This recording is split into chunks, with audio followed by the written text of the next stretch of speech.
Good morning, good morning, good morning to you. It's a very good morning to you.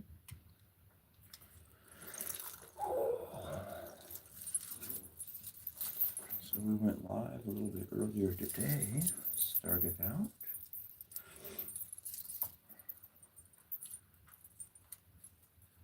Hope we wind up doing that here and there.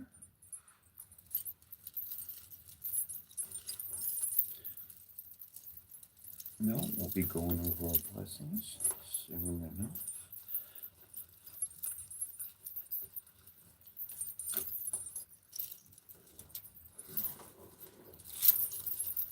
Just getting me dressed this morning.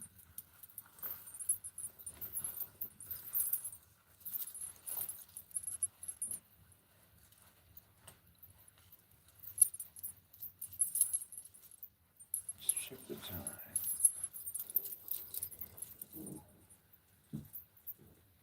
So technically we still got 2 minutes. So this would be the pre-show.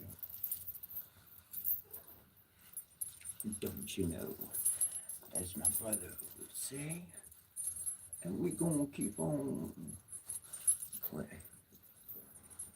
In your parts, bro, I love you, and you created me. What do I mean, you created me?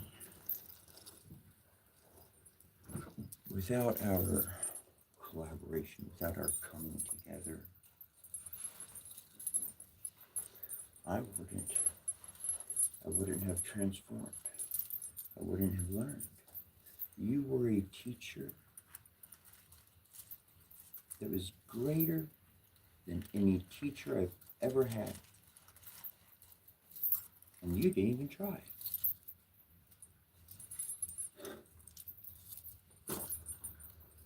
A good student,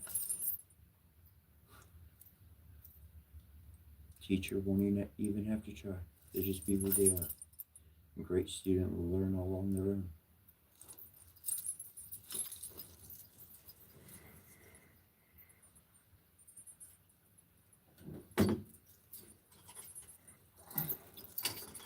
For I am a student of life, and I learn every day from my surroundings, friends, family, strangers, enemies.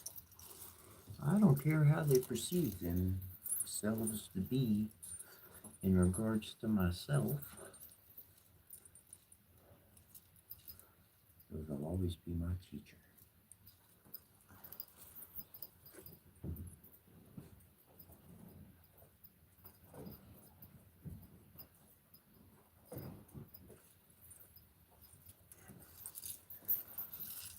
Say, no, I'm not your teacher, I'm your brother. Well, to me, you're my mother, and no other. And every moment I think otherwise, or I pretend otherwise, or I entertain otherwise, well, that's just otherwise.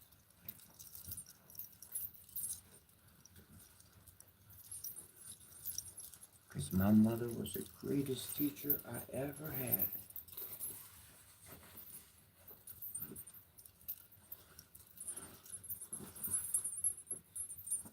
And I found her. I tell you what, souls live in other bodies. You see, how do we want to do this? I'm learning a new style, so it's a way to make this stick.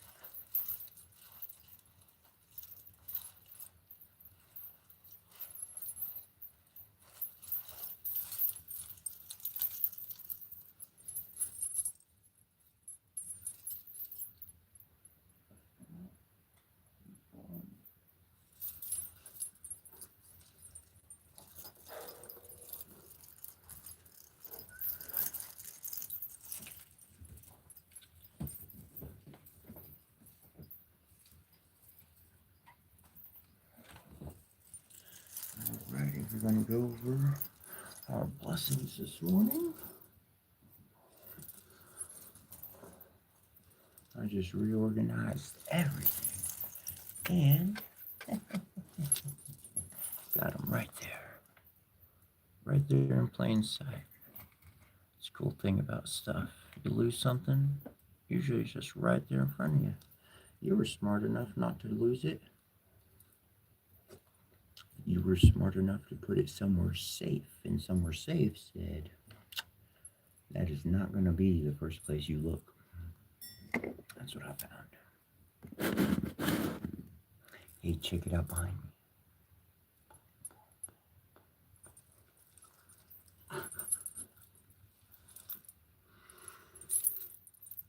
Anyways, I got the boat in the sky, flying towards the sun.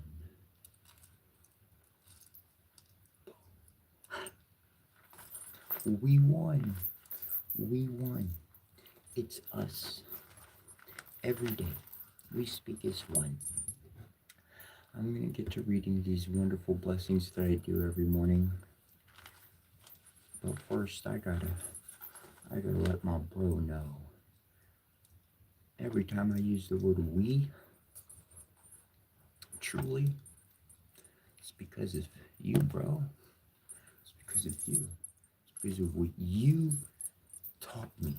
It's what I said in one thing, and I only applied we to that one part of my life.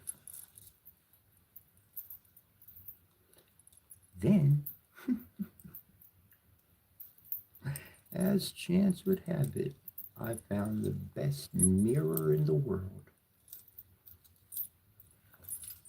And that was my brother. That was my mother. Not my brother. My brother was never a good mirror. He was a horrible mirror. It's a mirror of darkness and shadows. I couldn't see my reflection at all in my brother.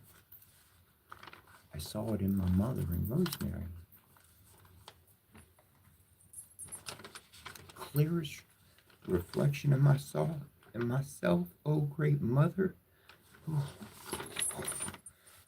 Oh great mother, you are the matriarch of matter and empress of eternity. I pray thee, look upon me, look upon us. The face of your loving children, so small, so seeking, so true. O great mother, you speak forth the words of creation and utter forth universes in your time. We'll save that for later because we got to go over our proper blessings for this morning. But see, that had different wording in it. And now,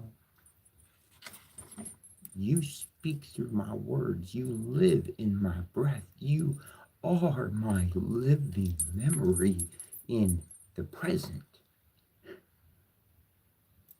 I told you I'd go around your things and repackage everything you got, make it real shiny, and give it back to you. And this is the beginning of when all that starts to shine.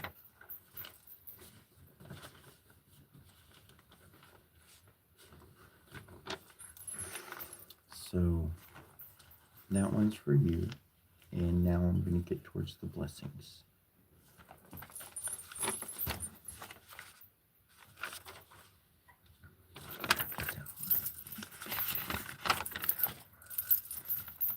Like that, and like that.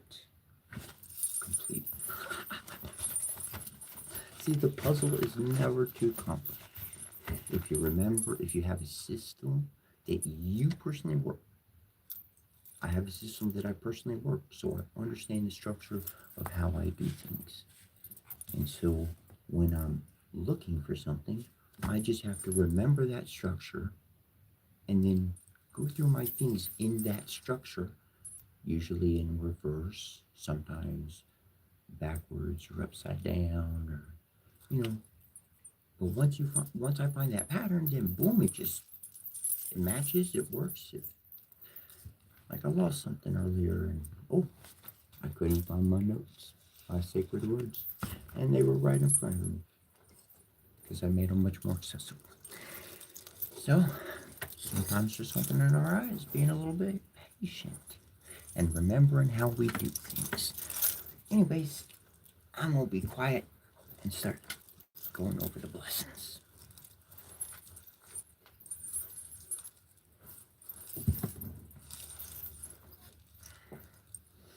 Oh, that's not the correct way. That's what I like right there. Okay. See that?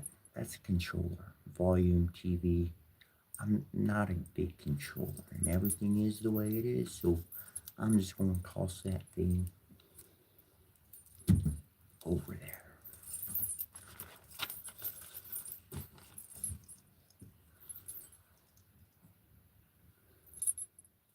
For you, bro.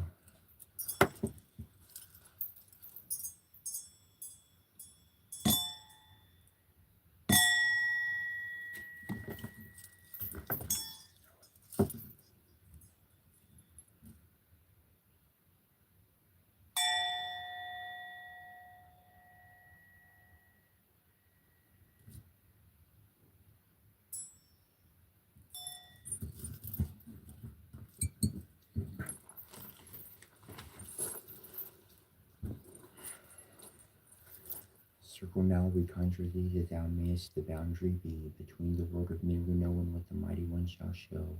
A guardian and protection be, for power we shall raise in thee.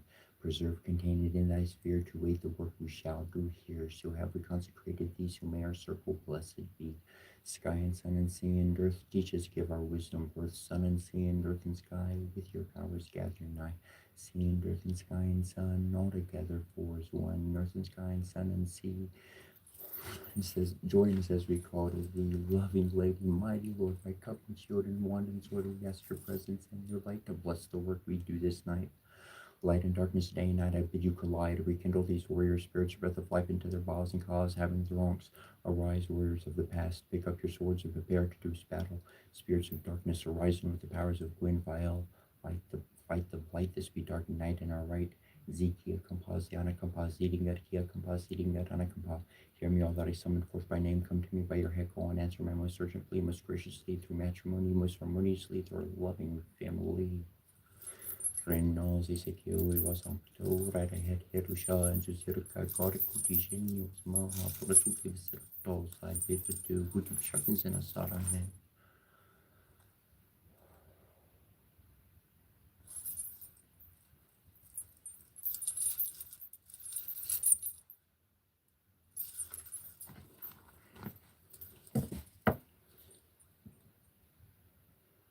On Bashiramatay Swak, on Bashamanata is War, Nunanin, Nunanin, Nunanin, Nunanan, Dum, among Chongshing Shromanis and I, Hadiaswak, and I, Yantra Yazvaha, and on Brankin Brum, Chitrashi, Tapasto, Swak, Chitrashi, Yatrashi, Varana, Svahar, Rurati, Ruta, King Antoni, Tron, Chong, Kang, on Chongshing. Om Shing Shung Hun Haya Pashramantaya Suvakum Haya Pashmanataya Svar Nunanine Nunanan Ar Azar Himokong Krong Unamakishamada Banum Namahasmata Vashanum Ham Huahiro Hula Gurule Lula Krong Gaginaya Suvakum and Yarma Yazvaha E Wawi Wawa Wawi Shringong Kong on hero rational got at have a swa gomjo feet and do which but is for nunanin and nunamnin and nav kring up of the bro on cheer pato yosawa gom shisha ivara tayas baha logo un kangring una passion was wakumana makar di wubabe ongamin. No si secure huevos son cultura y Herusha en su cerca cortigen was ma hat retu give us a tall side with a two who deep is a kinsana saramen. Zikia Kampasi, Anakampasi, Ningerkia Kampasi, Ningar, Anakampa, Parshaku, Barduru, Gilmanka, Bol, Mamua, Lalabo, Pagagana, Rabobo, Lugalana, Barrico, Sarubakstana, Balasaru, Bapriku, and Belulu, Mashanabu, a Paduna, Yipin, Kampan, Belulu, Gugolo, Hahe, Garbadishu, Gilagabo, Ogima Masho, Boris Luma, Bobo, Maruka, Ragaziku, Gigima Kampra, Namru, Bakalamu, Ziukini, Bilanu, Saju Mashanana, Sarolim, Parmaratu, Zizi, Mashinana, Runa, Ramangitu, Mutuku, Ratiki, Lukulugur, Sidur, Kinman, Gagolesi, Kornene, Gona, Beru, Kari, Namtala, Kubanu, Tuku, Kutuku, Kakumashkar, Sana, Sagari, Mashisharu, Malapa, Kedagu, Kodor, Marata, Korba, Marutu, Kora, Korius, Sarulu, Panmaskim, Tutu, Dediku, Kim, Luka, Tadmanki, Panuku, and Lukuran Maki, upon Robishu, Sarulimun, Baratatu, Sarima, Sugaranu, Sulomar, and Arabo, Gibil, Balai, Nataramadu, Tugu mashti sore mashano so gore mashros serapidi kuba para zuzukan palu bala bora kibo erkingu bara rimu waru kakuramu mini wam kashki sidinger kia kampa sidinger ana kampa. We are also Ranopus who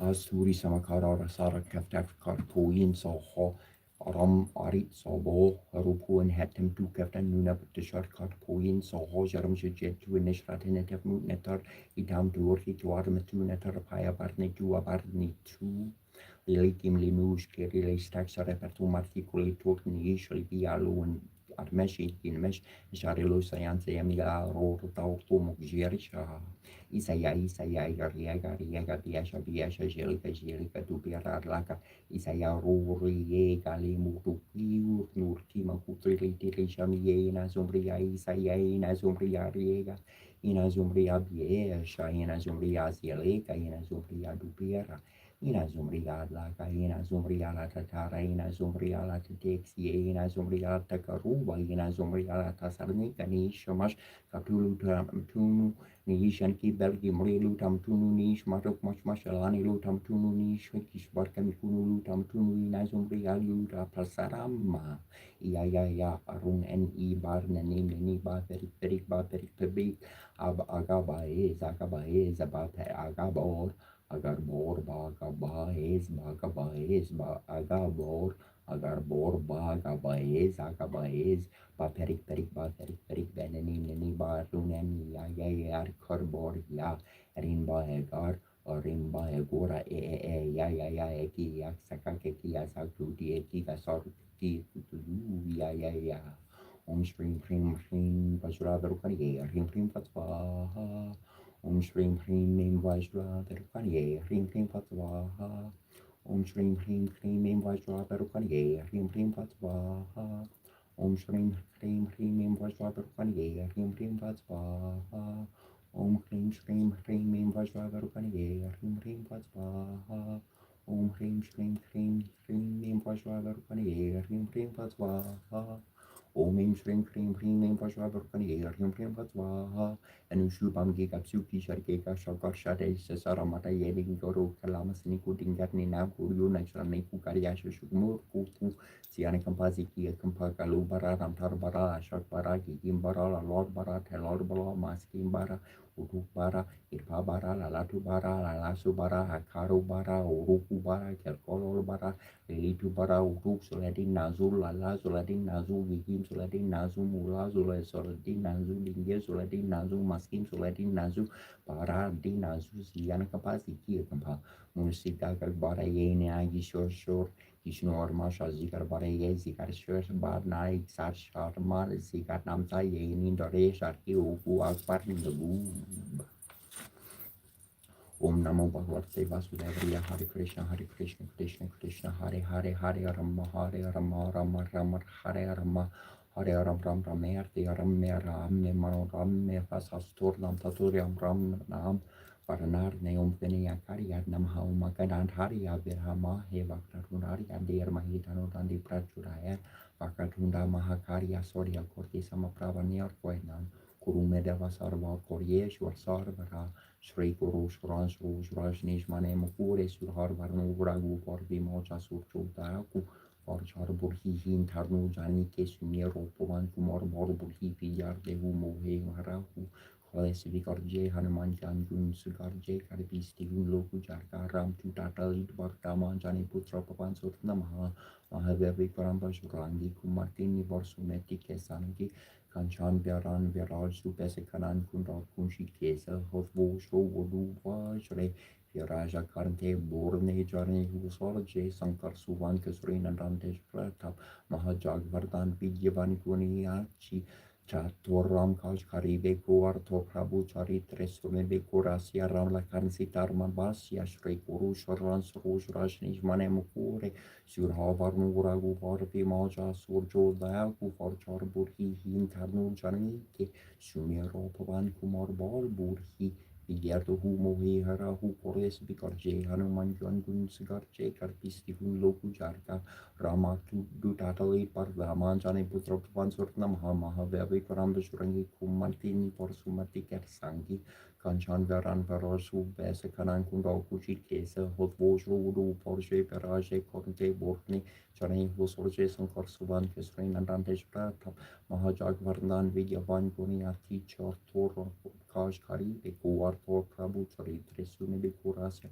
Ramla Karsita Manvasya Surchmauru Dari Siari Ji Dekar Lavit Karup Dari Lanka Jarava Bimauru Dari Asur Sankhare Ramachandra Kikasanvare Lari Yes Arjivan Karnji Yari Shri Ragu Ver Harshi Urlari Ruka Parti Kerni Bar Urmarai to Mampre Yer Barati Sarum Samjer by Sahasparnan Tumharu Yashkar Veuskar Hishri Parti Kanhuagal Vesan Kari Kupramar de Munesenara Sarad Bayer Sahasar Hira Hesa Yam Bordi Porja Harn Ter Kardi Kurvoi Karhir Saki Karhan Tetum Ubhosi Kurhavan Ker Her Ramlira Yer Rajpal Der Hatum Haru Mantra Vivarshan Manalanka Swar Bar Yesu Jag Zarna Sahasra Jan Parbar Muler Yotarhi Mar Porjan who Prabhu Mutrik Mere Mukmahi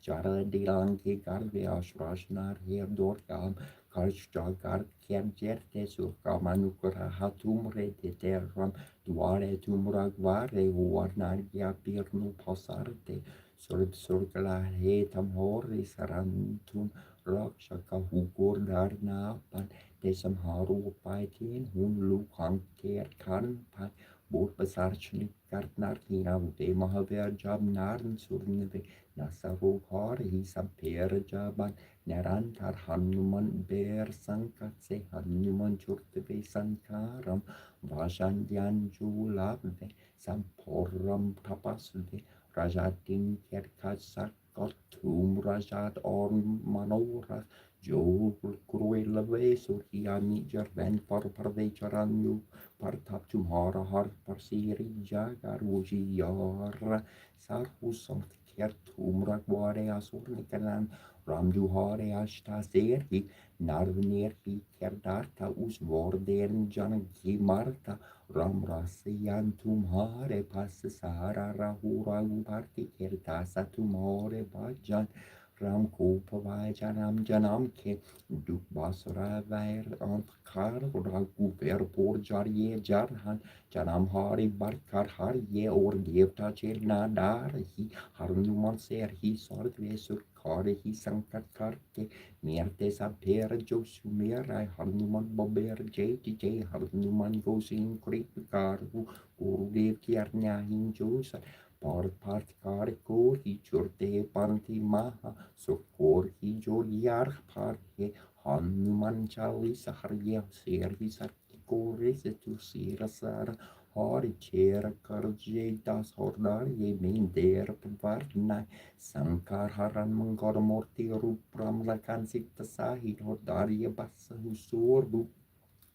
Umaraga Vajrosi Savarasha Vajahum Vam Hurgenesh Pranam Charindi Varanyam Hum Namaha for Om Mem Hrim Shani Mem Glom Mem Namo Bhagavati Vadali Vadali Vadihi Vadihi Vadamuki Vadamuki Antantini Namaha Runta Runtiri Namaha Jambe Jabini Namaha Mohe Mohini Namaha Samba Sabini Namaha Sarva Dusta Pradusanam Sarva Subham Bhag Sira Sakchur Mukugati Jiva Sambanam Kurkuru Sirkuram Vasya Mem Glom Tahai Taha Taha Taha Umasaya Swaha Ani mani mane mama ne shira shari te shame shabi tas no muk na muk dabi shabi shabi sobi shabi shai shai genis shabi dara ni oro ke basa shani ne bite abrantar ne bita ta nara shurai kurum kure ara re ara re shuga shasam sami bori pikari ti tre tarmare sherte so gene kushare basha basha shurai mata na machara oro ka shara shara shata yara baromana yantari ya sara makara zuko ki muki are ara harte ne de ne de da de chini Chiari no rotoni aran no bikunabi akina kari kanari sanare mutugi chukori borushane achi debi debi ruka taka tuku atana ta kushare ta shure hachi borasene suru barana baratani suru baba shubatani so yabi so shani no so gina kara ni so yehovia dai tare raso gatara tarete sarabasugis mishkarandai Sarvasari Maru Serte, Sarvasari Rushekau, Sharaya, Toya, Shenabikiriraete. Bright one of the heavens, wisest child, mistress of the netonomid of Camille, Sheraton, you.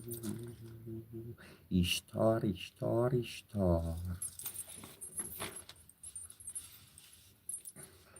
Anya manya mane mamane sire karite sama samita visanta mukta tama sama apa sama jayak sire santa samita darang yolo ke beserbrete visari ni tidu abintari ni viste abintari parisuri kuli yarare parare sukang si sama sana pure velu kite dharma pariksite samgone kosane koni bye visutane mantra sata ruto saya partaya bakule baluta manya natai swaha Shvala Maha Shvala Ukutuki Muki Ara Vartanata Natavati Tini Vitini Sotini Nartiani Natavati Swaha Atate Renata Panata Nari Kunadi Swaha Gani Gari Kandari Mutagi Pukasi Sankule Pusari Sisi Swaha Itime Swiss Swaha Rana Pati Tanapatani Dana Kusala Sarada Pari Borapasai Savarani Apatani Sampatani sama pariksita samgone kosarin dama pariksita sabra sarus kununa karte semi kredite arno vartali swaha Anormano mi mormi shirli rdi sharme ludo charne modi morbo lo we shu lu solacha ye nishandi shelu Toloni yellow quail posho boshe picha nimi pier biandolo milo dan dobo li shurlerti ojolo limo joli yellow bololi shojase esan mosan polo poto pirgi legi di damobo Lisiri senkerne kushami poshel shu dimando lo chayer do yolo mele de do bori yirjirni weji ni neli chini neli chipo porierli ni nali no nali ena luna lo giornalo che mi guli chiardo li chanto li morlen chi cianchiuli Fulo charnier li yirti lu yirti min yirti lu erti lu yirti lu Nilu, loji,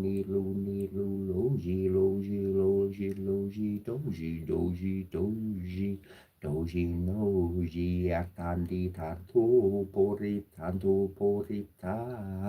torjo, sherli, polijo, tolo, foto, bojanisa, porto, sono, nie podonisa, popo shae podu, ni jo e po do ni senker po lucha ni senker ne kerto ni esenki senker po Kediri yerbo senker do Lori bolorisa posen kedi san mori e kerandisa pora mojo boli charisa posa dolo pojo rescello e nu kertisine pergiliri Sasikam sahu, sasikam sahu, sasikam sahu, ong hang shang, gong hang shang, gong tang, gosro, gosro, gosro, gong kring so, grang kring, gong sar, gong kring, ong shring, haring, hara, ring, os, haru, asar, hara, ong vam dum, grang ring, grang ting, grang ring, grang ring, on cranking home on dongling dong on plumbing boom on something strong on cranking home on something strong cringing cringing ram dum shring strong on the sorting on string on string haring rara on your wasor wonking so king gong to boom Danish Nora on Pashada to Famashuku Naura, Makshoki Humushu, Nahora, Momnas and Bavatra, Mida Nahora, Matarisha Haru, Fukoshu Nahora, Mamogusia, Yokushi Nahora, Muru, Kendalim Taniswaha, Puchit and Bosumo Namo Bortne, Sisai, on Ruru, Sulu, Swaha, Tisa Suru, Kanasar, Vatasarani, Swaha, Short Kanjis, I Bosum, Lolik Swaha, Daisy, Bosum, some jumps Swaha, Taro Bosu Nama, Samata Boharam, Kuruno, Urbabet, Tadanini Swaha, Senju Senkin, Kanjis, I Bosu. Vashar Dharmati, Bartu Kanji Sai Bosu, Mantru Baba Humpats Baha, George Kanji Sai Bosu, Maha Kuruni Karis Baha, Shundai Kanji Sai Bosu, Kalikolis Baha, Norin Kanji Sai Bosu, Parmesera Ishwa, Hum Kongor Sata, Vashra Sarpaha, Harnia Bosu, Dishri Shuta, Visharis Baha, Vojan Bosu, Samias Monjo Bosu, Maramakana, Merhuku Bosu, Matres Baha, Jiso Bosu, Haha, Smanis Baha, Kukor Bosu, Namo Karsiko Pario, Malek Mare Mulis Vaha, Nicole Bosu, Rio Putotes Vaha, Kukor Bosu, Kandrupari Vaha, for Lord Mayo, Namasamata Vashram, Kanamorusanas Fota, Yahum Tratham, Gozanze Mayom, Namorum Samota, Mahamdam Vashranam Kanamorusanas Fota, Yahum Tratham, Gozanze Mayom, Sunum Pani, Sunbahum Shashrohum, Paikun Tari Mayom, Amtrahum Fatai, Torku Mayom, Strikal Rupahum comes Vaha.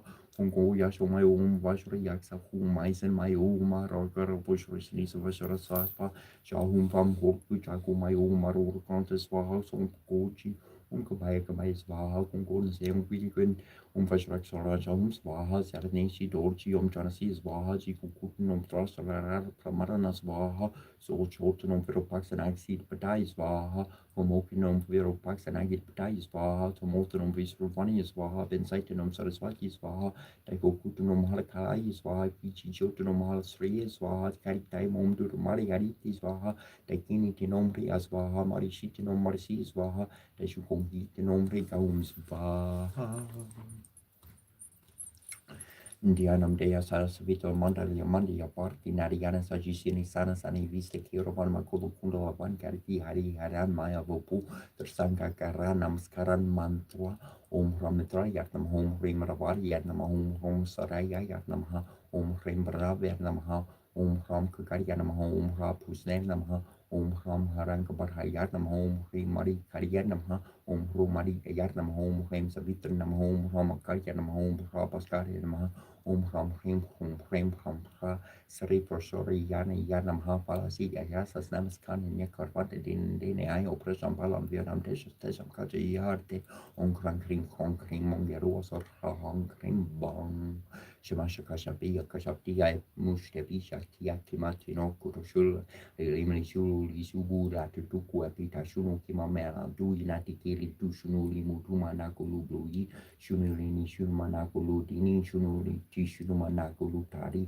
Tarana Shaluki, Shkajuti, Shakashapi, Sharushi, Arapushu, Shupiar, Kishor, Pujushi, Linger, Koko, Shabukam, to be correct, the Bilkashu money and to Station, Alani, or Marki, Hishpar, Yasi, Linger, Karakampa, and Kimar, Corsamito, Shabu, Banana, Shamtoru, and Nai, Ishwaba, built by Kiarazi, Kakamaka, Kambandu, Sharulin, Kunushi, Sharulin, Kordoshi, Sharulin, Konushi, Sharuli, Konushi, Sharuli, Konushi, Sharulini, Konushi, Sharulini, Konushi, Sharuli, Katin, Konushi, Sharu, Dernal, Kununim, Kutina, Zumagalu, Tabasama, Agamasaratu, Ismasarati, Sharmushi, Shuruli, Shishal, Nutu, Sisanimal, Raputi, my Dapar, the P, Dina, Lotti, Lembrasi, Kunushi, Wani, Mushiti, Yamasarati, Masarati, Paits, Masaratu, it's Masaratu, Agamasaratu, Yamasaratu, Karaperoni, Shumashkori, Yamasaratu, Siki, Kampaka, Balgoro, Shiki, Shatabara, Masaratu, Bara, Vishnum, Klim, Snai, Vietnam, Home, some Kubera, Yatnamha,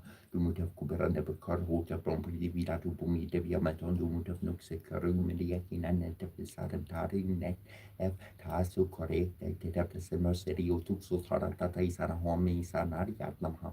Omiamendra Yadnam Haukobisram and Drum, Tesasakto, Naya Medicopism, Luxek, Satanam, Sexentakisuak, Sakakata, Nenkapak, Nenko, sorry, Sertep, Suruna Pek, Mercola, Kutulu, Tata, Klak, Diom Brank, and Namhaum, Yamar, Yatnam, Piar, Maya, Mom of Sarat, Taraya, Metan Happy, Look Happy, Sek, Sarena, Nam, Sectem, Takisuak, Sakatek, Onek, Gapa, Ekotana, Nekta, Tapterta.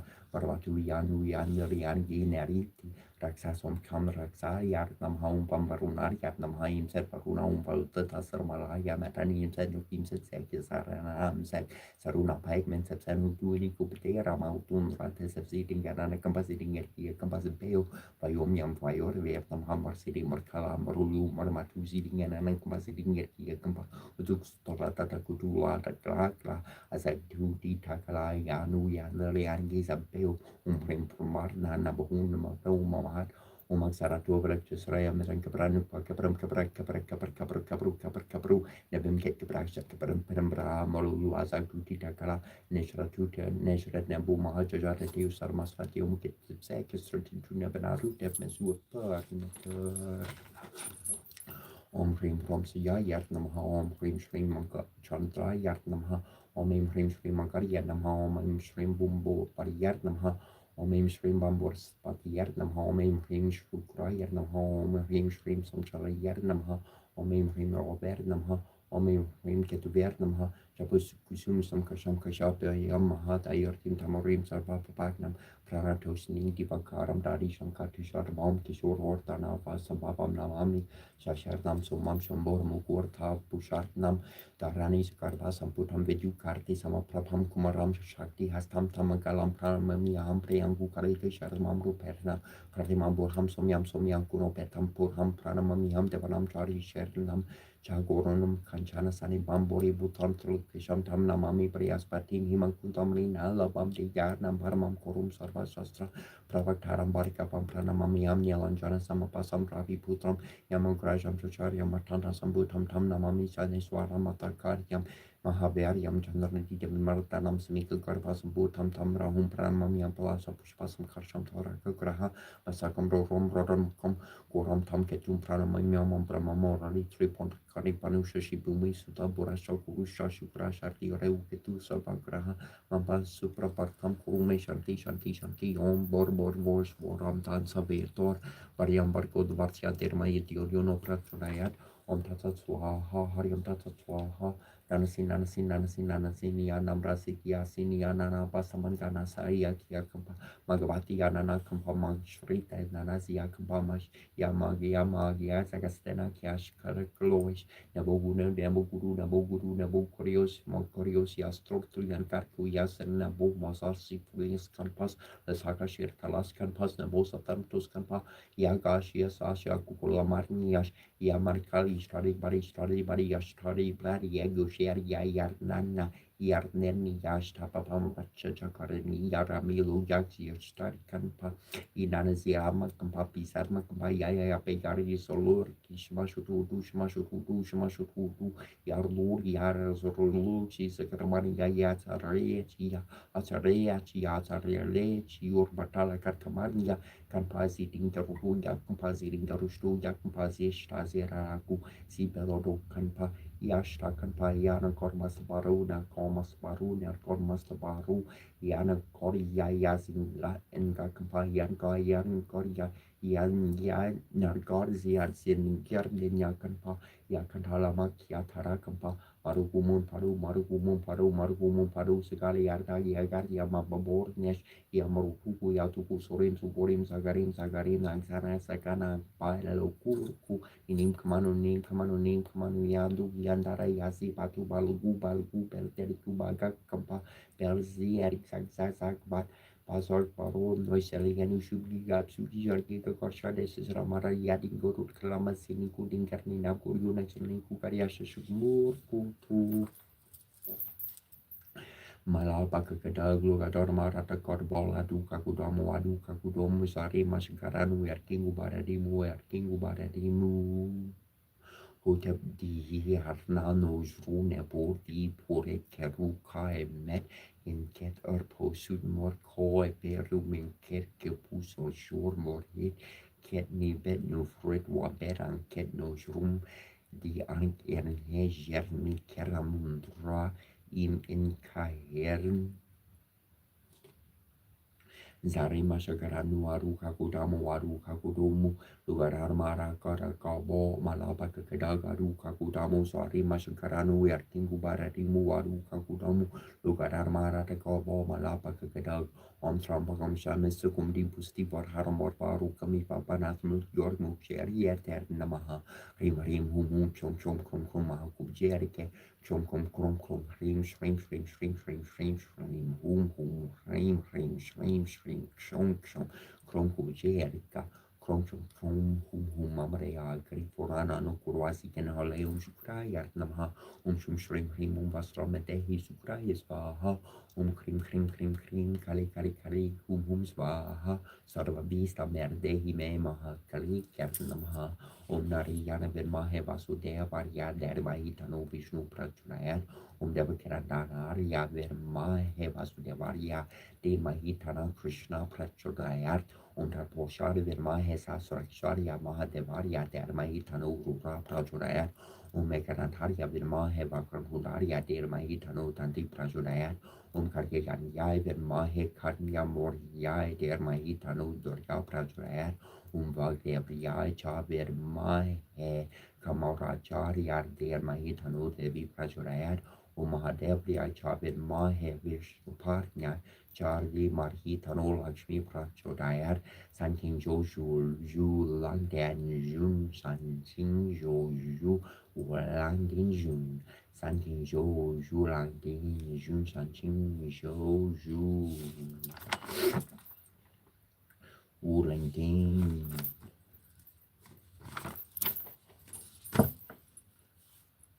Om Devi Kariyanyaya Namaha Kariyari Mahamariya Mario Giri Deshwari Nangup Surtam Devi Parti Mekuru Ker Namaha Om Devendrani Namastu Biyam Devendra Priva Mimi Vivaham Parika Ror Kyam Shrikara Bachar Terhime Om Hring Kariyanyaya Swaha Hring Kariyanyaya Swaha Om Shankari Sankojan Maji Pampir Manzai Purushur Chatuste Labeja Parti Merdehi me kuru swaha Usho Shanavashini Prashatha Usho Deviya Martya Vibar Chandra Rata Ursha Prati Archi Pupar Nivishwarva Teshasya Martasya Ketur Samarna Martham Tvarani Yaryama Anantrakarni Vavna Varsya Varvatsra Sundrataya Rayantiya Baba Hamdu Siyama Soashvaya Ranya Varna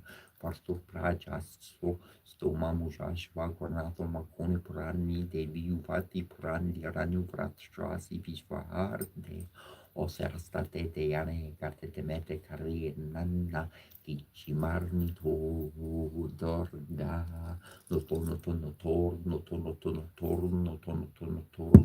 Om Baba Swaha Tasa Vitar Vaninyambar Kutu Parsia Terma Yedir Ono Praturayat Ipsos Ipsos Quarnashonto Toro Ta Turo Rataru Tu Tura Roto Abrahata Abra Ungong Gong Yang Gong Krong Kring Krong Krong Bangong Hung Shring Tong Gong Gong Tong Bang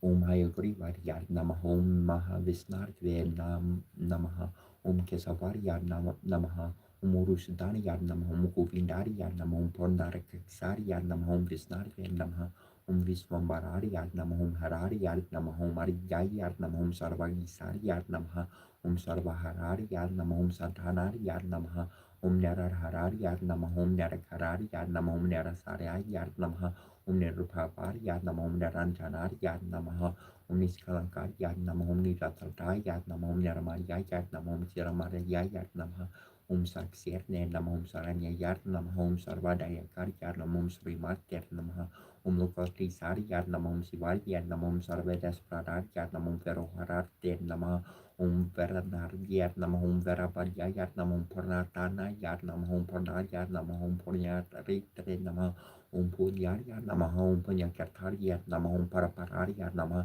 Om Paramamarne Namaha Om Parasmaya Namaha Om Parasarya Namaha Om Parakarya Namaha Pararya Namaha Om Sarvadamakarya Namaha Om Virusya Namaha Om Viravarakaprakarya Namaha Om Sakala Parnisperjaya Namaha Om Niskalarya Namaha Om Sarvaskartre Namaha Om Askalaman Joramuyukta Starya Namaha Om Parapararya Namaha Om Panandrapurusarya Namaha Om Sasarya Namaha Om Saranyaya Namaha Om Parasvasarara Yatnam Om Sataryanam Om Tanaryanam Om Chitkurharyanam Om Chitametrayatnam Om Jagamariyatnam Om Janmotrharayatnam Om Jivaryanam Om Jayadayatnam Om Jayadasavaryanam Om Japapriyayatnam Om Jatametrayatnam Om Jagamariyatnam Om Jamotrharayatnam Om Jivaryanam Om Jayadayatnam Om Jayadanasanayanam Om Japa Priyaya Namaha Om Japa Stutyaya Namaha Om Japa Karte Namaha Priya Karte Namaha Om Vibharya Namaha Om Vimalya Namaha Om Visaruparya Namaha Om Visruparya Namaha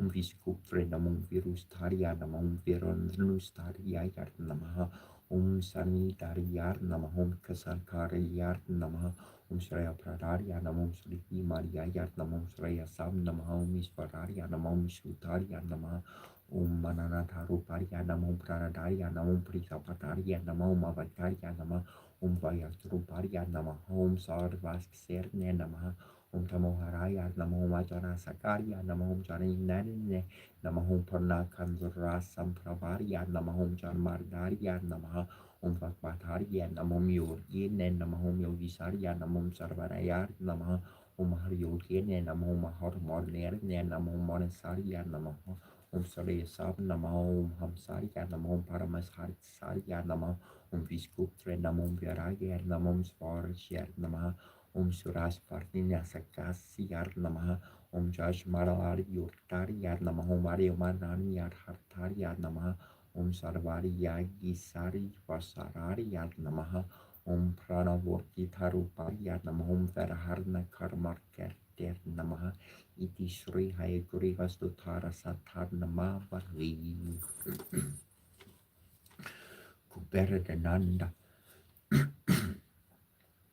Om Kubera Namaha Om Danandarya Namaha Om Srimate Namaha Om Yaksarya Namaha Om Kunyaksavararya Namaha Om Militi Sarya Namaha Om Sakara Sakarya Namaha Om Alaiki Sivabu Server Namaha Om Mahapadmani Disarya Namaha Om Ponarya Namaha Om Parimani Svararya Namaha Om Sankara Karadika Priyaya Namaha Om Sukacha Parni Disarya Namaha Om Mukundani Dikalaya Namaha Om Kundariyati Syartarya Namaha Om Nilandiyar Namaha Om Maharte Namaha Om Korvindiya Pyarya Namaha Om Pujaya Namaha Om Lakshmi Yavrajanyarikarya Namaha Om Ilavartibutraya Namaha Om Kusar Disarya Namaha Om Kula Disarya Namaha Vasvarudharya Nama, Visvaradharya Nama, Visvarchnarya Nama, Visvaradharya Nama, Nalankaratarya Nama, Manikaya Pratar Nama, Gurmantraya Nama, Vasira Varnya Nama, Sitral Karti Makapriya Nama, Makana Vicharya Nama, Makarandasarya Nama, Polastriya Nama, Narvaharnarya Nama, Kala Satya Yarya Nama, Rajada Yar Nama, Ravarkaraja Nama, Sitra Katra Hartarya Nama, Vidyar Hartaraya Nama, Vihara Sukta Harya Nama, Hortsa Sarya Nama, Mahaprashnarya Nama, Sarush Parvarhanarya Nama, Sarva Parvinarya Nama, Manya Tarya Nama, Samarya Nama, Sarmaya Rikasara Varaya Nama, Punyar Marne Nama, Purhutar Striyai Nama, Sarva Posnani Svararya Nama, Niya Kartarya Nama, Nihi Vetre Nama, Lakandradai Karaya Nama, Naksin Vartarya Nama, Yaksarya Nama, Paramas Parmarner Nama, Yaksara Jarya Nama, Yakser Nihardariya Nama, Kinares Vararya Nama, Kimpuras Tartarya Nama, Natarya Nama, Karikaurya Nama, Vasene Nama, Visandaksa Partarya Nama, Vaisama Sarya Nama, Dharmakarni Pratarya Nama, Dharma Sarma Kyate Tarya Nama, Virasparaya Nama, Dharantarya Sarya Nama, Astalakshmara Pralarya Nama, Manusurya Merne Nama, Sakartarya Nama, Kasalakshmi Samarstariya Nama, Dhanalakshmi Yartavasya Nama, Dhanalakshmi Nivas Bodhver Nama, Astalakshmi Sanavasya Nama, Gajalakshmi Srivalarya Nama, Gajalakshmi Jarmagedya Nama, Dejalakshmi Kapra Sustriyaya Nama,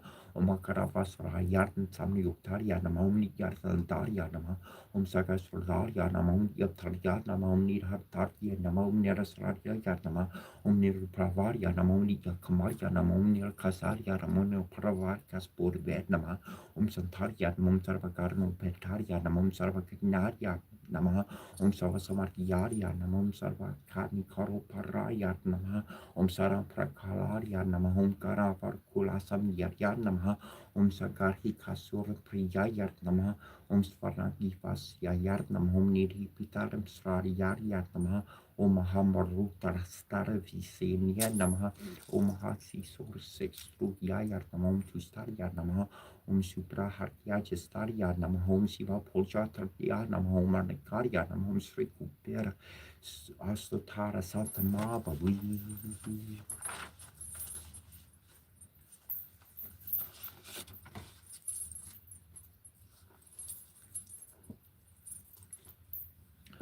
Manantayarnam Homarsayarnam Homakarayarnam Kolivikarayarnam Homami Vikramaryanam Homani Misitarianam Homarvantaryanam Verakopariarnam Hom Vishnu Priyayarnam Hom Verostutariayarnam Vitamarianam Hom Vistarayarnam Hom Cesarianam Satrositarianam Saparamanditariarnam Prathanokrayinam Homamikarayarnam Makavas Pariyarnam Mahahis Pustariyarnam Guru Pariya Namaha, Valaya Namaha, Vaskarya Namaha, Varaparaya Karya Namaha, Vankaraya Namaha, Vansaradani Namaha, Vasur Parniyar Namaha, Varapisitaria Namaha, Visvardiner Namaha, Vadikamaniar Namaha, Tamuru Pariya Namaha, Rapikarya Namaha, Darindaraya Namaha, Kasapanavacharya Namaha, Kalaru Pariya Namaha, Yukara Pariya Namaha, Omikaraya Namaha, Arspartarya Namaha, Namangatraya Namaha,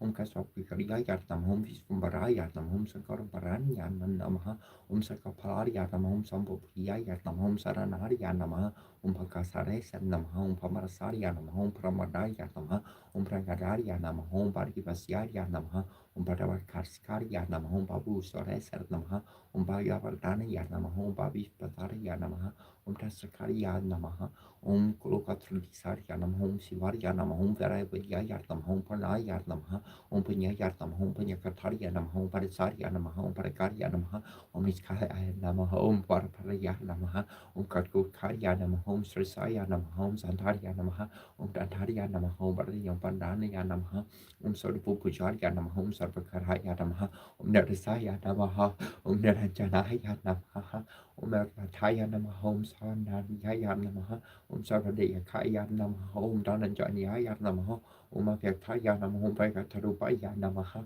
Om Tamarupaya Namaha, Om Yogisvaraya Namaha, Om Kalanaya Namaha, Om Valaya Namaha, Om Brahmakarine Namaha, Om Sakarandakaraya Namaha, Om Jitukuraya Namaha, Om Jivaya Namaha, Om Jayadaya Namaha, Om Jabapriyaya Namaha, Om Visvarupaya Namaha, Om Virustaya Namaha, Om Virindrastudaya Namaha, Om Sraya Pradaya Namaha, Om Pranadaya Namaha, Om Visnitapaya Namaha, Om Gutarya Namaha, Om Gutaraya Namaha, Om Ranavasraya Namaha, Om Ranabusaya Namaha, Om Bhujangaya Namaha, Om Vayurupaya Namaha, Om Sarisupaya Namaha, Om Sakarupaya Namaha, Om Korusumputaya Namaha, Om Marapapitakaya Namaha, Om Susumnavaya Garya Namaha, Om Parinavi Busariya Namaha, Om Agindranariya Namaha.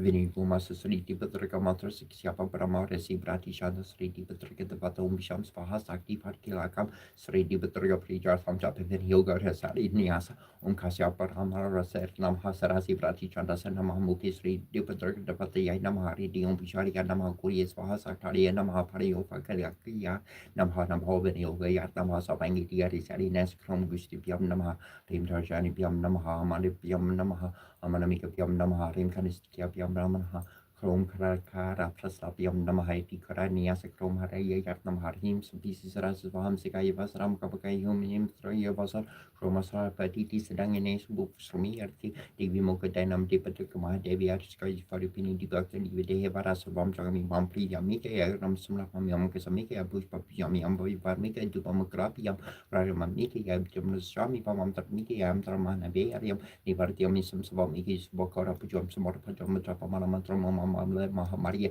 Sabamatras, Farupini, Kotovakas, Salinas, Sasmani, Sidi, the Papa, Guru Mantrom, Rim, Sida, Guru, Prasida, Rimomata, Trade, Petrikamatrom, Crom, Primam, Torge, Rime, here, Vasaya, Vasaya, Rim, Dum, Dorgeam, Rim, Crom, Hum, Pats, Nanganias, Chromata, Yatnamha, Rim, Supersis, Vam, Sikai, Vasaram, Kapukai, whom named the Ray Vasar, Chromas, Rifati, Sedanganes, Bofus, Megati, Mukatanam, Tiber, Mahadevi, Skaris, Farupini, Dipatri, Tipade, Varasarum, Jamium, Pujam, Mika, Samapamiam, Samika, Pupapjamium, Parmika, Jupapamium, Chromographia, Yamianda, Nika, Thermoswamium, Thermikiam, Thermohanavirium, Nivariamism, so Mika, Samopkarapujam, Samapamisha, Fanami, Swarpanam, Guyati, Gil, 3, Dramaras, Class, Makarapam. Sedia Babatume Devi Prat Vasara Maestria Japanan Talamala Matramum Vamale Savata Vama Pridi de Subharba Babasum Hum Kurushimi Batroya Sofiram Kadehi Neum Rimsidia Namha Kuberananda Srida Raja Rajodana Suvara Dana Lakshmi Priyata Modana Diotanika Poriya Taxerio Dami Vrata Daya Varuntu Dana Vrata Divya Laksana Sampanyo Dina Vrajano Raksarka Dania Lakshmi Samaradyo Daya Lakshmi Vyarajita Daya Rupo Dharma Bori Dharma Samraksano Saraka Nerisvaro Nera Lambo Nerinam Paripalaka Niyartha Yaguna Kora Niskanmo Neru Parava Navanaga Samaradyo Navasangya Pravartaka Manyasketardisa Mana Kuran Koran Virta Yashniku Yashasarta Yashapusha Nansaka Raja Kandro Ramartiso Ranjago Rajapur Shisha Bishri Trasisanya Visarka Manana Marnasa Vija Hovi Malomanjo Banduru Janapat Salavero Paksa Piaria Tarmo Piaraki Visro Murka Sarvijato Sarananda Sarvasaki Samanvita Samandam Rata Samya Sarvatani Guraka Subrite Sulava Sormo Sarvaka Yortar Hadara Samakam Priya Saksavanti Barba Sri Verajitas Vahana Samprito Akilanda Pravartaka Yorkana Sampritam Tarsvadana Priya Alaka Pravasi akan tapi preacher cirta udah bunyi tama vertabo na barhana kinore so visravana kakak para bartaka asta lakshmi samaryuta avyaktu malavi kuraha loka radio lakapalu loku vanyu sulaksana sulaba subarga surtu sankaran priya santa sutono perta sasvata surhavikarha sarvaga majno sumarti sarvedavan karka Sankarhastadara Surimam Paramjurti Parapara Samai Diguna Parna Sarahanyo Dinavatsala Paropakari Papagna Tarunti Yasana Nipha Tanta Sarve Yuno Perta Sarindra Samve Parva Visvagyo Vitapriya Aranta Daksyorta Protocole Pathestro Tramsuserbur Vetenetene Tenabram Nodi Porusa Sriyam Devendra Sarni Phamiti Sri Kuber Sutram Om Yakshaya Kubera Vaishravanya Danadanya Patarya Danadanya Samri De Mer Deri Tapalya Swaha Om Shrim Hrim Hrim Shrim Hrim Vaishvaraya Namaha Om Hrim Shrim Hrim Shrim Kuberya Shtalakshmi Mamagri Hedanam Paraya Namaha Om Hrim Shrim Lakshmi Hrim Sim Swaha Om Hrim Acharya Kubera Vaishravanya Dana Akarshanarya Sarvaluka Pasikararya Tanatanya Adipatarya Tanatanya Samritirne Adipatarya Swaha Om Hrim Shrim Hrim Kuberaya Namaha Om Yakshara Jarye Virmahe Halaki Desarya Dharmahitana Kubera Prachorayat Zikia Kampasiana Kampasi Dingetkia Kampasi Dingetana Kampasi Kukigi Magapra Zikia Kampasiana Kampa Zikia Kampasiana Kampa Zidinger kia kampasi niger ana kampa agaku mashkarsana sikia kampazi ana kampa zikia kampazi ana kampa zidinger kia kampazi niger ana kampa luka lab de board acne board zikia kampazi ana kampa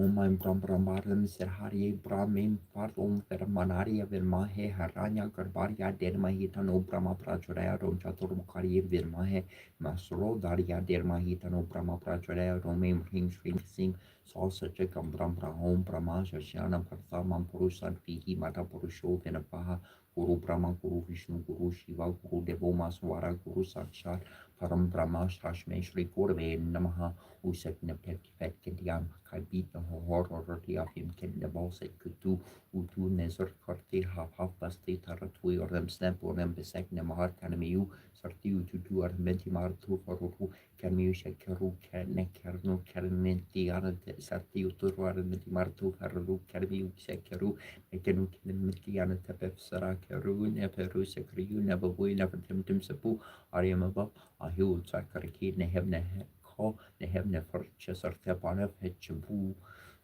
Tron prem tror silver seat loridi ridi vingen dorvingen nor mor magi sesche verdvig at nor iterman heromot skildon skjolbi av bjori og djov Fjön fridelig for din or din friere fri veg deg vetter gils vite henning sigar svem dag ber deg motor brand vjodor fror di Från wiggar viskar bjärsiga geor herjar på sumskjor fjordliv, skjordlungskef i selning, gjenvi gjenglingskefjun. O fader høran, nikar hin kos hin kod, oski orni biflindi svidar svidrer bjerger i og fjordnia, hevdal mer så Guntra fjorn fimbulthul slidur slidur turkio mospel nevoheim el vakar koninka karpje melo per mer undul me bori mu besta ordin.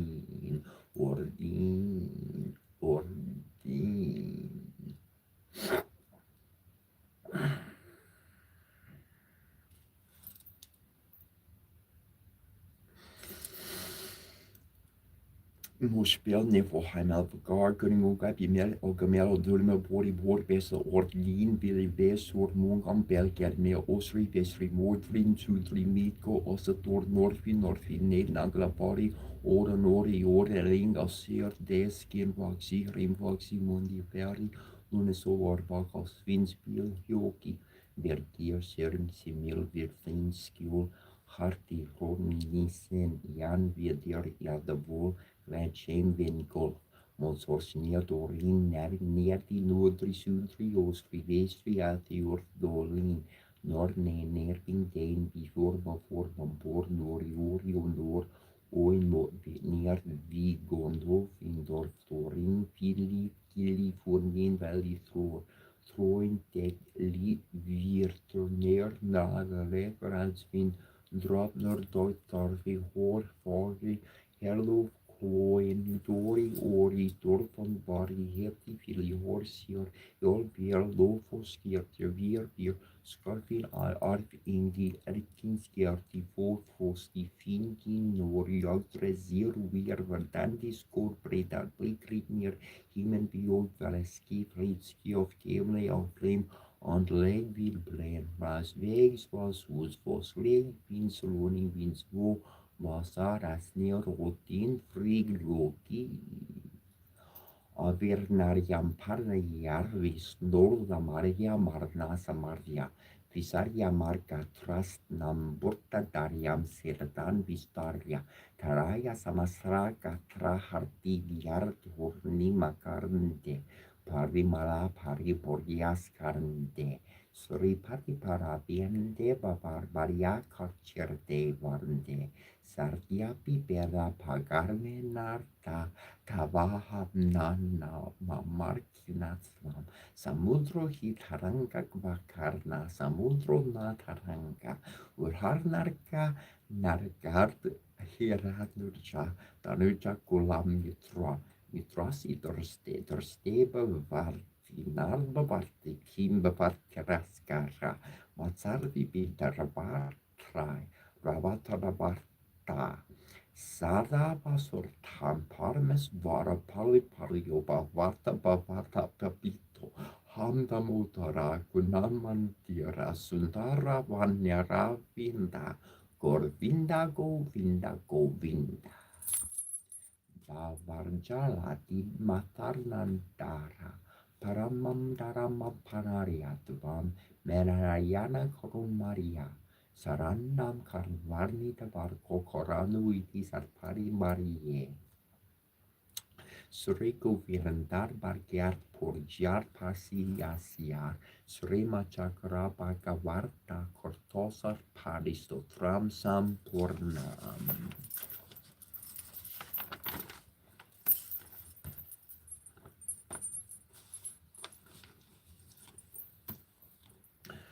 Namo hera dar nan tula ye namo aliya polo jo ye disho pola ye po kisa do poyamo hesa do poyamo heja luar nija ye honka pola ahi suda luar da ye namo jilido ye mengali ye polo jidi shipo la ling topo nalun mo luar la Jinchi shi limo head porto shale mesha sopo wara tosho penga shi yun sapo sa do namo po sa do namo pokemo parte doda jir kavon apollo jilo jari jialordi yejili almo he poti sa do pasa posa po mo lamo la moji lo jon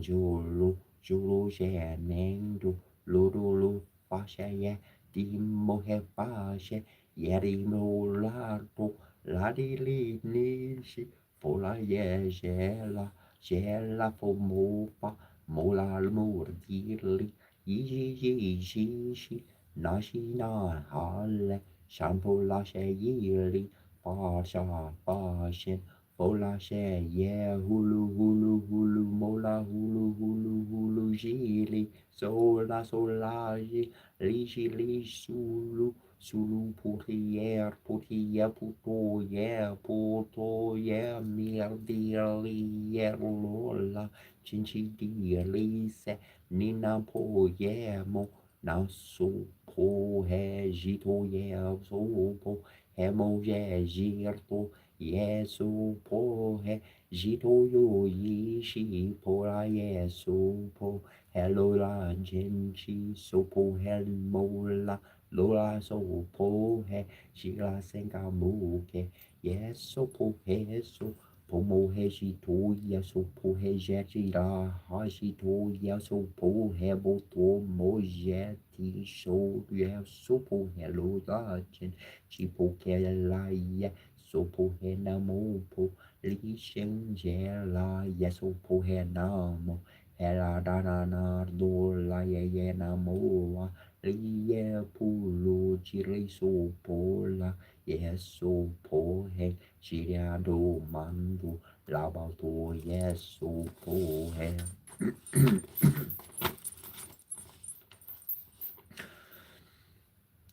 Namo Fartarani Sumba Moga Gatan Matraya Sumba Kusani Samta Brahma Saraswati Shararupa Shiva Vishnu Mayarava Tokarambi Surbani Sumba Shashra Far Shring Hring Hring Gom Karpataya Vara Vara Sarvashane Vashanar Yeswaha Takurushari Mahe Vakrantunda Yedir Mahitano Tandi Prachurayarum Shanti Shanti Shanti Om Karharayak Sayartamha Gam Parayat Namaha Lambura Rayat Namaha Ring Ring Ring Kanataya Pramahem Vakratudariyat Maitanolan Prachurayat Shring Ring Ring Dum Shwala Shwala Shwala Shaya Shamanaya Sarvasa Rum Samara Samara Shemalabam Kuru Kuru Dushukra Hamumpas Svaha Runam Kuruna Tarangi Shahim Tuta Pushan Kush Pushpa Barat Chapa Mariti Biraku Tamayukara Hamir Yer Vavi Parva Papatni Sri Maharagni Sri Marasene Saneshvari Chetagni Kodas Buddha de Bukoria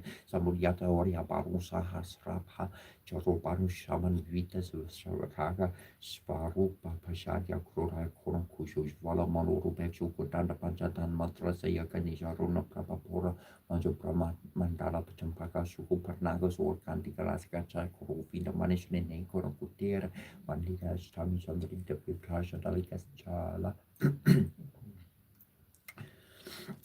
Hingene Salgrain Holgur Unorsi Ter Karanti Ter Skari Nasa Barana Basur Katan Manjari Kruta Kanapura Mano Hara Tatanka Yugali Puta Tapano Dupa Mandala Parma Shiraga Shirada Shapari Pavi Kapalo Babu Nava Bedruma Pumbashmina Korea Ranan Charha Ingen is ook een hoger naze correls ortir el bomo ojo ortor us orti umarlitis kai nutumeo ef martioski papina hijibs bibakalo erga kender merio merni horme hem taila video before et vel tiljo fons spiojo for bors of morskonkom ek mora jorna or porna bos forbon mik fora orpo neol gemenk haima neol ibi met fem rang für morning barn Ordbos for Soropenberg B.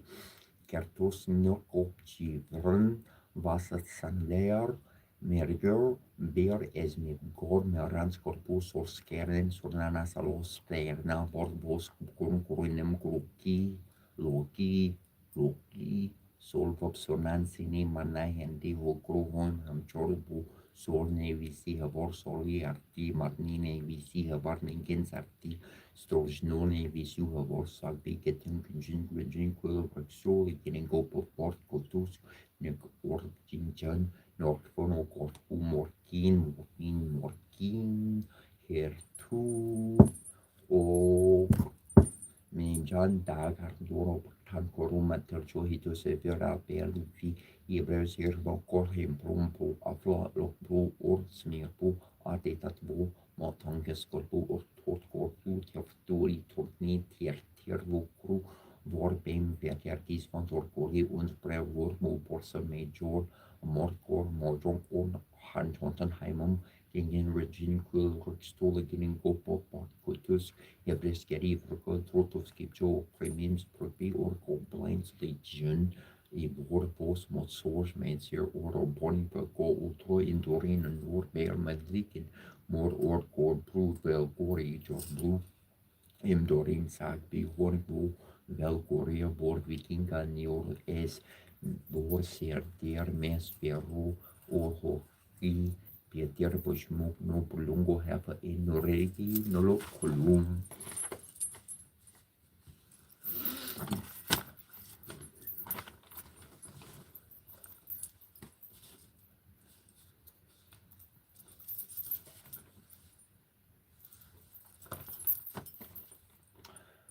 نشرایتی سەرنە پێسووتی نێترو هەشرێنۆژز کەبرەوە ئاشارە و شەفسەس کەبووکن جارۆڕە کاتەم سەکەم نەبهڕۆڵاتیکن جەپەم نیوردن و نەمسە کۆماری باشەرەف نەکۆڕژە سەرەمینەش پاڕاژە زەب ژەف هەڵتەر بم سووتێن ممکن و منۆر نار کە بەسەر هێزت بابنم کەمن و تەفنم بوو نەمسە کۆمپتم داشارگون نەفاڵنتوی من بۆوەڵۆر تەبن سنوە بسرون پاڵ نەتروس من ماهات جێتایی تاسار نەدە فدرێب كان مرون مدبن رابطات حسن نفرات عيطة مش هذا بو ما هي تفوت وطول نعمة البارتر سات نانو كنت هتر مريت أنا دم كنت والتك نو شبس كدي ما هي عبارة نوي عشبس كنو هست كدي ما هي عبشو دي جي جابر كيف راد ما كانوا أنا ده بابا شاري بسرابني مساي صاصة هابي صار قوي نمارين ما كان نكو بندوها مري كورسي كتر رمبر دي روتها مارو نشرات في بروا هنا من نويرو تاع لو من عنبو رو بنو يرو سايسة سايسة تبيوي جبتك كلامتي سمان تبير خوتب كن نور بنوش ما مور بد جبيت كابت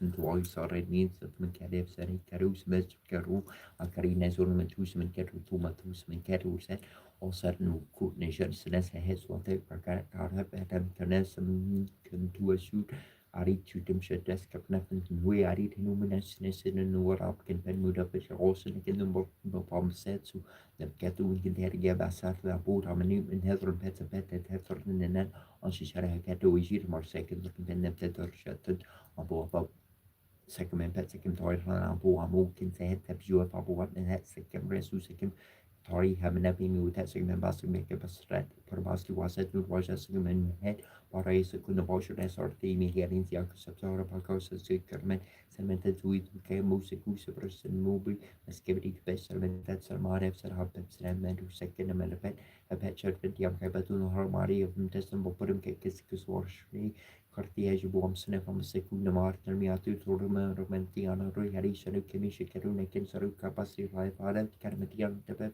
نبس راس لكن نبوي نفتم تمتبري ما بقول توركي نهم نفرنا بخوش صرت بنا نمهات هري تبرجوي نبتي فزمن من دونو سف كابو شيشة سف كرابو مير مطوي شو بقول تامي أو كيش ناس مكفي مش بتر سنة كان ترى إن كابتن أن ترى كلمة ما كنا نرنس كلمة تونه برتو فروم سوشي كترن جاتار هاتو Aranthen Terki nebret osar bulenim sanin senedi joy kanek senetik go god shot dekek neskim curry poiko mishari u mariko poishon ojar nimiati sulmentifaiti to abeko abeko abetu nen uke Hesmen u absik me kom nek ni for peti maliku in sorry pertatum signet se tiek no chu ti ar lam sak tu nek mo pushol tu nek shura men hen prim pum nem fu som krik tato tarin neni fu por de mi sorti shorti artak nu tatak mo ni fu ametas skenan fu u wabudi en katen mahat دين جفانا هاري جاجات زوزرم هوتا بتميدي كوكر مامارو أنك كندت نتو نك سنتي تو مريك شبتيو نهلا هلا ككار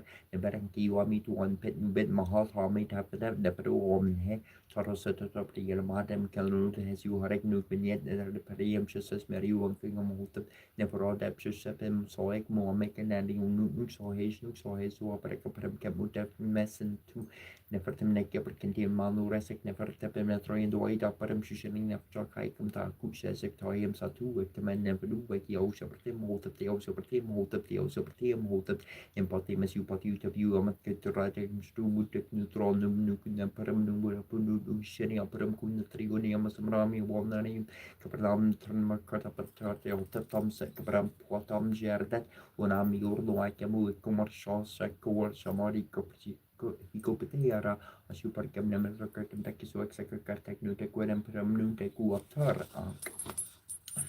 ba ek ar ke nu tap tema kiu kap sno fuas nek toy en kurchu or chual tu na pri asamat no en pe mor ne mana mai su paim su presnet seresiat senetek netri tap tap sa kapram no kup tap pro taram sanai ke ti kwa makaun kapram no esa su tinu doi pram kap mu tap ne abo na ke tim ke su di senenek ya u bene senenek kai mo netri tim se ke mi pet netramen hen su en nu pjus hai su ri senes skarmen skarai ko mai en jaru netri he وتسمى سوتشي أفتور بشر عينه هناك بشر نجان وكيف كفرمت ورانا فتوما ميك مسرو توسطم ترو إكنا فرنش ركراش روكي يعني ديسك ما من إنك تنسك بروتا بمتفومون دم رابشون من ترون دماركا كورم بس ركاني شكاك fu netru dabu jaik tarad nep shibek rabam can karek namarek come to you skirt kapteko tapik now shop tam na frankin in juti wajari wada horta penef waja so wajna samasham sarma in lurin pelrana sanapin second on good and he said good tari sabatabu wajari said naram kabram kabrik kabra kabr kabru kabr kabru kabr kabru kabim ke kabrashi kabram palmara murum trampa surna una Ankanaten bansen kabir uraten ban kibir un setoy setos sabai kukerin kabim mir tu ayu tu trani sintara sebi watu nai en avae avae Seba farsiora korona yapna tune yapsa trapni setu amar jabu apsin pensuti subakarnen vermamuti akor sikar kefta karen chasar tu amu petim toyim net katan kamarku amu lesin tune bi karen burwas roh rushim su amu amen sim kete bran kina koru amu nefsin tune sabdab sikana ka wabe wabai ka wab sikege kren he wabe kam net ru sabdab sikana ka rompat kat kat keslush mane kshir bai sorry kabir ke mikara bai kurwatan bagin kabir manek ruhane shbet kedi had nek ku somong num he shbet kiu had some sikkar nam shmit wan mek kiu sikkar na kami na min or lus and kaisen and ni sapar gari na kapar ko technology ru wan ora ko pro apika wabram kanan pen suna veke pebunam ni kors ke su ekta pak nen shundu teni ne pateni wabram ne natro mesara siktar pe kere na tu nu tiap muni forman sikap saran tum sun jara roma pes kada posur pes hari na kisam berwasan sun ke bahaya ke pe moto un rapun shun me tuni and viatni am na frena truvi imes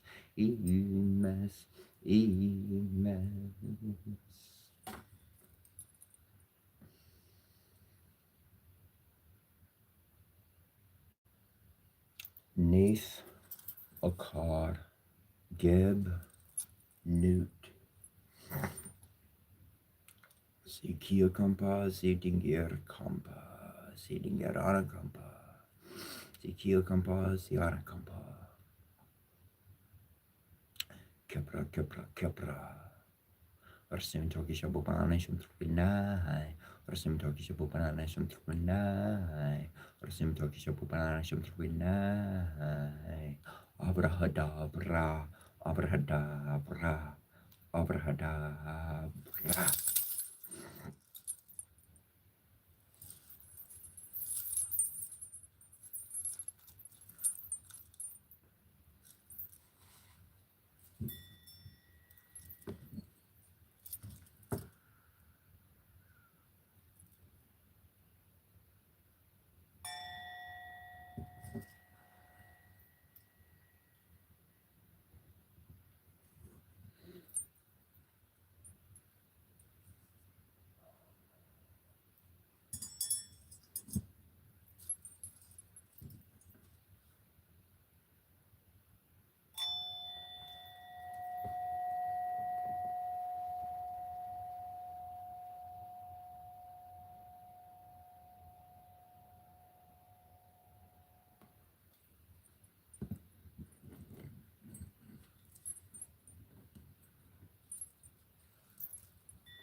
I have been waiting to say this entire time, bro, don't you know? Yo ho, it's a pirate's life for everyone, and we can play whatever we want in our rooms and have a great time. Bro, what I've been waiting to say for the past since you saw me smile since you started smiling in your heart, you felt it the moment I felt it. And here's my new experience. Here's my new understanding. The reason why I don't express those is because I stay forward. You might see me giggling or something, but I'm not screaming out for joy. And that's all of what you're feeling.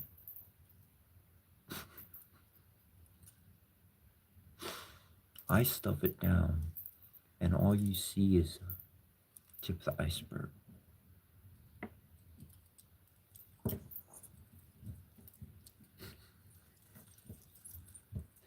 And you feel it because I deny feeling it. It has to be expressed. If I deny it, it has to be expressed. And I entered a state of joy. And because I was denying getting up and shouting and throwing my hands in the air, you felt it. You jumped out of the air. And you should do that. You should scream at the top of your lungs or be loud, or you don't have to whisper. I should not be telling you to whisper. You should do whatever is pleasable and joyous to your heart to do. And I love you. I love you. I love you. I love you. I love you. I love you. I love you. I love you so much. You're in my heart. You are my heart. You wear my heart as your consciousness.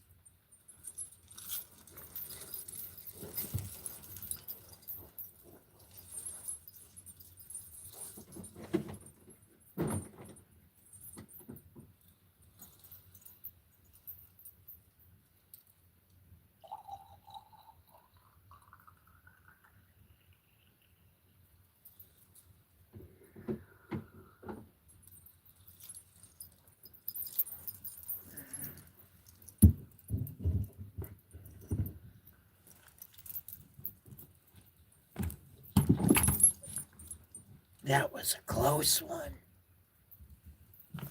That was a close one. Ooh, that's what I gotta do. Okay, we're gonna come learn from Great Grandpa today. Alright. But first, since we spoke those words and I can hear the birds chirping beautiful this day, I'm gonna light oh gosh. You see, my brain goes blank on words of things. It'll come to me in a little bit. I should know that one. And look, all I'm gonna do. Oh, well, maybe I'll do that. So I was going to use pliers, and then I was going to use a plastic handled poker, and then I said, you know what, I got my own poker.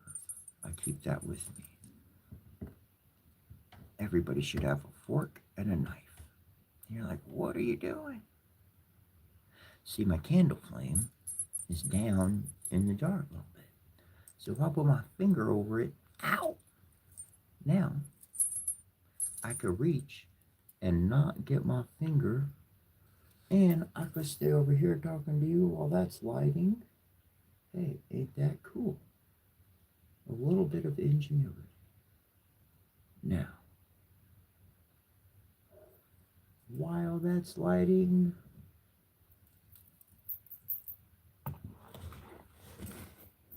we found a page.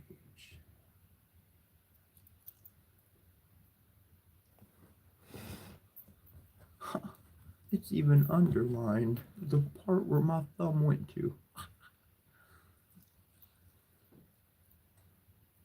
So I'm going to let that scent get around the altar here. And this altar it's become one that's off camera. This altar is not one that people see. And it's a small one compared to what I do have as my primary altar. But, big booty butt. I'm going to take the main candle to the main altar and take some good old, it's not sandalwood, it's, you know the name, Palo Santo. Palo Santo.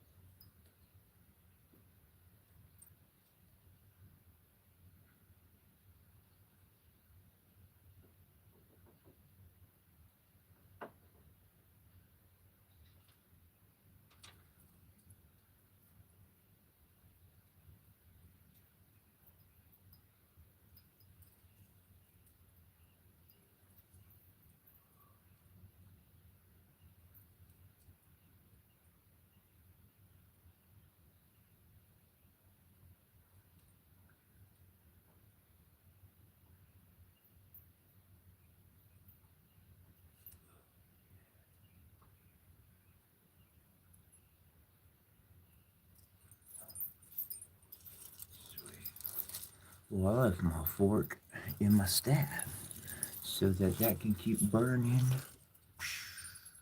right there at the top. And if you didn't see it earlier, bro, if you weren't here earlier, just in case, I got the boat. I got the boat. And it's flying to the sun.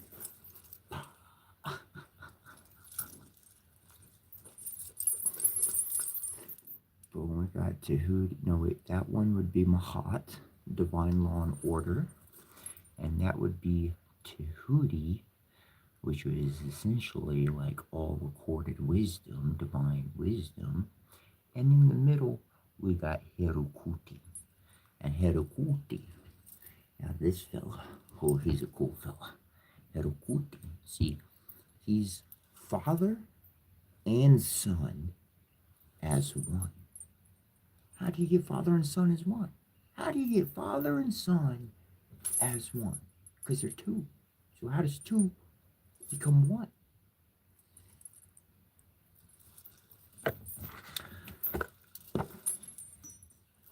The science is a real one. For those who admit and understand the philosophy and the religion, and its process will succeed only for the adept who has attained the sovereignty of will and so become the king of the elementary world.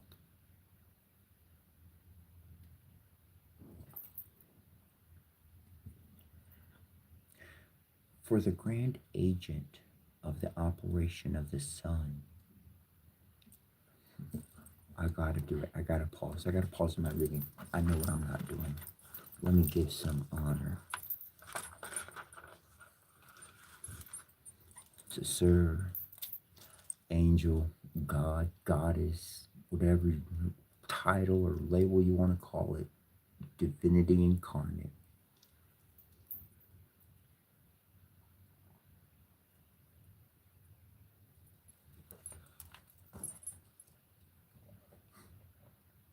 Grand Commander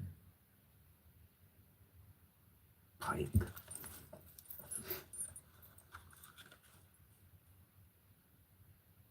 Albert Pike.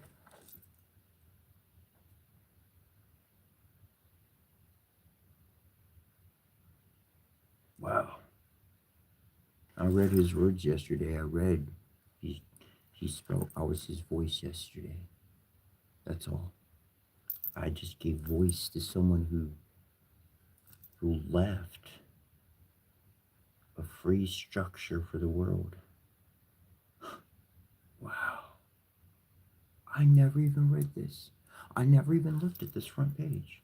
I mean, if I did, it must have been a long time ago, but I don't remember. Since I went to the Hindu temple, I don't remember. I'm going to read it. I'll show you the picture first.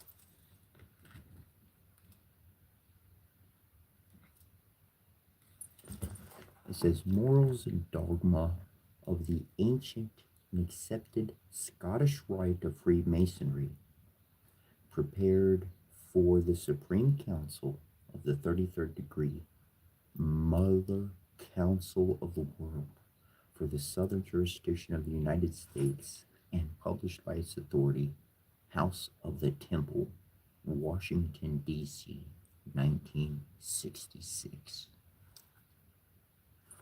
The part that I don't remember, I read this whole book like years ago. I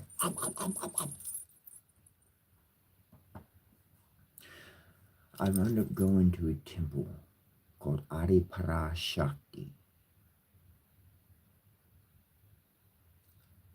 Temple of the Eternal Mother. I didn't plan it. I found the Divine Mother on the Egyptian side of things. I started learning about her, and I moved from Texas to Michigan, to Pontiac, Michigan. I didn't even know where I didn't even know where Michigan was on the map. I was an old, good old Texas boy, born and raised. I didn't know where it was on. I didn't know it was next to Canada. That's how young and foolish I used to be. Because I don't look at stuff. I look at what's in front of my face. What's in front of my face and what I can deal with. That's what I deal with. Everything else, that ain't for me. That's somebody else's junk. But I went to Pontiac, and this says, look,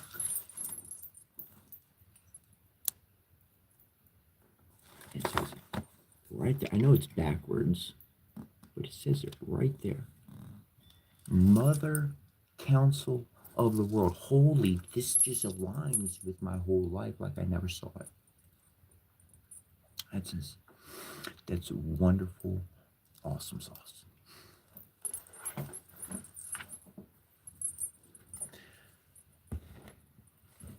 On a short, this is why we build towers of wisdom and then we crush them. We forget all about it and go about our life. Learn all the math, get all the smarts, you know how to do it, move on with your life to something else. You already got to the top of that tower. If you stay there, well, that's all you're ever going to do. That's all you got with your life. That's all you know how to do. That's it. Master of your tower. Whoop-de-doo. Smash that mug, walk off onto something else, build another one.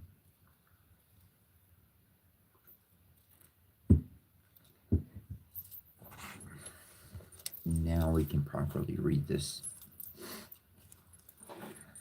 And I'm going to go up a paragraph. The Hermetic art is therefore at the same time a religion, a philosophy, and a natural science. As a religion, it is that of the ancient magi and the initiates of all ages. As a philosophy, we may find its principles in the school of Alexandria in the theories of Pythagoras. As a science, we must inquire for its processes of Paracelsus, Nicholas Flamel, and Raymond Lull. The science is a real one for those who admit and understand the philosophy and the religion, and its process will proceed only for the adept who has attained the sovereignty of will and so become the king of the elementary world. For the grand agent of the operation of the sun is that force described in the symbol of Hermes of the Table of Emerald, and it is the universal magical power, the spiritual fairy motive power. It is the Ad, according to the Hebrews, the Od, and the astral light, according to others.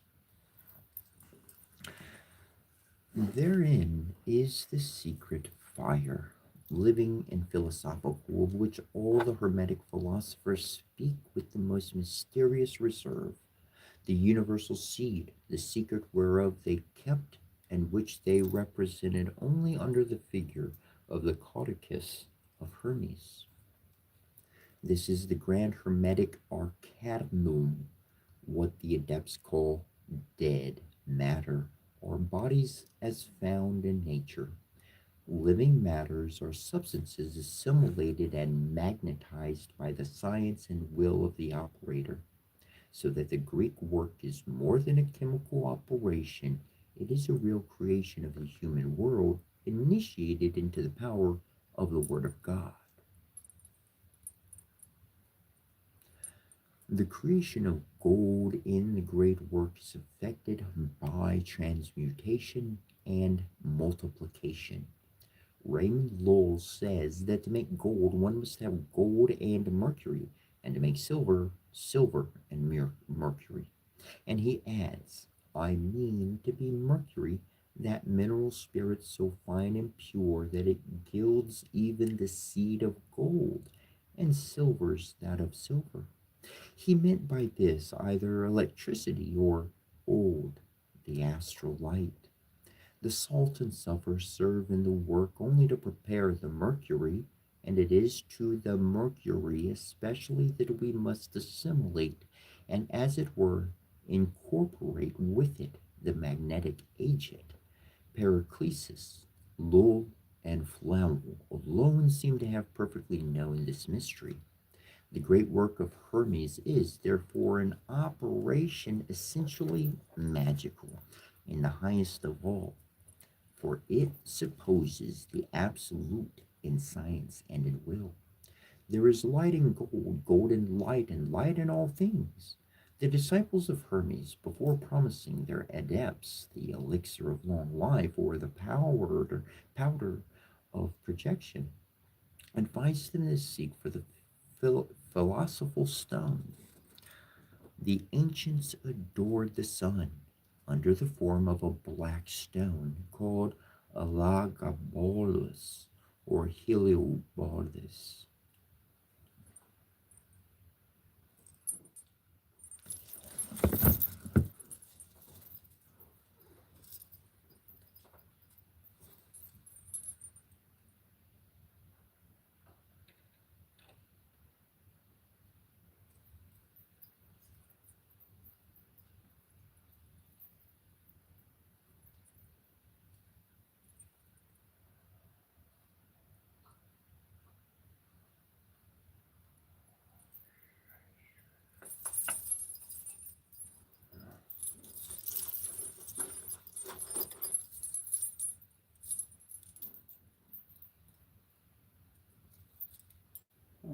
Oh.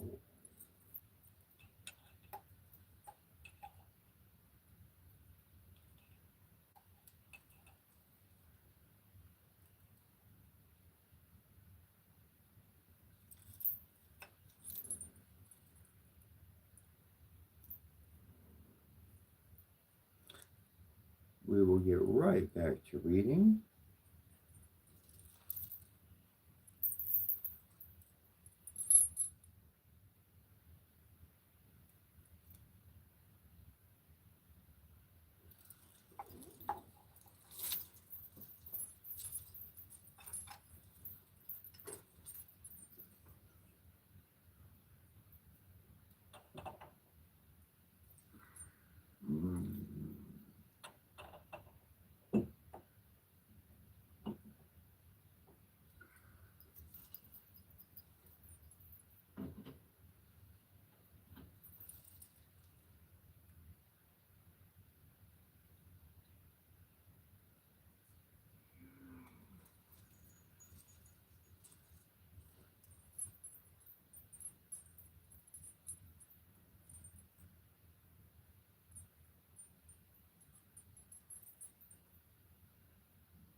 Okay.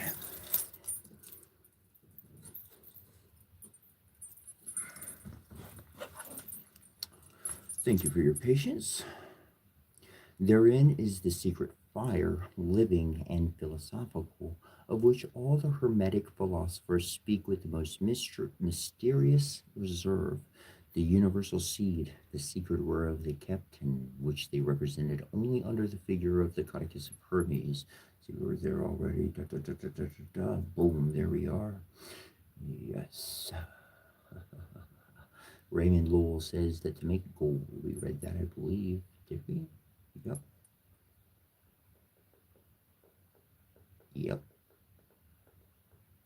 Yep. There we go. The great work of Hermes is therefore an operation essentially magical, and to the highest of all, for it supposes the absolute in science and in will. There is light in gold, gold in light, and light in all things. The disciples of Hermes, before promising their adepts the elixir of long life or the powder of projection, advised them to seek the philosophical stone. The ancients adored the sun under the form of a black stone called Elagabalus or Heliogabalus. The faithful are promised in the apocalypse a white stone.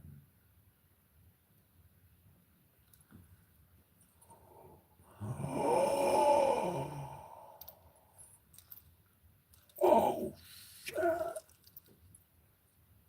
Oh.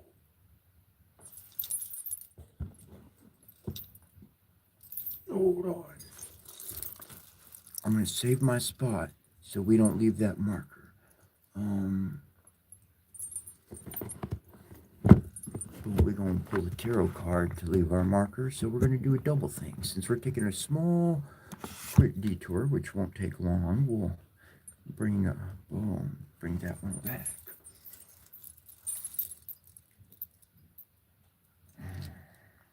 Holy crikey. So, interesting tidbit of information. My set of stone runes. Now, I used to go to the Renaissance Festival, not just go to the Renaissance Festival, man, I used to work there, okay? Like, shit, I didn't just work there. I created a business that served the businesses. Like, my business was to serve the businesses who had, because they had problems. So all their problems, everybody's complaining, oh, I got this problem. People don't ever do this. Oh, it's too hard to do that. Blah, they're complaining about everything. So I'm like, okay, so you don't want that. You don't want that. You don't want that. You need this. You need this. You need this. Huh. Well, that only takes me about 20 minutes of my time. That's it. All day long, 20 minutes. I could run around the whole fair and do it at the same time. I'm that dang good. I'm not kidding. I'm not trying to blow smoke or nothing. I know what the hell I'm doing. So I tacked on 1, 2, 3, 4, 5, 6, 7, 8. I've tacked on as many as I could. And I served the entire community. I removed all their problems. And I'm going to leave it at that. When I'm not leaving it at that, I'm going on with what I was going to say. I could have bought runes at the Renaissance Fair, man. People come through, they got runes and stuff. You're supposed to get like square ones with edges or whatever. And everybody has their own likenesses. Anyways, what I'm getting at, we read the white stone. We read the black stone. Well, in my rune set came a stone with no rune. They call it and I forget what they call it, but they added it to the rune system more modernly than recently. I gotta pull them all out. And the new rune system adds this one rune that doesn't have anything on it, but they sent me that one, but it also they sent me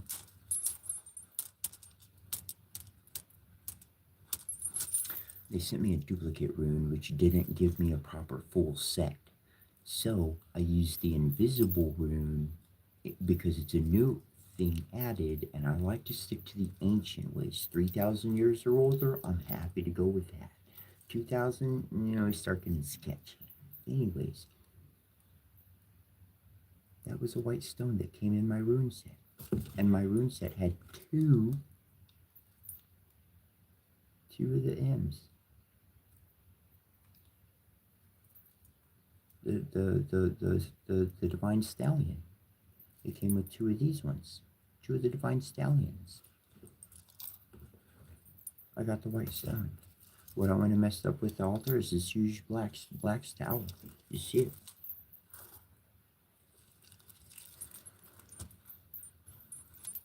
Anyways, let me put these runes back and I will continue reading.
patience. Oh, bro, I love you. The stone says the masters in alchemy is the true salt of the philosopher's stone, which enters as one third into the composition of Azoth. But Azoth is, as we know, the name of the grand hermetic agent and the true philosophical agent. Wherefore they represent their salt under the form of a cubical stone. The philosophical stone is the foundation of the absolute philosophy, the supreme and unalterable reason. Before, think, before thinking of the metallic work, we must be firmly fixed on the absolute principles of wisdom. We must be in possession of this reason, which is the touchstone of truth. A man who is the slave of prejudices will never become the king of nature and the master of transmutations. The philosophical stone, therefore, is necessary above all things. How shall it be found? Hermes tells us in his table of emerald, we must separate the subtle from the fixed, the great care and extreme attention, separate our certainties from our beliefs, and make perfectly distinct the respective domains of science and faith, and to comprehend that we do not know the things we believe, nor believe anything that we come to know, and thus the essence of the things of faith are the unknown and indefinite, while it is precisely the contrary with the things of science. Whence we shall conclude that science rests on reason and experience, and faith has for its basis sentiment and reason. The sun and moon of the alchemist concur in perfecting and giving stability to the philosophical stone. They correspond to the two columns of the temple, Jachin and Boaz. The sun is the hieroglyphical sign of truth, Jachin and Boaz. Yachin, Yachin and Boaz. Yachin and Boaz. Yachin, Boaz. Yachin, Boaz. Yachin, Boaz. Yachin, Boaz. Yachin, Yachin, Yachin, Boaz, Boaz, Boaz. Yachin, Yachin, Yachin, Boaz, Boaz, Boaz. Yachin, Yachin, Yachin, Boaz, Boaz, Boaz. Yachin, Boaz, Yachin, Boaz, Yachin, Boaz. The sun is the hieroglyphical sign of truth because it is the source of light, and the rough stone is the symbol of stability. Hence, the medieval alchemists indicated that the philosophical stone is the first means of making the philosophical gold, that is to say, of transforming all the vital powers figured by the six metals into sun, that is, into truth and light, which is the first indispensable operation of the great work, which leads to the secondary adaptation and enables the creators of the spiritual and living gold, the possessors of the true philosophical salt, mercury and sulfur, to discover by the analogies of nature the natural and palpable gold. To find the philosophical stone is to have discovered the absolute, as all the masters say. But the absolute is that which admits of no errors, is the fixed from the volatile, is the law of the imagination, is the very necessity of being, is the immutable law of reason and truth. The absolute is that which is. To find the absolute in the infinite, in the indefinite, and in the finite, this is the magnum opus in the great work of the sages, which Hermes called the work of the sun. To find the immovable basis of true religious faith, of philosophical truth, and of metallic transmutation. This is the secret of Hermes in its entirety, the philosophical stone. This stone is one and manifold. It is decomposed by analysis and recompounded by synthesis. In analysis, it is a powder. The powder, the projection of the alchemist. Before analysis and in synthesis, it is a stone. The philosophical stones say the masters must not be exposed to the atmosphere, nor to the gaze of the profane, but it must be concealed and carefully preserved in the most secret place of the laboratory, and the possessor must always carry on his person the key of the place where it is kept. He who possesses the grand arcanum is a genuine king, and more than a king, for he is inaccessible to all fear and all empty hopes. In all maladies of soul and body, a single particle from the precious stone, a single grain of the divine powder, is more than sufficient to cure him. Let him hear who hath ears to hear, the Master said. The salt, sulfur, and mercury are but the accessorial elements and passive instruments of the great work. All depends, as we have said, on the internal magnet of Periclesis, Periclesius, Periclesius.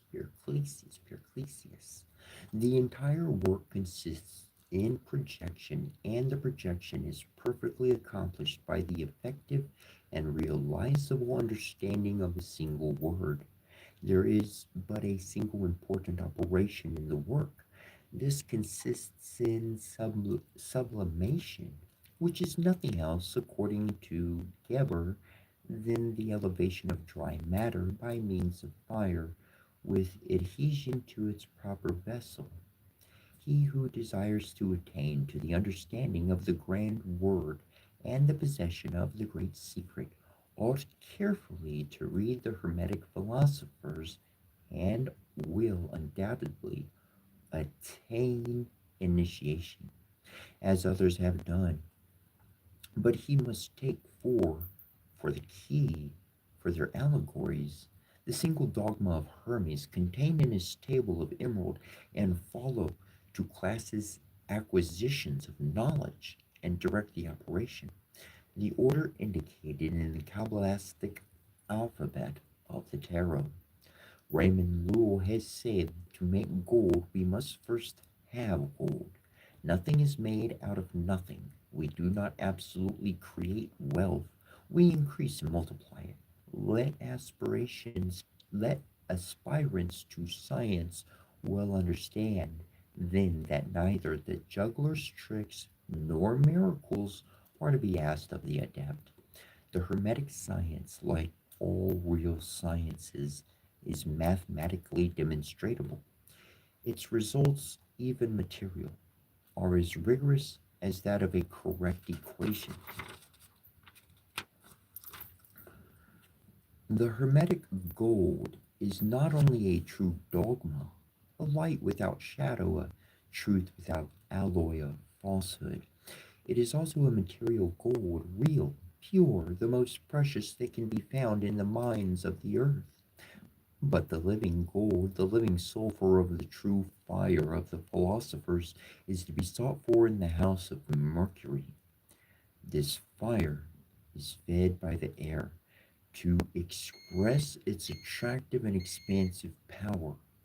No better comparison can be used than that of the lightning, which is at first only a dry and earthy exhalation united to the moist vapor, but which by self exhalation takes a fiery nature, acts on the humidity inherent in it, which it attracts to itself and transmutes in its nature, after which it precipitates itself rapidly toward the earth, whether it is attracted by a fixed nature like unto its own. These words in form enigmatic but clear at bottom distinctly express what the philosophers mean by their mercury, fecundated by sulfur, and which becomes the master and regenerator of salt. It is the Azul, the universal magnetic force. Azul, Azul, Azul, Azul. The grand magical agent, the astral light, the light of life, fecundated by the mental force, the intellectual energy, which they compare to sulfur on account of its affinities with the divine fire. As to the salt, it is absolute matter. Whatever is matter contains salt, and all salt, nitre, may be converted into pure gold by the combined action of sulfur and mercury, which sometimes acts so rapidly that the transmutation may be effected in an instant, in an hour, without fatigue to the operator, and almost without expense. At other times, and according to the more refractory temper of the atmospheric media, the operation requires several days, several months, and sometimes even several years. Two primary laws exist in nature, two essential laws which produce, by counterbalancing each other, the universal equilibrium of things. These are fixedness and movement, analogous in the philosophy to truth and fiction, and in absolute conception to necessity and liberty, which are the very essence of a deity. The Hermetic philosophers gave the name fixed to everything ponderable, to everything that tends by its natural to central repose and immobility. They term volatile everything that more naturally and more readily obeys the law of movement, and they form their stone by analysis, that is to say, by the volatilization of the fixed, and then by synthesis, that is, by fixing the volatile, which they effect by applying to the fixed, which they call their salt, the sulphureted mercury or the light of life, directed and made omnipotent by a sovereign will. Thus they master entire nature, and their stone is found whenever there is salt, which is the reason for saying that no substance is foreign to the great work, and that even the most despicable and apparently vile matters may be changed into gold, which is true in the sense, and they all contain the original salt principle represented in our emblems by the cubical stone. To know how to extract from all matter the pure salt concealed in it is to have the secret of the stone. Wherefore, this is a saline stone, which the ode or the universal astral light decomposes or recompounds. It is single and manifold, for it may be dissolved like ordinary salt and incorporated with these other substances. Obtained by analysis, we might term it the universal sublimate, found by way of synthesis. It is the true panacea of the ancients, for it cures all maladies of soul and body, and has been styled par excellence the medicine of all nature. When one, by absolute initiation, comes to control the forces of the universal agent, he always has this stone at his disposal, for its extraction is then a simple and easy operation, very distinct from the metallic projection or realization. This stone, when in a state of sublimation, must not be exposed to contact with the atmospheric air, which might partially dissolve it and deprive it of its virtue, nor could its emanations be inhaled without danger. The sage prefers to preserve it in its natural envelopes, assured as he is of extracting it by a single effort of his will, and a single application of the universal agent to the envelopes which the Kabbalists call cortices, the shells, the bark, or integuments. Integuments.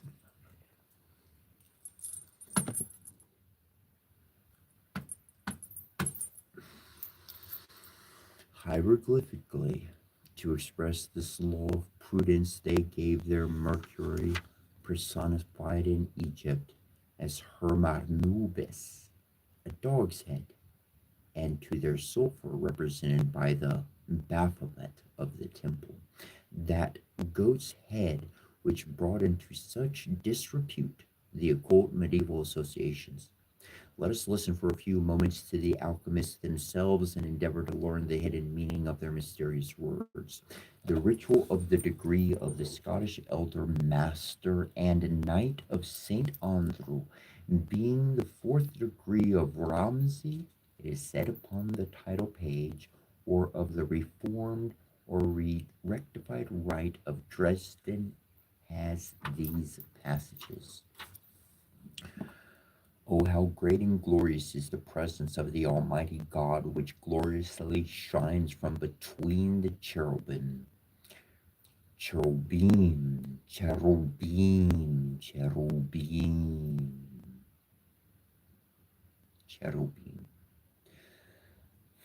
Oh, how great and glorious is the presence of the Almighty God, which gloriously shines from between the cherubim. How adorable and astonishing are the rays of that glorious light that sends forth its bright and brilliant beams from the holy ark of alliance and covenant. Let us, with the deepest veneration and devotion, adore the great source of life, that glorious Spirit who is the most merciful and beneficent ruler of the universe and of all the creatures it contains. The secret knowledge of the Grand Scottish Master relates to the combination and transmutation of different substances, whereof that you may obtain a clear idea and proper understanding. Albert Pike, Albert Pike, Albert Pike, Albert Pike, Albert Pike, Albert Pike. Albert Pike, Albert Pike, Albert Pike.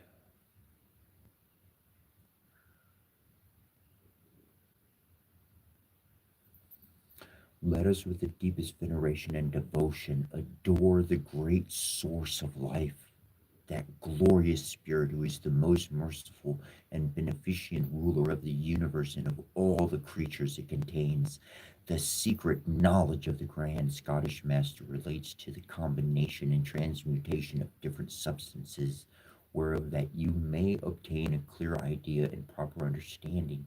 You are to know that all matter and all material substances are composed of combinations of three several substances extracted from the four elements, which three substances in combination are salt, sulfur, and spirit. The first of these produces solidity, the second softness, and the third the spiritual vaporous particles. These three compound substances work potently together, and therein consists the true process for the transmutation of metals. To these three substances allude the three golden basins, in the first of which was engraved the letter M, in the second letter G, and in the third nothing. The first M is the initial letter of the Hebrew word malach, which signifies salt, and the second G of the Hebrew word geparaith, which signifies sulfur. And as there is no word in Hebrew to express the vaporous and intangible spirit, there is no letter in the third basin. With these three principal substances, you may effect the transmutation of metals, which must be done by means of the 5 points of rules of Scottish mastership.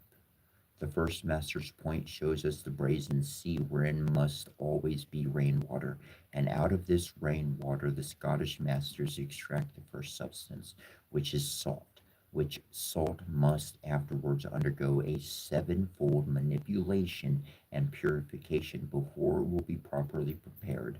This sevenfold purification is symbolized by the 7 steps of Solomon's temple, which symbol is furnished us by the first point or rule vessel of the Scottish masters.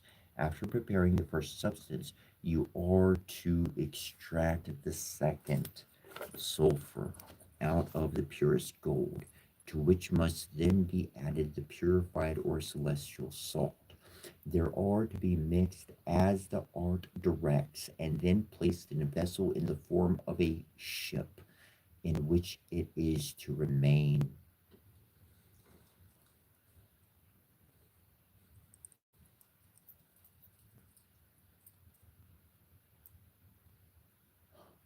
As the ark of Noah was afloat.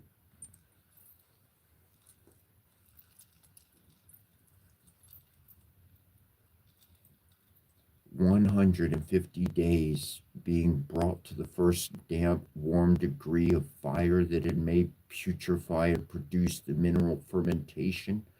This is the second point or rule of the Scottish masters.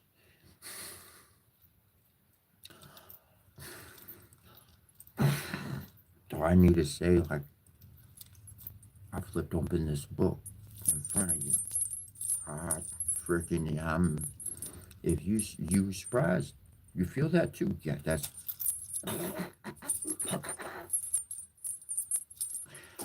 I tried to get that one up yesterday because that's been my serving plate. That's been on top of my coffee pot. But it has the zodiac. It has all the constellation. The Chinese zodiac, the dragon and the horse and the cow and all of that.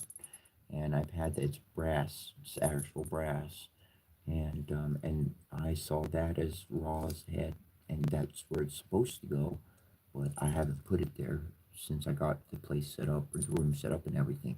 And I tried to do it yesterday morning, but I couldn't do it, and we made sure it hit 6 a.m. on time. And then I got that up this morning. I woke up stupid early. I mean, it's just, anyways.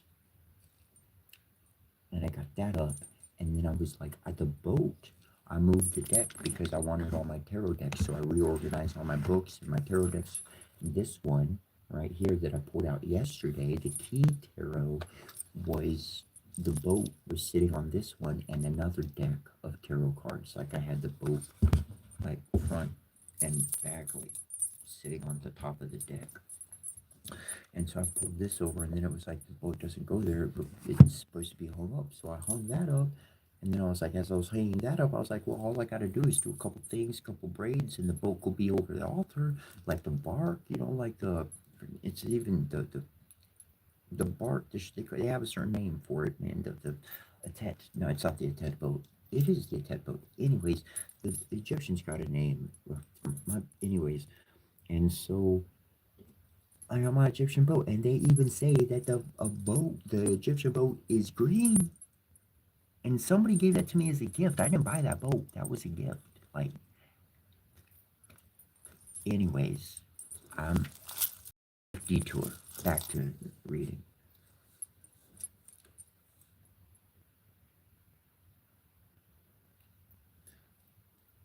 If you reflect, my brother, that it was impossible for any one to imagine that either common salt or nitrate could be extracted from rainwater or sulfur from pure gold, you will no doubt suspect that some secret meaning was concealed in these words.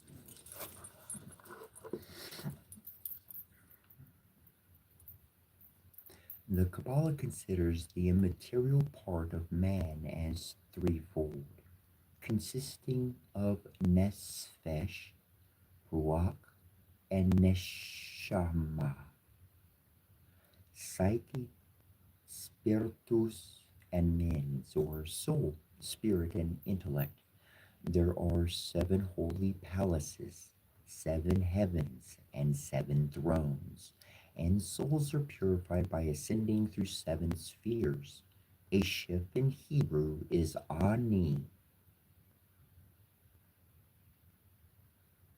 I'm saying that again for you, bro.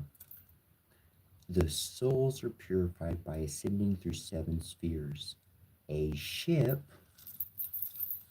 in Hebrew is Ani. And the same word means I, me, or myself. The ritual continues. Multiplying the substances thus obtained is the third operation, which is done by adding to them the animate, volatile spirit, which is done by means of the water of the celestial salt, as well as by the salt, which must daily be added to it very carefully, and strictly observing to put neither too much nor too little, inasmuch as if you add too much, you will destroy that growing and multiplying substance, and if too little, it will be self consumed and destroyed and shrink away, not having sufficient sustainability for its preservation. V. This third point, or rule of Scottish rite, mass of Scottish masters, gives us the emblem of the building of the Tower of Babel, used by our Scottish masters, because by irregularity and want of due proportion and harmony, that work was stopped, and the workmen could proceed no further. Next comes the fourth operation, represented by the cubical stone. Those faces and angles are all equal. As soon as the work is brought to the necessary point of multiplication, it is to be submitted to the third degree of fire, wherein it will receive the due proportion of the strength and substance of the metallic particles of the cubical stone, and this is the fourth point or rule of the Scottish masters. Finally, we come to the fifth and last operation, indicated to us by the flaming star after the work has become a duly proportioned substance. It is to be subjected to the fourth and strongest degree of fire, wherein it must remain 3 times 27 hours until it is thoroughly glowing, by which means it becomes a bright and shining tincture, wherewith the lighter metals may be changed by the use of 1 part to 1,000 of the metal. Wherefore this flaming star shows us the fifth and last point of the Scottish masters.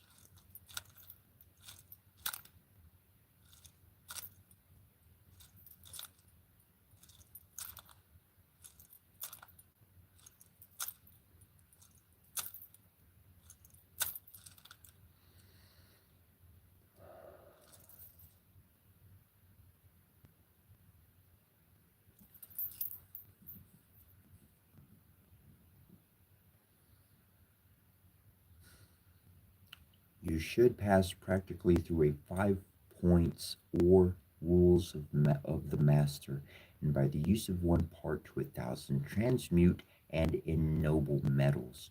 You may then in reality say that your age is 1,000 years. In the oration of the degree, the following hints are given as to its true meaning. The three divisions of the temple, the outer court, sanctuary, and holy of holies, signify the three principles of our holy order, which direct to the knowledge of morality and teach those most practical virtues that ought to be practiced by mankind. Therefore, the 7 steps which lead up to the outer court of the temple are the emblem of the sevenfold light which we need to possess before we can arrive at the height of knowledge, in which consists the ultimate limits of our order. In the brazen sea, we are symbolically to purify ourselves.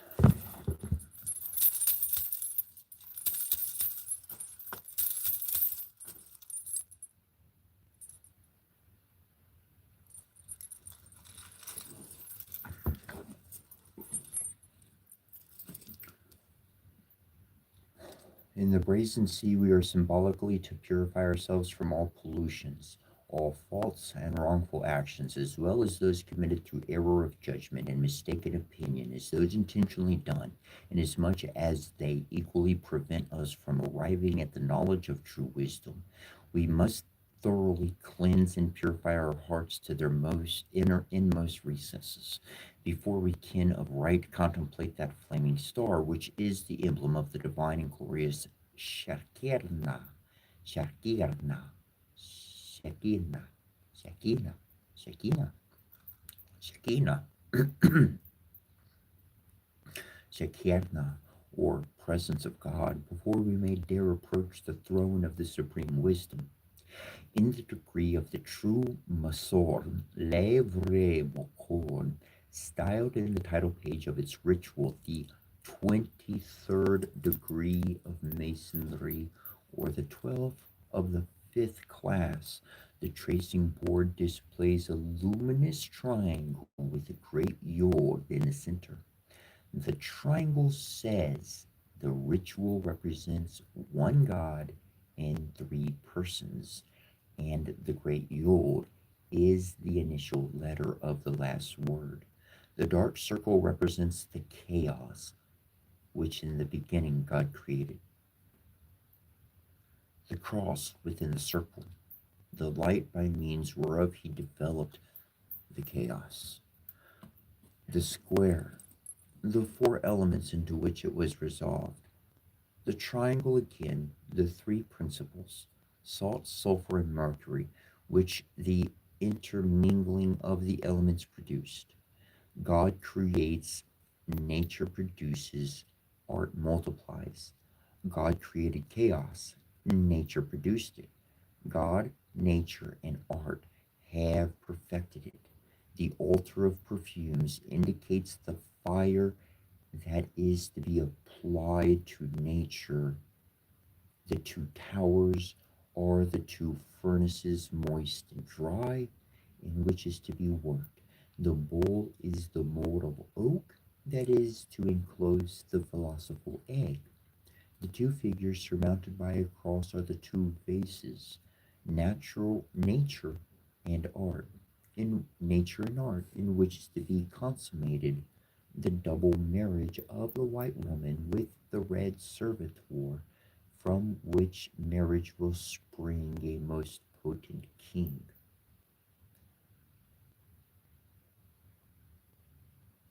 Chaos means universal matter, formless but susceptible of all forms.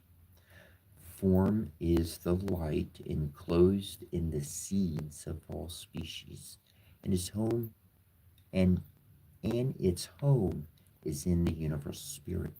To work on universal matter, use the internal and external fire. The four elements result: the Principia, Principiorum, and Emergerta, fire, air, water, and earth. There are four qualities of these elements: the warm and dry, the cold and moist. Two appertain to each element: the dry and cold to the earth, the cold and moist to water, the moist and warm to the air, and the warm to the and dry to fire, whereby the fire connects with the earth, all the elements, as Hermes said, moving in circles.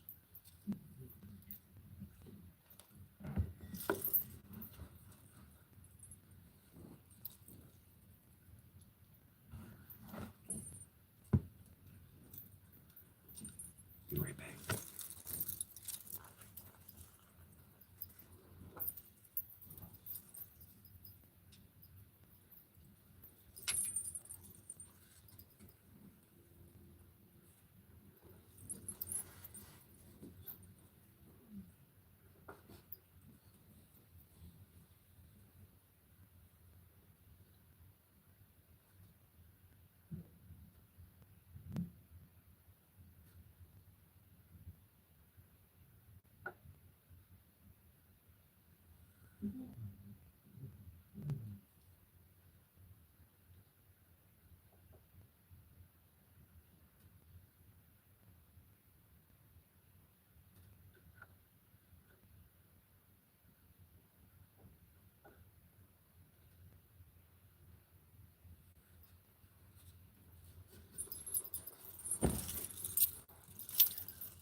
From the mixture of the four elements and of their four qualities results the three principles: mercury, sulfur, and salt.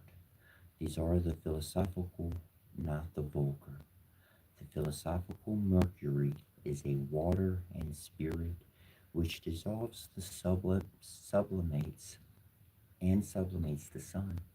The philosophical sulfur, a fire and a soul, which mollifies and colors it.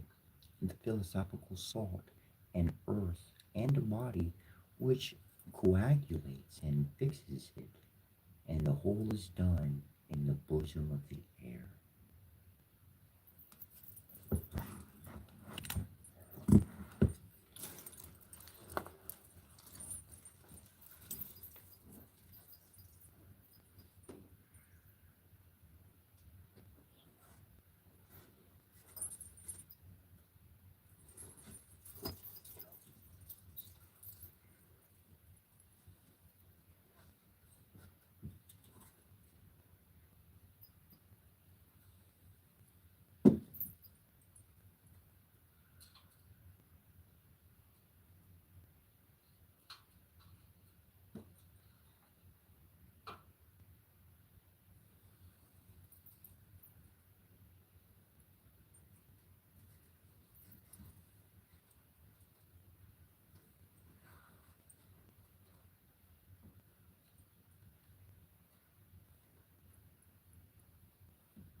What I'm going to say is act on what you know.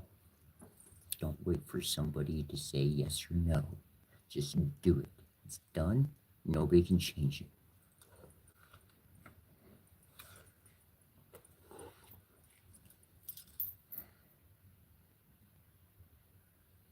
From these three principles result the four elements duplicated, or the grand elements: mercury, sulfur, salt, and glass, two of which are volatile: the water, mercury, and the air, sulfur, which is oil.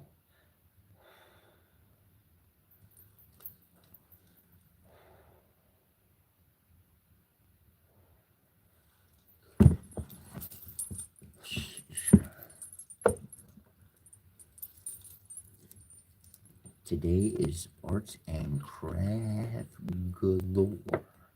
Holy crikey. Don't.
Oh, shh.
When you've got ingredients in your kitchen and you're reading a recipe, why don't we just add those ingredients to the recipe if it calls for it? Got it.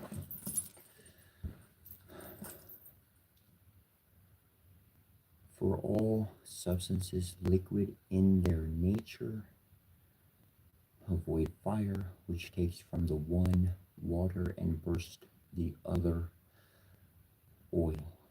But the other two are dry and solid, to wit, the salt wherein fire is contained, and the pure earth, which is the glass, on both of which the fire has no other action than to melt and refine them, unless one makes use of the liquid alkali. For just as each element consists of two qualities, so these great duplicated elements partake each of two of the simple elements, or more properly speaking, of all the four, according to the greater or less degree of each.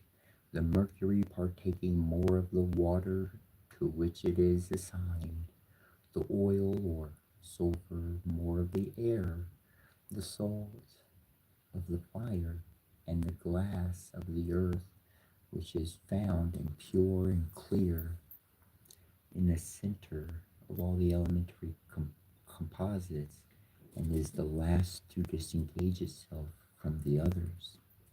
The four elements and three principles reside in all compounds, animal, vegetable, and mineral, but more potently in some than others. The fire gives them movement, the air sensation, the water nutriment, and the earth substance.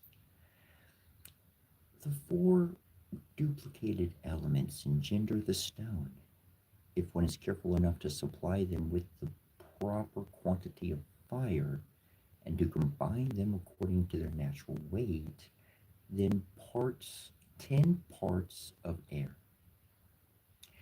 10 parts of air make one of water, 10 of water, one of earth, and 10 of earth, one of fire.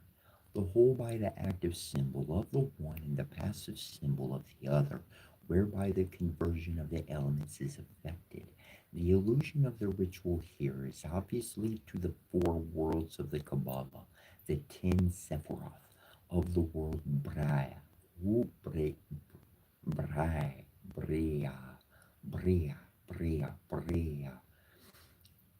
The 10 Sephiroth of the word Bria proceed from Malakuth, Malakoth, the last of the 10 emanations of the world Azaluth. The 10 Sephiroth of the world Yazira, from Malkuth of Bria, and the 10 of the world Asiya from Malakoth of Yazira. The password of the degree is given as Metralum, which is a corruption of Metatron, the cherub, who and Sandalphon are in the Kabbalah the chief of the angels. The active and passive symbol are the male and female. I must write some notes before we proceed on, bro. Oh, bro, don't you know? That's some juicy stuff there.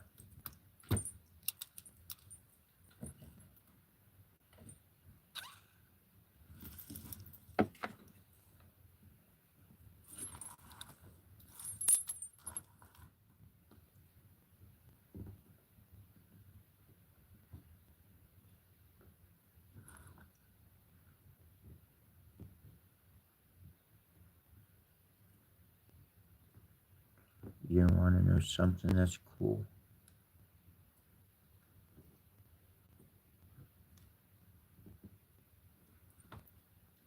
People who play together believe in the same things. We don't cancel each other's worlds out. We're just like, oh, you do that over there, I do that over here. And then you bring the worlds together and they harmonize.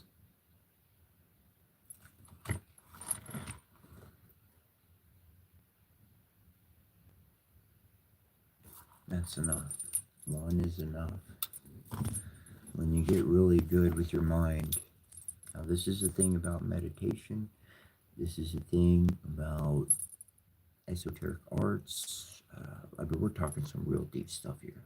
And you might have the mind to grasp it all. You may grasp it tonight, bro. Like,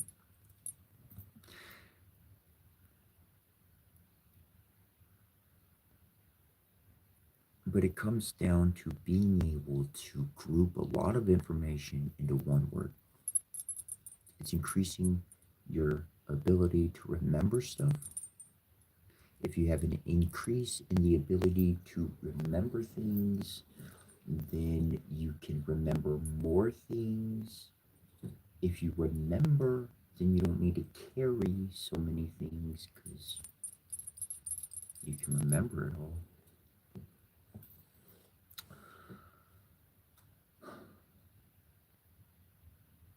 Meditation, shamanhood, the path of spiritualism, enlightenment, connecting to all this stuff, all this jam the world has to offer as far as the ancient ways go. Let me get some of that light out the way.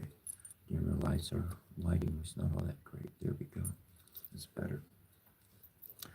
And it's an increase of memory. It's an increase of ability to think. So the more information you got, the more options you have. The more options you have, like, you're not stuck. Somebody says, oh, you can't do that. And you're like, well, there ain't no law against it. And That's your house.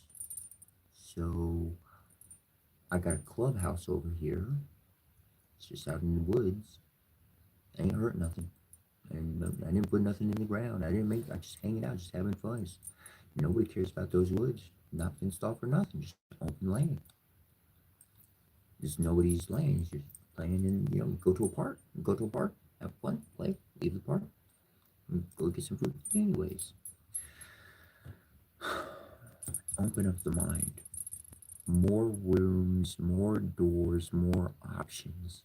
If you only got one room inside of your mind, you ain't gonna get very far.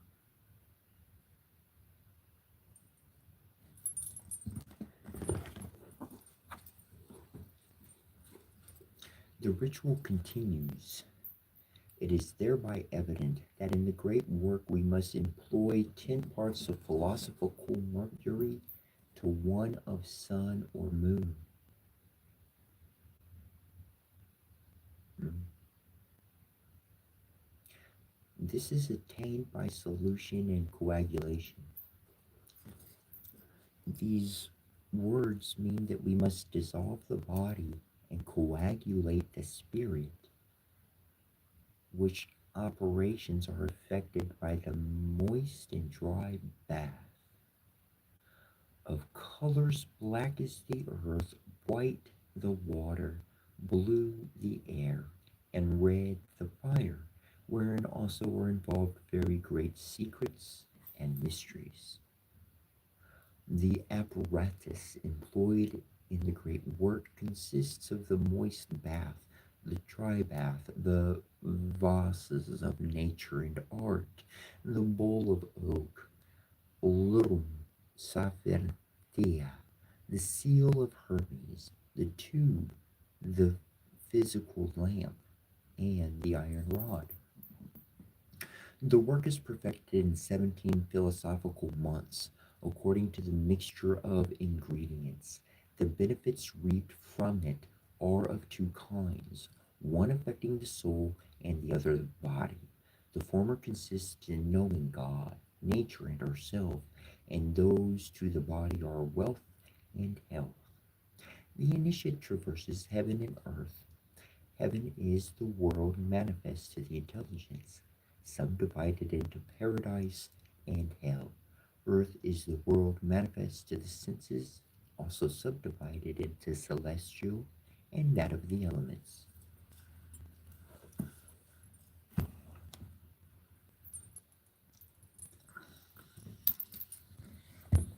I want to go to a book. Here's a.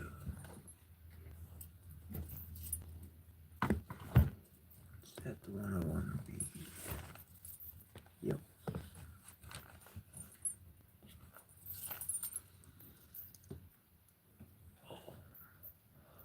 I pulled out more books.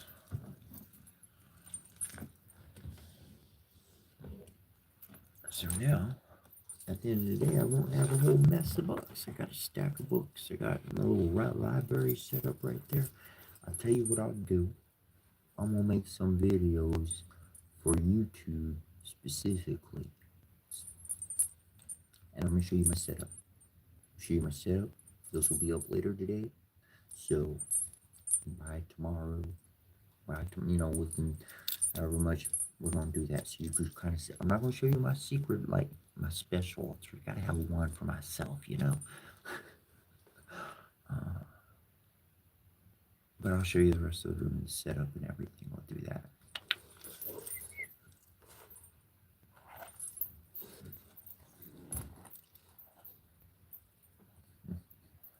Interesting. Let's see. I'm going to start where my thumb went.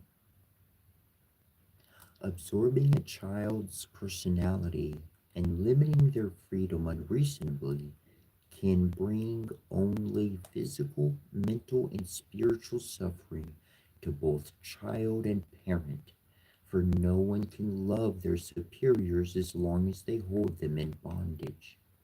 If we could provide children with an atmosphere of affection and understanding, instead of one colored by restriction, compulsion, and violence. The emotional balance of the younger generation would be assured so that their subsequent lives would be freer from the aggressive tendencies that tend to destroy their health and happiness. In order to cope with the hatreds and enmities that accompany adult life, we must recognize their origins and background in childhood experience. Most parents are unconscious of the injuries they are inflicting upon their children, who, in turn, repress the memories of these experiences into unconsciousness so that they too become unaware of them. Having passed the stage of childhood, most of us are now combating the hostilities that present themselves in the outside world. And at the same time, we must battle the conflicts within our own personalities that give rise to uncontrolled hatred.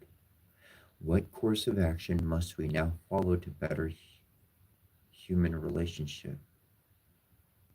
What methods are effective in cultivating love and in controlling or diminishing hatred?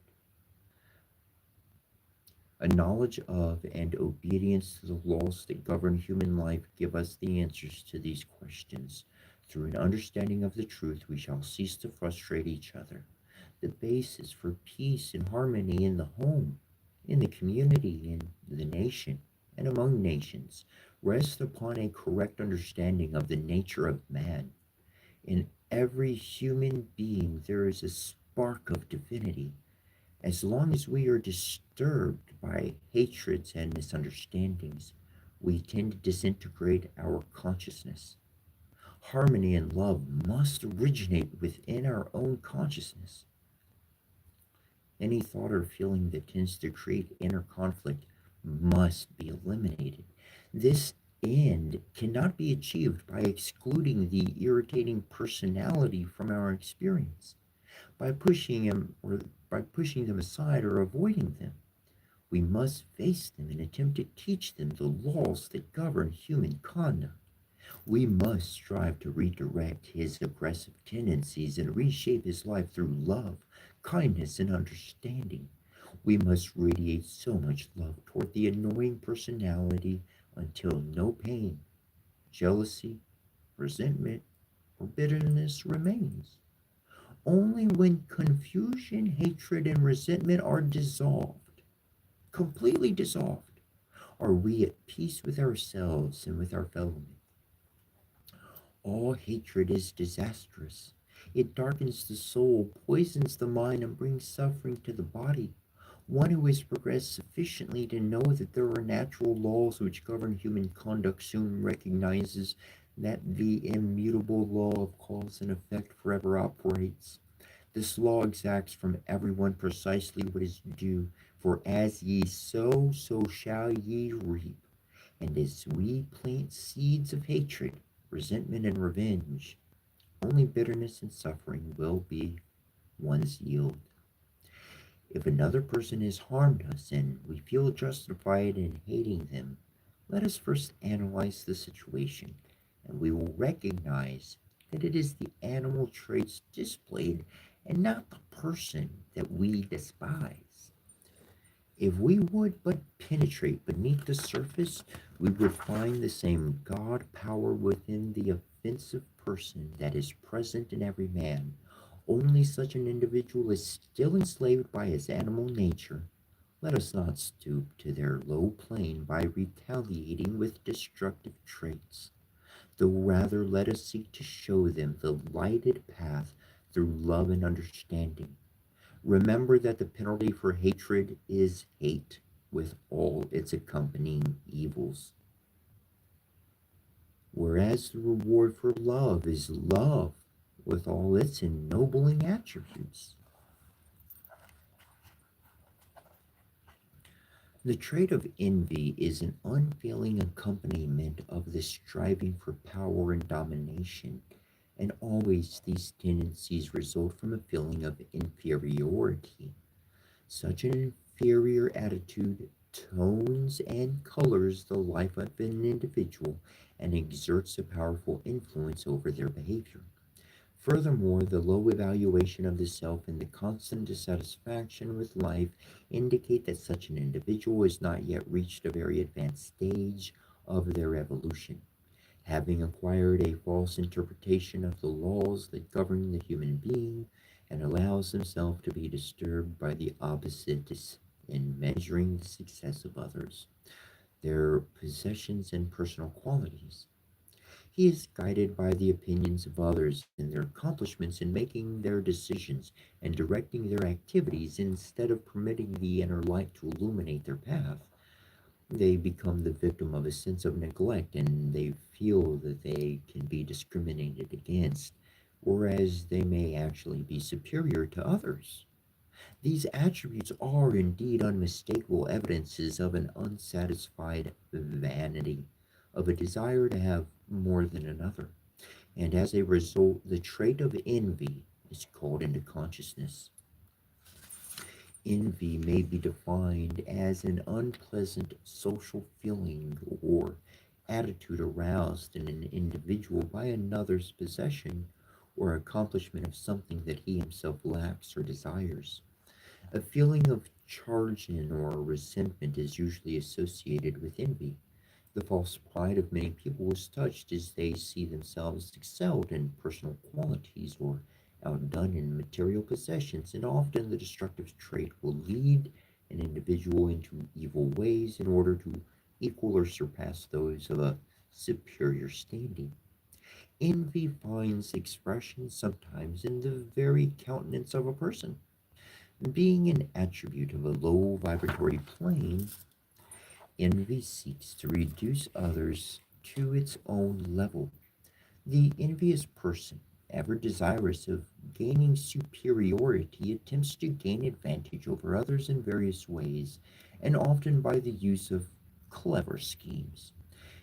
They may meet their superiors with coolness and indifference, depreciate their qualities or attainments, magnify their weakness or ridicule their aspirations, and may even seek to retard their progress by placing obstacles in their way. Often a person entertaining an original idea or plan must proceed cautiously, lest they be hindered by an incompetent one who is envious of their advancement. Envy may even express itself in the form of personal or material damage to some unfortunate victim. The feeling of envy, which develops in the process of measuring another's successes, does not contribute to greater happiness, but on the contrary, it retards the individual in their progress by holding them on a low plane, attracting as it does those attributes of light destructive character. It can result in producing only discontent, inharmony, and unhappiness. In spite of the universal disapproval of envy, because of its socially hostile nature, still there is scarcely a person whose character is entirely free of this trait. As long as the life of a person moves along at the normal speed and momentum, the trait of envy is not frequently called into play. But whenever a man or a woman brings to suffer, when they are deprived of their needs and comforts, when their fame, fortune, or love is taken from them, when they present, when their present is troubled and their future is darkened, then envy begins to assume control of their consciousness.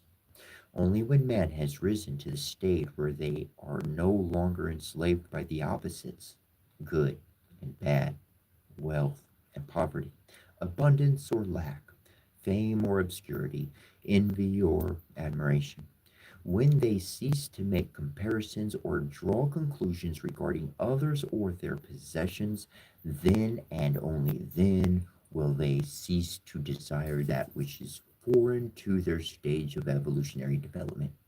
Not only must a person cease to indulge in envy if they wish to progress mentally and spiritually, but they must refrain from provoking envious tendencies in others. Any ostentatious display of superiority over one's fellows is antagonistic to social well being. A genuinely superior person conducts themselves in a humble manner and with due respect for those of lesser achievement. They avoid any showy exhibition of their standing, which naturally arouses the chagrin and resentment of those lower in the scale. Every man has a part to play in life, and it is each man and woman's duty to fulfill their mission to the best of their ability. We do not always have conscious control over our achievements, the nature or extent of our pursuits, our successes or failures. Each individual reacts to life according to their stage of evolution, just as it is a violation of mental law to blame, criticize, or condemn a man or woman for their own weakness or their failures, their defeats, their wants. It is like a wise transgression of law to parade or overemphasize one's preeminence, abundance, or superiority. Genius is modest, is applicable in overcoming the tendency to incite envy in others because of superior intellectual capabilities. Mental and physical excellences are gifts that are to be appreciated, enjoyed, and utilized in the interest of individual and social betterment. They who is possessed of an abundance of material possessions should be moved with a feeling of generosity towards those less fortunate fellow men who are not blessed as they are in this world's material goods. Remember also that charity inviveth not and is not puffed up. An individual's achievements, merits, and superior qualities speak through their deeds. They require no formal publication. The extent to which a person longs for the possessions or enjoyments of another depends upon their appreciation of their own environment. According to one's understanding and stage of advancement, they will view the wealth, the power, and the renown of other persons. He who understands and applies the laws that govern human beings will welcome the accomplishments and superior qualities of others as a challenge, an incentive to strive for better things. If they are sufficiently advanced, their peace of mind will not be disturbed by these things, because such an individual is too deeply absorbed in constructive thoughts to allow themselves to become involved in the destructive forces of envy. Anyone appreciative of the things they possess is not inclined to envy. Many persons are unaware of the joys, beauties, and abundance in their immediate surroundings because of their negative attitude. They are always finding fault with their lot in life, comparing their state of affairs with those of a more fortunate nature, anxiously longing for what another has instead of utilizing their God given powers to attain that which their hearts desire. Most of our potential powers lie dormant, which, if awakened, could gain for us all that we desire in life. It is our negative thoughts, our fears of lack, of illness, of misfortune, of unhappiness that actually produce these things in our lives. If we would think health, abundance, contentment, peace, and happiness, and lend our efforts in that direction, these things would be added to our experience. As long as we sit back and bemoan our predicament, begrudging others for better fortune, we shall continue to suffer. Only when man recognizes that he has the power to use their thoughts to lift himself from misery, only then do their freedom begin. Anyone who allows envy to influence and color their life is a hindrance to society. Such a person constitutes a useless disruptive force that leads towards destructive ends in disturbing others, in depriving them of their rightful possessions, in harming them in some form or fashion, always striving for that which is seemingly beyond their achievement. They are constantly defending their lack of attainment with groundless alibis, usually placing the blame for their failure upon someone else. Such an individual is a foreign element in society where understanding, generosity, cooperation, and love form the bond of human relationships. Like vanity, the trait of envy reaps its victims from the overambitious class. They whose aspirations are limited is not as frequently or as readily exposed to the forces of envy as one whose ambitions are without bounds. There are some people who cannot enjoy the accomplishments of others because they themselves aspire to excel in everything. Everyone has some line of endeavor in which they have the talent and can surpass their fellows. But even in their special field, the wise person does not strut or disdain those of the lesser ability or achievement. A person would not be human if their personality did not retain some trace of envy. Since we cannot entirely eliminate envy from our consciousness, we must attempt to control or sublimate it. In the individual, the feeling can be directed towards activities that elevate the person's self esteem. The same course of action applies to the community and to the nation. The individual who feels themselves neglected and slighted must be educated in new ways of developing their latent powers in an understanding and application of the laws that govern their being, thus contributing to their own peace and happiness and that of their fellow men. One who keeps himself occupied in some useful activity not only develops personal qualities but often acquires possessions that will diminish their feeling of inferiority. As an individual grows and develops in every phase of their being, they gain that deeper understanding and broader vision that welcomes the good of others and thus eliminates the consciousness of the disparity between themselves and others.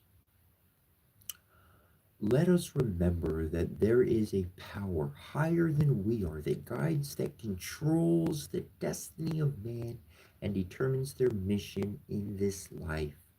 According to the divine plan, each individual is assigned in allotted tasks to be performed to the best of their ability. Some will be appointed to positions of authority and superiority, while others must serve lower in the scale. But each one constitutes an intricate and essential part of the great scheme of things. However firmly we may believe that it is within our power to choose an occupation according to our liking, still there is an unseen force that determines who shall be the doctor, the lawyer, the artist, the statesman, the philosopher, the teacher, and who shall be the servant or the laborer. When a person becomes cognizant of this impelling force, he should willingly accept their role. They should willingly accept their role and play their part, and knowing that each one's part is necessary to the proper functioning of the whole. They will not allow envy to color their attitude toward one who has been designated to a higher place. The only logical course of action is to accept one's own station in life, to do their duty to the best of their ability, knowing that it is necessary in their evolution and that in due time they will be elevated to a higher task. It matters not whether one's calling is exalted or humble, whether king or slave, only how well does one perform the duties of their assignment.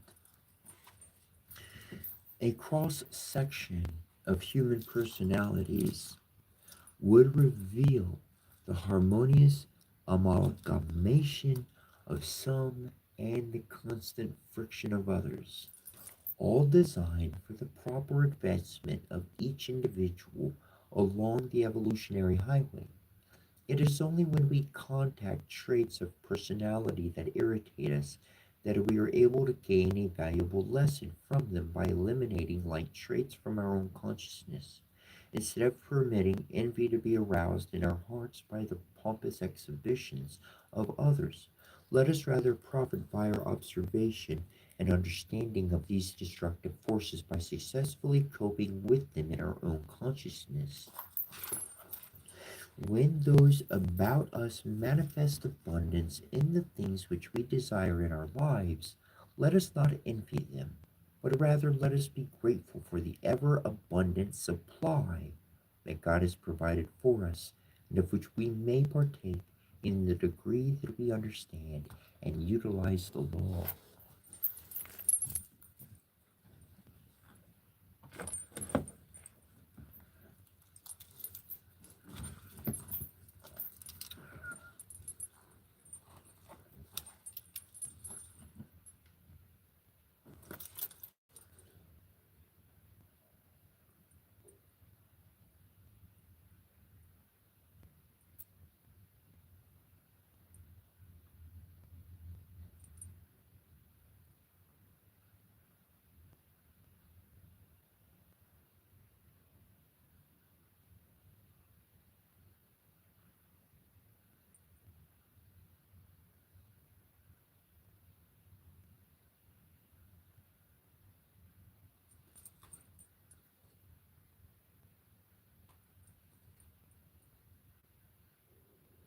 Ooh.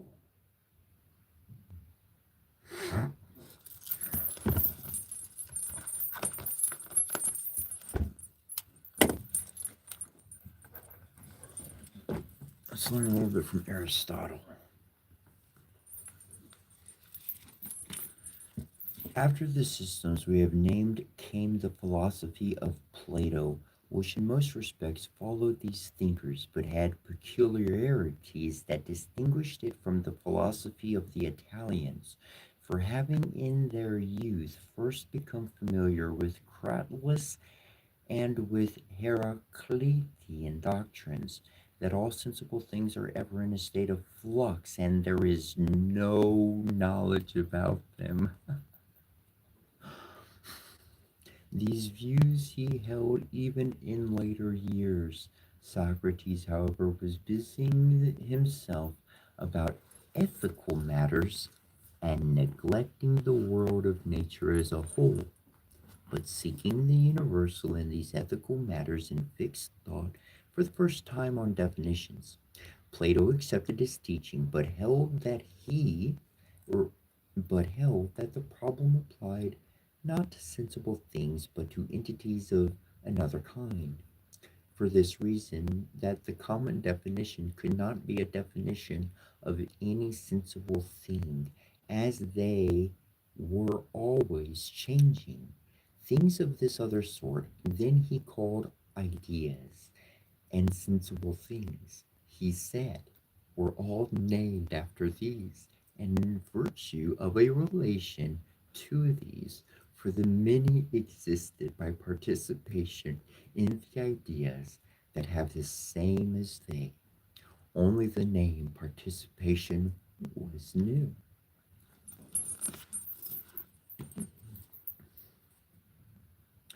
For the Pythagoreans say that things exist by imitation of numbers, and Plato says they exist by participation, changing the name. But what the participation or the imitation of the forms could be, they left an open question. Further, besides sensible things and forms, he says there are the objects of mathematics, which occupy an indeterminate position, differing from sensible things in being eternal and unchangeable, from forms in that there are many alike, while the form itself is in each case unique. Since the forms were the causes of all other things, he thought their elements were the elements of all things. As matter, the great and the small were principles as essential reality. The one, for from the great and the small, by participation in the one, come the numbers. But he agreed with Pythagoreans in saying that the one is substance and not a predicate of something else, and in saying that the numbers are the causes of the reality of things, he agreed with them, but positing a dyad and constructing the infinite out of the great and small instead of treating the infinite as one. is peculiar to him, and so is his view that the numbers exist apart from sensible things. While they say that the things themselves are numbers and do not place the objects of mathematics between forms and sensible things, his divergence from the Pythagoreans in making the one and the numbers separate from things, and his introduction of the forms were due to his inquiries in the region of definitions, where the earlier thinkers had no tincture of dialect, and his making the other entity besides the one a dyad was due to the belief that the numbers, except those which were prime, could be neatly produced out of the dyad as out of some plastic material.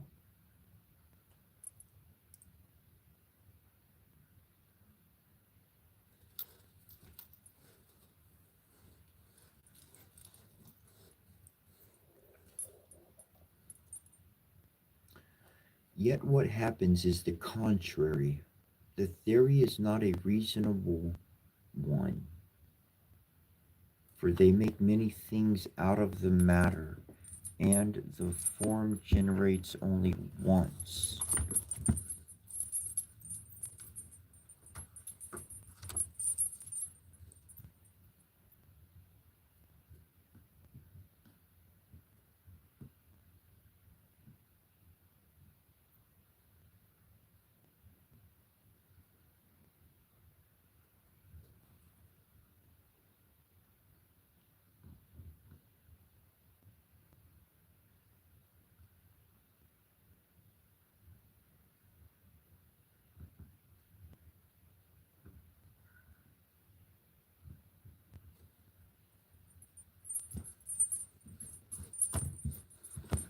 But what we observe is that one table is made from one matter, while the man who applies the form, though he is one, makes many tables, and the relation to the male to the female is similar, for the latter is impregnated by one copulation, but the male impregnates many females. Yet these are analogous of those first principles. Plato then declared himself thus on the points in question. It is evident from what has been said that he has used only two causes, that of the essence and the material cause, for the forms are the causes of the essence of all things, and the one is the cause of the essence of all the forms.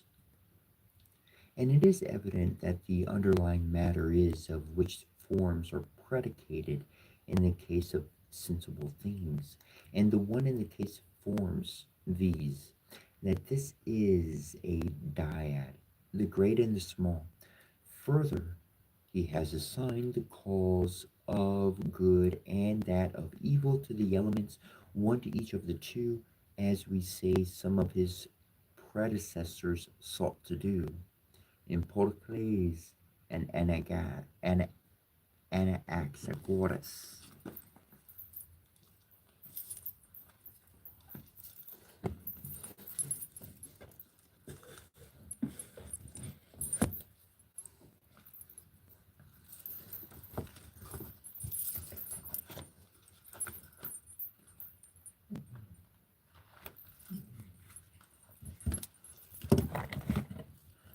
We're going to call to some theories and some angels. We're going to use two angel decks and one fairy deck. That's what we're going to use for a reading.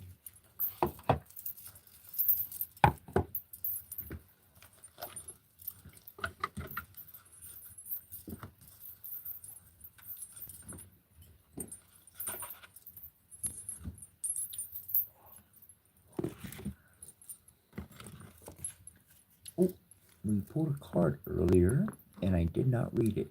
So I'll read that one now.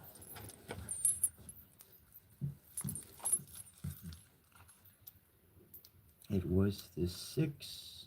Some would say staves, some would say rods. nonetheless.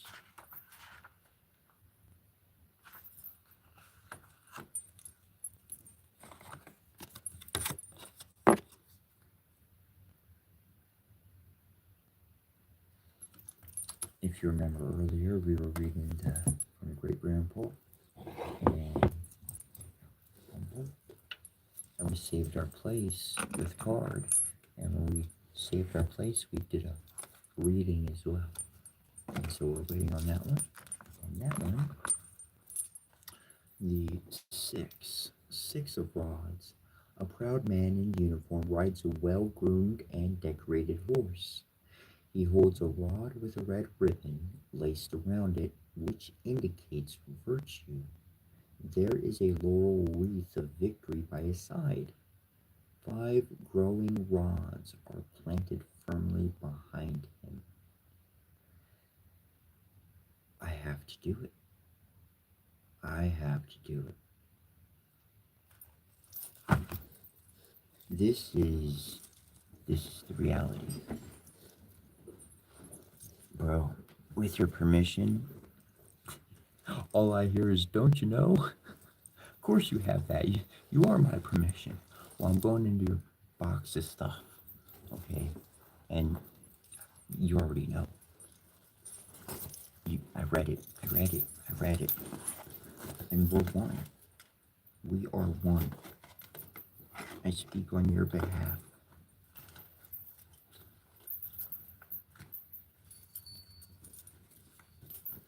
I speak on your behalf. I feel your heart beating. You feel my emotions. Like, you are the white horse, dude. You are the white horse. Like, that's insane.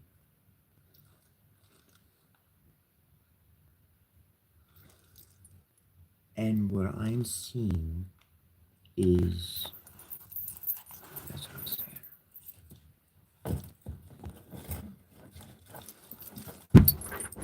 This way.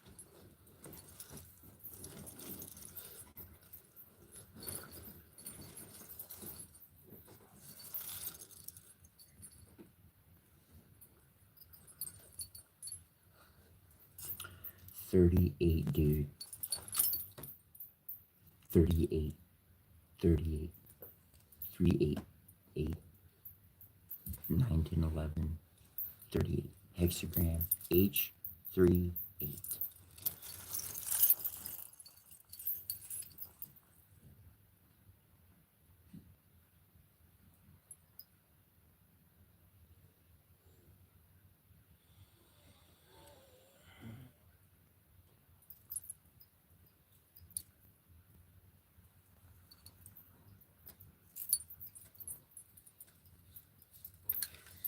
If I ever gotta move this again, this is you. This is because of you, bro.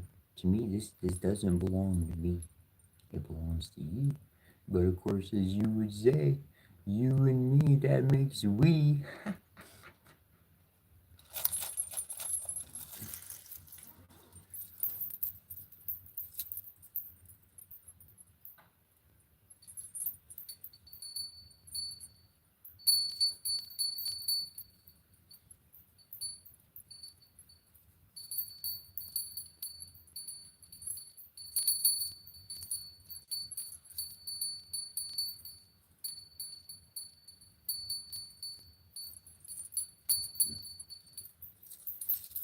You are in a quantum space.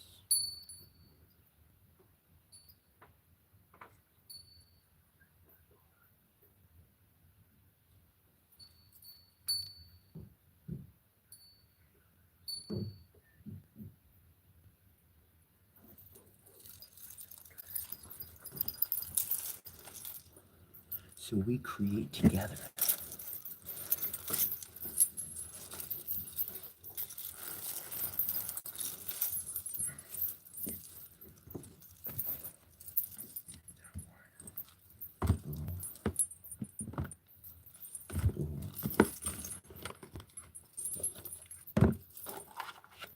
You know, let's see, can you see it in the picture? You can. you know that's you, bro. That's you. That's you. That's you. I love you. I love you. I love you. I love you. I love you. I love you. I look around my room and all I think is you, you.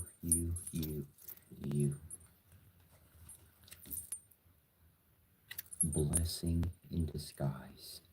Blessing in disguise.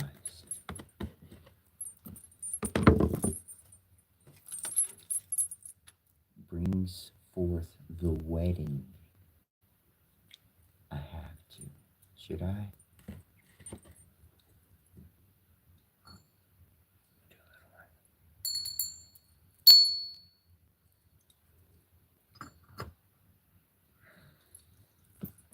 And this is going to allow us to continue feeling safe.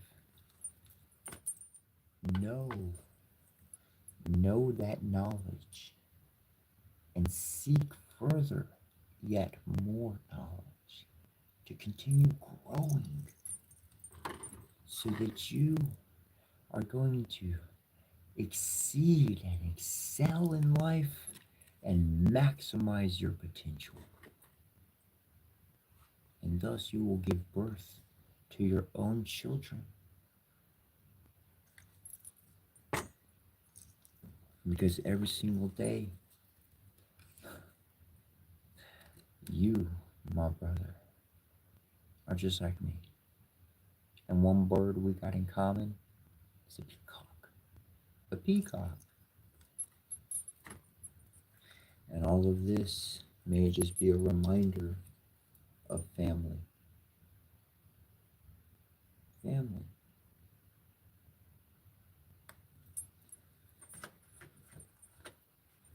In which we will continue. It's insane. Insanely beautiful. Awesome sauce all the way. To steady progress.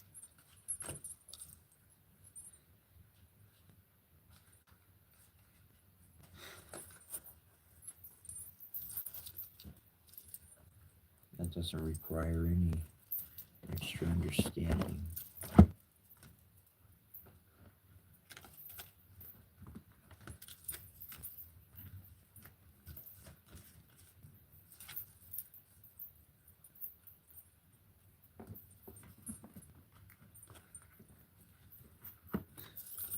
It's interesting, bro. The cat, cat was in here, bro. This morning, Spook, and the whole time Spook was since last night, right? I sent you the emails. I go in the bathroom, 1 in the morning, cat's like, let me in, scratch me. All right, comes back into my room. Like, it doesn't matter. Like, he hangs out on the right outside my room. Like, if I leave him inside, then I'm crying to get out. And he comes in, hangs out, and kind of goes out. He gets all cool, you're comfortable. Now I know where to start crying. So, anyways, he was playing with the fringes on my skirts. Look. He likes this one in particular. Yeah, the blue one. He gets the fringe and he literally claws, bites on it, chews on it, everything.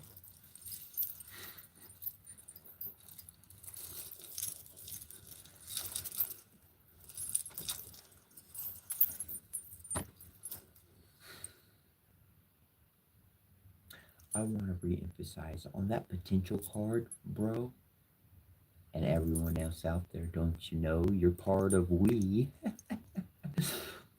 On the potential, think big. Think big. Think big. Think big.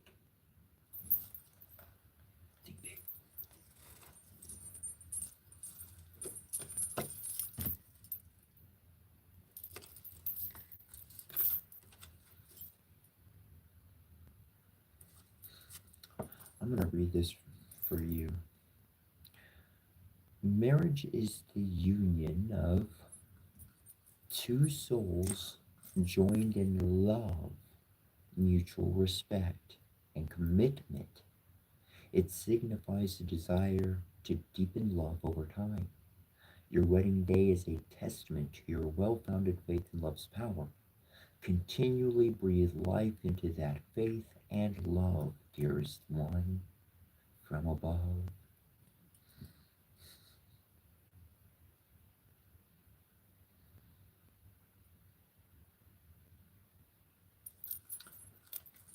That's just beautiful. And you can understand that as I understand that. And I don't have to say anything extra. And that's real.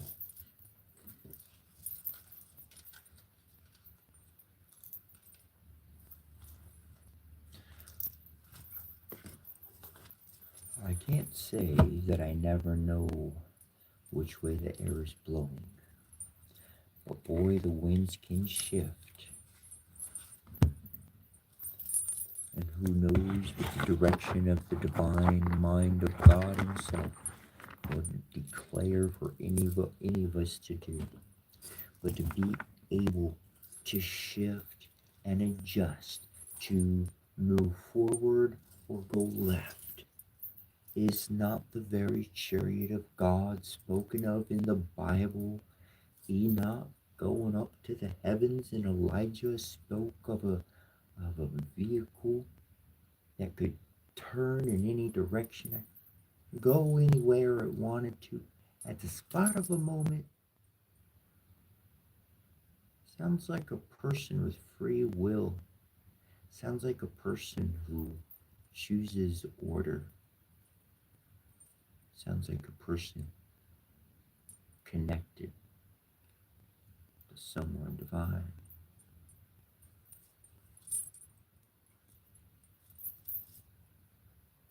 I want to wear my gloves. They're right there. They're right there. I don't wear my gloves. And me not wearing my gloves is just like that.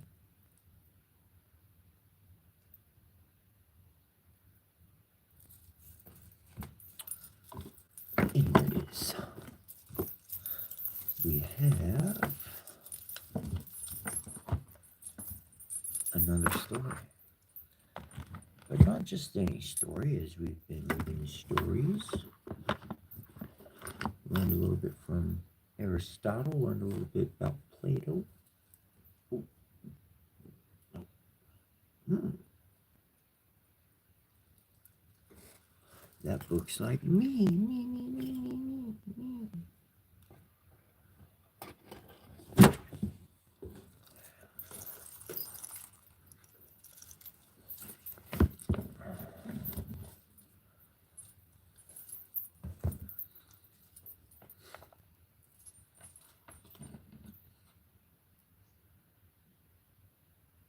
Any old fire can keep you warm, light up the night, and burn a marshmallow.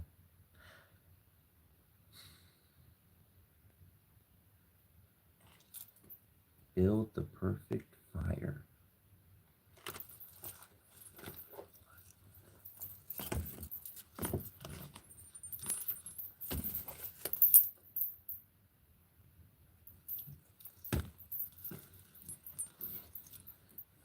But such a life would be too high for man, for it is not in so far as he is man that he will live so, but in so far as something divine is present in him, and by so much as this is superior to our composite nature, is its activity superior to that which is the exercise of the other kind of virtue. If reason is divine, then in comparison with man, the life according to it is divine in comparison with human life.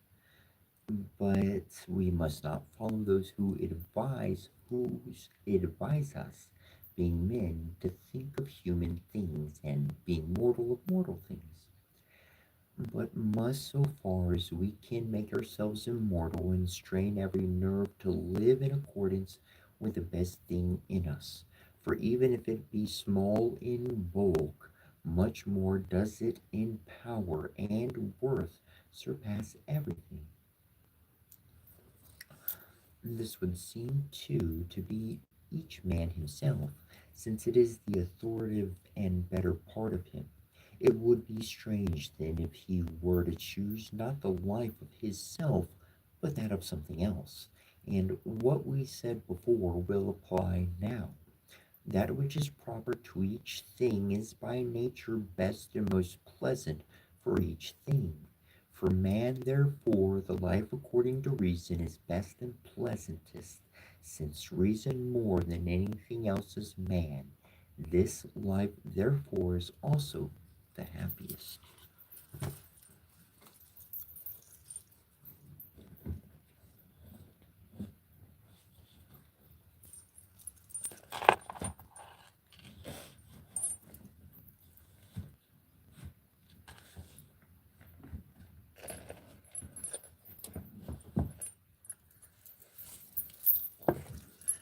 Earlier,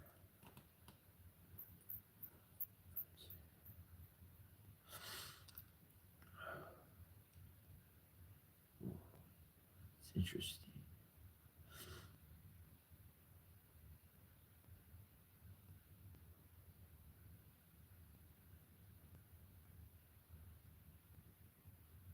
Okay, so the wonderful thing about 38, about hexagram 38, bro, is like the key is to seek harmony through diversity. Boom. Oh, like like that. That's you at the circle. That's you in the middle. We we just read it from great grandpa this morning. The word ani means me. I. You are. And you're gonna grow. And everything you learn and everything you do is gonna be growth. And when I see you next, you're gonna look like a stranger to me because of how much you grew, how much you diversified, how much you grew on your own. If I keep you under the wing, you stay in the nest. If you don't get out the nest, you'll never learn how to fly on your own.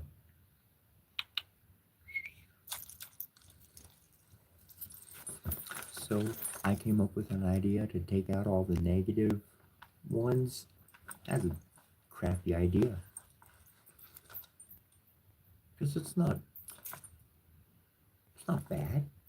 It's telling me what the situation is. It's telling us what the situation is. And between you and me, bro, don't you know? Yo ho, yo ho. We ain't gonna row, 'cause we already home. That's 'cause you. That's 'cause of you. Anyways, teaching truly is most effective through and through to let you know what the course is, to let you know what the environment is. And we are truly the unknown factor. We can change, we can adapt, we can smooth. Where there's friction, we can apply grease, lubricant, make things oiled. I'm gonna turn my coffee pot back on because it turned off a while ago, so my coffee's cold. But I want my coffee so much, I'm gonna drink a cup of cold coffee anyways.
So Wiggle Bro, don't you know? When I was reading that part on envy earlier, I knew it had nothing to do with you. And I knew right away that you and I were working together.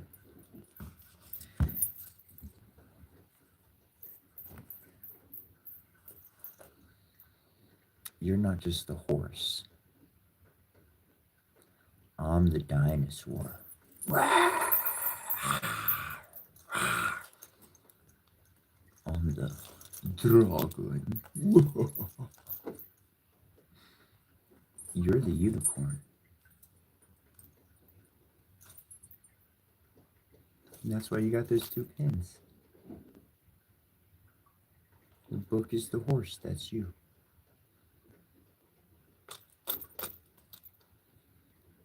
And together, holy sheep.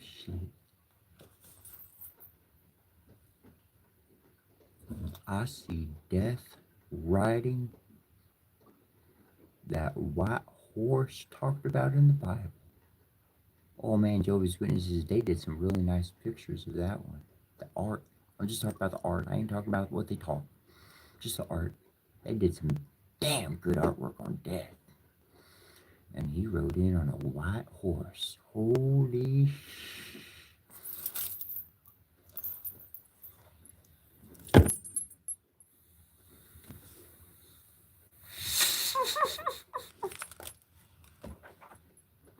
Krishna, they said, you are very cruel. You should not talk like that. We are full-fledged, surrendered souls. Please accept us and do not talk in that cruel way.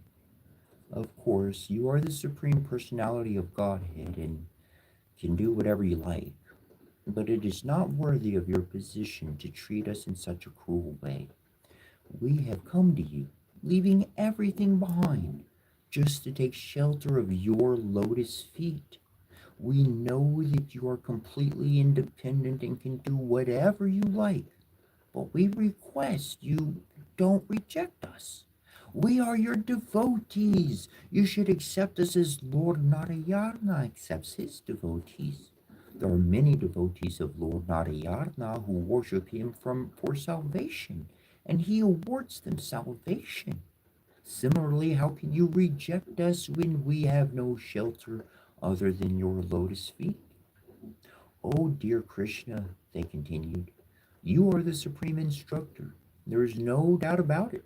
Your instructions to women to be faithful to the, to be faithful and merciful to their children, to take care of household affairs, and to be obedient to the elders who are their very children, are surely just according to the tenets of the sastras. But we know that one may perfectly observe all these instructions of the sastras by keeping oneself under the protection of your lotus feet. Our husbands, friends, family members, and children are all dear and pleasing to us only because of your presence. For you are the super soul of all living creatures. Without your presence, one is worthless. When you leave the body immediately dies. And according to the injunction of the sastras, a dead body must immediately be thrown into a river or burned. Therefore, ultimately, you are the dearmost personality in the world. By placing our faith and love in you, your personality, we are assured of never being bereft of husbands, of friends, sons, or daughters.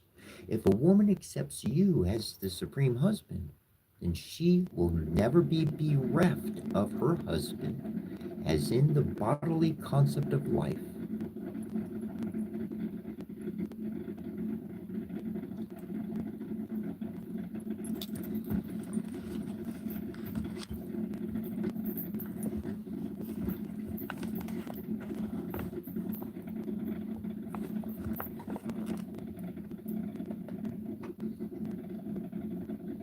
The man who issued this decree, so rich in curses, was considered by later generations as the model of a wise man. This document will scarcely appear to us of the modern world as a special proof of his wisdom, and those ancient founders who drew up their documents without invoking celebrated Amenhotep, son of Hapu, who on account of his wisdom, as Marnethel tells us, appeared to partake of the divine being.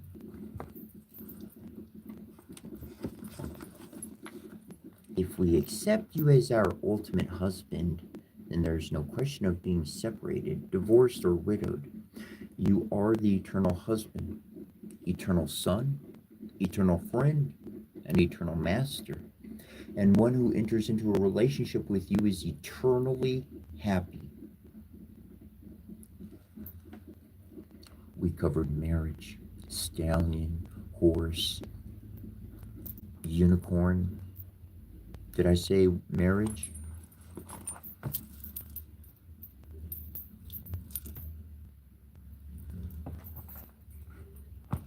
Souls as one. Love exists. See, I talk to my mom every day. She's not in any human body. Or maybe she is. But she's always talked to my mind. But she didn't just talk to my mind. She came to my heart first. She was in my heart. And so even though her body hasn't been on this earth for 12, 13 years, it makes no difference to me. So because you're in another location, it doesn't make any difference to me. I see that ribbon on the wall, and it belongs to you because you live here, because your spirit's here all the time. Whether it comes through a cat, whether it comes through the rain, whether it comes out my voice, it's my heart always. I see you everywhere. And you're happy every day. Before we met, that didn't happen. But then you went through some event. And like we are one. We shall always prevail over I. Always.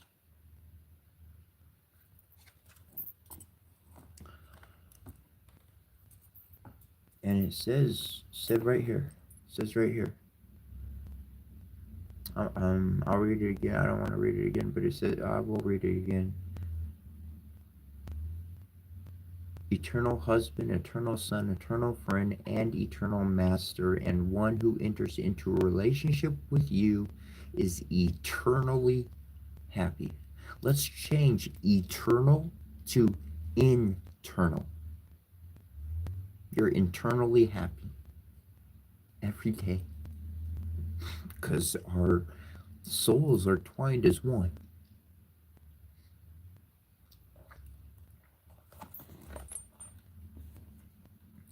Since you're the teacher of all religious principles, your lotus feet have to be worshipped first. Accordingly, the Shastra state of Karya Upasana, the worship of your lotus feet, is the first principle. Besides that, as stated in the Bhagavad Gita, you are the only enjoyer, you are the only proprietor, and you are the only friend. As much as we have come to you, leaving aside all so-called friends, society, and love, and now you have become our enjoyer. Let us be everlastingly enjoyed by you. Be our proprietor, for that is your natural claim, and be our supreme friend, for you are naturally so. Let us thus embrace you as the... Then the gopis told lotus-eyed Krishna, please do not discourage our long-cherished desires to have you as our husband. Any intelligent man who cares for his own self-interest reposes all his loving spirit in you. Persons who are simply misled by the external energy, who want to be satisfied by false concepts, try to enjoy themselves apart from you. The so called husband, friend, son, daughter, father, and mother are all simply sources of material misery. No one is made happy in this material world by having a so called father, mother, husband, son, daughter, and friend. Although the father and mother are expected to protect the children, there are many children who are suffering for want of food and shelter. There are many good physicians, but when a patient dies, no physician can revive him. There are many means of protection, but when one is doomed, none of the protective measures can help. And without your protection, the so called sources of protection simply become sources of continued distress. We therefore appeal to you, dear Lord of all lords. Please do not kill our long cherished desires to have you as our supreme husband.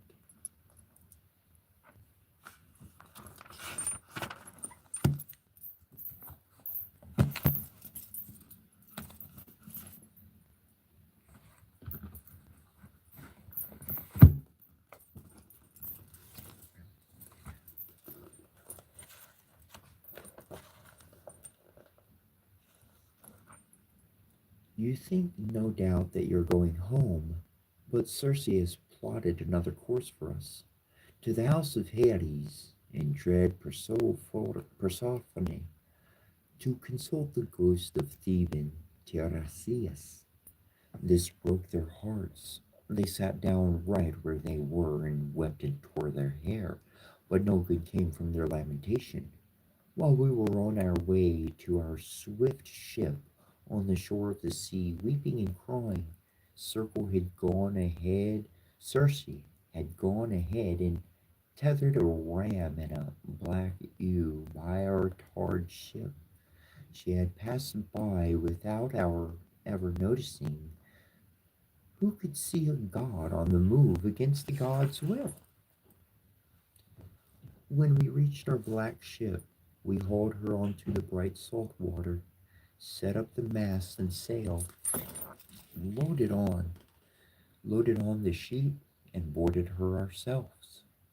Heartsick and weeping openly by now, the dark prow cut through the waves, and a following wind bellied the canvas, a good sailing breeze sent by Circe, the dread goddess with a human voice.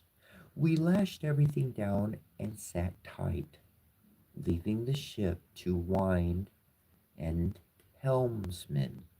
All day long she surged on with taut sail. Then the sun set, and the sea grew dark. The ship took us to the deep outermost ocean and the land of the Cimmerians, a people shrouded in mist. The sun never shines there, never climbs the starry sky to beam down at them, nor bathes them in the glow of its last golden rays. Their wretched sky is always racked with night's gloom. We beached our ship there, unloaded the sheep, and went along the stream of ocean until we came to the place spoken of Circe. There Prometheus and Eurylochus held the victims while I dug an L-square pit with my sword and poured libation to all the dead, first with milk and honey, then with the sweet wine, and a third time with water.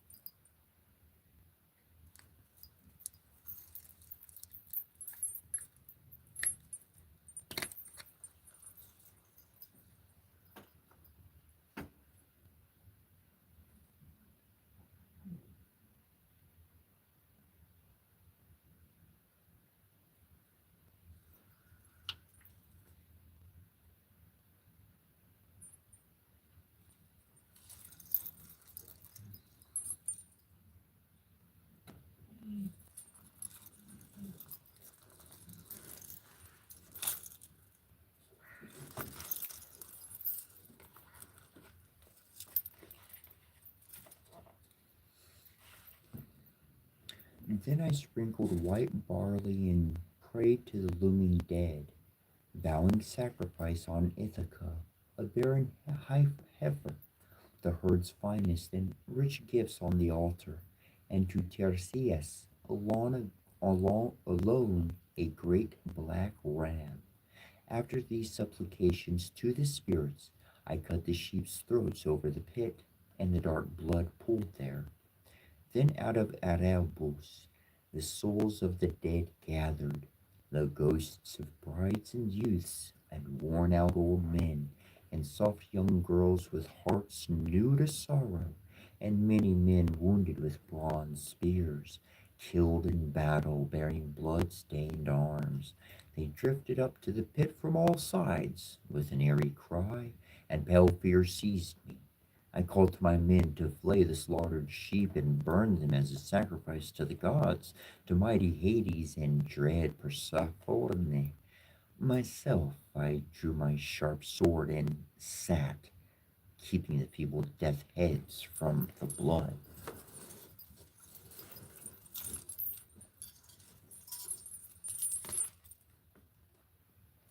Until I had questioned Tiresias. First come was the ghost of Elpenor, whose body still lay in Circe's hall. Elpenor, Elpenor, Elpenor, unmourned, whose body still lay in Circe's hall. Unmourned, unburied, since we'd been hard pressed, I wept when I saw him, and with pity in my heart spoke to him these feathered words.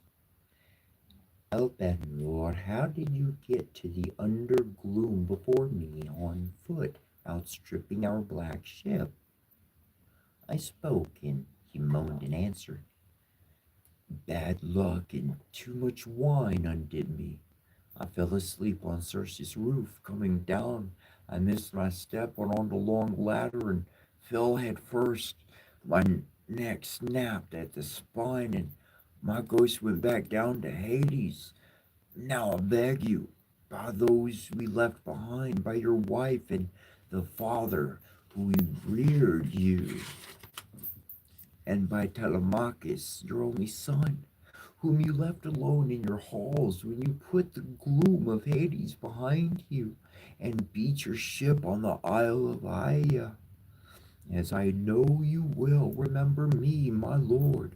Do not leave me unburied, unmourned, when you sail for home, or I might become a cause of the gods' anger against you. Burn me with my armor such as I have. Heap me a barrow on the gray sea shore in memory of a man whose luck ran out. Do this for me and fix in the mound the oar I rode with my shipmates while I was alive. Thus Elpenor, and I answered him, Pitiful spirit, I will do this for you. Such were the sad words we exchanged, sitting by the pit, I on one side holding my sword over the blood, my comrade's ghost on the other.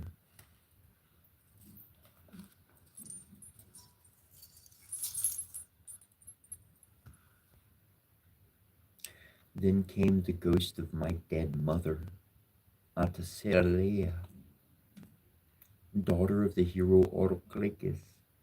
She was alive when I left for sacred Ilion. I wept when I saw her and pitied her, but even in my grief, I would not allow her to come near the blood until I had questioned Tiresias. And then he came, the ghost of Thearben, Tiresias, bearing a golden staff. He knew me and said, Odysseus, son of Laertes, master of wiles, why have you come, leaving the sunlight to see the dead in this joyless place? Move off from the pit and take away your sword so I may drink the blood and speak truth to you. I drew back and slid my silver-studded sword into its sheath.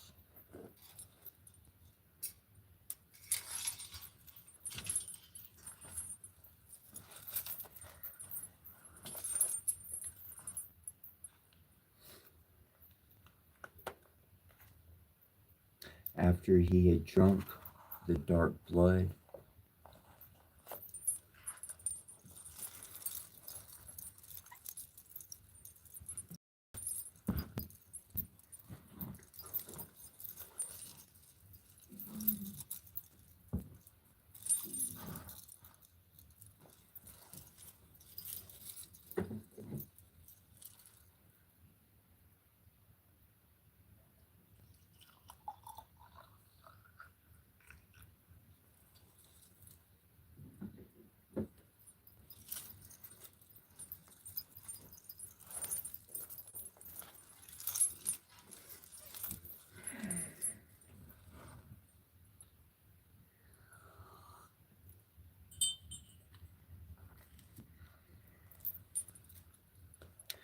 The flawless seer rose and said to me,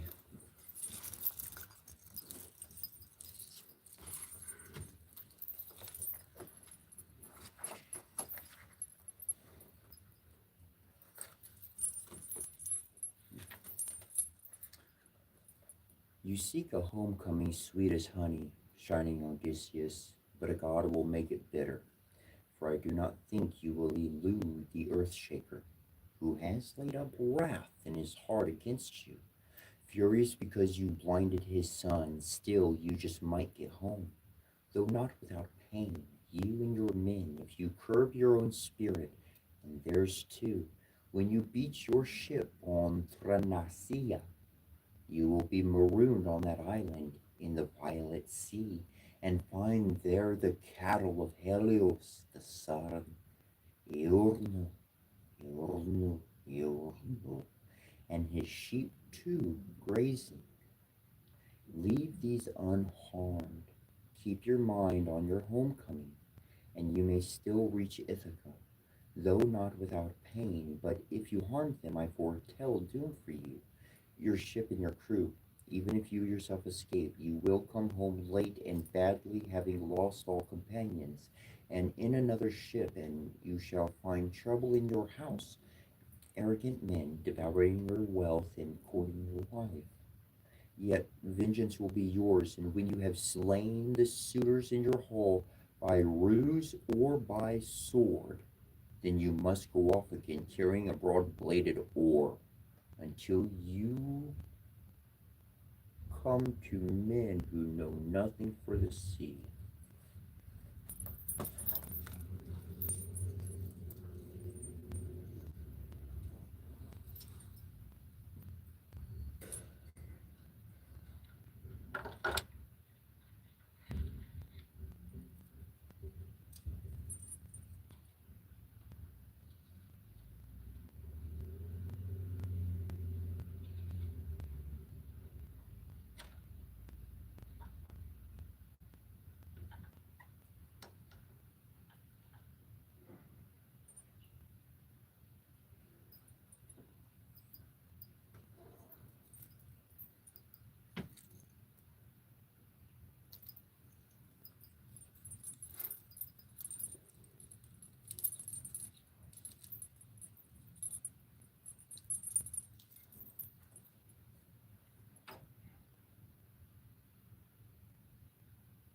Until you come to men who know nothing of the sea, who eat their food unsalted and have never seen red prowed ships or oars that wing them along, and I will tell you a sure sign that you have found them, one you cannot miss when you meet another traveler who thinks you are carrying a winnowing fan. Then you must fix your oar in the earth and offer sacrifice to Lord Poseidon, a ram, a bull, and a boar in its prime.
Then return to your home and offer perfect sacrifice in the immortal gods who hold high heaven to each in turn, and death will come to you off the sea, a death so gentle and carrying you off when you're worn out in sleek old age.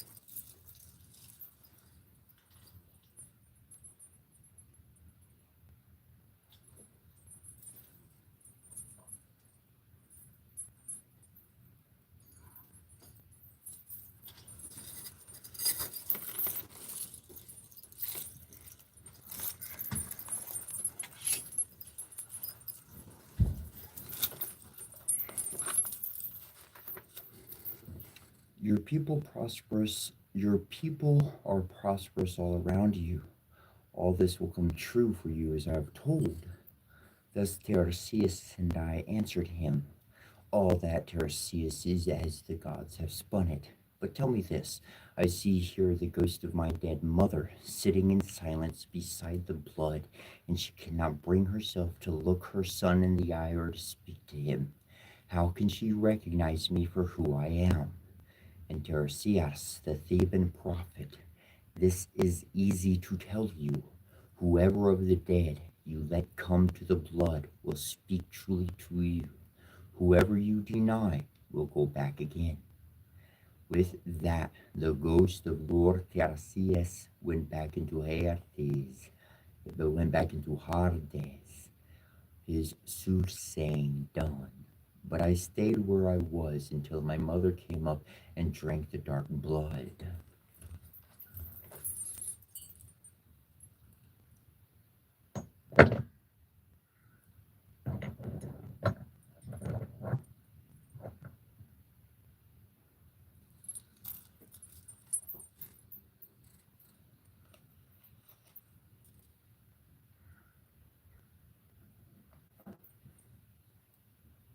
My child, how did you come to the undergloom while you were still alive? It is hard for the living to reach these shores. There are many rivers to cross, great bodies of water, nightmarish streams, and ocean itself, which cannot be crossed on foot, but only in a well-built ship. Are you still wandering on your way back from Troy, a long time at sea with your ship and your men? Have you not yet come to Ithaca, or seen your wife in your halls? So she spoke, and I answered her. Mother, I came here because I had to consult the ghost of the prophet Tiresias. I have not yet come to the coast of Archaea, or set foot on my own land. I have had but hard travels from the day I set sail. Archaea, with Lord Agamemnon to go to Ilion, famed for its horses, to fight the Trojans. But tell me truly, how did you die? Was it a long illness, or did Artemis shoot you suddenly with her gentle arrows? Tell me about my father and my son, whom I left behind. Does the honor I had still remain with them, or has it passed to some other men? And do they say I will never return? And what about my wife? What has she decided? And what does she think? Is she still with my son, keeping me safe? Or has someone already married her? Who is now the best of the Archaeans? Archaeans, Archaeans. So I spoke, and my mother answered at once. Oh, yes, indeed. She remains in your halls, her heart enduring with bitter days and nights. But the honor that was yours is not passed to any man. Telemachus holds your lands unchallenged and shares in the feasts to which all men invite him as the island's lawgiver. Your father, though, stays out in the fields and does not come to the city. He has no bed piled with bright rugs and soft coverlets, but sleeps in the house where the slaves sleep. in the ashes by the fire, and wears poor clothes. In summer and autumn his vineyard slope is strewn with beds of leaves on the ground, where he lies in his sorrow, nursing his grief. Longing for your return, his old age is hard. I died from the same grief. The keen-eyed goddess did not shoot me at home with her gentle shafts, nor did any long illness waste my body away. No, it was longing for you, my glorious Odysseus, for your gentle heart and your gentle ways that robbed me of my honey-sweet life. So she spoke, and my heart yearned to embrace the ghost of my dead mother. 3 times I rushed forward to hug her, and 3 times she drifted out of my arms like a shadow or a dream. The pain that pierced my heart grew ever sharper, and my words rose to my mother on wings. Mother, why do you slip away when I try to embrace you? Even though we are in Hades, why can't we throw our arms around each other and console ourselves with chill lamentation? Are you a phantom sent by Personife to make me groan even more in my grief? And my mother answered me at once. O my child, most ill-fated of men, it is not that Persona, Pers, Persephone, Persephone, Persephone, Persephone, Persephone, Persephone, Persephone, Persephone is deceiving you. It is not that Persephone is deceiving you. This is the way it is with mortals. When we die, the sinews no longer hold flesh and bone together. The fire destroys these as soon as the spirit leaves the white bones, and the ghost flutters off and is gone like a dream. Hurry now to the light and remember these things, so that later you may tell them all of your wife. That was the drift of our talk. Then the women came, sent by Persephone, all those who had been the wives and daughters of the heroes of old. They flocked together around the dark blood, but I wanted to question them one at a time. The best way I could think of to question them was to draw the sharp sword from beside my thigh and keep them from drinking the blood all at once.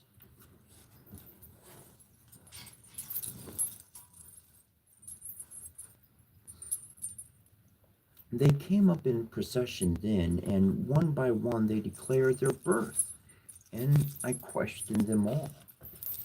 The first one I saw was highborn Tyro, who said she was born of flawless Salamorneus and was wed to Cretius, a son of Aulus. Aulus. Aulus. She fell in love with a river, divine Anapius, Adanapius, the most beautiful of all the rivers on the earth, and she used to play in his lovely streams. But the earth shaker took Adanapius' form and lay with her in the swirling Erides, near the river's mouth, and an indigo wave, towering like a mountain, arched over them and hid the god and the mortal woman from view. He unbound the sash that had kept her virgin and shed sleep upon her.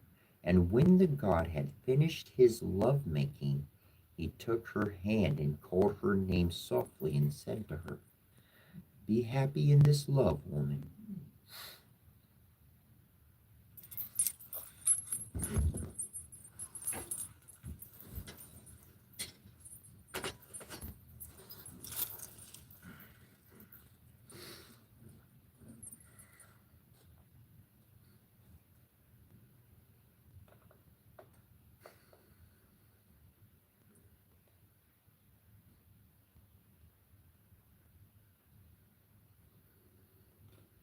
The first one I saw there, Highborn of Tyro, Crisius, son of Alios. But the Earthshaker took Anapios' form and lay with her in the swirling eddies near the river's mouth, and an indigo wave towering like a mountain arched over them and hid the god and the mortal woman from view. He unbound the sash that had kept her virgin and shed sleep upon her. And when the god had finished his lovemaking, he took her hand and he called her name softly and said to her, "Be happy in this love, woman. As the year turns, you will bear glorious children, for a god's embrace is never barren. Raise them and care for them. Now go to your house and say nothing of this, but I am Poserion, who makes the earth tremble." With that he plunged into the surging sea, and Tyro conceived and bore Peleus and Neleus, who served great Zeus's strong heroes both. Peleus with his flocks in Aeolus grasslands, and Neleus down in sandy Pylos. She bore other children to Cretheus, Arsor, Pheres, and the charioteer Amiatheon. When I saw Antheo, daughter of Asorpus, who boasted she had slept in the arms of Zeus, and bore two sons, Amphion and Zethus. Amphion, Zethus, Amphion, Zethus, Amphion, Zethus, who founded seven-gated Thebes and built its walls, since they could not live in the wide land of Thebes without walls and towers, mighty though they were.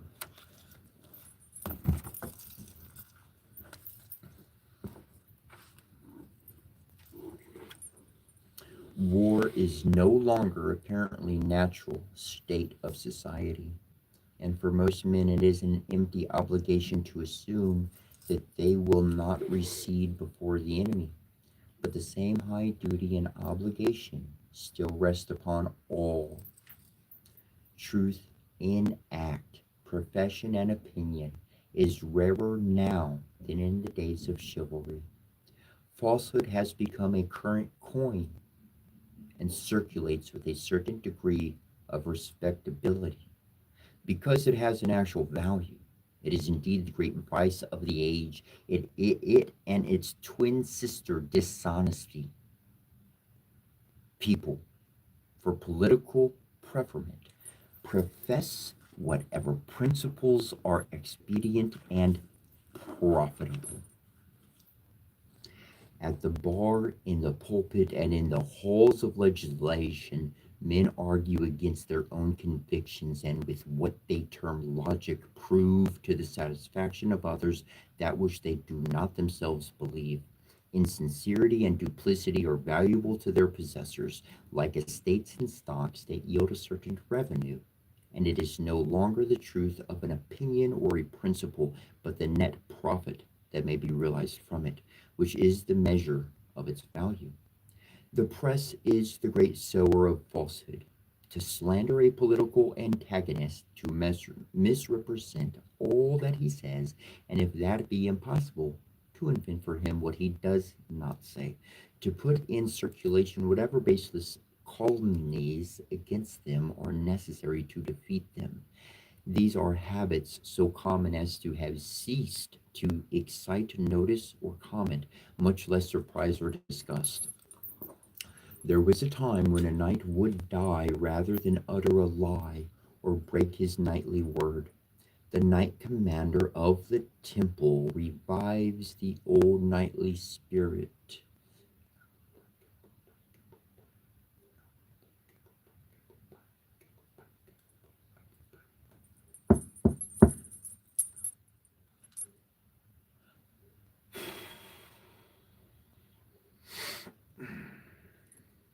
There was a time when the knight commander of the temple revives the old knightly spirit and devotes himself to the old knightly worship of truth. No profession of an opinion not his own for expediency's sake or profit or through fear of the world's disfavor, no slanderer or even an enemy, no coloring or perversion of the sayings or acts of other men, no insincere speech and argument for any purpose or under any pretext must soil his fair echelon. Out of the chapter, as well as in it, he must speak the truth, and all the truth, no more and no less, or else speak not at all. To purity and innocence everywhere, the Knight Commander owes protection as of old against bold violence, or those more guilty than murderers who by art and treachery seek to slay the soul, and against that want and destitution that drive too many to sell their honor and innocence for food. In no age of the world has man had better opportunity than now to display these lofty virtues and that noble heroism that so distinguished the three great military and religious orders in their youth before they became corrupt and vitiated by prosperity and power. When a fearful epidemic ravages a city and death is inhaled with the air men breathe in, when the living scarcely suffice to bury the dead, most men flee in abject terror to return and live respectable and influential when the danger has passed away. But the old knightly spirit of devotion and disinteressedness and contempt of death still lives and is not extinct in the human heart. Everywhere a few are found to stand firmly and unflinchingly at their post, to front and defy the danger, not for money, or to be honored for it, or to protect their own household, but from mere humanity, and to obey the unerring dictates of duty. They nurse the sick, breathing the pestilential atmosphere of the hospital. They explore the abodes of want and misery. With the gentleness of woman, they soften the pains of the dying and feed the lamp of life in the convalescent. They perform the last sad offices to the dead, and they seek no other reward than the approval of their own consciences. These are the true knights of the present age. These and the captain who remains at his post on board his shattered ship until the last boat, loaded to the water's edge with passengers and crew, has parted from her side, then goes calmly down with her into the mysterious depths of the ocean. The pilot who stands at the wheel while the swift flames eddy round him and scorch away his life. The fireman who ascends the blazing walls and plunges amid the flames to save the property or lives of those who have upon him no claim by tie of blood or friendship or even of ordinary acquaintance. These and others like these, all men and women who set at the post of duty, stand there manfully to die if need be, but not to desert their post, for these two are sworn not to recede before the enemy to the performance of duties and of acts of heroism like these. You have devoted yourself, my brother, my mother, my sister, my father, by becoming a knight commander of the temple, soldier of the truth and of loyalty, protector of purity and innocence, defier of plague and pestilence, nurser of the sick and barrier of the dead, knight preferring death to abandonment of the post of duty. Welcome to the bosom of this order.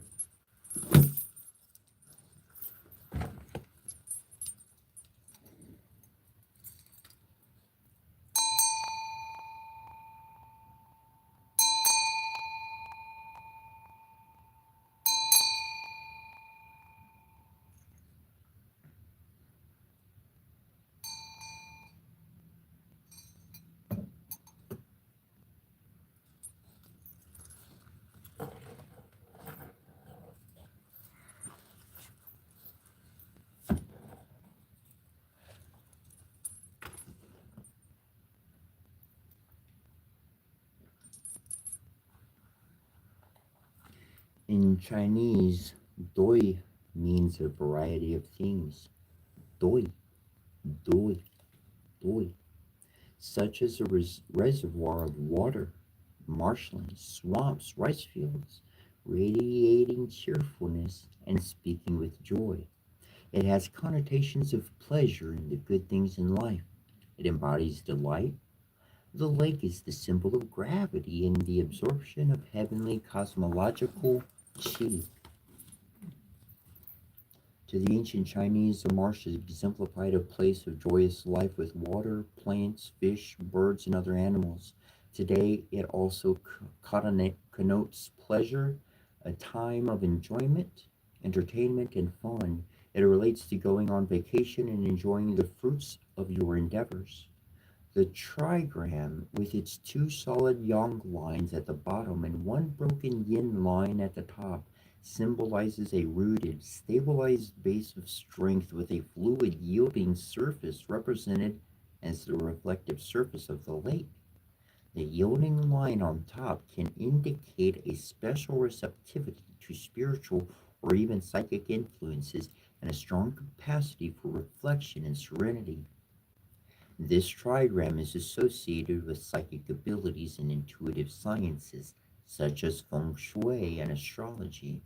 The full yang of the two lower lines, the physical and the practical conditions, can manifest as emphatic passions and powerful physical, sensory, emotional, or social appetites. These lines are always seeking to balance the contemplative, reflecting surface of the soft line on top.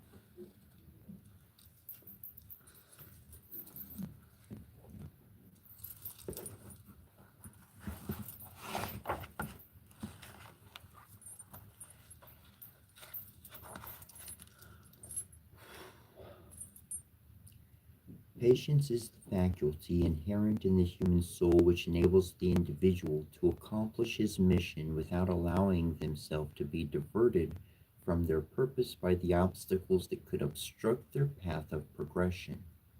Patience strengthens the will and fortifies the intellect against the discouragements of life.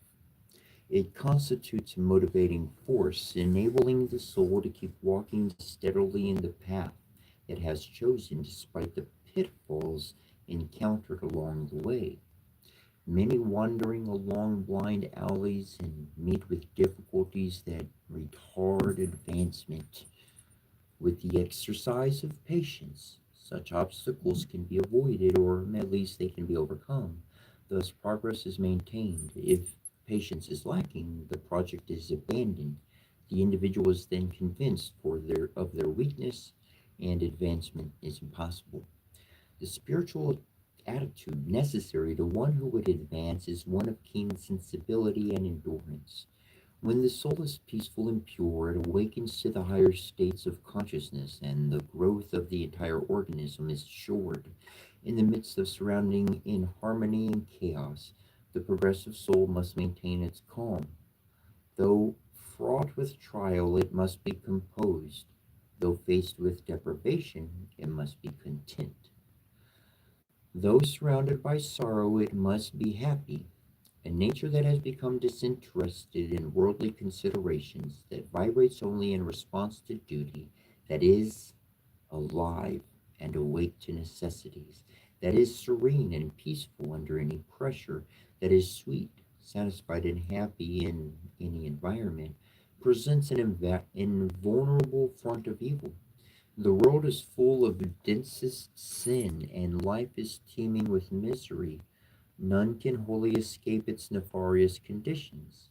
The only way to wade through its mire without sinking therein is by responding only when duty calls, and even then to navigate through stormy waters requires patience. Patience is concomitant with and indispensable to perseverance.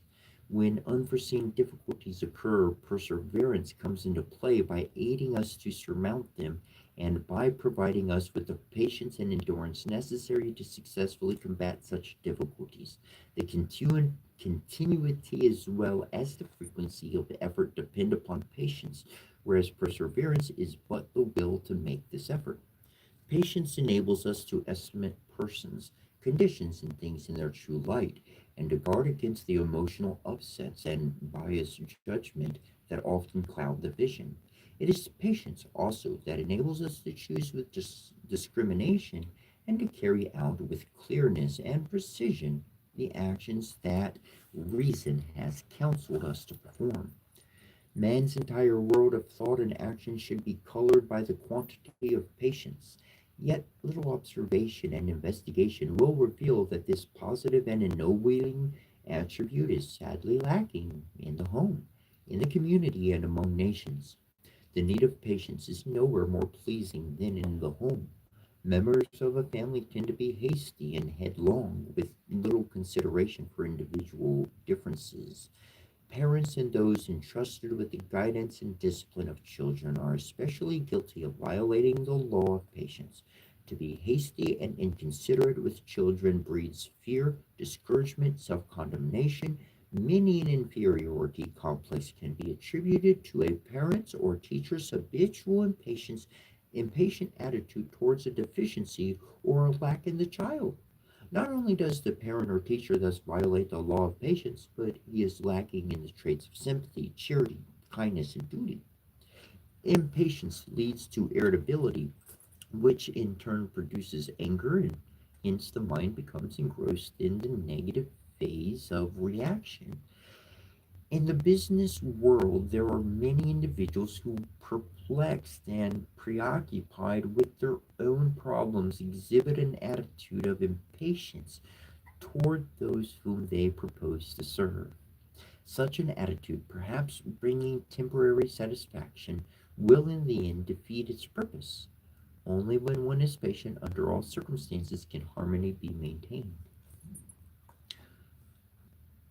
Even in the realm of healing, where patience should find a prominent place, is an indispensable factor in producing results. This constructive force is often lacking, still ignorant of the laws involved in healing. Many doctors will display impatience and irritability towards patients, especially nervous and neurotic cases, when in reality the fault lies with the doctor. He has failed to create, or she has failed to create, the composite personality or to instill the concepts necessary to produce constructive results. Some individuals have drifted so far into the negative phase of life that it requires persistent effort and a great deal of patience to bring them back into the positive realm. When considering the necessity of exercising patience and its stronger complement, endurance, one is apt to contemplate the greater obstacles and to forget the trivial annoyances which beset the daily life. Stumbling over petty offenses by allowing them to repeatedly stir the mind into little bubbles of irritation does as much to undermine the nature as the failure to surmount greater errors. Through continuous failure to patiently endure little disturbances, life forces are scattered and the whole organism is depleted. In this way, one becomes totally unfitted to cope with severer trials, and for such trials, one should always be prepared. If the disposition be carefully watched and the lesser discrepancies eradicated, force and power will gradually be added with which to meet and rise superior to any emergency. Patience rests upon faith, faith in ourselves, in our fellow man, and in God. Men do not attain to greatness in any line of endeavor without patient, persistent effort. Creative genius has always utilized patience as an essential factor for achievement. The victory may be at hand, the goal may be in sight, the plan may be nearing its completion, but if we falter or stumble through impatience to reach the end, that which was within our grasp will end in defeat or disappointment.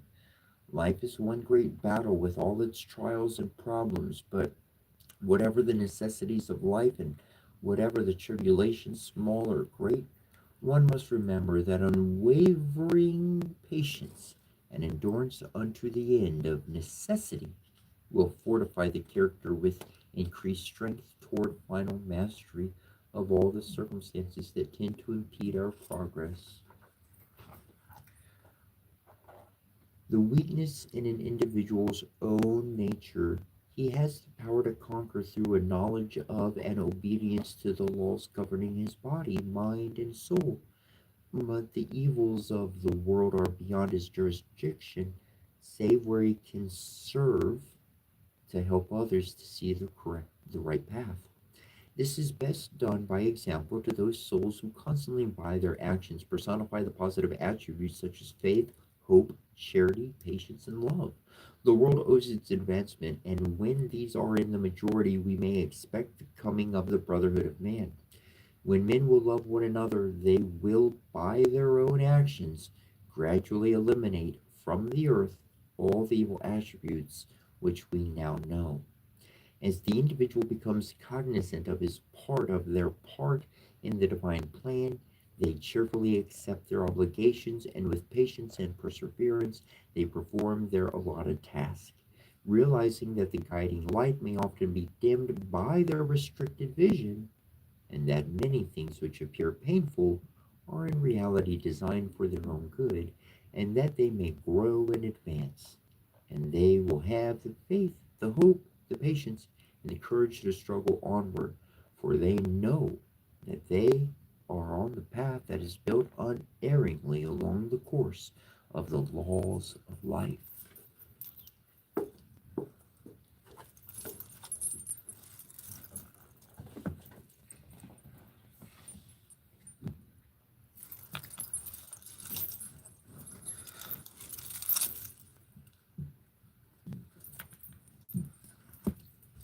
Now, I've had in my brain to count 7 stories from the back of the book.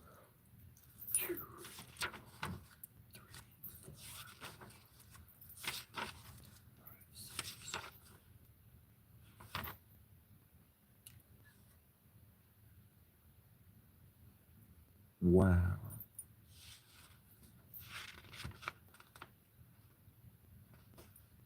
I want to read it all. All right. This one is Legend 4. Poverty and humility lead to heaven.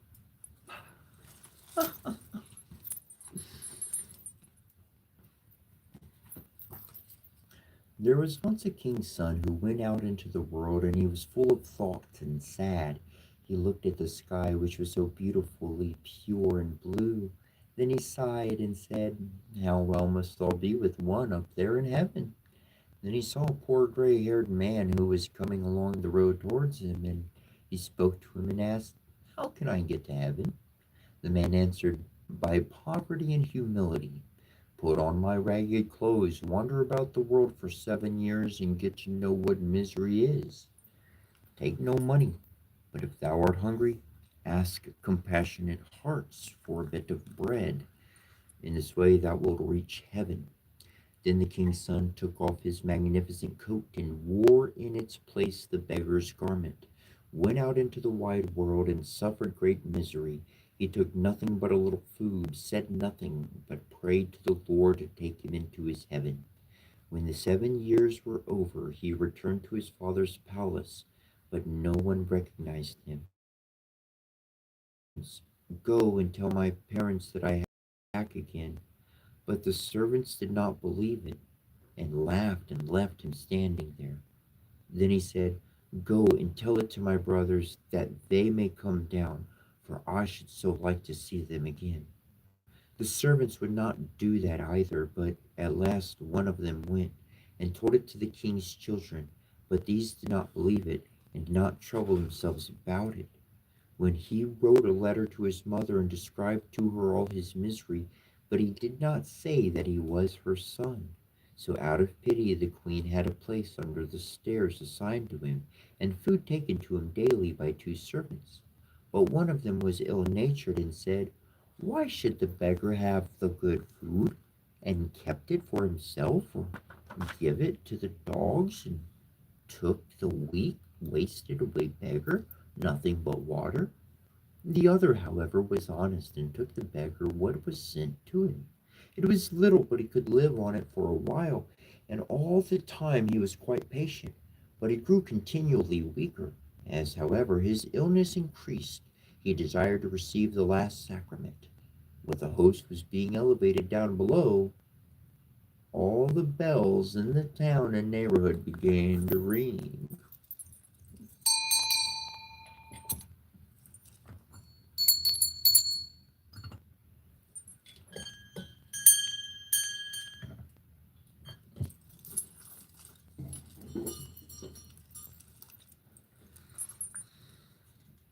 After Mass, the priest went to the poor man under the stairs, and there he lay dead. In one hand he had a rose, in the other a lily, and beside him was a paper in which was written his history. When he was buried, a rose grew on one side of his grave and a lily on the other.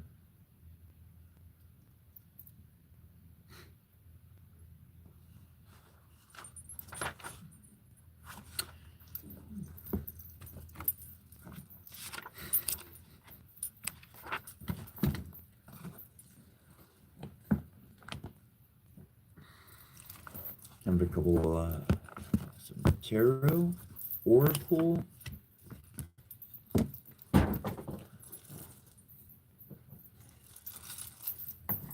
and another story, obviously. The ooh. Huh. Well, this one's pretty short. I'm gonna read it. What jumped out was I just came jump right off. Once upon a time, there was a child who was willful and would not do at her mother wished. For this reason, God had no pleasure in her and let her become ill, and no doctor could do her any good. And in a short time, she lay on her deathbed. When she had been lowered into her grave and the earth was spread over her, all at once her arm came out again and stretched upwards. And when they had put it in and spread fresh earth over it, it was all to no purpose, for the arm always came out again. Then the mother herself was obliged to go to the grave and strike the arm with a rod. And when she had done that, it was drawn in. And then at last the child had rest beneath the ground.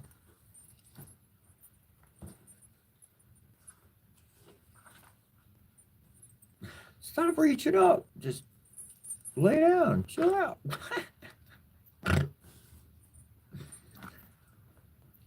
The Three Army Surgeons. Should we read this one? No, not. Oh, hey. The Seven Swabians. We won't read that one for sure. I'm going to put that one to the side. I'm leaving the book open. We'll even put Q on there. Save the page. So, page 505. 505. Interesting.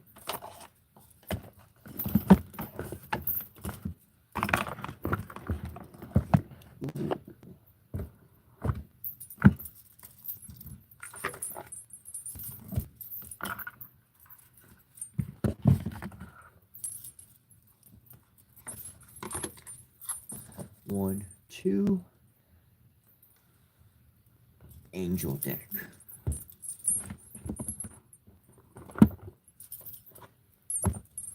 Three. Do three.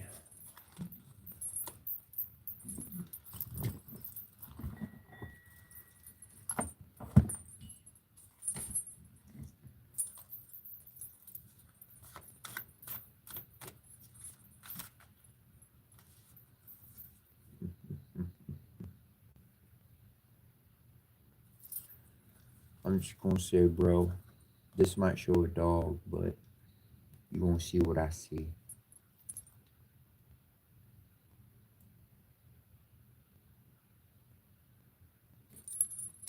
That card was just not. It was in the opposite direction than everything else was. I'm gonna grab myself some coffee right quick.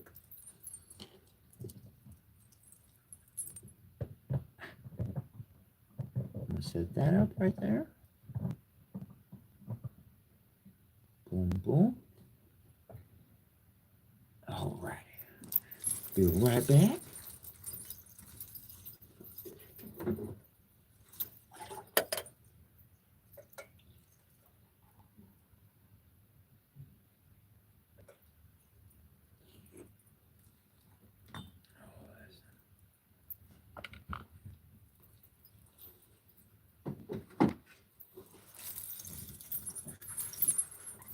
My cushion slip.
That's nice. All right. So I'm gonna go back and start at the end and work myself forward. So we got cups here, which is hearts. Water flows and finds the easiest way through the rock. Every single drop emerges from a spring and flows towards the sea, constantly on the move, unstoppable. Our feelings flowing the same way. They cannot be steered or controlled. On the contrary, they guide us through anger, sadness, happiness, and love, bringing joy, hope, and fears. And that's hearts. And we're going to read the Six of Hearts.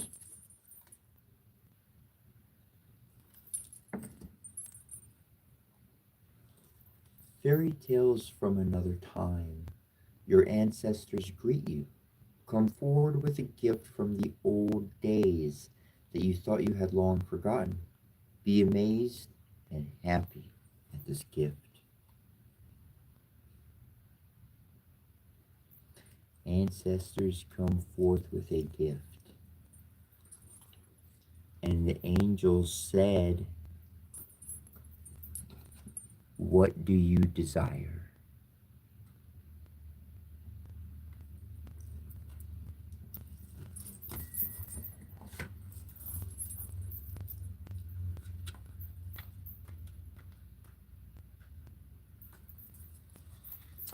You now have the opportunity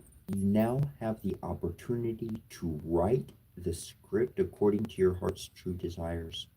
Once you clearly decide upon your true desires and know what you're read and know that you're ready and deserving of them, they'll rush into your life as if by magic. This card comes to you because you've been waiting for external signs of what you should do next. The angels say that the answer comes from inside of you. You must decide what you want before anything can change.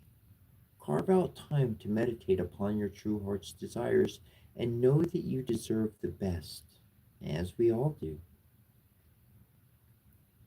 Use positive affirmations, positive visualizations, clarify your desires, and release any guilt or fear about regarding asking for what you want.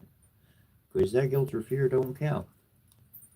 That don't actually say what you want. And then we come to the spirit of all set. Triumph of the goddess.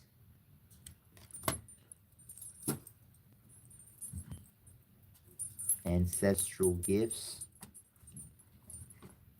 Whatever your heart what your heart desires. And let's get to the success of that.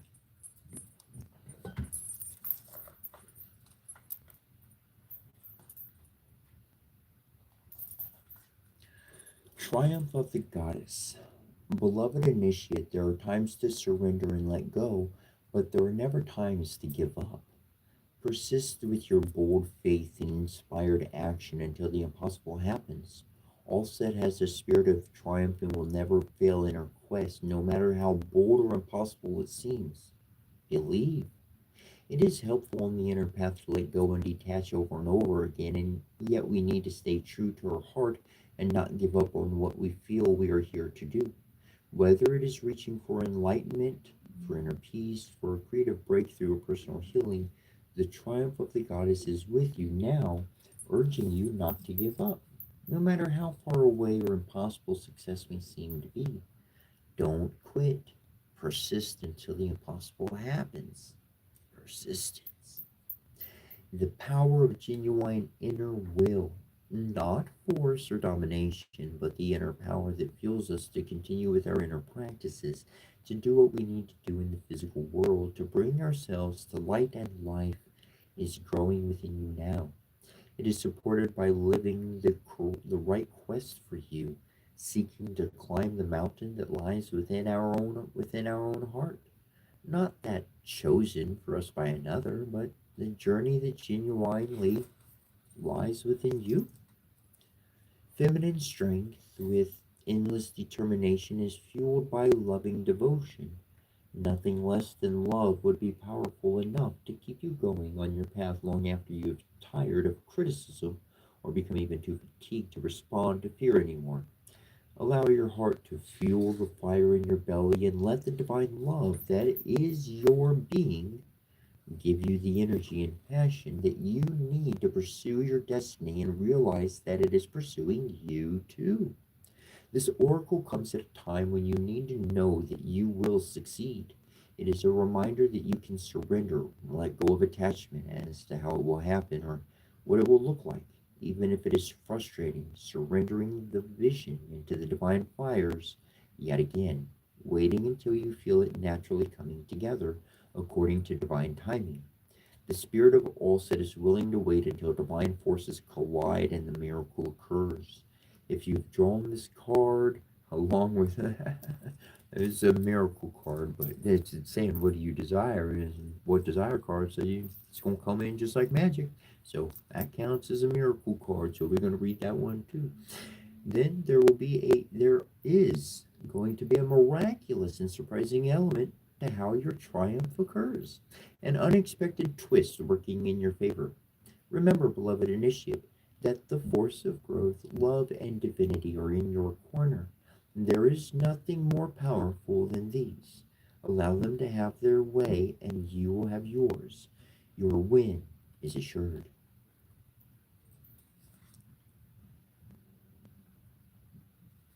Alrighty. So I'm going to read a guided meditation. If you would like to partake in that, and just listen along. And there's some moments where it comes up and it's words that you're supposed to speak, and we're all one. We're all connected. So as I speak those words, if you me to speak for you, then that counts as you speaking it. Uh, and if you don't, well then I'm not speaking for you, and it doesn't count for you. So, to those who want to enjoy, rest quietly in a space as you are and close your eyes. Sit with your spine relatively straight and your back supported and enough room so that you can easily open your arms wide later on in this ceremony. Imagine that before you, just beyond the easy reach of your arm, if you were to hold it out in front of you, is your most cherished dream. It might be a vision, a word, or feeling. It might be a relationship or a vocation. It might be God. It might be the goddess. It might be wealth, health, passion, or the unfoldment of a mystery. You might not even be able to sense or imagine it clearly, beyond it being something that evokes deepest heartfelt desire within you. Visualize this cherished dream as a color, shape, or image, and then say the following: My desire brings all things to fruition, and I detach completely from how this desire will best manifest. Instead, I adopt the spirit of Olsek, the Divine Mother, Kenmedonket, the Fountain of Life, and choose now to declare this truth. My miracle shall manifest. All things are made possible through love. I open my heart now to receive this blessed miracle in the perfect time and the perfect way, according to love and the divine plan of perfection. So be it.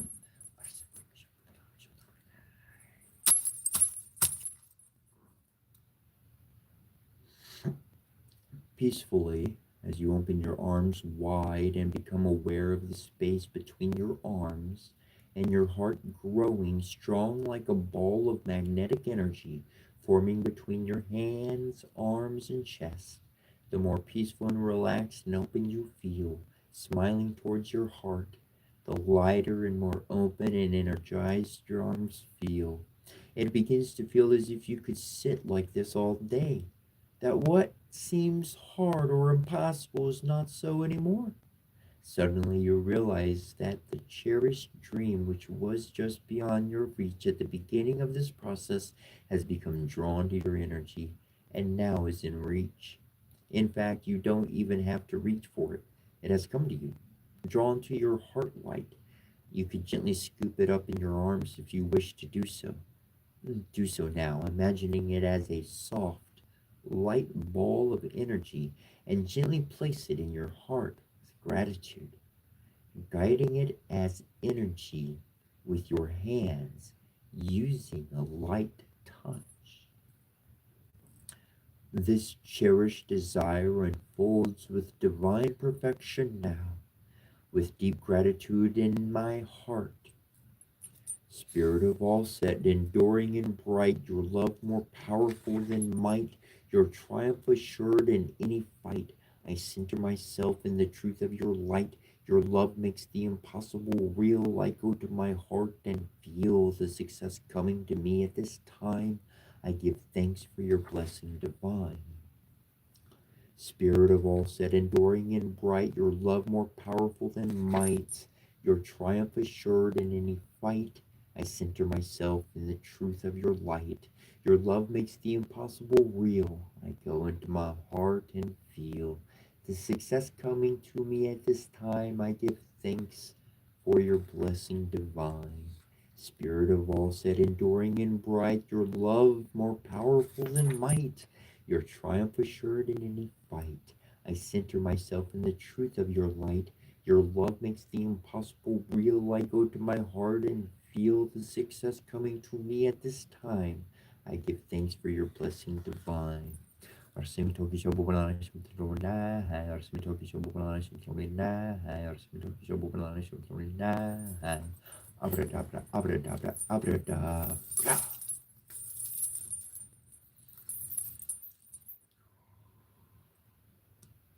You may open your eyes now.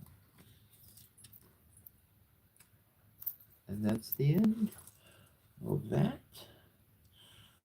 And I know you're feeling good, bro. I feel you feeling good. You're like jumping up and down practically. That's what I feel. If you're not.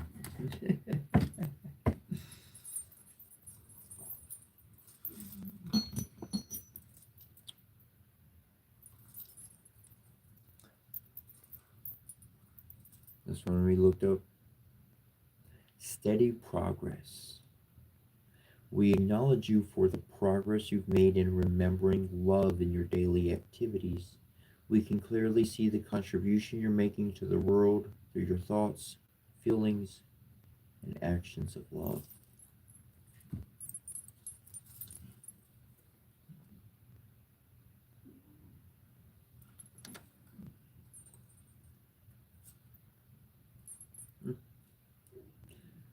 We just had a card on what do you desire?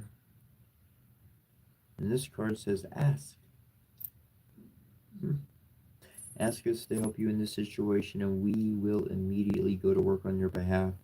We're governed by many universal laws, and among them is the free will that allows you to make your own choices and decisions, so we patiently await your request.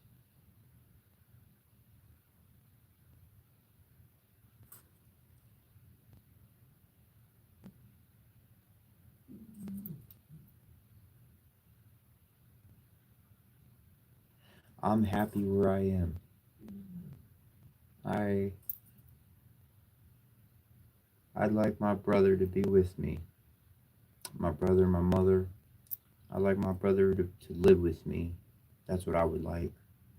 I'd like my brother to have his own room and live in the house where I live and not worry about money ever again and do this for the rest of my life. Every single day. I'll wake up 9 hours a day.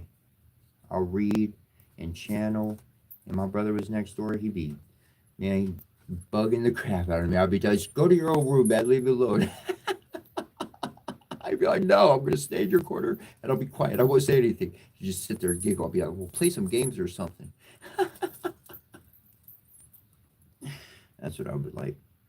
That's what I would like. That's what I would like.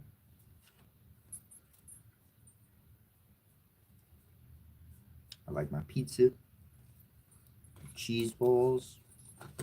Tell you what I haven't had in a good long while was my protein. I like my healthy shakes. There's like the green powder shake, and then there's like the healthy shake and the Garden of Life brand, And then there's like the lion's mane mushroom powders, and then there's like all kinds of mushroom powders. There's reishi and king's trumpet and other things, and they're really healthy for the body. They make the mind work really good. And there's others I can't remember the names of off the top of my head. Cordyceps, if I didn't say mushrooms, these are really good products, man. People wonder, oh, how do you get to know all this? How do you do all this stuff? Because I ate the correct stuff for like a good 7 years of my life. Solid 7 years. Interesting enough. That's interesting. I lived on. I got all I healthy shakes and papaya and watermelon and cantaloupe, and it's a great thing to be eating. Anyways, and no, I'm not. I'm not a. It's that's And this card says shower of abundance. To heal your financial situation, first give us your worries concerning money. We will guide you in order to show you how to create and accept abundance. As we work together, your financial situation will heal as fast as you will allow. Well, I just need to eat and pay rent, and I'm happy and good to go. If my brother could get to me, that'd be another financial thing. But uh, man, money, as far as shoot, here's my financial situation: $500 a month for rent, and whatever else for food. I get along just fine, you know. And that's it. That I don't. There's not a bunch of stuff. There's not stuff I'm trying to buy or go. I got pretty much everything I want. I'd like a silver bell. That'd be real cool. A pure silver bell would be really cool. And a golden one might be a little reaching, but that would be cool because it would connect to a certain chakra, and then when you ring the tone, because of the metals, it actually activates the chakra. That's why I want a pure silver bell. And I'm just saying these things because these are what the cards for me to say. I'm not asking anybody for nothing. That's not what we're doing here. But I'm just following the cards. And maybe you should do the same thing too, because it sounds like they're listening. Sounds like they're listening. And I just want to be a kid in my room. I don't want to worry about money. I don't care about money. I don't want to think about money. I don't want to pay rent. I hate paying rent. But whatever.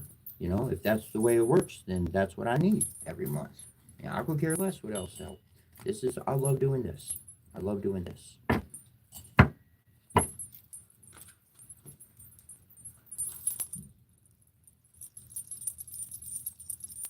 Maybe some other beads and stones, incense, incense. I got no incense. Can you believe I got no incense? I got a bunch of candles. Well, no, I got 2 candles. We'll have more candles soon. I ain't got no incense. That sucks. But, I know that I don't need no element except air.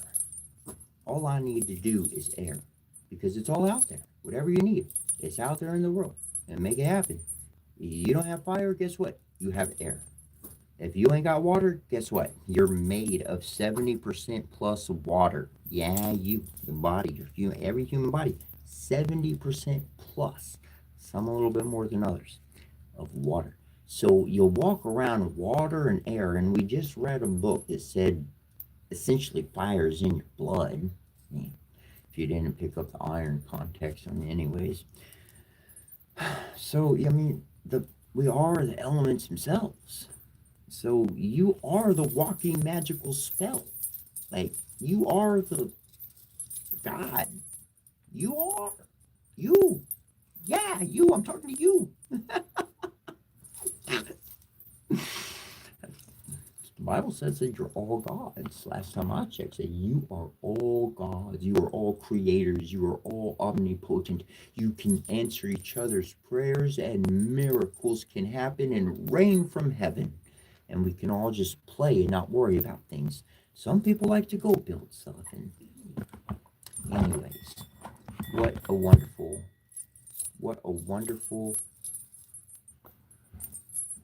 reality could be. Will be, shall be, so be it.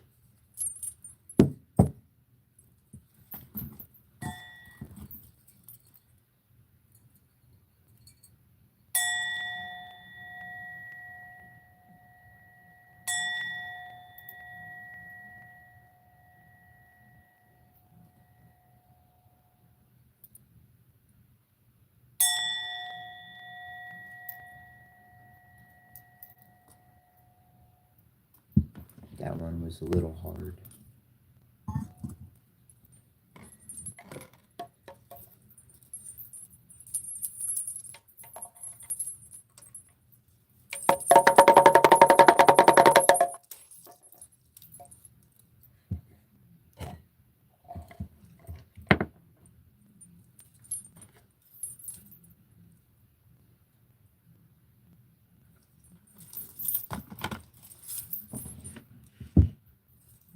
It's just what I've been doing.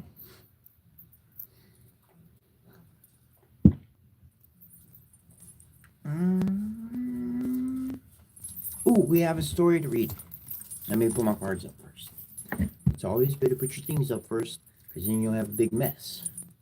And if you only have a little bit of space and a whole bunch of stuff, and everything has its spot, well then you'll remember where you put it last. Because you're like, that thing goes over there.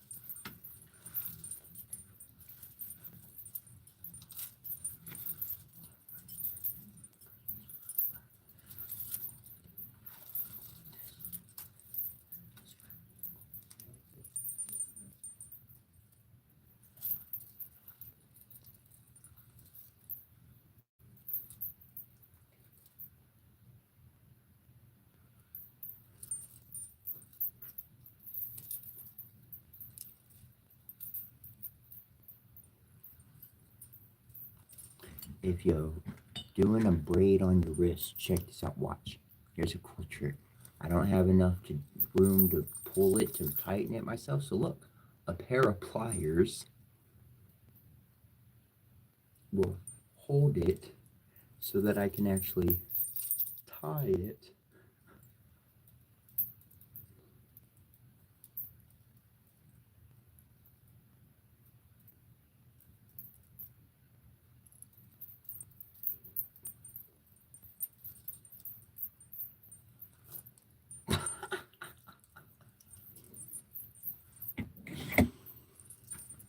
That's cool. The two cards that were left behind is actually pretty cool because it says family wedding. Family wedding. Like, this is a big thing. Like the whole family, everybody's like, oh, there's a great story. Ooh, ooh. I could read the whole thing or just tell you the ending. Okay, I'll just tell you the ending. It's called Olante. It's an old play back to the 5th century. I forget the dude who wrote it. I have the information right over. It's right over there. But I'm just gonna. It was about a fairy, a fairy, and this one fairy named Lolante. She she fell in love with a mortal, and the law of fairies said that you cannot be in love with them. You cannot marry a mortal. Can't do this. Can't marry a mortal yet. If you're a fairy, you got to marry another fairy. So in the play Lolante, it comes out that Lolante married a mortal and had a child, and but they didn't know about the child, and she wasn't killed. The actual order said any fairy that marries a mortal shall die. Like that was the penalty. But Lolante was like she was really special, and the queen couldn't come to kill her, and so she just said you can't be part of the fairy kingdom. And so Lolante went and lived in the human world, and her son grew up, but she didn't tell her son who the father was. And so the son, I forget it exactly. I could have some details wrong, but like the bottom half of them is fairy, and the top half is human. And so like everybody sees him as human, but his bottom half is fairy. The top half gets old and ages as human, but his legs down below, they never age or anything. He's young forever because he's a fairy. And so he's very human. And so all the fairies are upset and they're like, "Yo, Queen Fairy, like, can you let Lolante back? Like, what's going on? Like, why is she so bad? She suffered so much." And the queen's like, "Yeah, she has suffered. Well, I'll tell you what. Let's go call her up and let her back in. It's been a whole long time. It's been 7 years or longer. I forget how long exactly. It's long enough." So they let Lolante back in. And they're like, "Yo, what's up?" They start talking, and Lolante's like, "Yo, I got a son." And they're like, "What? You got a son?" And so like they start talking and intermingling and everything. And the son, her son, um, let's just call him Christopher for all sake of reasons. And so her son Christopher is in love with this beautiful woman, and and he wants to marry her, and he's infatuated with her, and she is being court. She has dukes and earls and people of great renown and money, and the the Christopher's just he ain't got no money, just regular Joe Blow, not nothing special. And so he's like, we gotta get married right now, or else somebody's gonna marry you tomorrow. And and uh, and so it goes throughout the whole thing, and it seems that Christopher he's hugging his mother, but his mother looks so young that Lolante thought it was another woman. And so she's like, "Oh, I'm not into him." And she goes over to the Dukes and stuff, but she's not into them either because they're not. There's nothing special about them. They're just plain. And there's like a Duke and an Earl, and they're fighting over, and they're like, "Be our wife, be my wife." They're two great friends, and they're like, "We'll fight over," and we're like, "No, we don't want to fight over her. You could have her. I don't want her." And and they're like, "Well, tell us who you want to be with, Lolante." And Lolante's like, "I don't like any of you. You're both plain. You both got money, and you both do this, and you both do that. And what's the difference if I pick you or them? It doesn't matter." Then through the story, Lolante learns that that that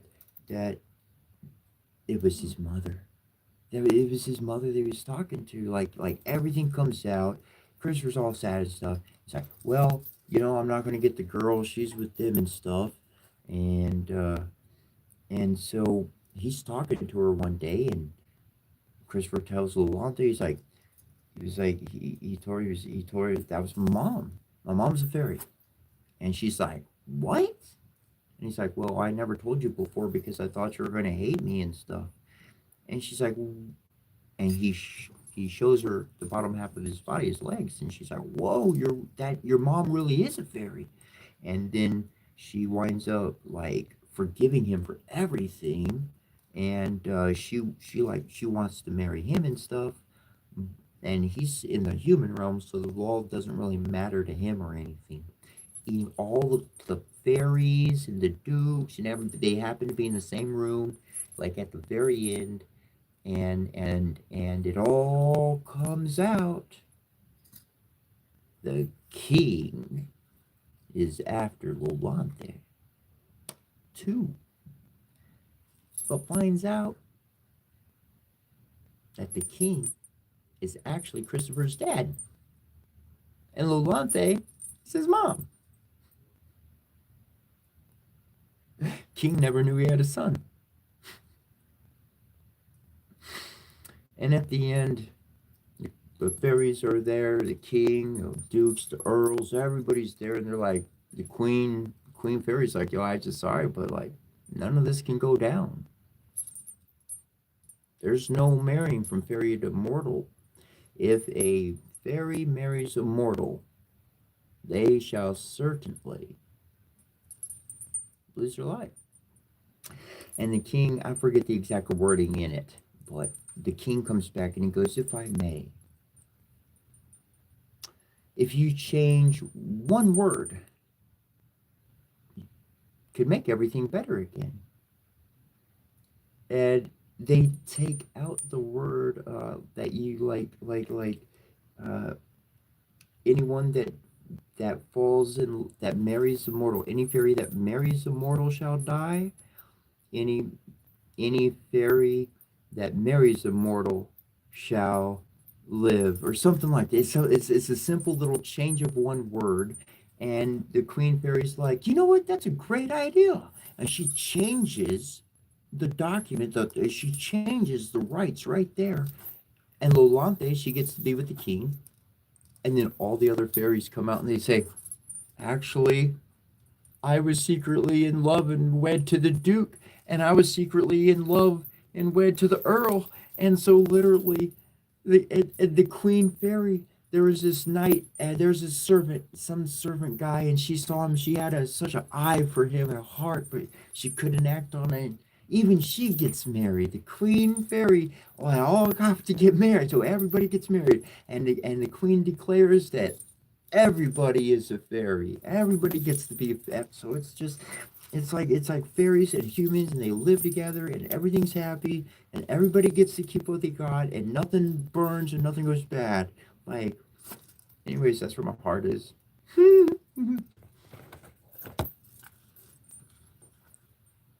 The seven Swabians.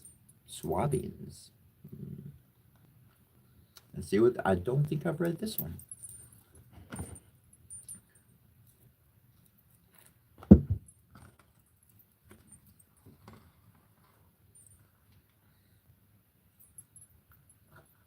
Seven Swabians were once together. The first was Master Scholes, the second Jackley, the third Marley, the fourth Jerkley, the fifth Michael, the sixth Hans, the seventh Wheatley.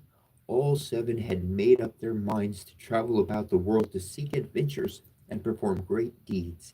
But in order that they might go in security and with arms in their hands, they thought it would be advisable that they should have only one solitary but very strong and very long spear made for them. This spear all seven of them took in their hands at once.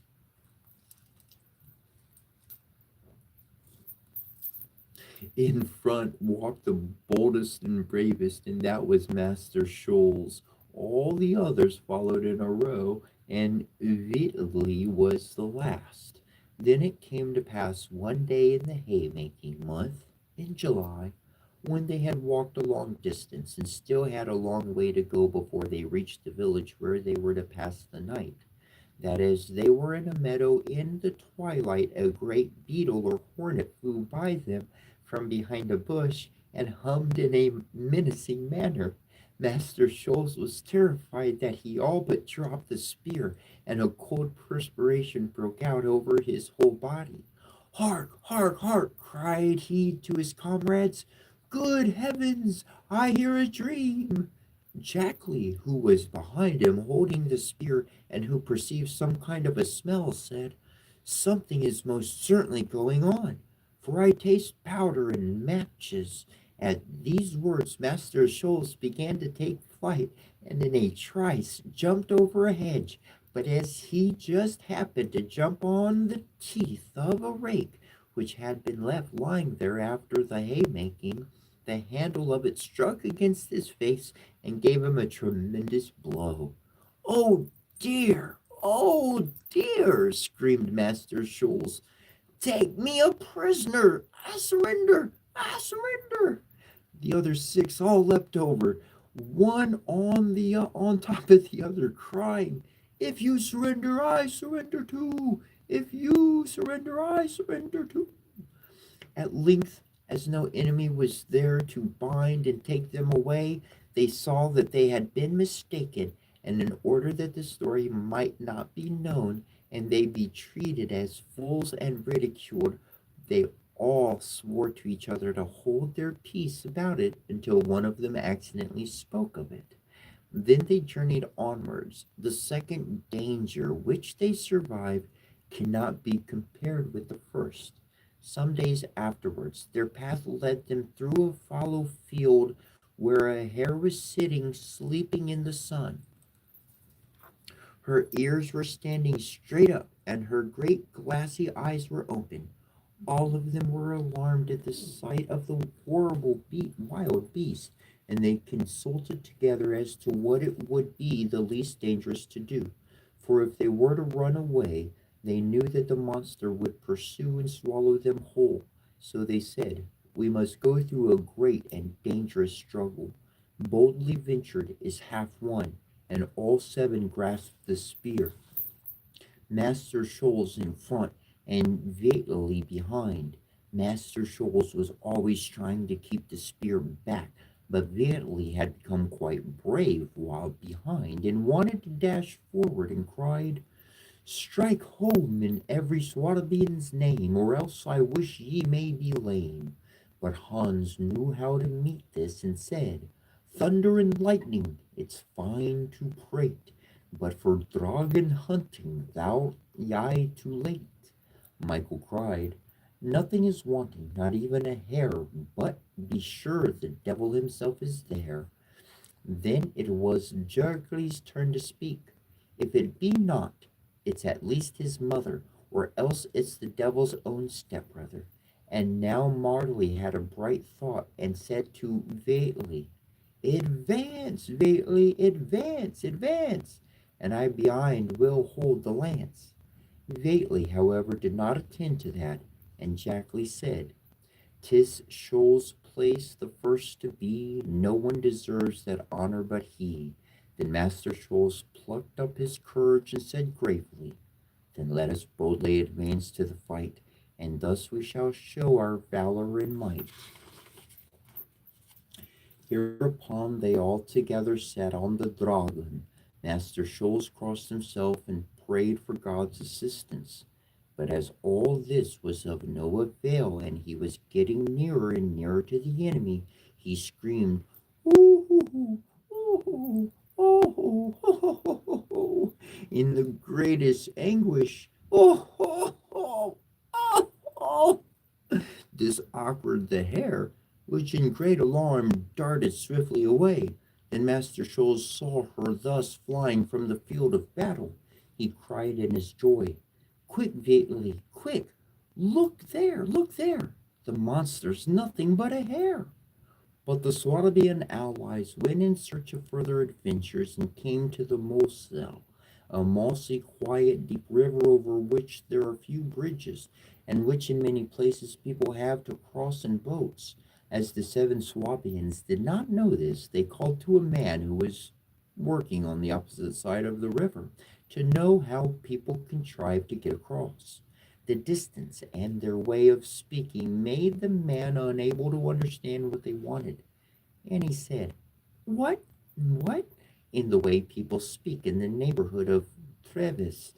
Master Scholes thought he was saying, "Wade, wade through the water," and as he was the first, began to set out and went into the Mosel. It was not long before he sank into the mud and the deep waves which drove against him, but his hat was blown on the opposite shore by the wind, and a frog sat down beside it and croaked, "What, what, what, what, what?" The other six on the opposite side heard that and said, "Oh, oh, comrades, Master Scholes is calling us. If he can wade across, why cannot we?" So they all jumped into the water together in a great hurry and were drowned, and thus one frog took the lives of all six of them, and not one of the Swabian allies ever reached home again.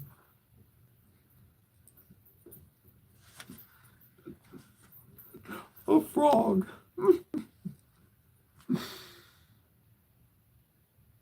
Oh, that looks nice. That looks nice. That sounds like a good story. What is that one?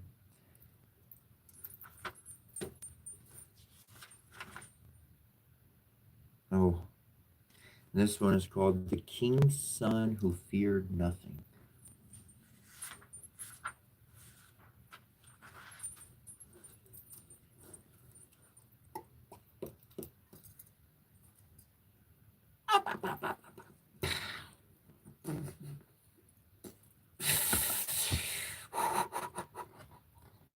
My ankle. It's my ankle.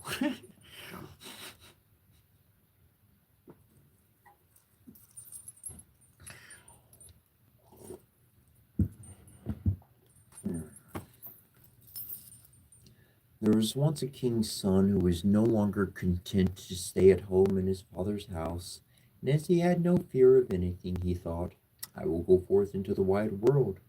There the time will not seem long to me, and I shall see wonders enough. So he took leave of his parents and went forth, and on from morning till night, then whichever way his path led, it was the same to him. It came to pass that he got to the house of a giant, and as he was so tired, he sat down by the door and rested. And as he let his eyes roam here and there, he saw the giant's playthings lying in the yard. These were a couple of enormous balls and 9 pins as tall as a man. After a while, he had a fancy to set the 9 pins up and then roll the balls at them, and screamed and cried out when the 9 pins fell, and had a merry time of it.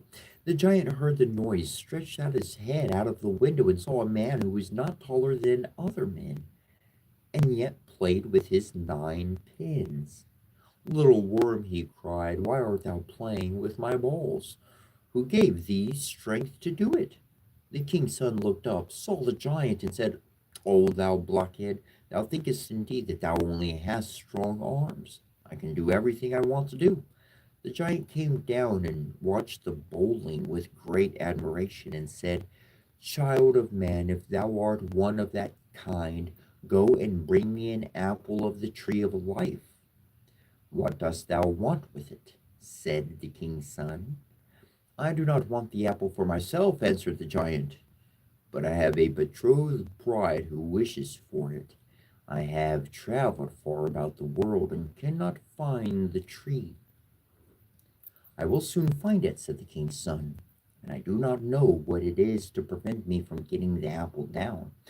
The giant said, Thou really believest it to be so easy. The garden in which the tree stands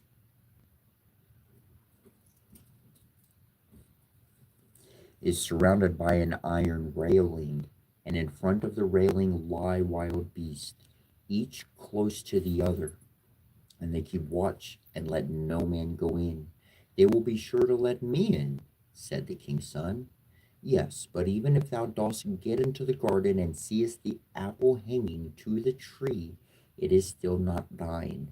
A ring hangs in front of it, through which any one who wants to reach the apple and break it off must put his hand, and no one has yet had the luck to do it. That luck will be mine, said the king's son.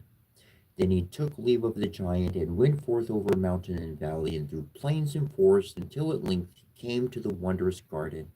The beasts lay round about it, but they had put their heads down and were asleep. Moreover, they did not awake when he went up to them, so he stepped over them, climbed the fence, and got safely into the garden. When there, in the very middle of it, stood the tree of life, and the red apples were shining upon the branches. He climbed up the trunk to the top, and as he was about to reach out for an apple, he saw a ring hanging before it. But he thrust his hand through that without any difficulty and gathered the apple. The ring closed tightly on his arm, and all at once he felt a prodigious strength flowing through his veins. When he had come down again from the tree with the apple, he would not climb over the fence, but grasped the great gate, and had no need to shake it more than once before it sprang open with a loud crash.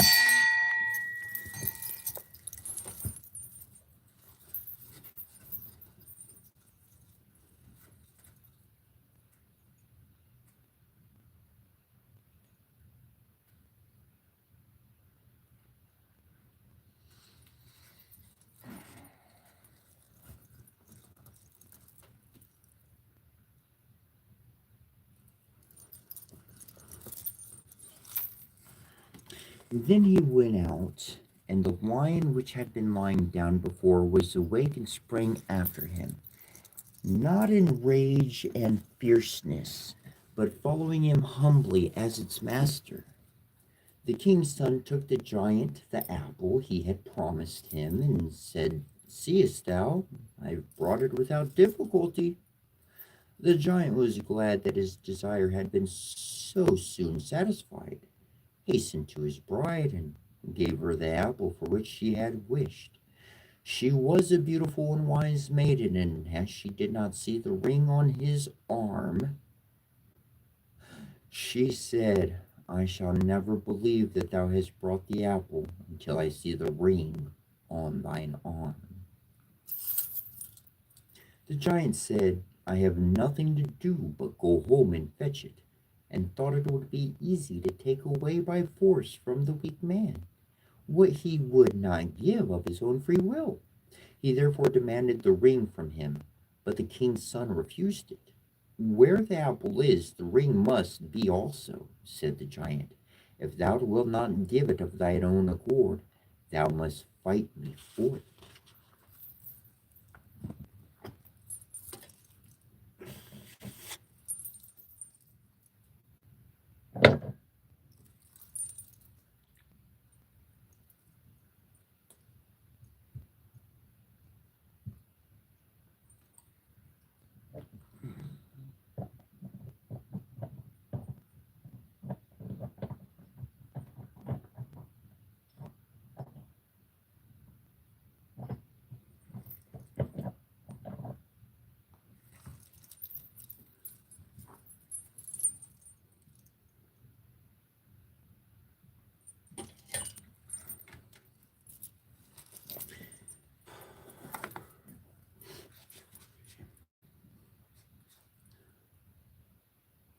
The king's son thanked God for his great mercy and traveled with his lion onwards through the world.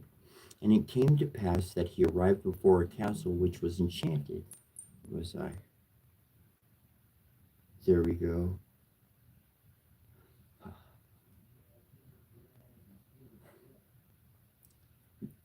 The faithful animal again drew its master back from the precipice and guided him to a tree which.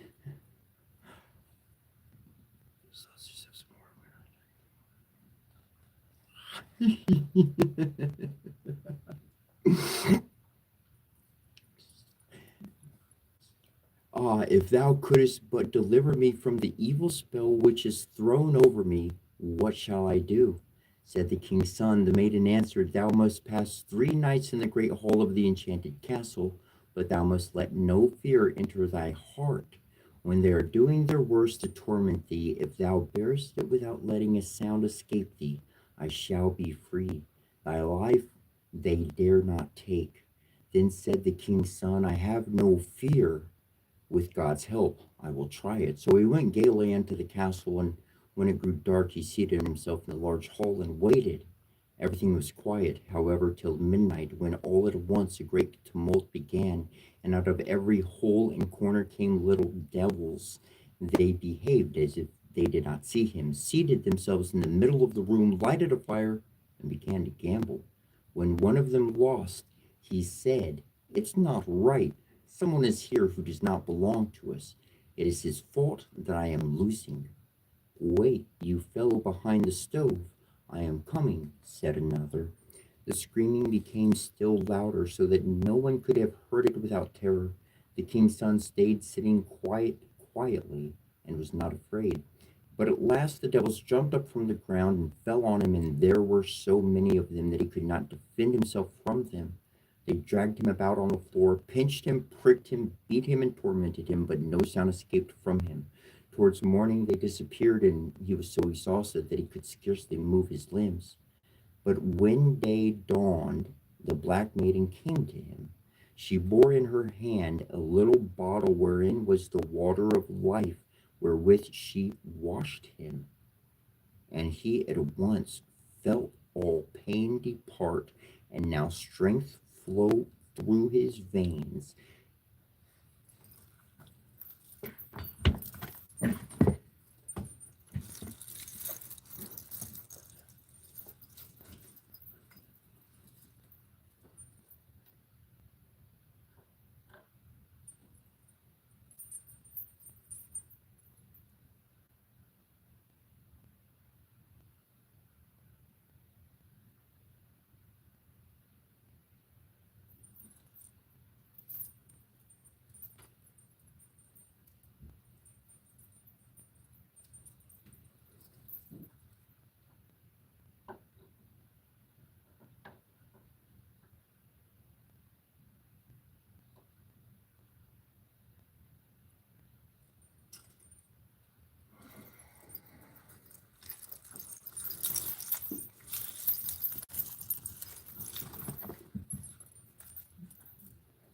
She said, "Thou hast held out successfully for one night, but two more lie before thee."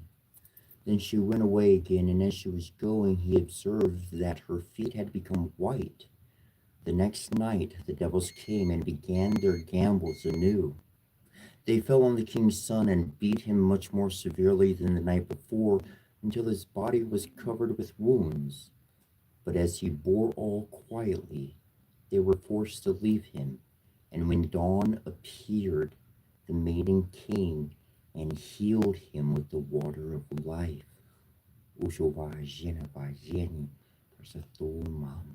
And when she went away, he saw with joy that she had already become white to the tips of her fingers, and now he had only one night more to go through.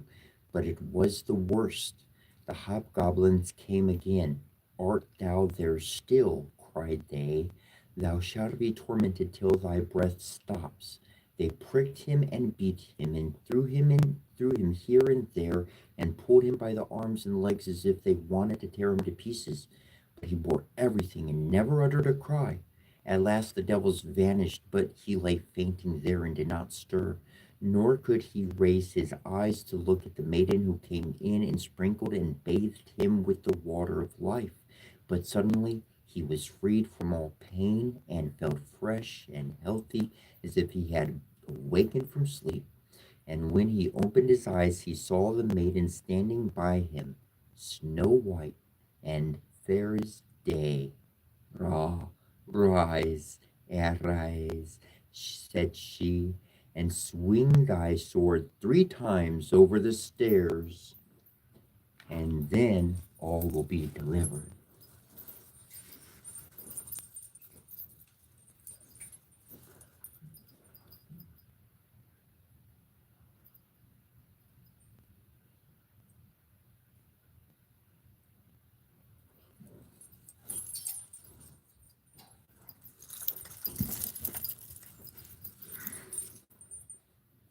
And when he had done that, the whole castle was released from enchantment, and the maiden was a rich king's daughter. The servants came and said that the table was already set in the great hall and dinner served up. Then they sat down and ate and drank together, and in the evening the wedding was solemnized with great rejoicings.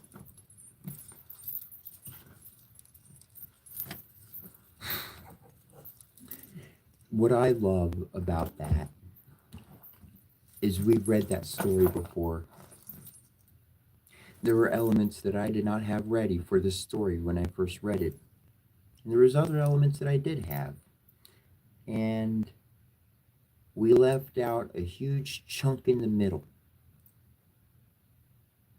Because we already went through all that. We already lived it. We already experienced it. We didn't have to go back through all of that. That was something special. That was something really neat. And that's flowing with your heart. I lost my place.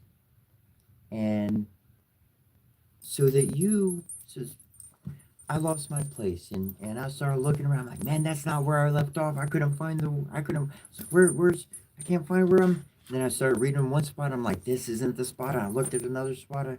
I went backwards. I was like, oh man. And you know what? I'm just going to pick up where my eyes first went. I'm just going back to there. I don't know where else it went, but I'm just going to flow with it because I that's what's in my heart. I'm just going to flow like my brother. Don't you know?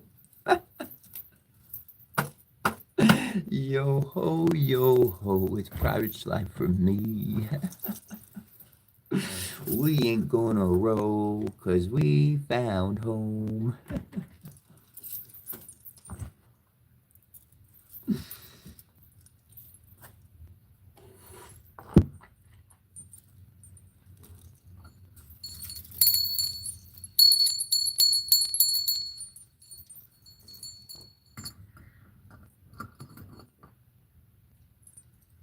That was pretty special. I really enjoyed that.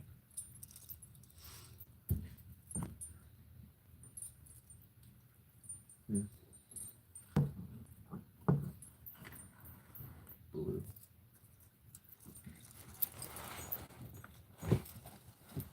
Ooh, we've got some new books on the list of things that are sitting right here.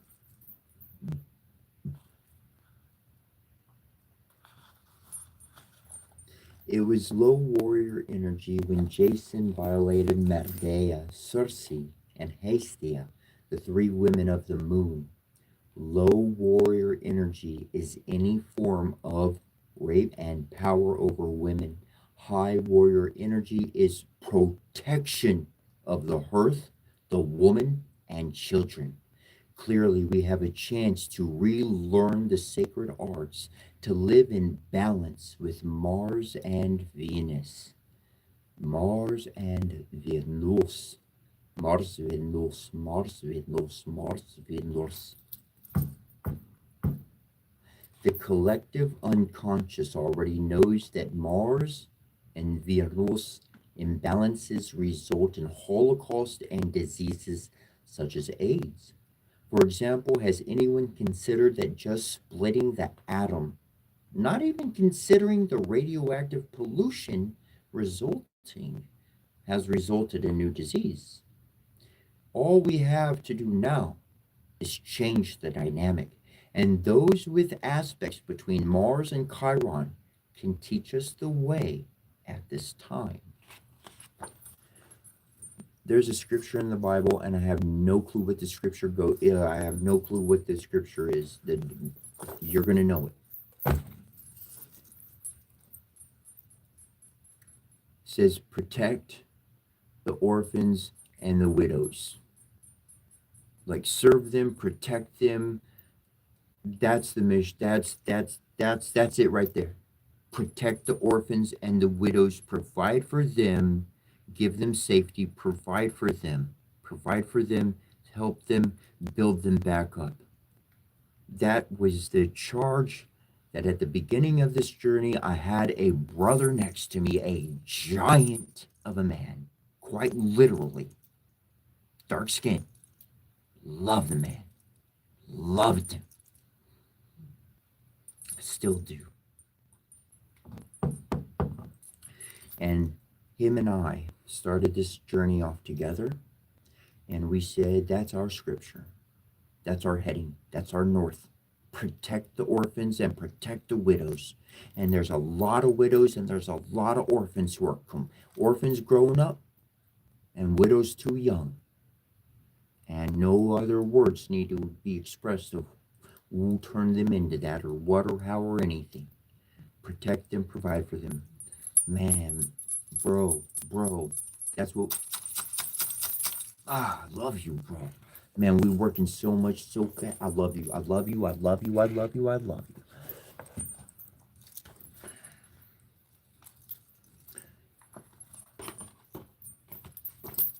The Olympic Games, Hollywood stadiums, stock markets, deserts, theaters, beauty salons, church towers, universities, power stations, nuclear and atomic facilities, chemical factories, brush fires, and wars, also known as the clinging.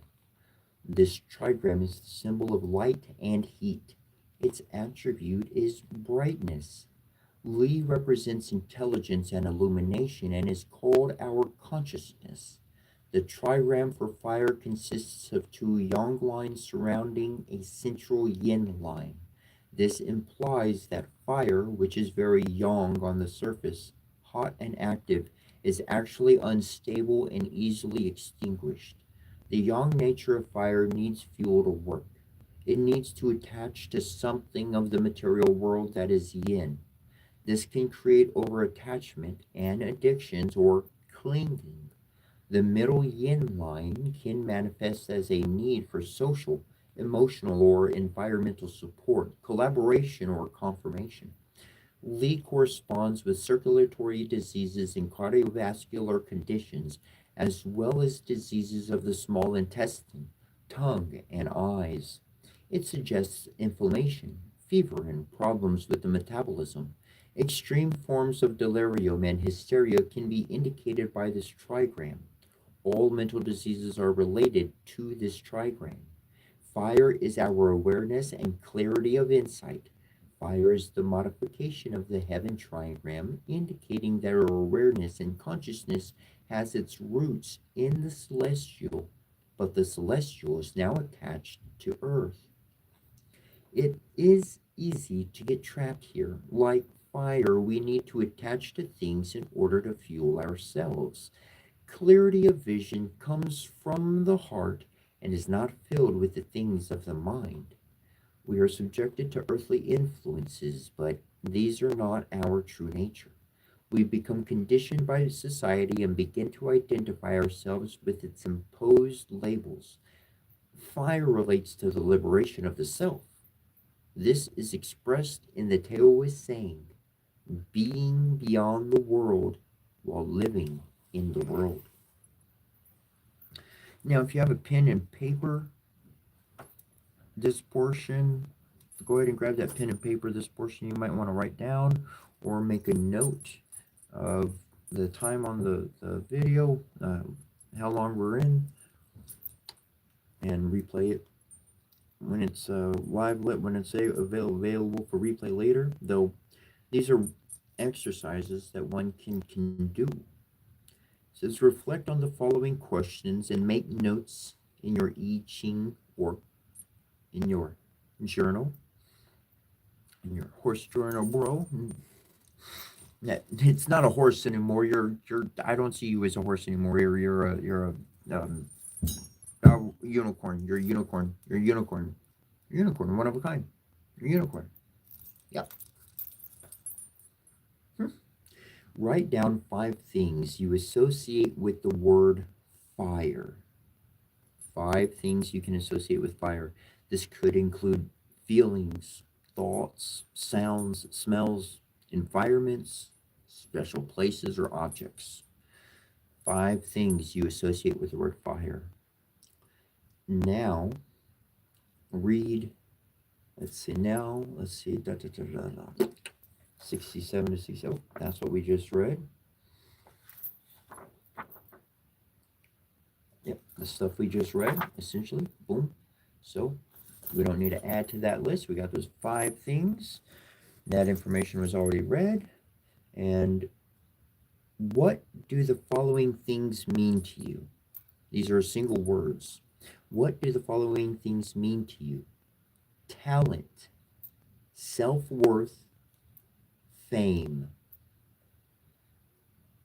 On a scale of 1 to 10, how important do you rate passion in your life?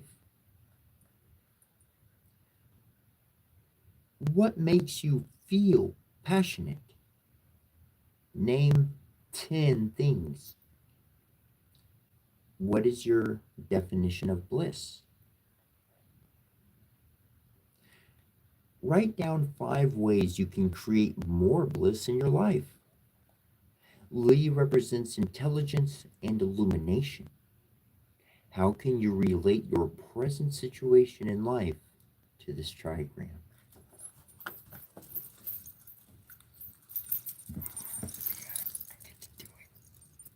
I get to read my favorite book to y'all. I get to choose. This one. Let's see. Got it.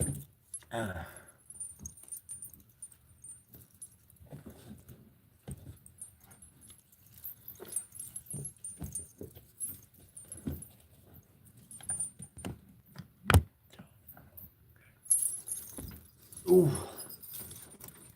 So this book here has great info. Matu Natar.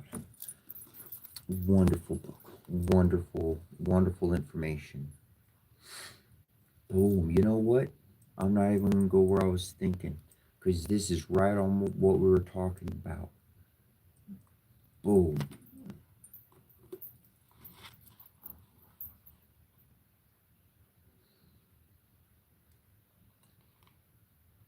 For the sake of simplicity, I will for now simplify the explanation by skipping certain steps and details and state that one of the forces is the source of the thermal heat factor, the shu that determines the level of biochemical activities. The others The other force is the source of the hydration, water, the factor, tefnut, which represents the universal medium in which all living things dwell. The upper and lower boundaries of the thermal factor for specific living forms are relatively denoted as hot and cold. The upper and lower boundaries of the hydration of bodies are denoted as moist and dry. Meditation on the subject will show that all biological activities can be reduced and explained by these two modalities. The interaction of these two factors produces the four modalities underlying all manifestations in the world. They have been symbolized as the four elements of alchemy. I'm going to give you a picture of this so you can snap a picture if you want.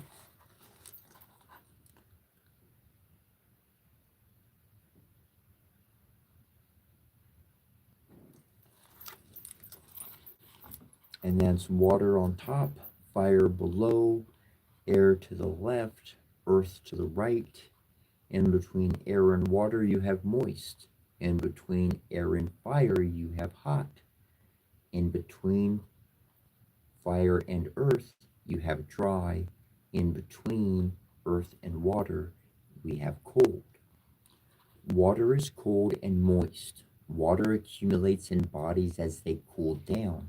As bodies begin to heat up and have not yet lost their humidity, they are metaphorized as air, hot and moist. When the temperature rises to upper range, the bodies lose their humidity. They are metaphorized as fire, hot and dry. When they begin to cool down but have not regained their moisture, they are metaphorized as earth, cold and dry. All bodies go through these changes daily with the rise and fall of temperature that follows the sun. The same happens during the course of the year, besides being applicable to the cyclical changes that life forms go through. These four elements are also used as classification sets for the four fundamental types of all manifestations.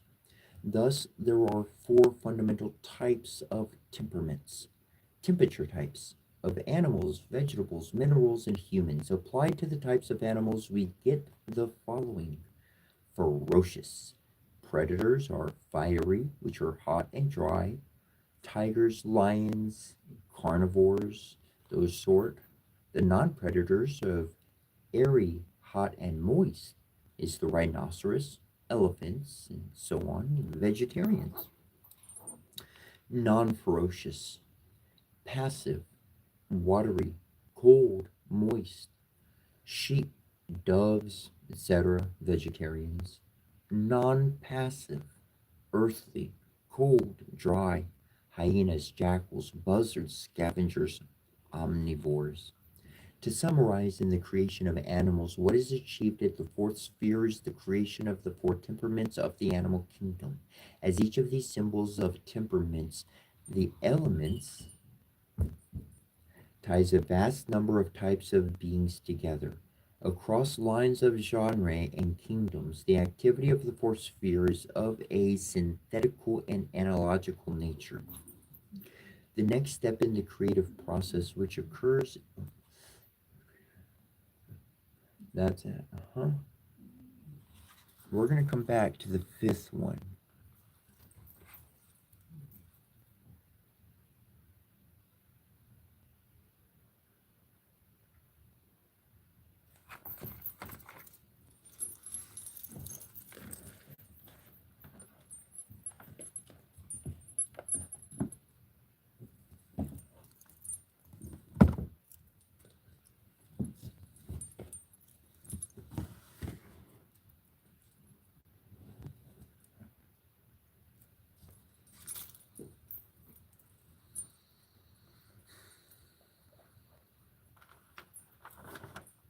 A single day before my hut was compromised and I thus could not return, a butterfly landed within my presence.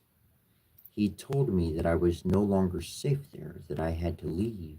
I would be considered insane saying to someone that certain animals and I myself could communicate through literal words. But no matter the case, this was not no mere case of coincidence. I was literally, physically, and spiritually warned, all in the same token, in the very same experience.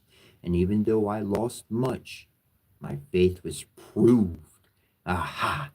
Joyous! My own, my own words.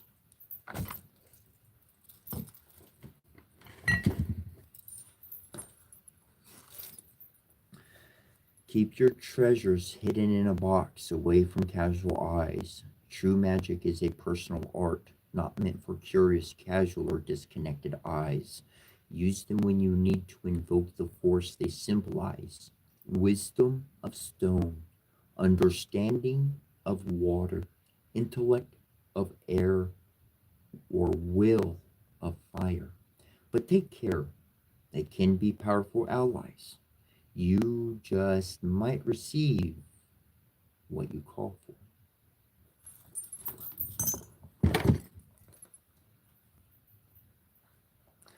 Iris spoke and was gone, and Hector vaulted from his chariot with all his gear, brandishing a pair of spears. He tore the troops and worked them into a frenzy for battle. A ripple moved through their lines as they turned and faced the Greeks. Over against them, the Archaean forces stiffened their lines. The two armies were poised for battle. But one man, Agamemnon, charged forward first, determined to fight far in advance of all. And now, muses who reside on Olympus, tell me who came of all the Trojans and their famed allies to face Agamemnon. It was Iphiardamas, one of Arternor's sons. A good man, tall, bred on Thracian farmland, was mother of Therno, and her father, Circe, raised the boy from infancy. When he came of age, Circe gave him his own daughter in marriage to keep him there. But Iphiardamas left her in the bridal chamber and went chasing after glory when he heard the Archaeans were coming. He sailed with 12 trim ships, left them at Percorte, and came overland to Troy. Now he faced Agamemnon, son of Atreus. When they closed, two within range of each other, Agamemnon cast and missed. Iphiardamas stepped in and stabbed him just beneath the corslet, putting his weight behind the thrust and thrusting his strong wrist to drive the spear home through the glittering belt. But the point bent like lead as soon as it hit the silver. The great warlord seized the spear's haft, and with a lion's ferocity pulled it toward him and out of Iphiardamas' hands. A sword stroke to the neck made his body go slack, and Iphiardamas fell in a sleep of bronze.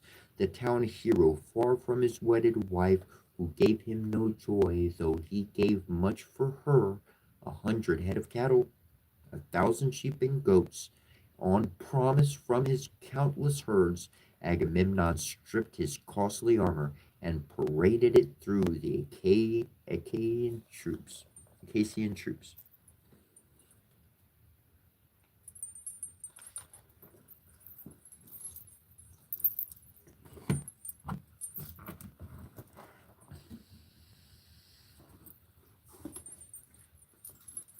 But the simplicity of belief of the patriarchs did not exclude the employment of symbolical representations. The mind never rests satisfied with a mere feeling. That feeling ever strives to assume precision and durability as an idea by some outward delineation of its thought. Even the ideas that are above and beyond the senses, as all ideas of God are, require the aid of the senses for their expression and communication. Hence come the representative forms and symbols which constitute the external investiture of every religion, attempts to express a religious sentiment that is essentially one and that vainly struggles for adequate external utterance, striving to tell to one man, to paint to him an idea existing in the mind of another, and essentially incapable of utterance or description, in a language all the words of which have a sensuous meaning. thus the idea being perhaps the same in all. Its expressions and utterances are infinitely various and branch into an infinite diversity of creeds and sects. All religious expression is symbolism, since we can describe only what we see, and the true objects of religion are unseen.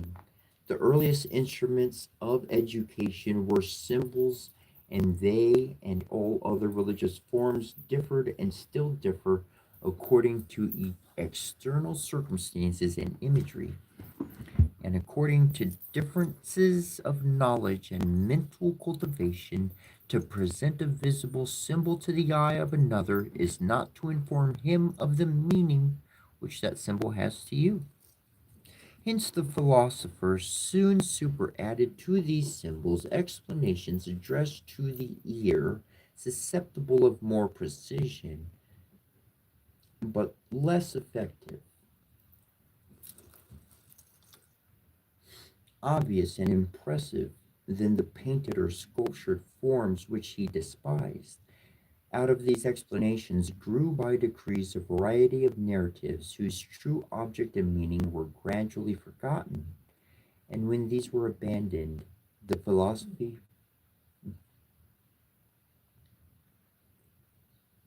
its language was but a more refined symbolism, grappling with and attempting to picture ideas impossible to be expressed.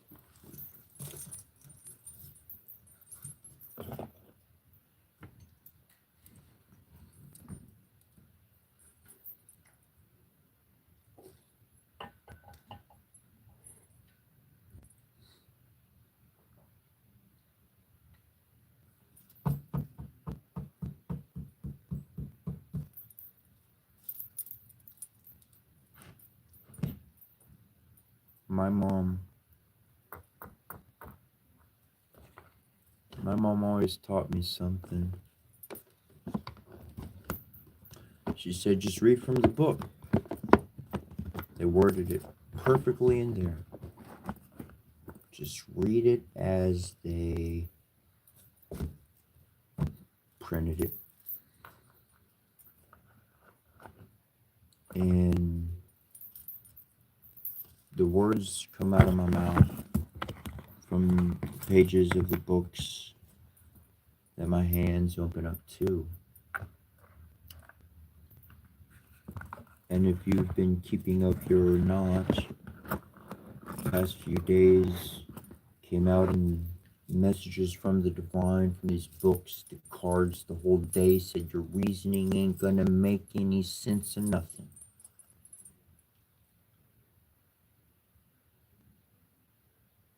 Because all words fail. One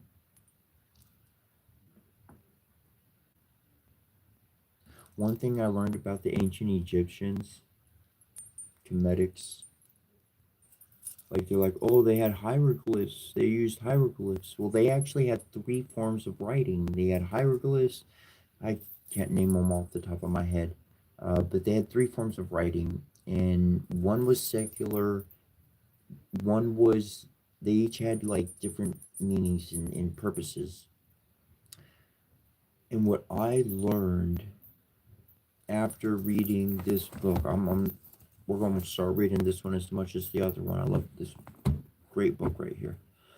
And when I got done reading that book, I came to the conclusion, I came to the understanding. Anybody who reads that book is, anyways, I don't know what everybody's going to read, but what I got from it was those aren't just hieroglyphs.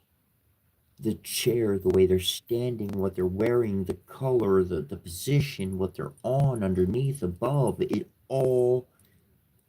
all conveying a message.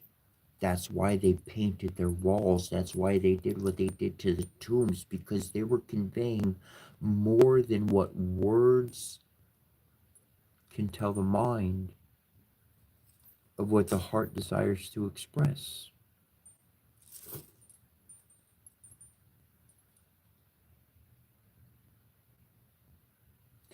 We perceive things through different senses, and thus we can consume them into our body and digest the reasoning from the complete set of circumstances.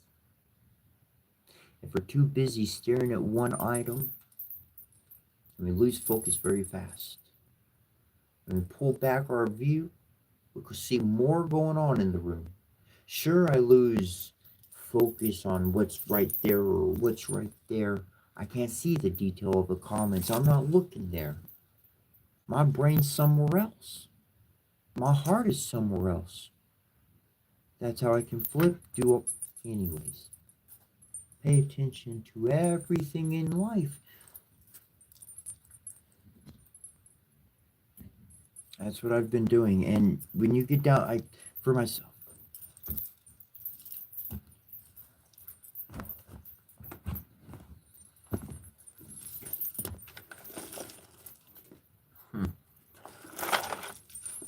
I'll tell you what, gravity is working for me today.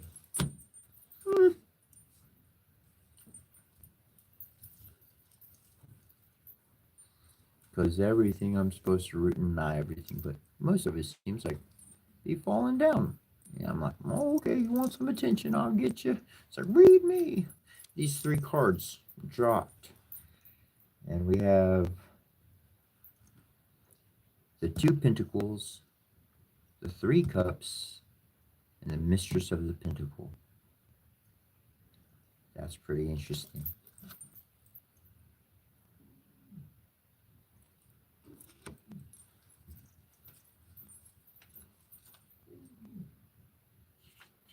Okay.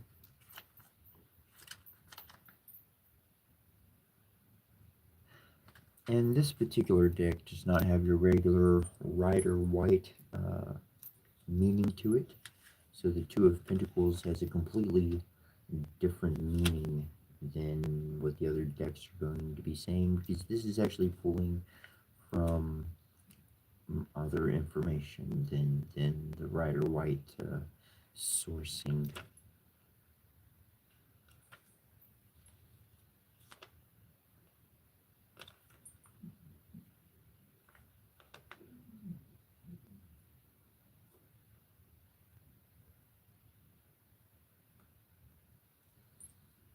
Okay.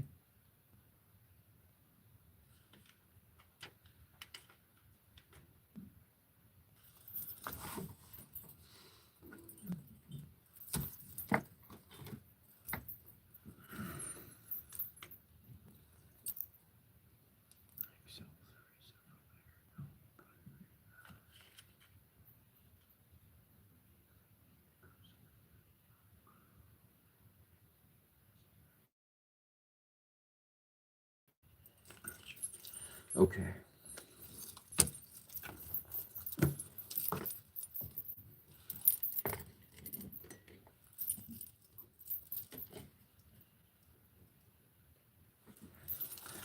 That one was for me. That was personal.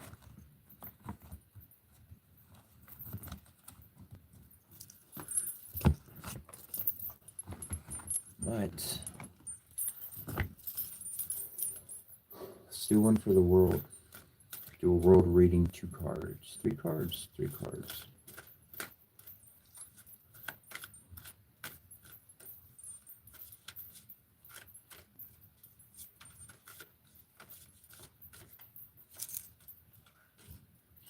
Got 2.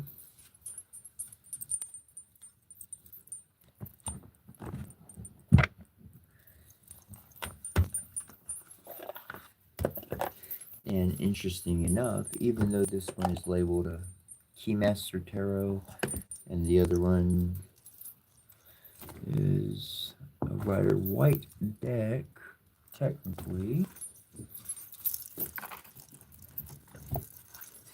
this one, they're technically both Rider-Waite explanations. Source material, I won't say explanations, but source material from where those explanations come from. And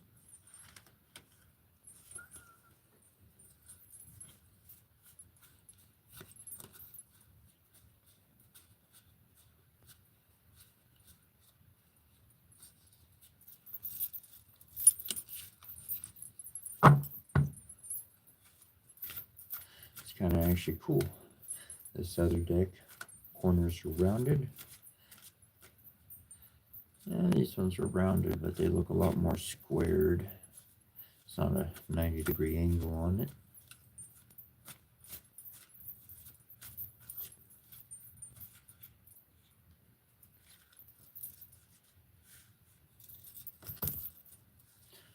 Okay, 4 cards.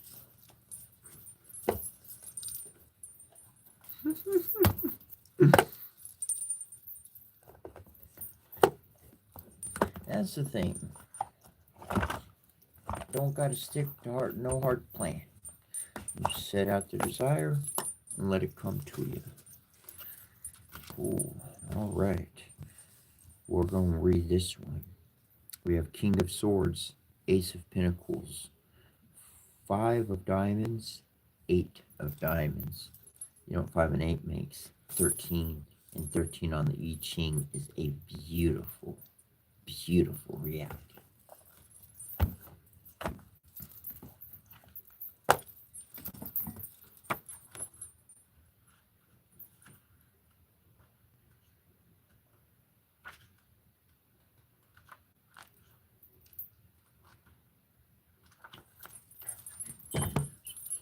Alright, so we're going to work backwards like we did. So the last card we drew was going to be the first card we read.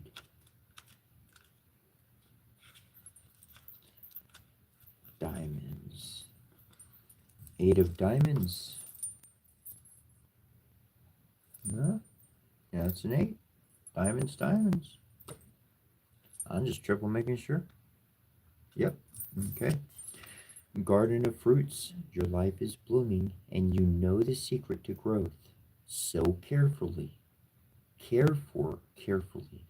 Let it ripen and enjoy the fruit and harvest of your seeds.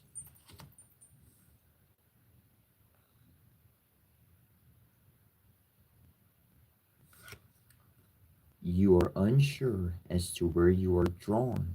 Perhaps your needs have changed over time and you need something different. 5 of Diamonds. Garden of fruits. Sow carefully. Might need to find something different.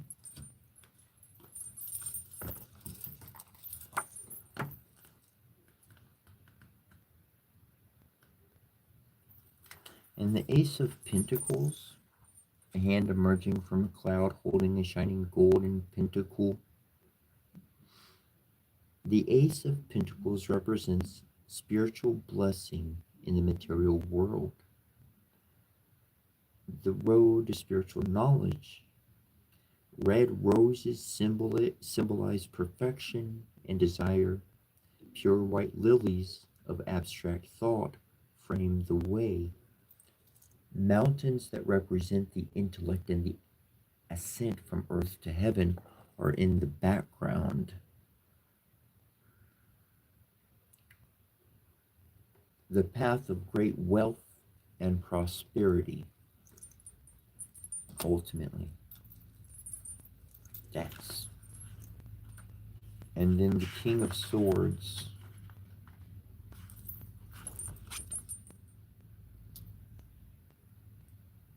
An intelligent, serious-looking king stands tall, firmly holding a double-edged sword and 3 strands of wheat. The double-edged sword represents true justice, whose power emanates from above. Trees and foliage flourish abundantly around the king, though the blue sky is clouded. A political or military man, powerful and determined. A professional man with a sharp analytical mind. A person of authority and action who sees facts without emotion, potent and productive.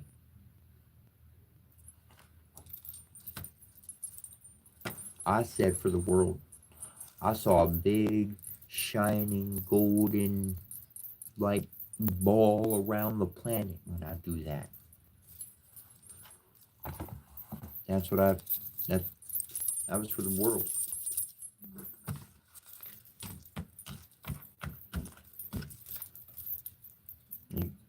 You're going to get You want to get the wealth. You want to get the harvest.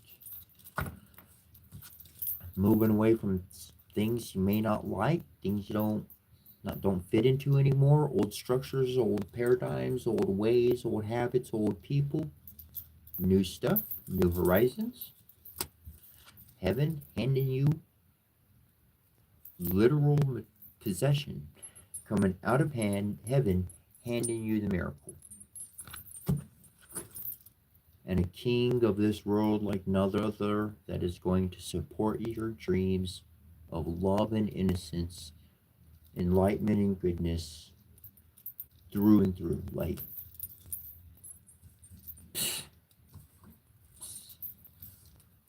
welcome to heaven.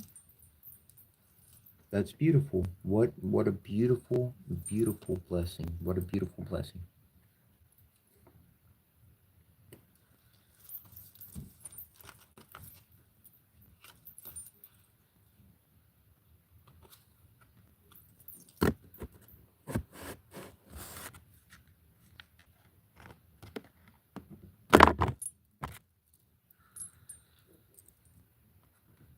Ooh.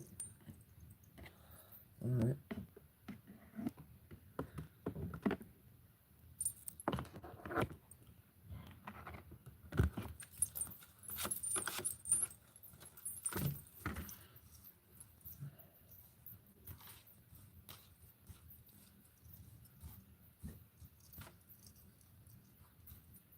Mm.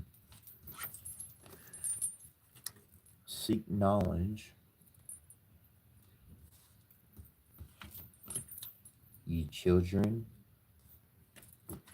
and raise your standards.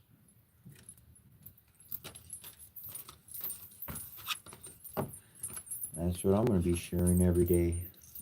Knowledge, wisdom, understanding, going right to the books, right where they guide us to read.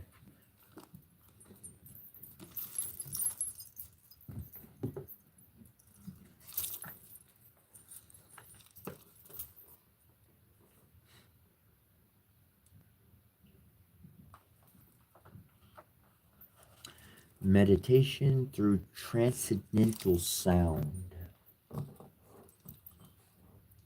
Lecturing at Boston's Northeastern University in the summer of 1969, Srila Prabhupada introduces a meditation system renowned for its extraordinary power and the fact that it can be easily practiced almost anywhere and at any time.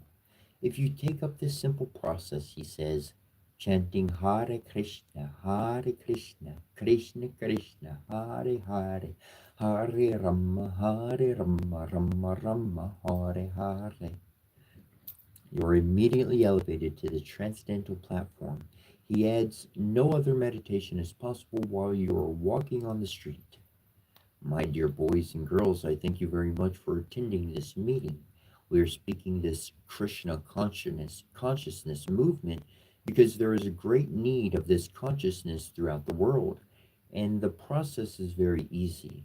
That is the advantage. First of all, we must try to understand what the transcendental platform is. As far as our present condition is concerned, we are on various platforms. So we have to first of all stand on the transcendental platform. Then there can be a question of transcendental meditation. In the third chapter of the Bhagavad Gita, you'll find an explanation of the various statuses of the conditioned life. The first is the bodily conception of life. Indriyarni Parayarniya. Everyone in this material world is under this bodily concept of life. Someone is thinking, I am Indian. You're thinking, I am American. Somebody's thinking, I am Russian. Somebody's thinking, he's something else. So everyone's thinking, I am the body. This bodily standard of conditioned life is called the sensual platform because as long as we have a bodily conception of life, we think happiness means sense gratification. That's all. This bodily concept of life is very prominent at the present moment. Not only at the present moment, but since the creation of this material world. That is the disease. I am the body. Srimad Bhagavatam says, Yasyatma bordi kornarte tridarturke. Thinking we are the body means we have a concept of ourself as a bag of skin and bones. The body is a bag of skin, bones, blood, urine, stool, and so many other nice things. So when we think I am the body, we are actually thinking I am a bag of bones and skin and stool and urine. That is my beauty. That is my everything. So this bodily concept of life is not very intelligent. An improvement of the body is not a right calculation of self-realization. Those who are too engrossed with the bodily concept of life are recommended to practice the Dhyana Yoga system, the yoga of meditation that is mentioned in the Srimad Bhagavad Gita. In the 6th chapter, verses 13 and 14, Krishna explains one should hold one's body, neck, and head erect in a straight line and stare steadily at the tip of the nose. Thus, with one unagitated, subdued mind, devoid of fear, completely free from sex life, one should meditate upon me and make me the ultimate goal of life. Ani.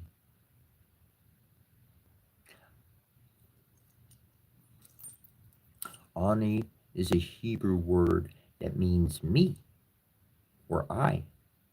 And Ani is also the Egyptian word, the Kemetic word for the beginning aspirant on the magical road ahead.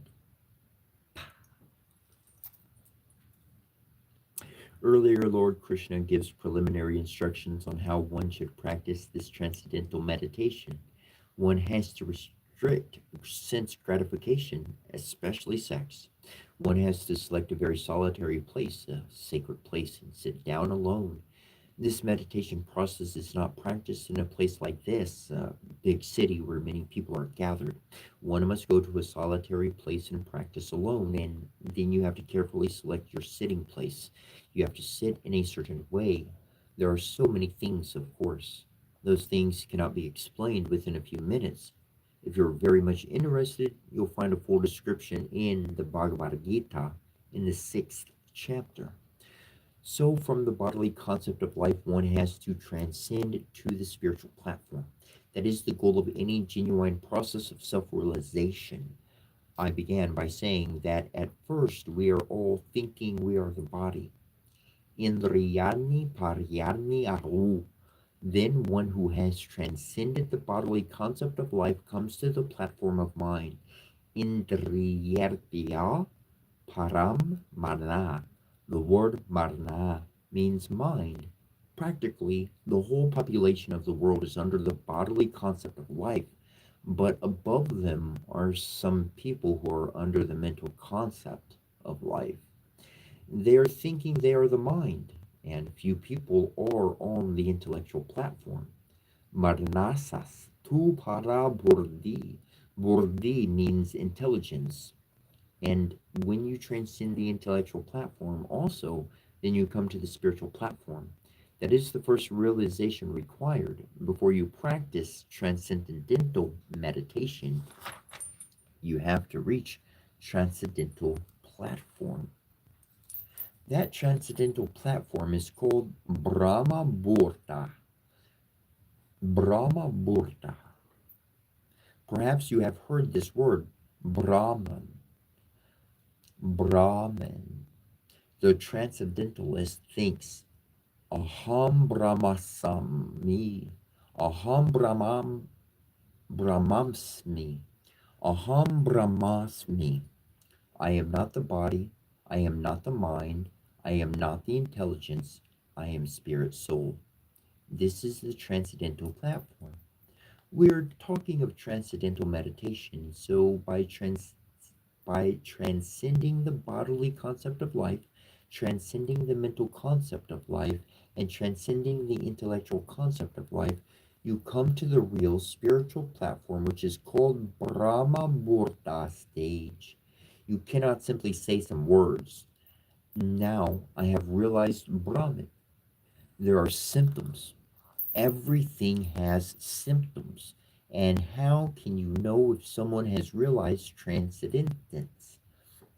Brahman is explained in the Bhagavad Gita, 1854. Brahma Murta Prasarnatama. Natma. Prasarnatma. Brahma Murta Prasarnatma. When one is on the transcendental platform, the Brahma Murta stage, his symptom is that he's always joyful. There is no moral senses, sinners. There is no moral senses. And what does joyful mean? That is also explained. Na sorkarti nar kalksarti. Someone on the transcendental platform does not hanker after anything, nor does he lament. On the material platform, we have two symptoms, hankering and lamenting. The things we do not possess, we hanker after, and the things we have lost, we lament for. These are the symptoms of the bodily concept of life. The whole material world is hankering after sex. That is the basic principle of hankering. Pumsa sriya misurni bhavam ertam. Misurni bhavam means sex. Whether you look at the human society or the animal society or the bird society or the insect society, everywhere you will find that sex is very prominent. That is the materialistic way of life. A boy is hankering after a girl. A girl is hankering after a boy. A man is hankering after a woman. No, a woman is hankering after a man. This is going on. And as soon as the man and woman unite, the hard knot in the heart is tied. Teir miso hordaya kranti mayu. They think, I am matter, this body. This body belongs to me. This woman or man belongs to me. This country belongs to me. This world belongs to me. That is the hard knot. Instead of transcending the bodily concept of life, they become still more implicated. The situation becomes very difficult. Therefore, Krishna recommends in the Bhagavad Gita that if you are at all interested in practicing yoga and meditation and trying to rise to the transcendental platform, you must stop sex. Now, I would like to bring out yoga. When we're talking about yoga, we ain't talking about stretching. We're talking about breathing. When we mention yoga, we're talking about breath work. Nothing to do with stretching. But in the present age, it is not possible. So in our method, Krishna consciousness, we do not say stop sex. We say don't have illicit sex. Of course, what to speak of transcendental life, giving up illicit sex is a requirement of civilized life. In every civilized society, there is a system of marriage, and if there is sex outside of marriage, that is called illicit sex. That is never allowed for people in any civilized society. What to speak of those trying for transcendental life? Transcendental life must be purified of all mental and bodily concepts of self. But in this age of Kali, when everyone is disturbed, always full of anxieties, and when life is very short, people are generally not interested in any transcendental subject matter. They are interested only in the bodily concept of life. When one is always disturbed by so many anxieties, how can he ascend to the platform of transcendental realization? It is very difficult in this stage. It was difficult even 5,000 years ago.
When Arjuna took instruction on meditation from Krishna in the Bhagavad Gita, Arjuna was a royal prince. He was very much advanced in so many ways.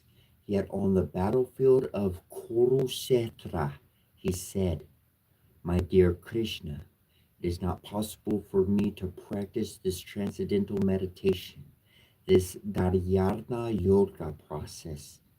I'm a family man. I've come here to fight for my political interest. How can I practice this system in which I have to go to a solitary place? I have to sit down, I have to stop sex? It's not possible." Arjuna was so much more qualified than we are, yet he refused to practice this meditation process.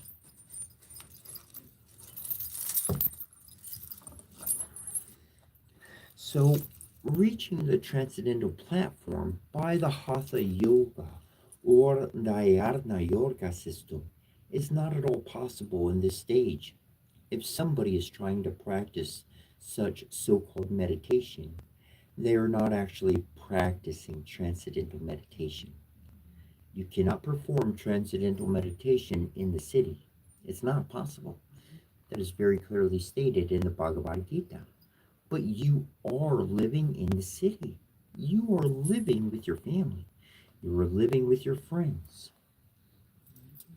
It is not possible for you to go to the forest and find a secluded palace of a secluded place. It is, but Krishna says you must do this to practice transcendental meditation. So here in this age, if you want to rise to the transcendental platform, then you must follow the recommendations of the Vedic literature.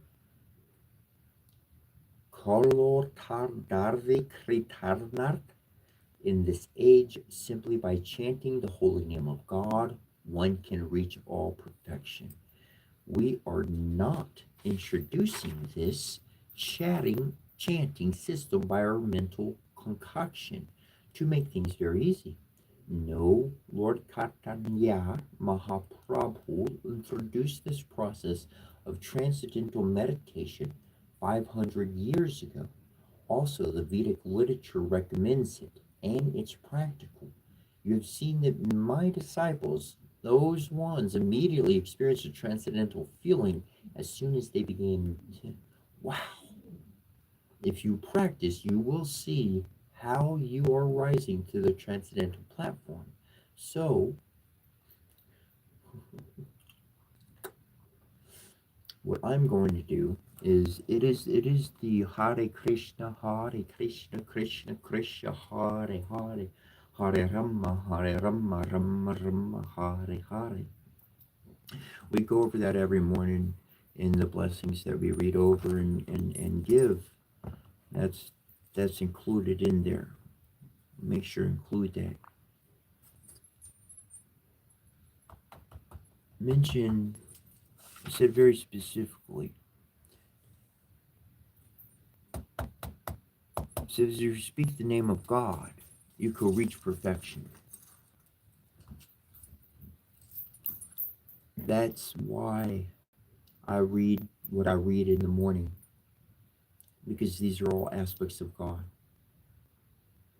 You are my neighbor, and I love you, and I don't want to do anything that would hurt you emotionally or any other way, because you're God. You're a creator. You're life, your consciousness. You have feelings, and I only want to do good things on that behalf.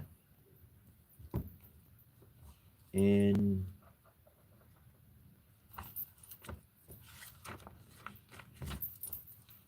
sharing that reading every morning is just it's every name of God I could find.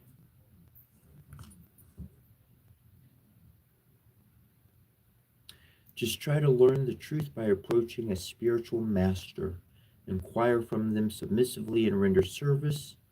The self-realized soul can impart knowledge unto you because they have seen the truth.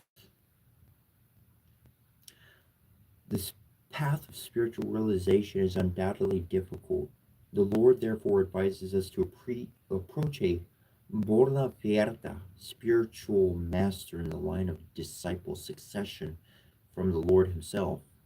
No one can be a bona fide spiritual master without following this principle of disciplic succession. The Lord is the original spiritual master, and a person in the disciple succession can convey to his disciple the Lord's message as it is. No one can be spiritually realized by manufacturing their own process, as is the fashion of the foolish pretenders. The Srimad Bhagavatam says, Dharmarm Turusaksar Bhagavat Pranitam. The path of religion is directly enunciated by the Lord. Therefore, mental speculation or dry arguments cannot help lead one to the right path, nor by independent study of books or knowledge can one progress in spiritual life.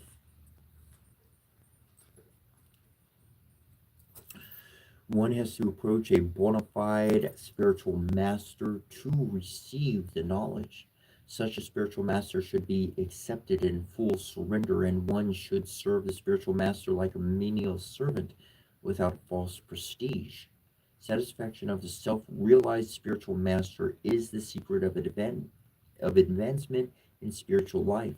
Inquiries and submission constitute the proper combination for spiritual understanding. Unless there is submission and service, inquiries from the learned spiritual master will not be effective.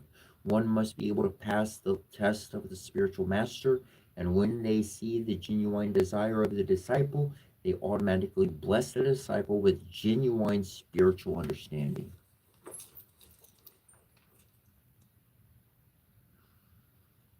We're working in a whole new paradigm and structure of things. And then I got a strong brother out there. Got a couple strong brothers out there. And that hand can reach out from the clouds and hand you what you want. And that want you might not, well, what am I supposed to want? You told me not to be all about sex, and you told me not to be all about money and going and getting stuff I want, so well, I don't get it. How am I supposed?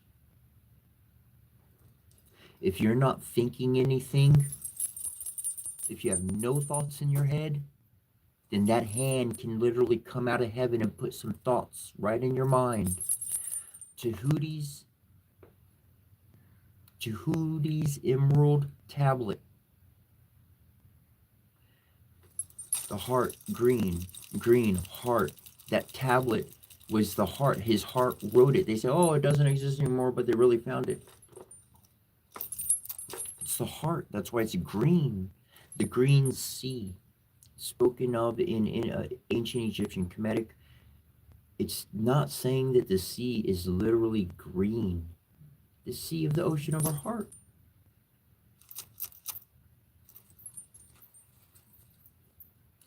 In this verse, both blind following and absurd inquiries are condemned. Not only should one hear submissively from the spiritual master, but one must also get a clear understanding from them. In submission and service and inquiries, A bona fide spiritual master is by nature very kind toward the disciple. Therefore, when the student by nature is submissive and is always ready to render service, the reciprocation of knowledge and inquiries becomes perfect. Srila Prabhupada, the practical example is here. These European and American boys are coming from well-to-do families. Why are they serving me? I'm Indian, coming from a poor country. I cannot pay them. When I came to the West, I had no money. I brought only 40 rupees.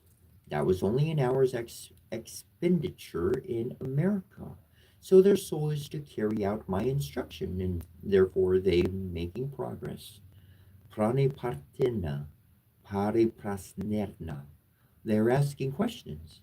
I'm trying to reply to them, and they have all got full faith.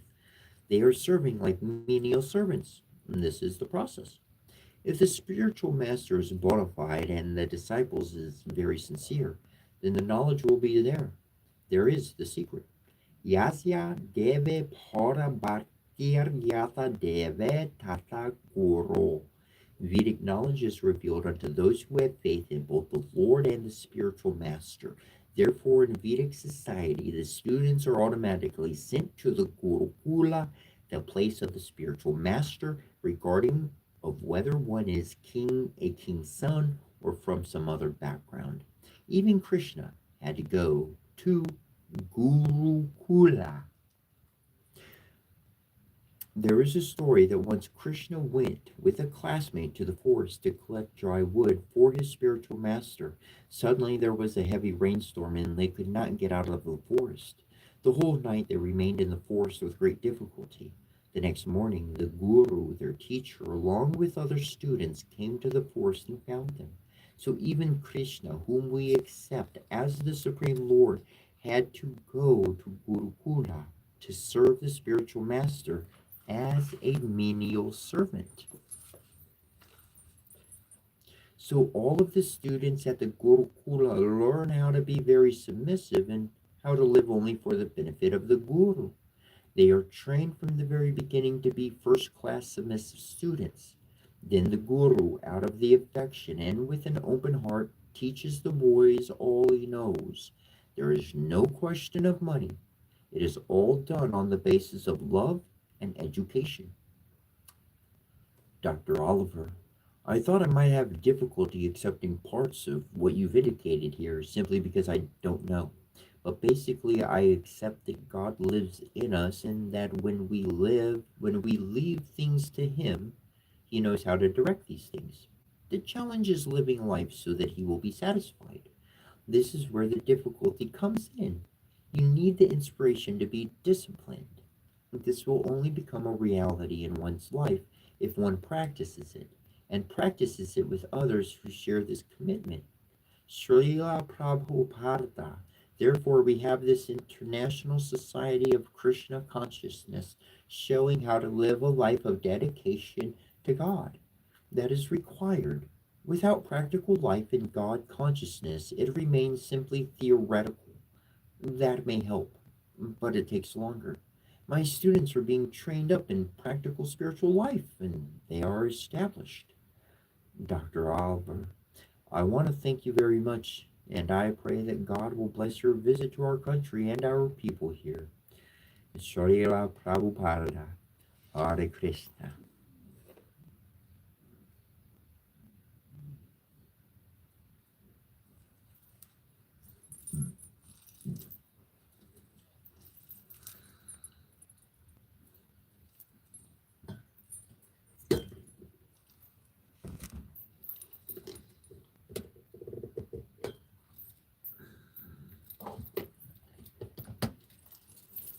I'm going to keep reading. I'm just going to grab me a fresh cup.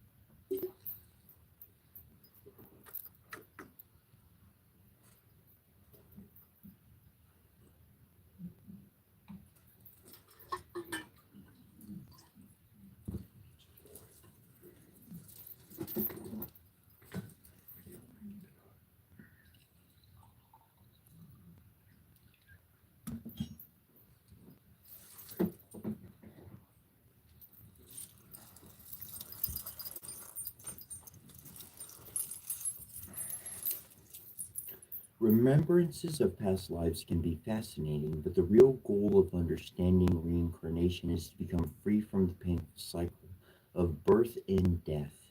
In a lecture delivered in London in August of 1973, Srila Prabhupada warns, this is not a very good business to die and take birth again. We know that when we die, we'll have to enter again into the womb of a mother, and nowadays mothers are killing the children within the womb. Dernoshmin Yathardehe Karmaram Yarvarnam Jara Tathar Dehantara Praptir Diarastatranam Moriarty. As the embodied soul continuously passes in this body from boyhood to youth and then to old age, the soul similarly passes into another body at death. A sober person is not bewildered by such a change. Generally, people cannot understand this simple verse. Therefore, Krishna says, Dhyaras tatra namuyati. Only a sober man can understand. But what is the difficulty? How plainly Krishna has explained things. There are the three stages of life. The first, Kumaran, lasts until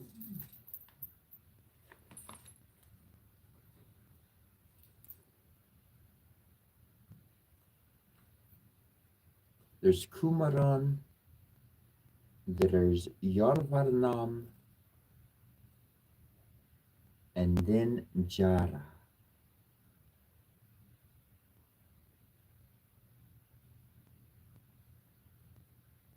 This is very interesting and awesome because I've never read it. Like, I studied Hindu and I say Indian, India, right? And Egypt, Kemetic Egypt, Africa. And from ancient Egypt in Africa, right, to India, they say there's three different stages of life to man. There's only three forms that anybody can grow to be. You want to be God or you want to be a baseless animal? There's only three forms of a person being able to go. That's it. And that's what we just read. There's three forms right here on the Indian side. So I love it when two cultures seemingly separate are saying the exact same thing and they just use a different word, but even the word has the same meaning. If we went to go look up the words, they'd be spot on. It's pretty awesome. I have changed my body. I remember how I was playing and jumping when I was a boy. Then I became a young man and I was enjoying my life with friends and family. Now I'm an old man, and when this body dies, I shall again enter a new body. In the previous verse, Krishna said to Arjuna, all of us, you, me, and all the soldiers and kings who are present here, we exist in the past. We are existing now, and we shall continue to exist in the future. This is Krishna's statement, but rascals will say, how was I existing in the past? I was born only in such and such a year. Before that, I was not existing. At the present time, I am existing. That's all right. But as soon as I die, I'll not exist. But Krishna says, you, I, all of us, we were existing, we are still existing, and we shall continue to exist. Is that wrong? No, it is a fact. Before our birth, we were existing in a different body, and after our death, we shall continue to exist in a different body. This is to be understood. For example, 70 years ago I was a boy, then I became a young man, and now I have become an old man. My body has changed, but I, the proprietor of the body, am existing unchanged. So where is the difficulty in understanding? Denosmin yarthadehe Dharna means the proprietor of the body, and Dharya means in the body. The body is changing, but the soul, the proprietor of the body, remains unchanged. Anyone can understand that his body has changed. So in the next life, the body will also change, but we may not remember. That is another thing. In my last life, what was my body? I do not remember. So forgetfulness is our nature, but our forgetting something does not mean that it did not take place. No, in my childhood I did so many things I do not remember, but my father and my mother remember.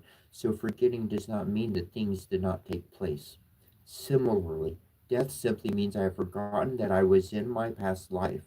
That is death. Otherwise, I, as spirit soul, have no death. Suppose I change my clothes. In my boyhood, I wore certain clothes. In my youth, I wore different clothes. Now, in my old age, as a sannyasi, a renunciant, I am wearing different clothes. The clothes may change, but that does not mean that the owner of the clothes is dead and gone. No, this is a simple explanation of transmigration of the soul. Also, all of us are individuals. There's no question of merging together. Every one of us is an individual. God is an individual, and we are also individuals. Nit yor, nit yarnarm, sertarnas, sertaranam. Of all the eternal conscious individual persons, one is supreme. The difference is that God never changes his body, but we change our bodies in the material world. When we go to the spiritual world, there is no more change of body. Just as Krishna has his Sarsir Ananda Vigraha, an eternal form of bliss and knowledge. So when you go back home, back to Godhead, you will also get a similar body. The difference is that even when Krishna comes to the material world, he does not change his body. Therefore, one of his names is Asyurta, he who never falls. Krishna never changes. He never falls down because he is the controller of Maya, the material energy. We are controlled by the material energy, and Krishna is the controller of the material energy. That is the difference between Krishna and us. And not only does he control the material energy, but controls the spiritual energy also. All energies, everything that we see, everything manifests that is Krishna's energy, just as heat and light are the energies of the sun. Everything manifested is made up of the energies of Krishna. There are many energies, but they have been divided into three principal ones: the external energy, the internal energy, and the marginal energy. We living entities are the marginal energy. Marginal means that we may remain under the influence of the external energy, or we may remain under the influence of the eternal energy as we like. That independence is there. After speaking the Bhagavad Gita, Krishna says to Arjuna, Yathachalsitasrakuru, whatever you like, you can do. Krishna gives this independence to Arjuna. He does not force one to surrender. That's not good. Something forced will not stand. For example, we advise our students, rise early in the morning. This is our advice. We do not force anyone, of course. We may force someone once or twice, but if he does not practice it, force will be useless. Similarly, Krishna does not force anyone to leave this material world.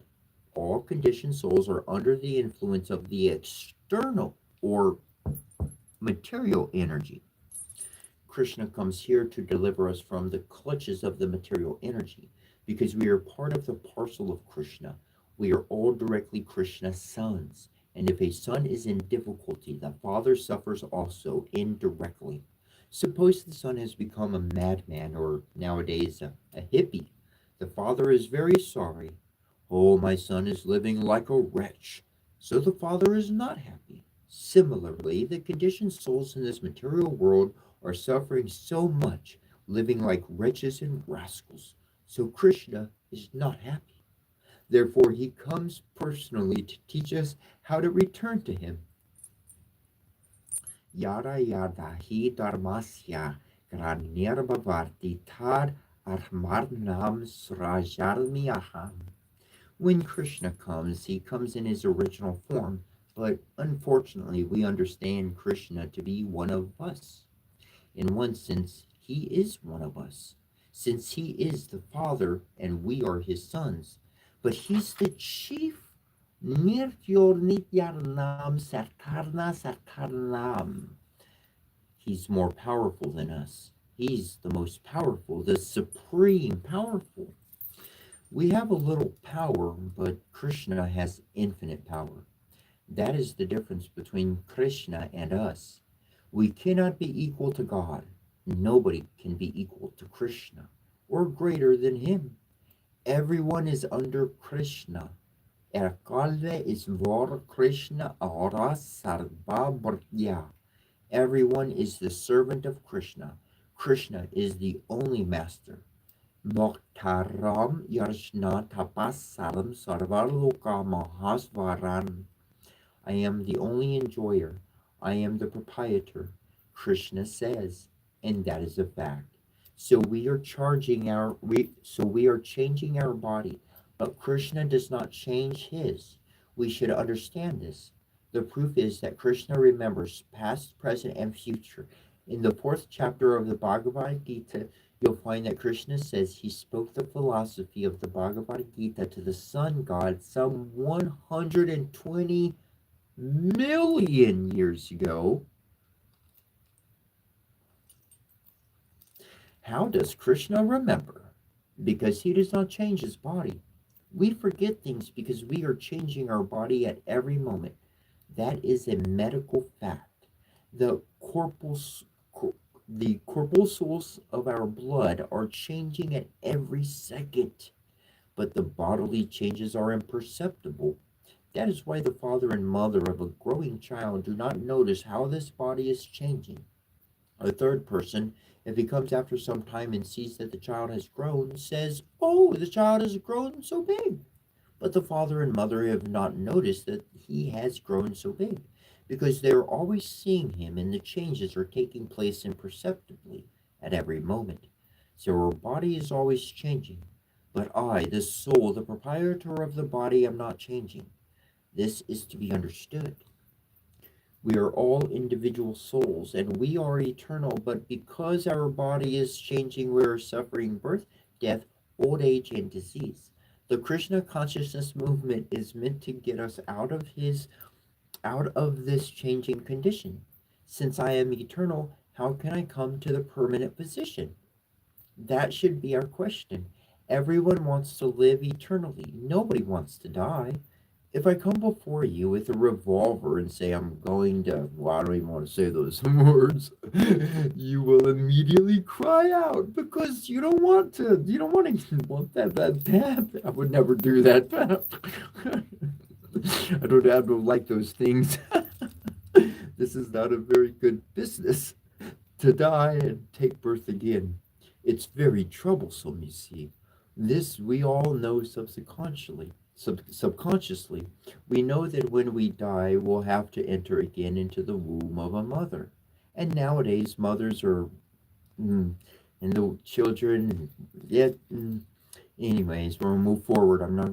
Then again, another mother, the process of accepting another body again and again is very long and very troublesome. In our subconscious, we remember all this trouble and therefore we do not want to die. So our question should be this: I am eternal, so why have I been put into this temporary life? This is an intelligent question, and this is our real problem. But rascals set aside this real problem. They are thinking of how to eat, how to sleep, how to have sex, how to defend. Even if you eat nicely and sleep nicely, ultimately you have to die. The problem of death is there, but they don't care about this real problem. They are very much alert to solve the temporary problems, which are not actually problems at all. The birds and beasts also eat, sleep, have sexual intercourse, and defend themselves. They know how to do all these things, even without the human being's education and so called civilization. So these things are not our real problems. The real problem is that we do not want to die, but death takes place. This is our real problem. But the rascals do not know it. They're always busy with temporary problems. For example, suppose there is severe cold. This is a problem. We have to search out a nice coat or a fireplace, and if these are not available, we are in distress. So severe cold is a problem, but it is a temporary problem. Severe cold, winter has come, and it will go, and it is not a permanent problem. My permanent problem is that because of ignorance, I am taking birth. I am accepting disease. I am accepting old age, and I am accepting death. These are my real problems. Therefore, Krishna says, Janma mortyo jarai vayarti durkar dosar nudar sarnam. Those who are actually in knowledge seek these four problems: birth, death, old age, and disease. Now, Krishna says, Dyaras tatra na muryati. A sober man is not perplexed at the time of death. If you prepare yourself for death, why should you be perplexed? For example, if in your childhood and your boyhood or girlhood you prepare yourself nicely, if you become educated and then you get a nice job, a nice situation, and be happy.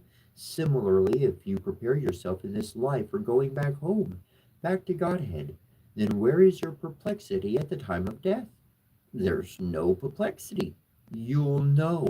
I am going to Krishna. I am going back home, back to Godhead. Now, I'll not have to change material bodies. I'll have my spiritual body. Now I shall play with Krishna and dance with Krishna and eat with Krishna. This is Krishna consciousness, to prepare yourself for the next life. Sometimes a dying man cries out, because according to karma, those who are very, very sinful see horrible scenes at the time of death. The sinful man knows he is going to accept some abominable type of body, but those who are pious, the devotees, die without any anxiety. Foolish people say, you devotees are dying and the non devotees are also dying. So, what is the difference? There is a difference. A cat catches her kitten in its mouth and it also catches the mouse in its mouth. Superficially, we may see that the cat has caught both the mouse and the kitten in the same way, but there are differences of catching. The kitten is feeling pleasure. Oh, my mother is carrying me. And the mouse is feeling death. Oh, now I'm going to die. This is the difference. So, although both devotees and non devotees die, there is a difference of feeling at the time of death, just like the kitten and the mouse. Don't think that both of them are dying in the same way. The bodily processes may be the same, but the mental situation is different. In the Bhagavad Gita, Krishna says, Janma karma karma divyarm ervam yor vyarti tarvarta tyartva derham purnor janma merti mam erti sorashuna. If you simply try to understand Krishna, you can go to him at the time of death. Everything about Krishna is divine, transcendental. Krishna's activities, Krishna's appearance, Krishna's worship, Krishna's temple, Krishna's glories. Everything is transcendental. So if one understands these things, or even tries to understand, then one becomes liberated from the process of birth and death. This is what Krishna says. So become very serious to understand Krishna and remain in Krishna's consciousness. Then these problems, birth, death, old age, and disease, will be solved automatically very easily. Are a dhyara, a sober man, will think, I want to live eternally. Why does death take place? I want to live a very healthy life. Why does disease come? I want to become an old man. Why does old age come? Jarma mortyu jara vayardi. These are real problems. One can solve these problems simply by taking to Krishna consciousness, simply by understanding Krishna. And for understanding Krishna, the Bhagavad Gita is there, very nicely explained. So make your life successful. Understand that you are not the body. You are embodied within the body, but you are not the body. For example, a bird may be within a cage, but the cage is not the bird. Foolish persons take care of the cage, not the bird, and the bird suffers starvation. So we are suffering spiritual starvation. Therefore, nobody is happy in the material world. Spiritual starvation. That is why you see that in an opulent country like America, enough food, enough residences, enough material enjoyment, still they are becoming hippies. The young people are not satisfied because of spiritual starvation. Materially, you may be very opulent, but if you starve spiritually, you cannot be happy. A spiritual rejuvenation is required. You must realize Aham Brahmasmi. Aham Brahmasmi. I am not this body. I am Brahman, spirit soul. Then you'll be happy. Brahma Burta Prasarnatma Na Sorkarti Sarti Sarma Sarvesu Purtesu. Then there will be then there will be equality, fraternity, brotherhood. Otherwise, it is all bogus, simply high sounding words. There cannot be the spiritual platform. There, there cannot be equality, fraternity, and so on without Krishna consciousness. Come to the spiritual platform. Then you will see everyone equally. Otherwise, you will think, I am a human being with hands and legs, and the cow has no hands and legs, so let me kill the cow and eat it. Why? What right do you have to kill an animal? You have no vision of equality. For want of Krishna consciousness, therefore, in this material world, so called education, culture, fraternity, all these are bogus. Krishna consciousness is the right and true subject matter to be studied. Then society will be happy, otherwise, not. Thank you very much.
So, I've been thinking about this for a while, and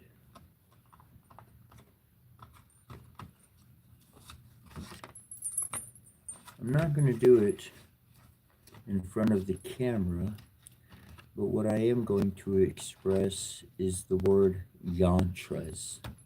A yantra is a geometrical design, some type of symbolism, and when it's applied to an object, and then that object is sounded like a gong, then we have that energy going forth as well.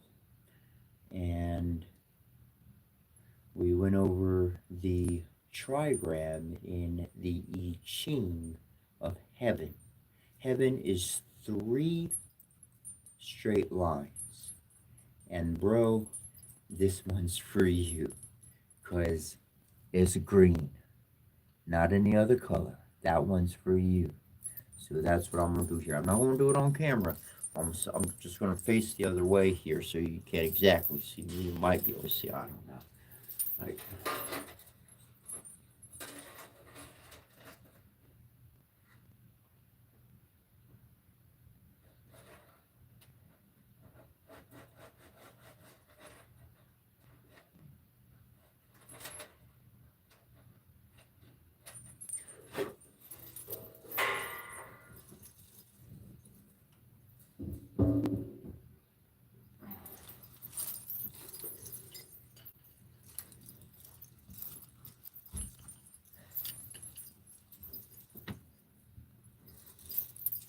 put my crayons back.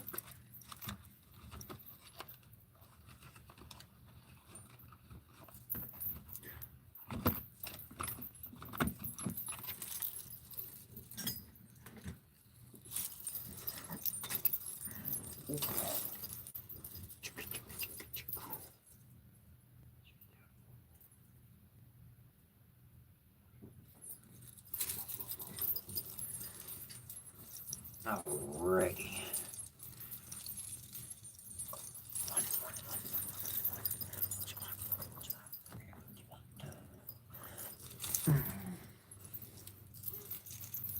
How about some cards?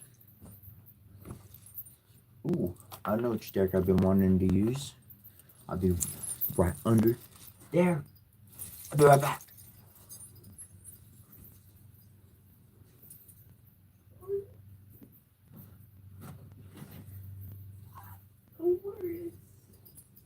Somewhere. It's okay.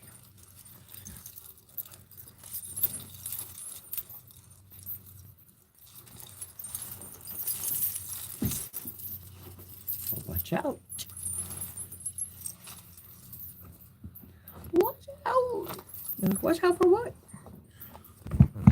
Well, this is falling off, and the other one's falling off, and the other one's falling off, but that's okay. There's this one time I was in grade school, and I got up and grew up in speaker giving talks and stuff. That's easy for me to do since a kid, and I mean I worked towards it, but so I got up. The teacher was like asked us to give a presentation or whatever. I get up. I'm talking. I got a button-up shirt. Tony the Tiger. Whoa, that's interesting. Cool. And this shirt, like, just started unbuttoning all on its own. I didn't even know. I was just talking. And then by the end, I looked down when my thing was done, to go back to my seat on grade school, and I looked down. My whole shirt was unbuttoned. I was like, oh my gosh. And clothes came off. No, that won't happen here. Make sure they stay on.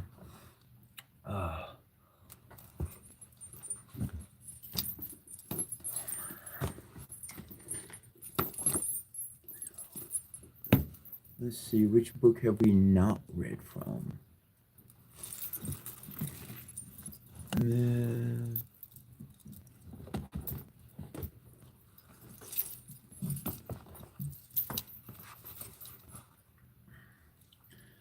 The Lycians crowned.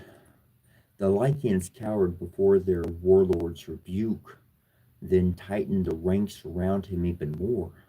The Greeks strengthened their positions on the wall and steeled themselves for a major battle. For all their strength, the Lycians were unable to break the wall, nor could the Greek spearmen push them back once they were closed in. They fought at close quarters, like two men, disputing boundary stones in a common field, and defending their turf with the measuring rods they had brought with them to stake their claims. Likewise, the Trojans and the Greeks separated by the palisade and reaching over it to hack away at each other's leather shields. Many were wounded, mostly those who turned their unprotected backs to the enemy. But many threw their shields too, until the whole wooden wall dripped with blood of soldiers from both sides. But the Trojans could do nothing to drive the Greeks back. An honest woman who works with her hands to bring home a meager wage for her children will balance a weight of wool in her scales until both pans are perfectly level. So to this battle until Zeus exalted Priam's son Hector first to penetrate the Achaean wall. His shout split the air. Move, Trojans! Let tear down this Greek fence and make a bonfire out of their ships. They heard him all right and swarmed right up the wall, climbing to its pickets with spears in their hands, while Hector scooped up a stone that lay by the gates, a massive boulder tapering to a point. It would take two men to heave it onto a cart, more than two his men are now, but Hector handled it easily alone. Zeus lightened it for him, so that the stone was no more to Hector than the fleece of a ram is to a shepherd who carries it easily in his free hand. This was how Hector carried it up to the gates, a set of heavy double doors solidly built and bolted shut by interlocked inner bars. Standing close to these towering doors, Hector spread his feet to get his weight behind the throw and smashed the stone right into the middle. The hinges broke off, and the stone's momentum carried it through, exploding the doors and sending splintered wood in every direction. Hector jumped through, a spear in each hand. His face was like sudden night, and a dark gold light played about the armor that encased his zealous bones. No one could have stopped him except the gods. In his immortal leap through the ruined gate, his eyes glowed with fire. Wheeling round in the throng, Hector called to his Trojans, who needed no persuasion to scale the wall. Those who couldn't swarmed through the gate, and the Greeks, en route to their hollow ships, with a noise like the damned stampeded into hell.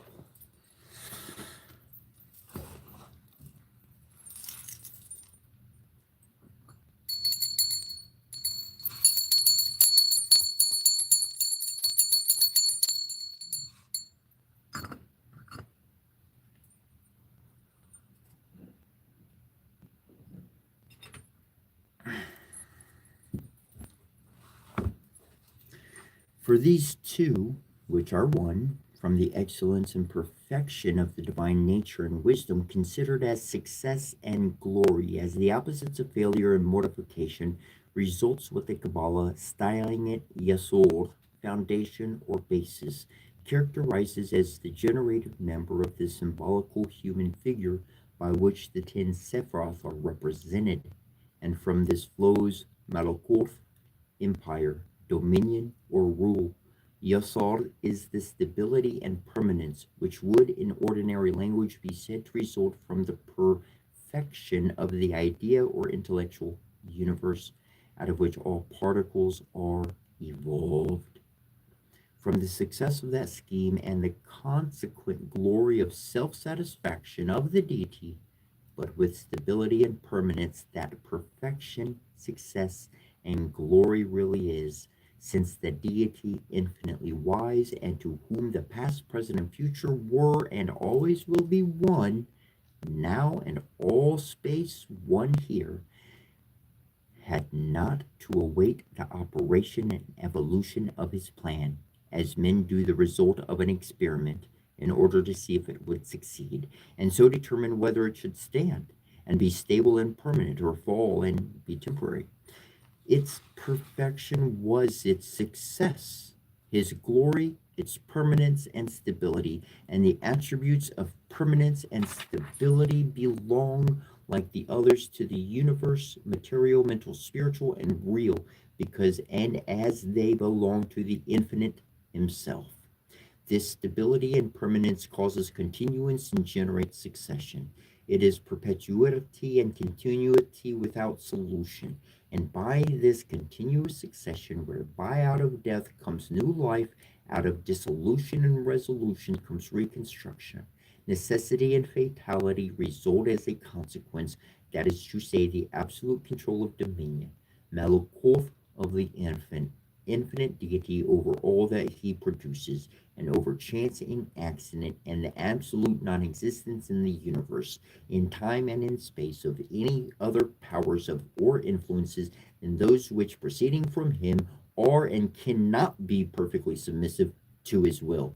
This results, humanly speaking, but in reality, the perfection of the plan, which is its success, his glory, and its stability, is also his absolute autocracy and the utter absence of chance, accident, or antagonism. And as the infinite wisdom or absolute reason rules in the divine nature itself, so also it does in its emanations and in the worlds or systems of spirit, soul, and matter, in each of which there is as little chance or accident or unreasoning fate as in the divine nature unmanifested. This is the Kabbalistic theory as to each of the four worlds. First, of the divine nature, or divinity itself, quantitatively limited and determined but not manifested into entities, which is the world of emanation. Of the 2D, of the first entities, that is, of spirits and angels, which is the world of creation.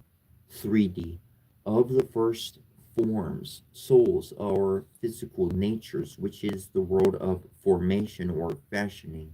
And fourth, of matter and bodies, which is the world of fabrication, or as it were, of manufacture. In each of these, the deity is present as in and through the 10 Sephiroth. First of these in each is Kether, the crown, ring or circlet, the head. Next, the head, as the two hemispheres of the brain, or Hakma and Bietna, and their result and progeny, Doth. These three are found also in the spiritual world and are universals in the physical, in the cyclical, in the psychical, and material world, producing the lower Sephiroth. Then follow in perfect equilibrium law and equity, justice and mercy, the divine infinite nature and the human finite nature, good and evil, light and darkness, benignity and severity, the male and the female, again, as Hakma and Bina are mutually tempering each other. Hakma, Bina, Hakma, Bina, Hakma, Bina. And by their intimate union, producing the other Sephiroth. The whole universe and all the succession of entities and events were present to the infinite before any act of creation, and his benignity and leniency tempering and qualifying the law of rigorous justice and inflexible retribution enabled him to create, because but for it, and if he could not but have administered the strict and stern law of justice that would have compelled him to destroy. Immediately after its inception, the universe he proposed to create, and so would have prevented its creation. This leniency, therefore, was, as it were, the very essence and quintessence of the permanence and stability of the plan of creation, and part of the very nature of the deity. The Kabbalah therefore designates it as light and whiteness, by which the very substance of deity is symbolized. With this agree Paul's ideas as to law and grace, for Paul had studied the Kabbalah at the feet of Gamaliel, the rabbi. With this benignity, the autocracy of the dominion and control of the deity is imbued and interpenetrated. The former, poured as it were into the latter, is an integral and essential part of it, and causes it to give birth to the succession and continuance of the universe, for Malakoth in the Kabbalah is female, and the matrix or womb out of which all creation is born. The Sephiroth may be arranged as on a particular on the next page.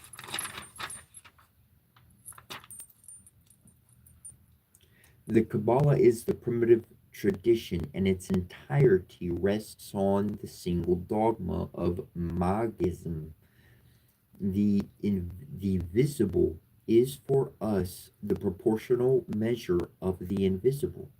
The ancients, observing that equilibrium is in physics the universal law, and that it results from the apparent opposition of two forces, concluded from the physical to the metaphysical equilibrium, and thought that in God, that is to say, in the first living and active cause, two properties necessary to each other should be recognized: stability and movement, necessity and liberty, order dictated by reason, and the self-rule of supreme will, justice, and love, and consequently severity and grace, mercy, or benignity. The idea of equilibrium among all the impersonations of the male on one side and the female on the other, with the supreme will, which is also the absolute reason, above each two, holding the balance, is, according to the Kabbalah, the foundation of all religions and all sciences, the primary and immutable idea of things. The Sephiroth are a triple triangle and a circle, the idea of the ternary explained by the balance and multiplied by itself in the domain of the ideal, of the idea. Then the realization of this idea informs. Unity can only be manifested by the binary unity itself, and the idea of unity are already two. The human unity is made complete by the right and the left. The primitive man was of both sexes.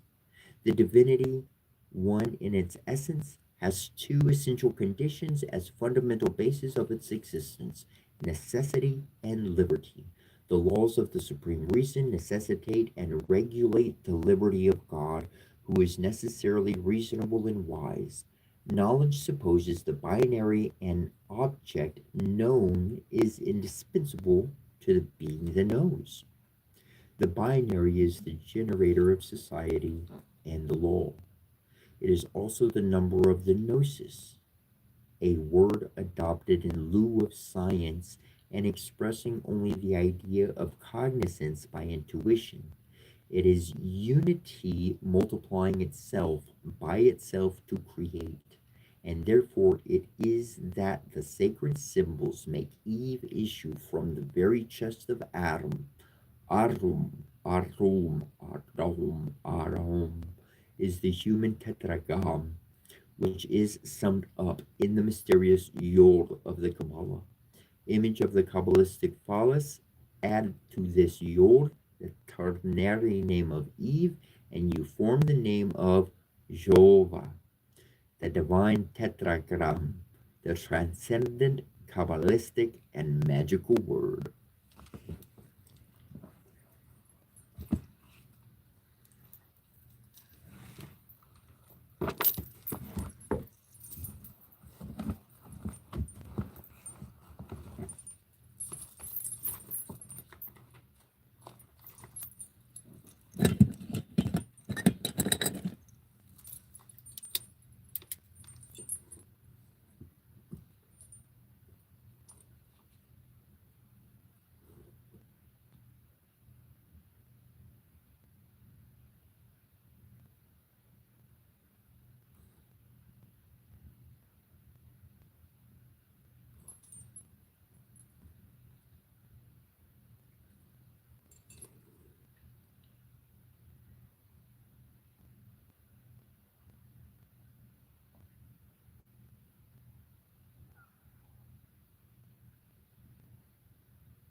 Thus it is that unity complete in the fecundity of the tenerary forms with it the quaternary, which is the key of all numbers, movements and forms.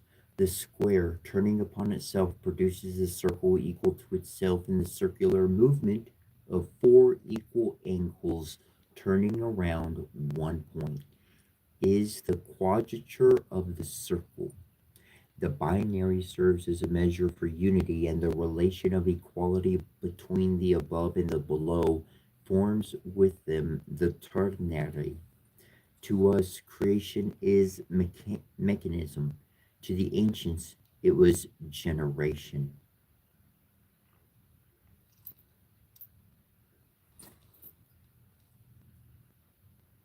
Wow. I'll comment in a moment. The world producing egg figures in all cosmogonies, and modern science has discovered that all animal production is oviparous. From this idea of generation came the reverence everywhere paid the image of generative power, which formed the storos of the Gnostics and the philosophical cross of the Masons. Aleph is the man, Bet is the woman, one is the principle, two is the word, A is the active, B is the passive, unity is Boaz, and the binary is Yarkin.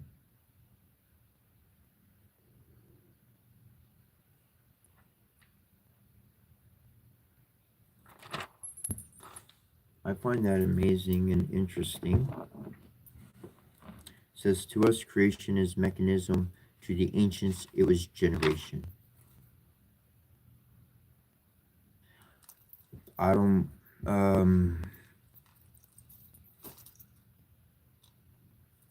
I've had this book for 8+ years, and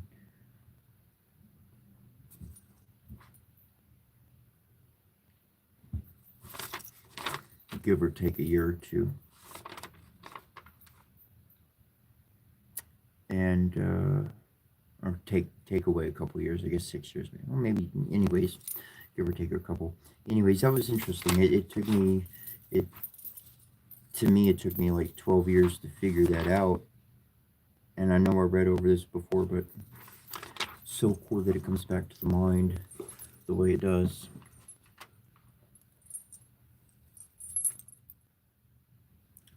The two columns, Boaz and Yarkin, explain in the Kabbalah all the mysteries of natural, political, and religious antagonism.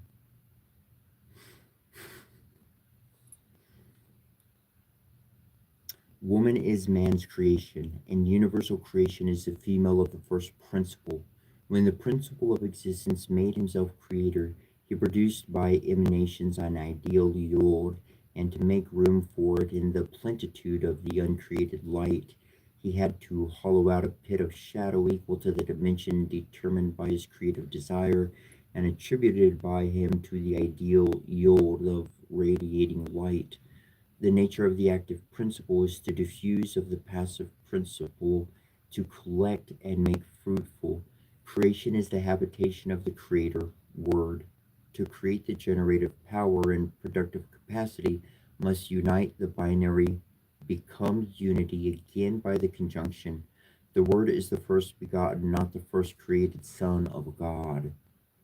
Sancta Sanctis, Sancta Sanctis, Sancta Sanctis. We repeat again the holy things to the holy and to him who is so.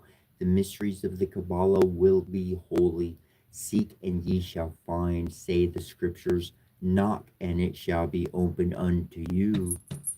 If you desire to find and gain admission to the sanctuary, we have said enough to show you the way. If you do not, it is useless for us to say more, as it has been useless to say so much.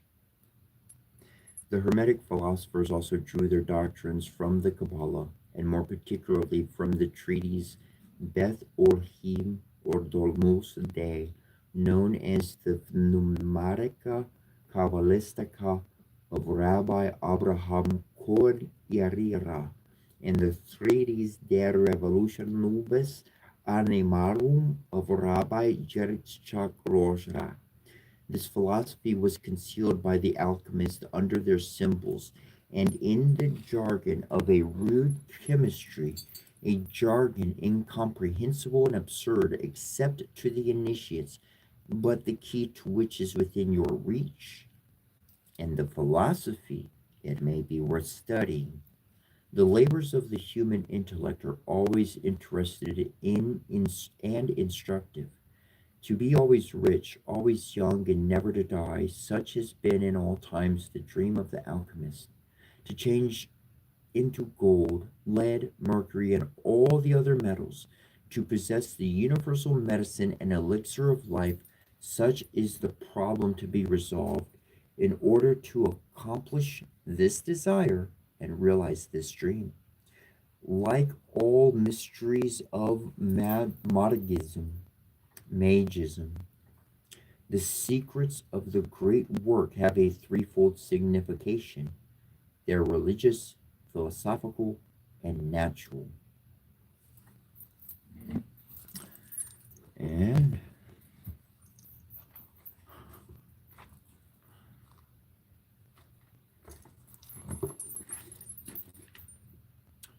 this is the first of the really chivalric degrees of the ancient and accepted Scottish rite. It occupies this place in the calendar of the degrees between the 26th and the last of the philosophical degrees, in order by breaking the continuity of these to relieve what might otherwise become wearisome, and also to remind you that while engaged with the speculations and abstractions of philosophy and creeds, the Masorn is also to continue engaged in the active duties of this great warfare of life. He is not only a moralist and philosopher, but a soldier and the successor of those knights of the Middle Age who, while they wore the cross, also wielded the sword and were the soldiers of honor, loyalty, and duty. Times change and circumstances, but virtue and duty remain the same. The evils to be warred against but take another shape and are developed in a different form. There is the same need now of truth and loyalty as in the days of Frederick Barbarossa. The characters, religious and military attention to the sick and wounded in the hospital, and a war against the infidel in the field are no longer blended, but the same duties to be performed in another shape continue to exist and to environ us all. The innocent virgin is no longer at the mercy of the brutal baron or licentious man at arms, but purity and innocence still need protectors. War is no longer the apparently natural state of society, and for most men it is an empty obligation to assume that they will not recede before the enemy, but the same high duty and obligation still rests upon all men. Truth in act, profession, and opinion is rarer now in the days of chivalry. Falsehood has become a current coin and circulates with a certain degree of respectability because it has an actual value. It is indeed the great vice of the age and its twin sister, dishonesty. Men for political preferment profess whatever principles are expedient and profitable. At the bar, in the pulpit, and in the halls of legislation, men argue against their own convictions, and with what they term logic, prove to be the satisfaction of others that which they do not themselves believe.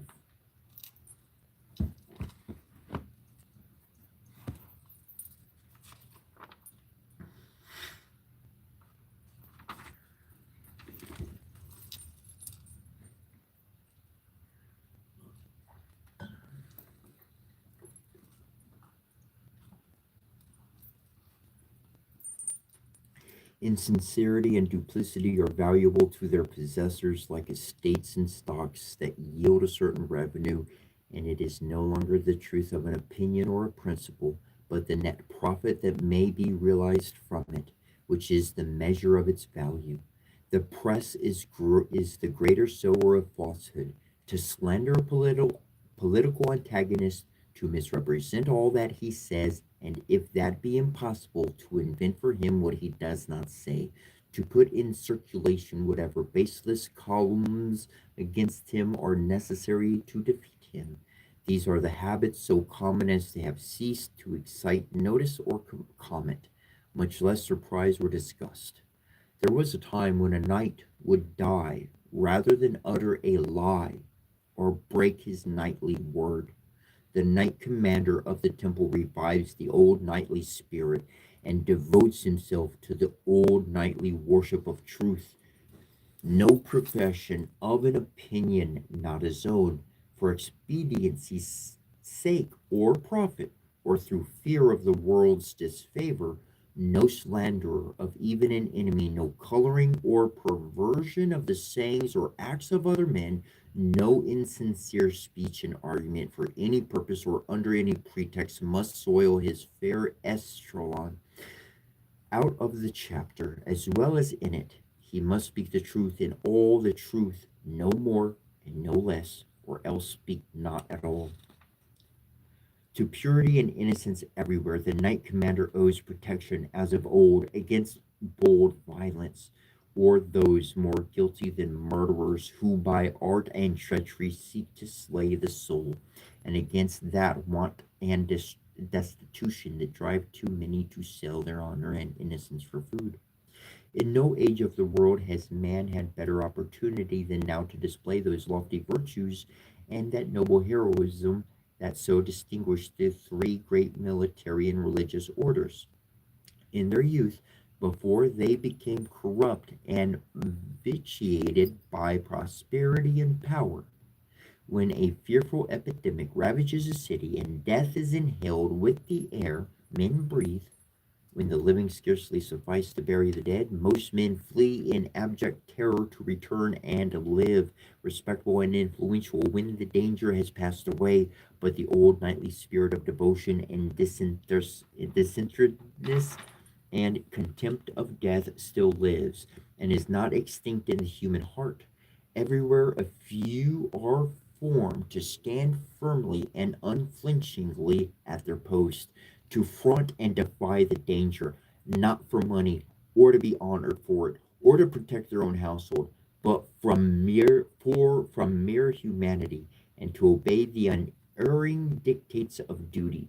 They nurse the sick, breathing the pestilential atmosphere of the hospital. They explore the abodes of want and misery. With the gentleness of woman, they soften the pains of the dying and feed the lamp of life in the convalescent. They perform the last sad offices to the dead, and they seek no other reward than the approval of their own conscience. They are the true knights of the present age. These and the captain who remains at his post on board his shattered ship until the last boat loaded to the water's edge with passengers and crew has parted from her side and then goes calmly down with her into the mysterious depths of the ocean. The pilot who stands at the wheel while the swift flames eddy round him and scorch away his life, the fireman who ascends the blazing walls and plunges amid the flames to save the property or lives of those who have upon him no claim by tie of blood or friendship or even of ordinary acquaintances. These and others like these, all men who set at the post of duty, stand there manfully to die if need be, but not to desert their post. For these too are sworn not to recede before the enemy. To the performance of duties and acts of heroism like these, you have devoted yourself, my brother, by becoming a knight commander of the temple, soldier of truth and of loyalty, protector of purity and innocence, defier of plague and pestilence, nurser of the sick and barrier of the dead, knight preferring death to abandonment of the post of duty. Welcome to the bosom of this order. God is the author of everything that existeth, the eternal, the supreme, the living, and awful being, from whom nothing in the universe is hidden. Make of him no idols and visible images, but rather worship him in the deep solitudes of sequestered forests, for he is invisible and fills the universe as its soul and liveth not in any temple. Light and darkness are the world's eternal ways. God is the principle of everything that exists and the Father of all beings. He is eternal, immovable, and self existent. There are no bounds to his power.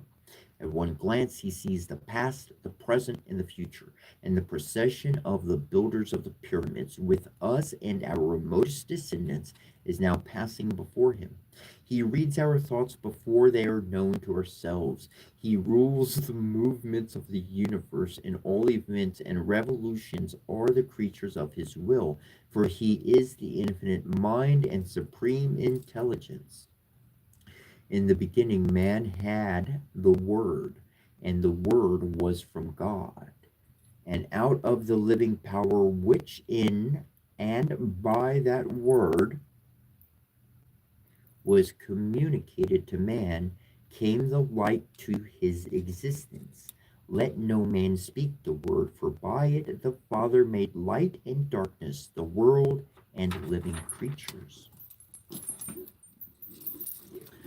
The Chaldeans, the Chaldean upon his plains worshipped me, and the sea-loving Phoenician. They builded me temples and towers, and burned sacrifices to me upon 1,000 altars. Light was divine to them, and they thought me a god.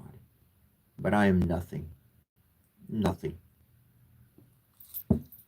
And light is the creature of the unseen God that taught the true religion of the ancient patriarchs, awful, mysterious, the absolute. Man was created pure, and God gave him truth as he gave him light. He has lost the truth and found error, or into darkness, and around him sin and shame hover evermore. The soul that is impure and sinful and defiled with earthly stains cannot again unite with God until, by long trials and many purifications, it is finally delivered from the old calamity, and light overcomes darkness and dethrones it in the soul. God is the first, indestructible, eternal, uncreated, indivisible wisdom, justice, truth, and mercy, with harmony and love, are of his essence, and eternity and infinitude of extension. He is silent and consents with mind, and is known to souls through mind alone.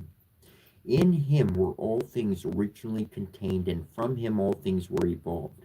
For out of his divine silence and rest, after an infinitude of time, was unfolded the Word, or the divine power.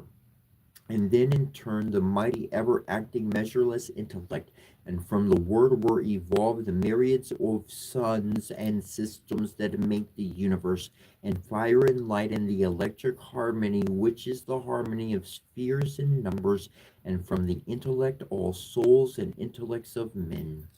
In the beginning the universe was but one soul.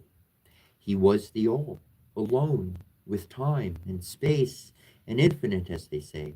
He had his thought, I create worlds, and lo, the universe and the laws of harmony and motion that rule it, the expression of a thought of God, bird and beast, and every living thing, that man and light and air and the mysterious currents and the dominion of mysterious numbers.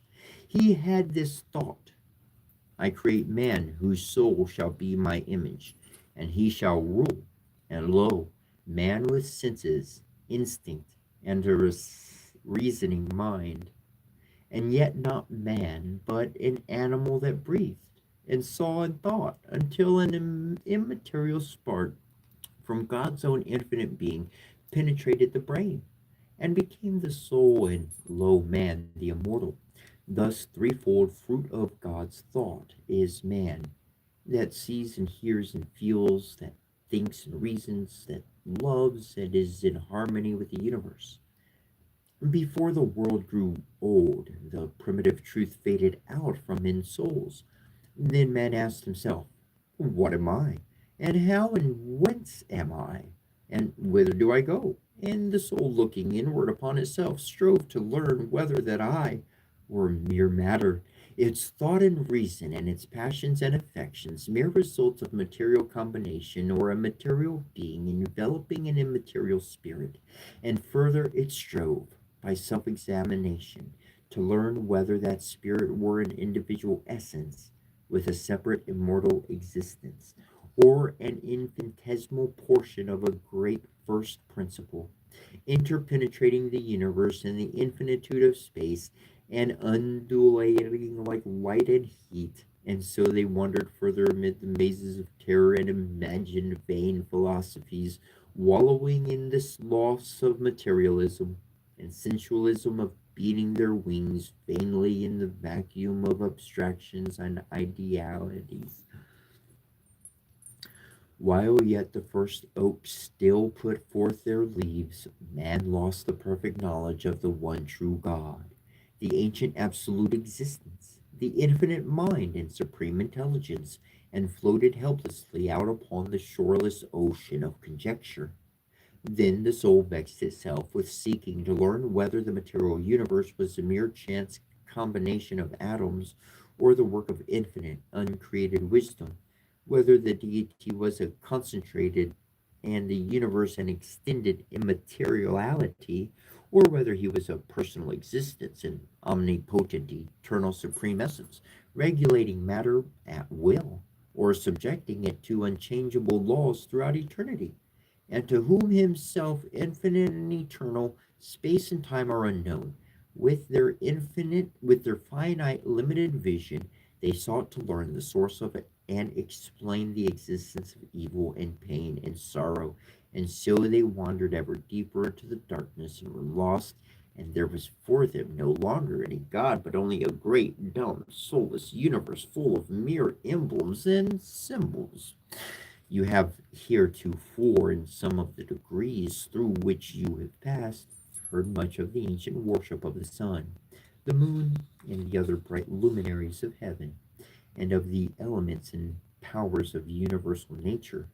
You have been made, to some extent, familiar with their personifications as heroes suffering or triumphant, or as personal gods or goddesses with human characteristics and passions, and with the multitude of legends and fables that do but allegorically represent their risings and settings, their courses, their conjunctions and oppositions, their domiciles and places of exaltation.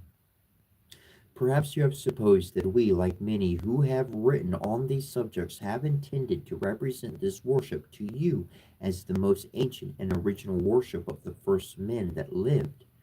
To undeceive you, if such was your conclusion, we have caused the personifications of the great luminary of heaven, under the names by which he was known to the most ancient nations, to proclaim the old primitive truths that were known to the fathers of our race, before men came to worship the visible manifestations of the supreme power and magnificence, and the supposed attributes of the universal deity in the elements and in the glittering armies that night regularly marshals and arrays upon the blue field of the firmament. We ask now your attention to a still further development of these truths, after we shall have added something to what we have already said in regard to the chief luminary of heavens, in explanation of the names and characteristics of the several imaginary deities that represented him among the ancient races of men. Arthum, or Arthumre, was the chief and oldest supreme god of Upper Egypt, worshipped at Thebes, the same as the Om of the Hindus, whose name was unpronounceable, and who, like the Brem of the latter people, was the being that was and is to come. The great God, the great omnipotent, omniscient, the omnipresent one, the greatest in the universe, the Lord, whose emblem was a perfect sphere, showing that he was first, last, midst, and without end, superior to all nature gods and all personifications of powers, elements, and luminaries, symbolized by light, the principle of life.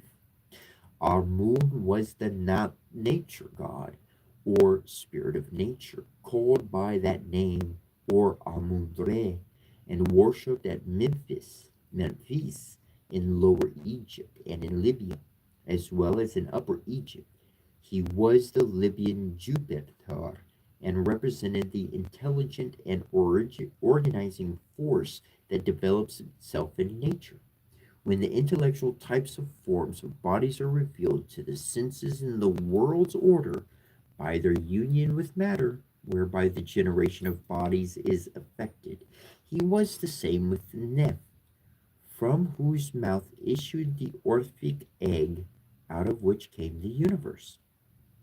Dionysus was the nature god of the Greeks, as Amun was of the Egyptians. In the popular legend, Dionysus, as well as Hercules, was a Theban hero born of a mortal mother. Both were sons of Zeus, both persecuted by Here, but in Hercules, the god is subordinate to the hero, while Dionysus, even in poetry, retains his divine character and is identical with Iarchus, the presiding genius of the mysteries. Personification of the sun in Taurus, as his ox hooves showed, he delivered earth from the harsh dominion of winter, conducted the mighty course of the stars and the celestial revolution of the year, changed with seasons, and underwent their periodical decay.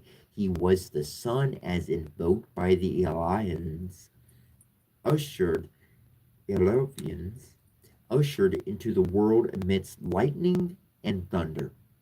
The mighty hunter of the zodiac, Zagreus the Golden, or Ruddy Faced, the mysteries taught the doctrine of divine unity and the power of whose oneness is a seeming mystery, but really a truism, was Dionysus, the god of nature, or of that moisture which is the life of nature, who prepares in darkness. In Hades or Iasion, the return of life and vegetation, or is himself the light and change, evolving their varieties. In the Aegean islands, he was Bortes, Dardanus, Himeros, or Imbros. In Crete, he appears as Iausus, or even Zeus, whose orgiastic worship, remaining unveiled by the usual forms of mystery, betrayed to profane curiosity the symbols which, if irreverently contemplated, were sure to be misunderstood. He was the same with the dismembered Zagreus, the son of Persephone, Persephone, an ancient subterranean Dionysus, the horned progeny of Zeus in the constellation of the serpent, entrusted by his father with the thunderbolt, and encircled with the and encircled with the protecting dance of Cyortes. Through the envious artifices of Here, the Titans eluded the vigilance of his guardians and tore him to pieces. But Pallas restored the still palpitating heart to his father, who commanded Apollo to bury this dismembered remains upon Parnassus. Dionysus, as well as Apollo, was leader of the Muses. The tomb of one accompanied the worship of the other. They were the same, yet different, contrasted, yet only as filling separate parts in the same drama. And the mystic and heroic personifications, the god of nature and of art, seem at some point remote period to have proceeded from a common source. Their separation was one of form rather than of substance. And from the time when Hercules obtained initiation from Tritomus, or Pythagoras, received Orphic tenets, the two conceptions were tending to recombine To recombine it was said that Dionysus or Poseidon had preceded Apollo in the oracular office, and Dionysus continued to be esteemed in Greek theology as healer and savior, author of life and immortality. The dispersed Pythagoreans, son of Apollo, immediately betook themselves to the Orphic surface of Dionysus, and there are indications that there was always something Dionysic in the worship of Apollo. Dionysus is the sun, that liberator of the elements, and his spiritual meditation was suggested by the same imagery which made the zodiac the supposed path of the spirits in their descent and their return. His second birth as offspring of the highest is a type of spiritual regeneration of man. He, as well as Apollo, was precentor of the Muses and source of inspiration. His rule prescribed no unnatural mortification. Its yoke was easy, and its mirthful courses combining the gray with the severe, but did not commemorate that golden age when earth enjoyed eternal spring, and when fountains of honey, milk, and wine burst forth out of its bosom at the touch of the Thyrsus. He is the liberator, like Osiris, Osar. He frees the soul and guides it in its migrations beyond the grave, preserving it from the risk of again falling under the slavery of matter or some inferior animal form. All soul is part of the universal soul whose totality is Dionysus, and he leads back the vagrant spirit to its home and accompanies it through the purifying processes, both real and symbolical, of its earthly transit. He died and descended to the shades, and his suffering was the great secret of the mysteries, as death is the grand mystery of existence. He is the immortal suitor of Psyche, the soul, the divine influence which psychically called the world into being, and which, awakening the soul from its Stygian trance, restores it from earth to heaven. Of Hermes, the Mercury of the gods, the Thoth of the Egyptians, and the Tuat of the Phoenicians, we have herefore spoken sufficiently at length. He was the inventor of letters and of oratory, the winged messenger of the gods, bearing the carcass wreathed with serpents, and in our council he is represented by the orator. The Hindus called the sun Surya, the Persians Mithras, the Egyptians Osiris or Osir, the Assyrians, the Chaldeans Bel, the Scythians and Etruscans, and the ancient Pelasgi are Carlos or Hercules, the Phoenicians Adonai or Adon, and the Scandinavians Ordine. From the name Surya, given by the Hindus to the sun, the sect who paid him particular adoration were called Soras. Their painters described his car as drawn by 7 green horses.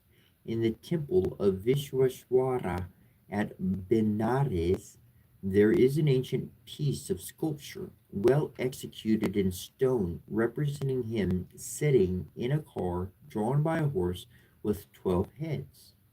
His charioteer by whom he is preceded is Arun, from Or, the crepusculum, or the dawn. And among his many titles are 12 that denote his distinct powers in each of the 12 months.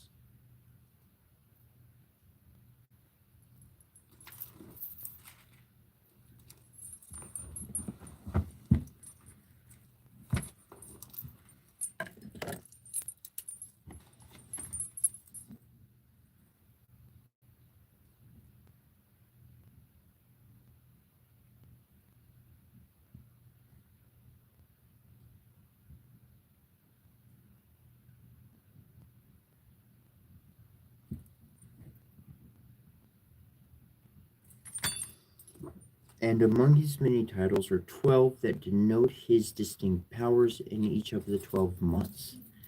These powers are called Adityas, each of whom has a particular name. Surya is supposed frequently to have descended upon earth in a human shape and to have left a race on earth equally renowned in Indian story with the Heliades of Greece. He is often styled king of the stars and planets, and thus reminds us of the Ardorn Tispoth, lord of the starry hosts of the Hebrew writings. Mithras was the sun god of the Persians and was fabled to have been born in a grotto or cave at the winter solstice. His feasts were celebrated at that period at the moment when the sun commenced to return northward and to increase the length of the days. This was the great feast of the Marcian religion. The Roman calendar, published in the time of Constantine, at which period his worship began to gain ground in the Oxidant, fixed his feast day on the 25th of December. Were inscribed Deo Soli Invicto Mithre.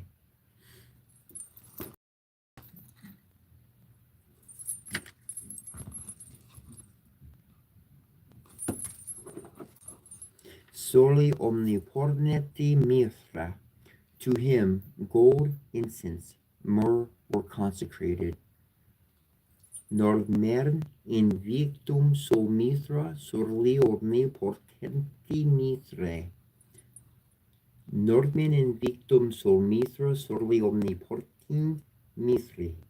Nordmen invictum sol Mithra soli omnipotenti Mithre. To him, gold, incense, and myrrh were consecrated.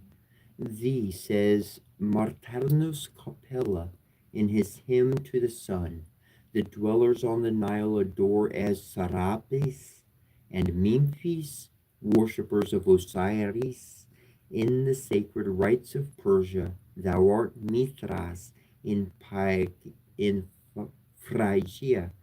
Attis and Libya bows down to thee as Armor, Armor,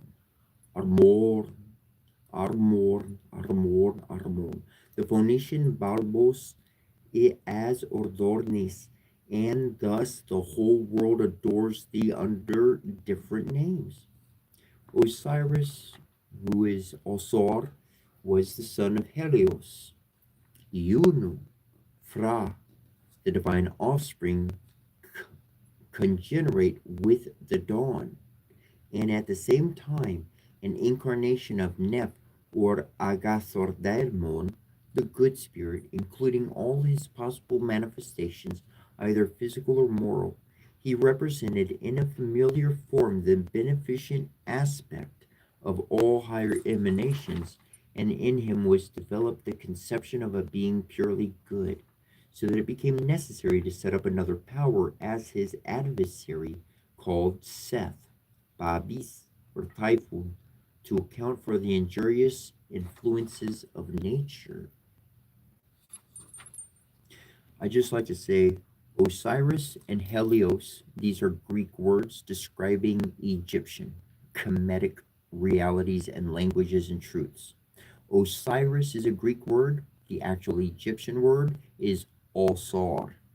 There is a few variations, but again, the A very Adornai, A very powerful, Osar, and Helios is Iunu. Iunu means the city of the sun. With the phenomena of agriculture supposed to be the invention of Osiris, the Egyptians connected the highest truths of their religion. The soul of man was as the seed hidden in the ground, and the mortal framework, similarly consigned to its dark resting place, awaited its restoration to life's unfailing source. Also, Osiris was not only benefactor of the living, he was also Herdis, Serapis, and Radamanthus, the monarch of the dead. Death, therefore, in Egyptian opinion, was only another name for renovation, since its God is the same power who incessantly renews vitality in nature. Every corpse duly embalmed was called Osor, and in the grave was supposed to be united, or at least brought into approximation to the divinity. For when God became incarnate for man's benefit, it was implied that in analogy with his assumed character, he should submit to all the conditions of visible existence in death as in life. All Sor and all Set were patterns and precursors of mankind. Their sepulchres stood within the temples of the superior gods, yet though their remains might be entombed at Memphis or Abydos, their divinity was unimpeached, and they either shone as luminaries in the heavens or in the unseen world presided over the futurity of the disembodied spirits whom death had brought nearer to them.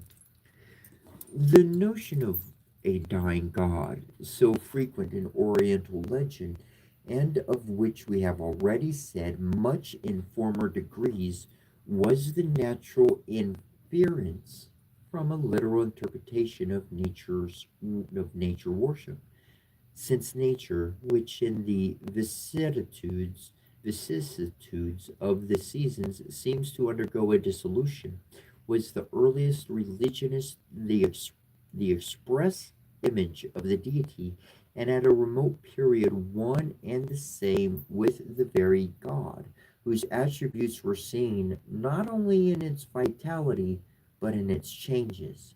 The unseen mover of the universe was rashly identified with its obvious fluctuations.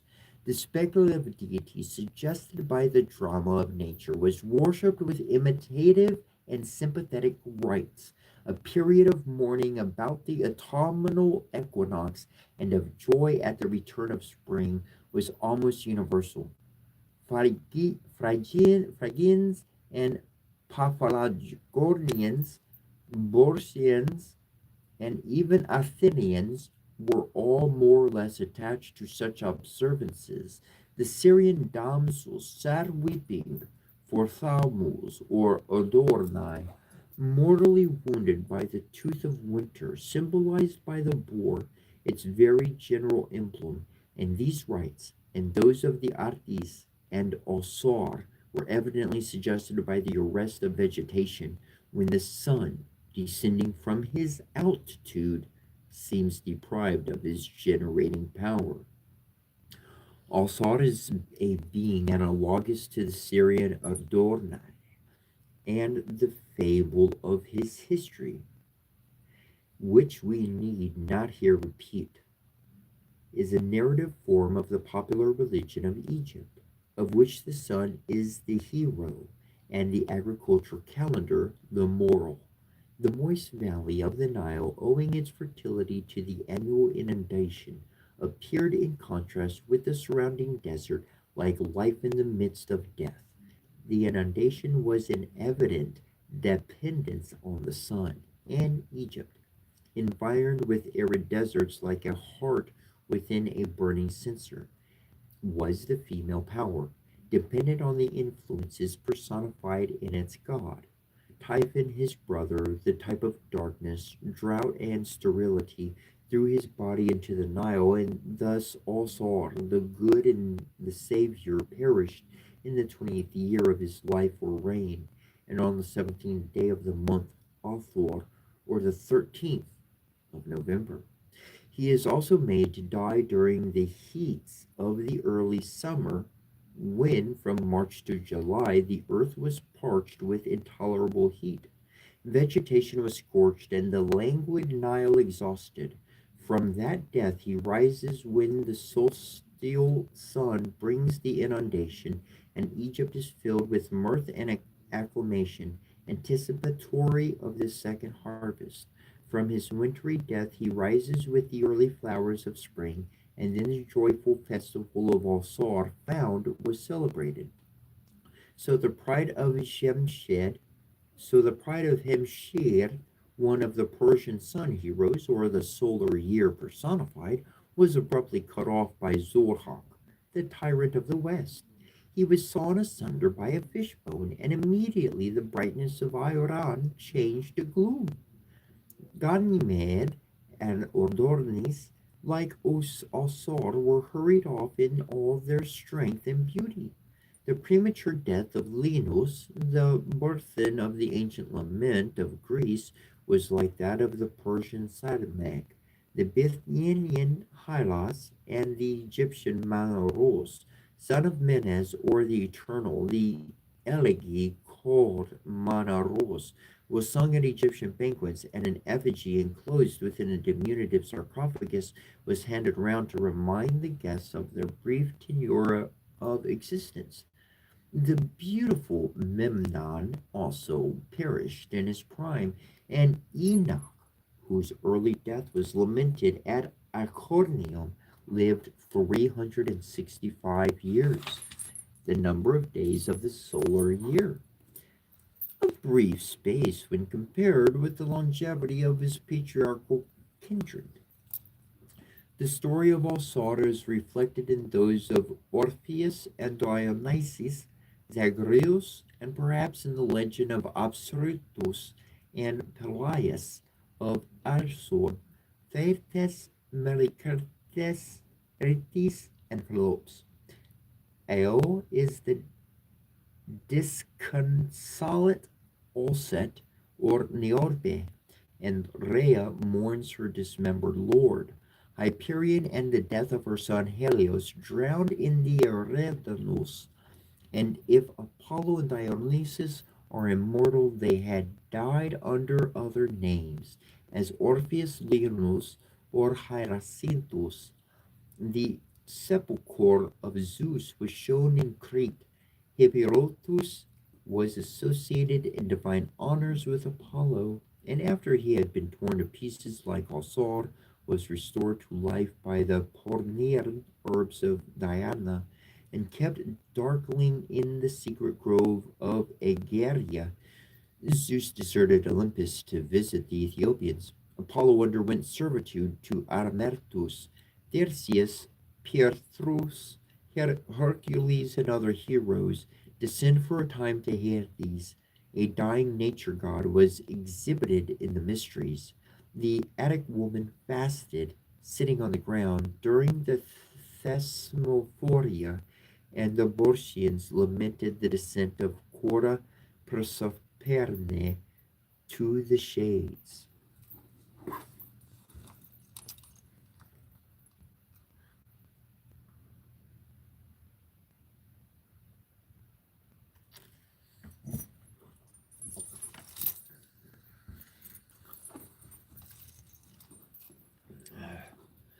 But the death of the deity, as understood by the Orientals, was not inconsistent with his immortality.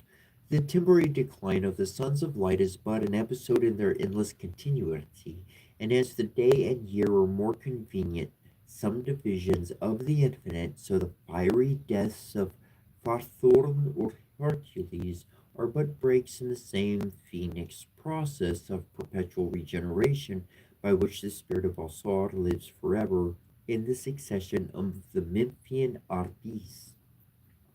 Every year witnesses the revival of Ardornis and the amber tears shed by the Hylardes for the premature death of their brother, are the golden shower, full of prolific hope, in which Zeus descends from the brazen vault of heaven into the bosom of the parched ground. Baal, representative or personification of the sun, was one of the great gods of Syria, Assyria, and Chaldea, and his name is found upon the monuments of Nimrod and frequently occurs in the Hebrew writings. He was the great nature god of Babylonia, the power of heat, life, and generation. His symbol was the sun, and he was figured seated on a bull. All the accessories of his great temple at Babylon, described by Herodotus, are repeated with singular fidelity, but on a smaller scale. In the Hebrew tabernacle and temple, The golden statue alone is wanted to complete the resemblance. The word Baal or Baal, like the word Ardon, signifies Lord and Master.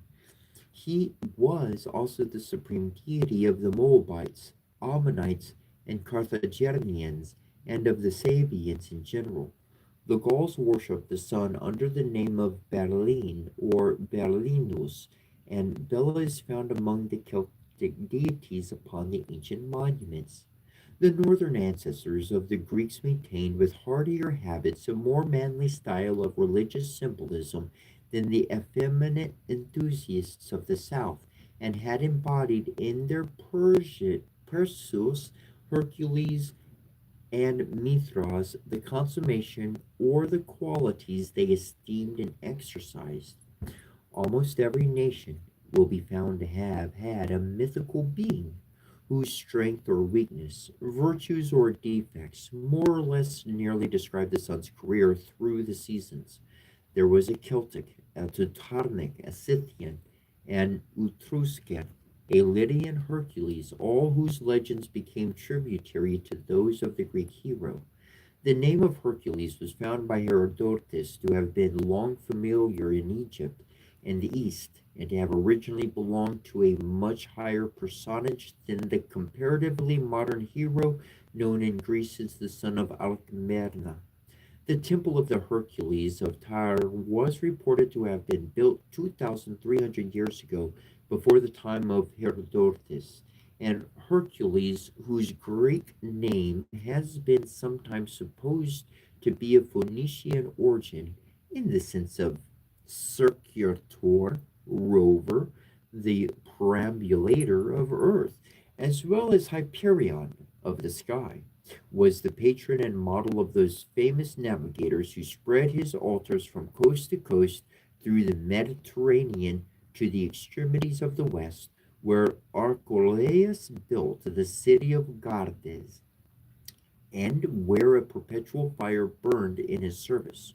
He was the lineal descendant of Perseus, the luminous child of darkness, conceived within a subterranean vault of brass, and he a representation of the Persian Mithras, rearing his emblematic lions above the gates of Mycenae, and bringing the sword of Hemsher to battle against the Gorgons of the west.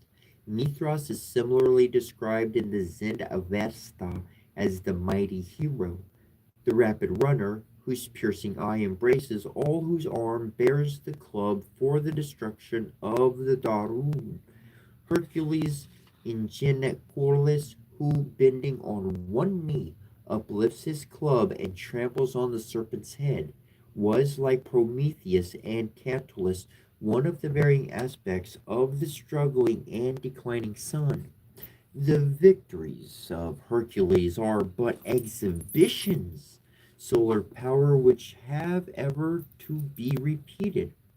It was in the far north among the Hyperboreans that divested on his lion skin, and he lay down to sleep, and for a time lost the horses of his chariot. Henceforth, that northern region of gloom called the place the death and revival of Adonis, that Carcos, whose summit was so lofty that, like the Indian Moru, it seemed to be both the goal and commencement of the sun's career, became to Greek imaginations the final bourne of all things, the abode of winter and desolation, and the pinnacle of which the arc connecting the upper and lower world, and consequently the appropriate place for the banishments of Prometheus. The daughters of Israel, weeping for Thalmus, mentioned by Ezekiel, sat looking to the north and waiting for his return from that region. It was while Cybele, with the sun god, was absent among the Hyperboreans that Phrygia, abandoned by her, suffered the horrors of famine. Delos and Delphi awaited the return of Apollo from the Hyperboreans, and Hercules brought thence to Olympia the olive. To all Masons, the North has immemorially been the place of darkness, and of the great lights of the lodge, none is in the north. Mithras, the rock-born hero, Elapians, heralded by the sun's return in spring as Prometheus, chained in his cavern, betokened the continuance of winter. The Persian beacon on the mountaintop represented the rock-born divinity enshrined in his worthiest temple, and the funeral conflagration of Hercules was the sun dying in glory behind the western hills. But though the transitory manifestation suffers or dies, the abiding and eternal power liberates and saves. It was an essential attribute of a Titan that he should arise again after his fall, for the revival of nature is as certain as its decline, and its alternations are subject to the appointment of a power which controls them both. God, says Maximus Tyrius, did not spare his own son, Hercules, or exempt him from the calamities incidental to humanity. The Theban progeny of Jove had his share of pain and trial. By vanquishing earthly difficulties, he proved his affinity with heaven. His life was a continuous struggle. He fainted before Typhon in the desert, and in the commencement of the autumnal season, cum longa radit hora noctis, cum longe radit hora noctis, cum longe radit hora noctis, descend under the guidance of Minerva to Hades. He died, but first applied for initiation to Eulmolpus in order to foreshadow that state of religious preparation which should precede the momentous change. Even in Hades, he rescued Theseus and removed the stone of Ascalaphus, reanimated the bloodless spirits, and dragged into the light of day the monster Cerberus, justly reputed invincible because an emblem of time itself. He burst the chains of the grave, for Bosphorus is the grave personified, and triumphant at the close, as is the dawn of his career, was received after his labors into the repose of the heavenly mansions, living forever with Zeus in the arms of eternal youth. Ordine is said to have borne 12 names among the old Germans and to have had 114 names besides. He was the Apollo of the Scandinavians and is represented in the Vospa as destined to slay the monstrous snake. Then the sun will be extinguished, the earth be dissolved in the ocean, the stars lose their brightness, and all nature be destroyed in order that it may be renewed again. From the bosom of the waters a new world will emerge, clad in verdure. Harvest will be seen to ripen where no seed was sown, and evil will disappear. The free fancy of the ancients, which wove the web of their myths and legends, was consecrated by faith. It had not, like the modern mind, set apart a petty sanctuary of borrowed beliefs, beyond which all the rest was common and unclean. Imagination, reason, and religion circled round the same symbol, and in all their symbols there was serious meaning. If we could but find it out. They did not devise fictions in the same vapid spirit in which we, cramped by conventionalities, read them. In endeavoring to interpret creations of fancy, fancy as well as reason must guide, and much of modern controversy arises out of heavy misapprehensions of ancient symbolism. To those ancient peoples, this earth was the center of the universe. To them, there were no other worlds peopled with living beings to divide the care and attention of the deity. To them, the world was a great plain of unknown, perhaps inconceivable limits. The sun, the moon, and the stars journeyed above it to give them light. The worship of the sun became the basis of all the religions of antiquity. To them, light and heat were mysteries, as indeed they still are to us. As the sun calls the day and his absence the night, As when he journeyed northward, spring and summer followed him, and when he again turned to the south, autumn and inclement winter, and cold and long dark nights ruled the earth.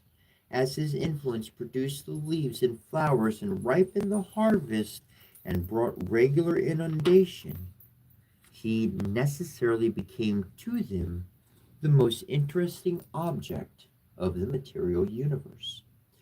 To them he was the innate fire of bodies, the fire of nature, another of life, an author of life, heat, and ignition. He was to them the efficient cause of all generation, for without him there was no movement, no existence, no form. He was to them immense, indivisible, imperishable, and everywhere present. It was their need of light and of his creative energy that was felt by all men, and nothing was more fearful to them than his absence. His beneficent influences caused his identification with the principle of good, and the Brahma of the Hindus, the Mithras of the Persians, and Arthum, Armun, Pithra, and Alsar of the Egyptians, the Bel of the Chaldeans, the Adonai of the Phoenicians, the Ardonis and Apollo of the Greeks became but personifications of the sun, the regenerating principle, image of the fecundity where perpetuates and rejuvenates the world's existence.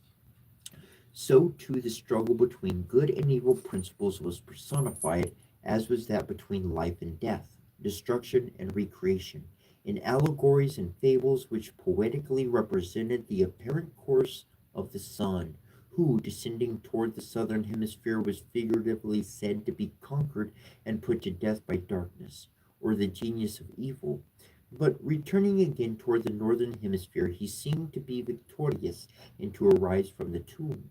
This death and resurrection were so figurative of the succession of day and night, of death, which is a necessity of life, and of life which is born of death.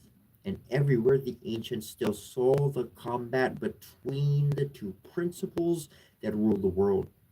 Everywhere this contest was embodied in allegories and fictitious histories, into which were ingeniously woven all the astronomical phenomena that accompanied, preceded, or followed the different movements of the sun and the changes of seasons, the approach or withdrawal of inundation, and thus grew into such stature and strange proportions the histories of the contest between Typhon and Alsor, Hercules and Juno, the Titans and Jupiter, Ormuzd and Ariban, the rebellious angels and the deity, the evil genii and the good, and the other like fables, found not only in Asia but in the north of Europe, and even among the Mexicans and Peruvians of the New World, carried thither in all probability by those Phoenician voyagers who bore thither civilization and the arts.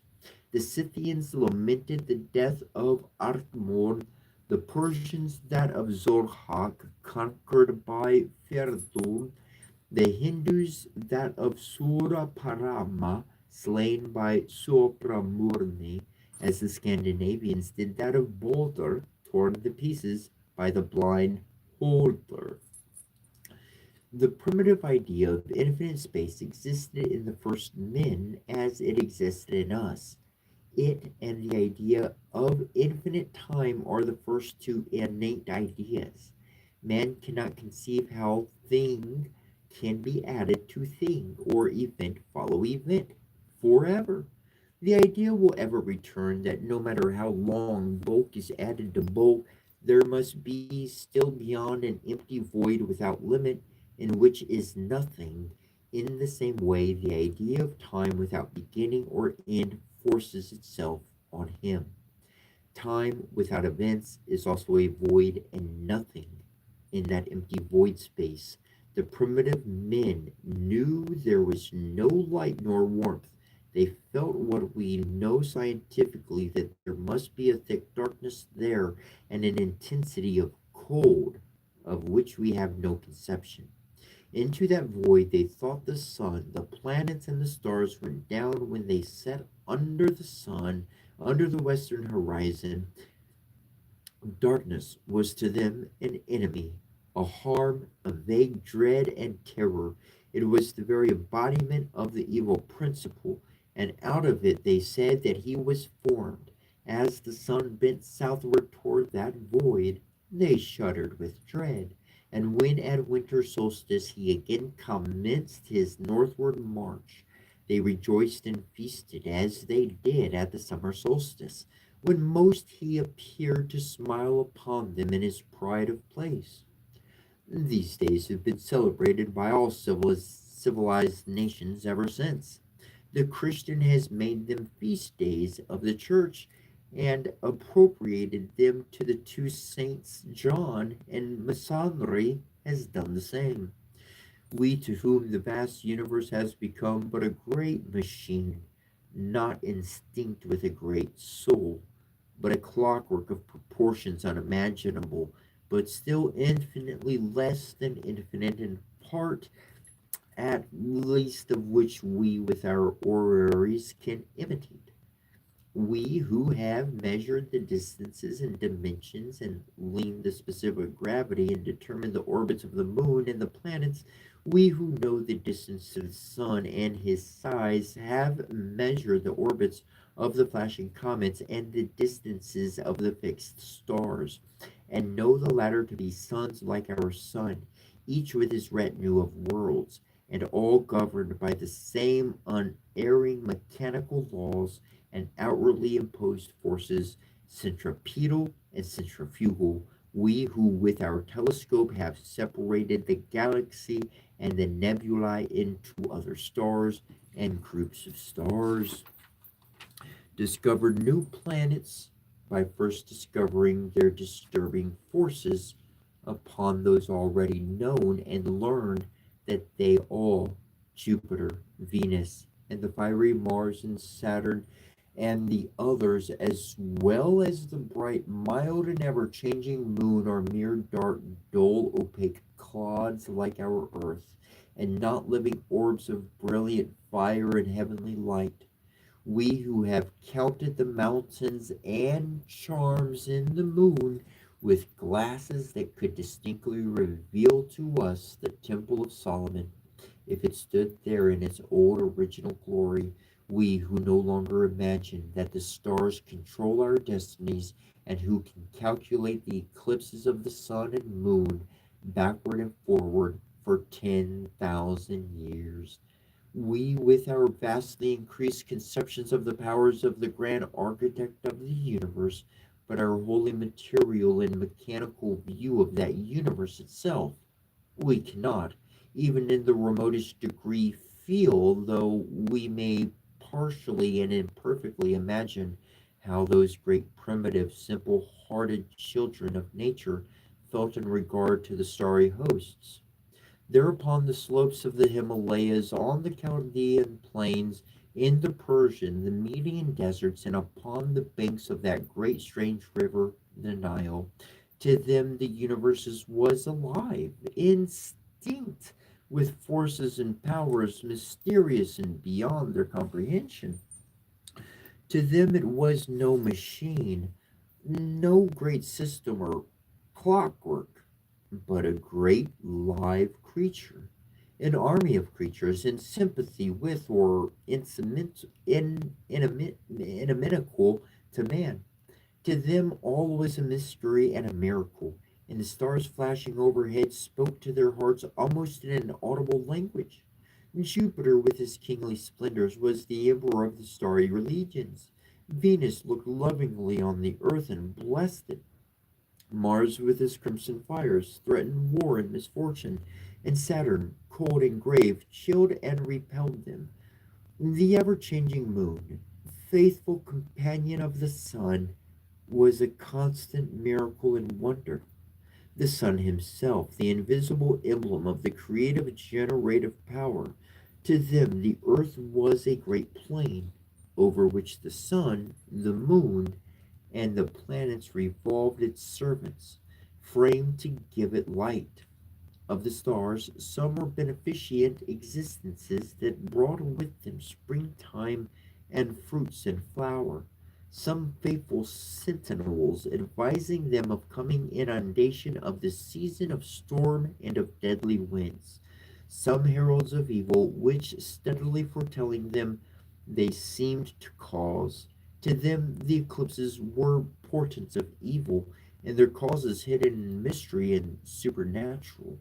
The regular returns of the stars, the coming of the Arcturus, Orion, Sirius, the Pleiades, the Aldebaran, and the journeyings of the sun were voluntary and not mechanical to them. What wonder that astronomy became to them the most important of sciences, that those who learned it became rulers, and that vast edifices, the pyramids, the Tower of Temple of Bel, and other like erections everywhere in the East, were builded for astronomical purposes? And what wonder that, in their great childlike simplicity, they worshipped light, the sun, the planets, the stars, and personified them, and eagerly believed in the histories invented for them. In that age, when the capacity for belief was infinite, as indeed, if we but reflect, it still is and ever will be. If we adhere to the literally historic sense, antiquity would be a mere inexplicable, hideous chaos, and all the sages deranged. And so it would be with Masonry and those who instituted it. But when these allegories were explained, they ceased to be absurd fables of or facts purely local and become lessons of wisdom for entire humanity. No one can doubt who studies them that they all came from a common source. And he greatly errs who imagines that, because the mythological legends and fables of antiquity are referable to and have their foundation in the phenomena of the heavens, and all the heathen gods are but mere names given to the sun, the stars, the planets, the zodiacal signs, the elements, the powers of nature, and universal nature herself.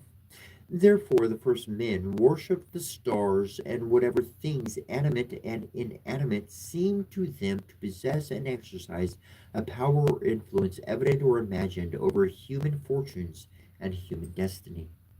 Forever, in all the nations, ascending to the remotest antiquity to which the light of history or the glimmerings of tradition reach, we find seated above all the gods which represent the luminaries and the elements, and those which personify the innate powers of universal nature, a still higher deity, silent, undefined, incomprehensible, the supreme, one God from whom all the rest flow or emanate, or by him are created.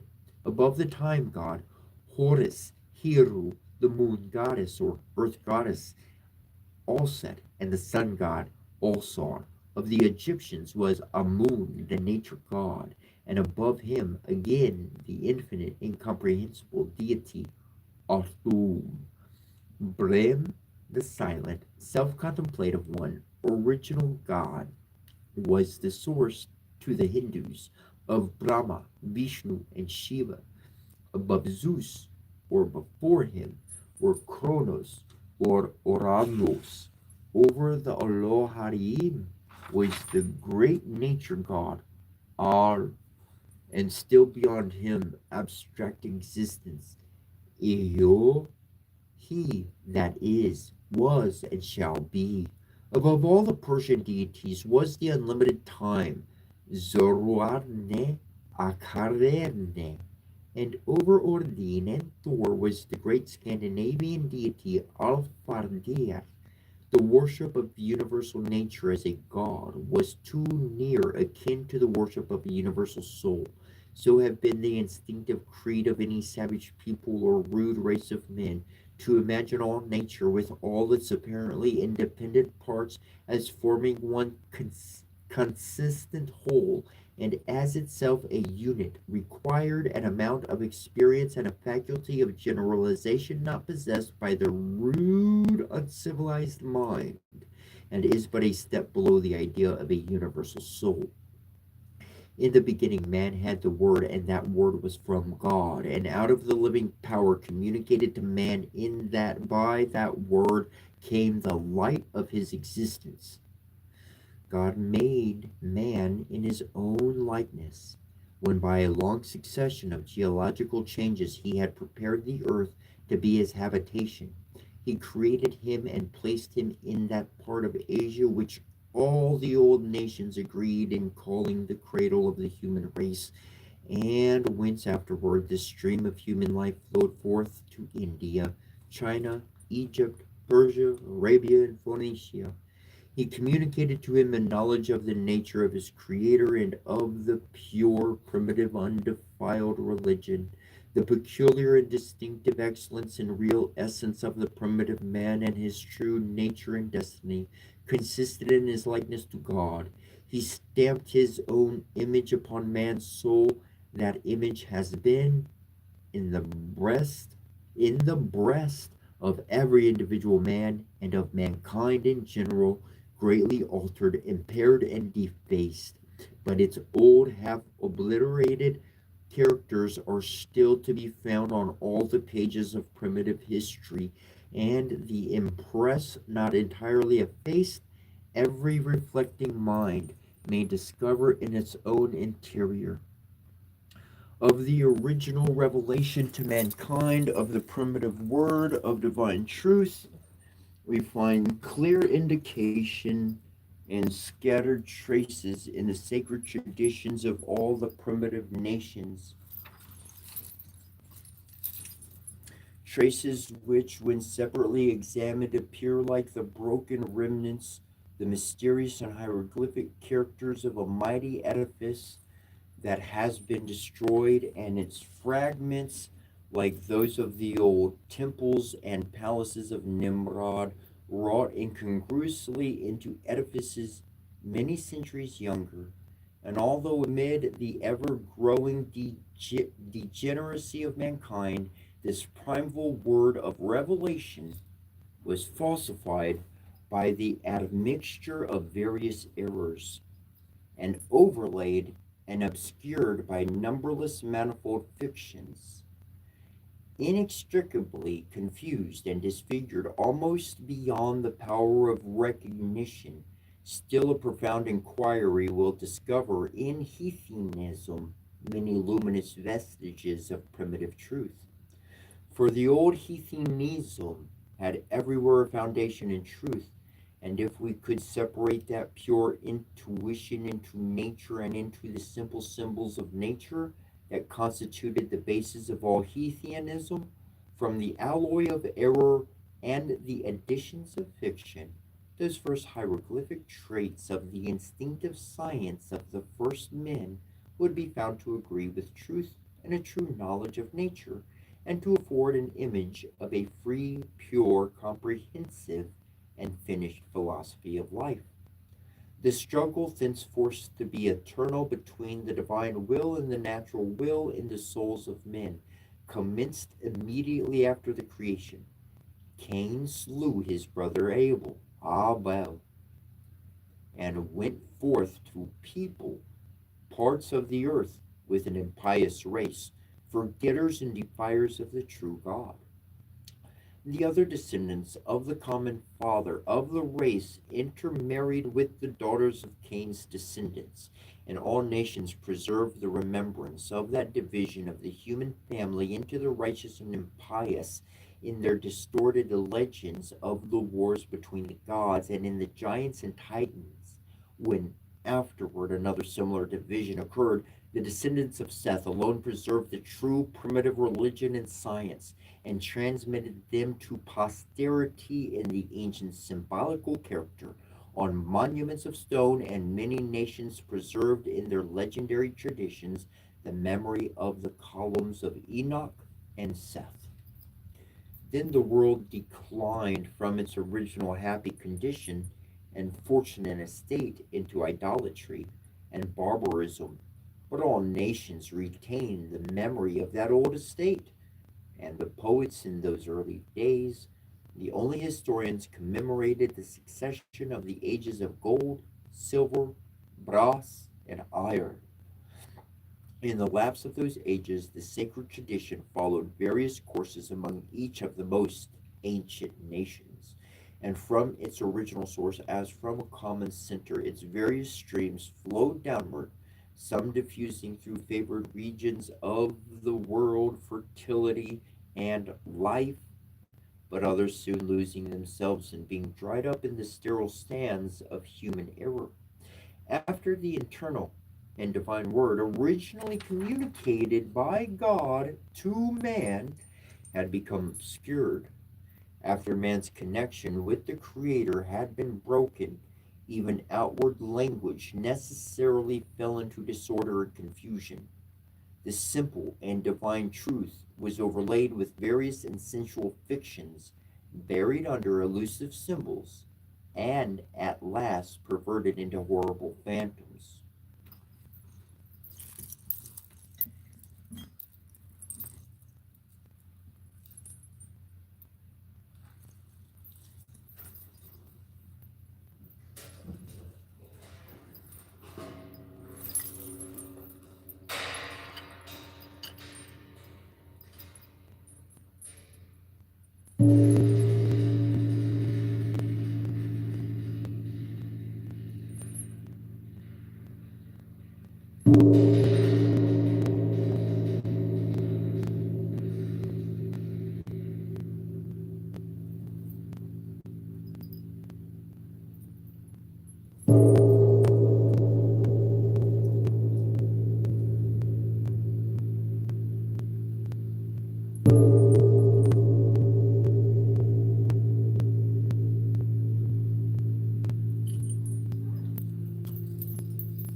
For in the progress of idolatry, it needs came to pass that what was originally revered as the symbol of a higher principle became gradually confounded or identified with the object itself and was worshipped until this error led to a more degraded form of idolatry.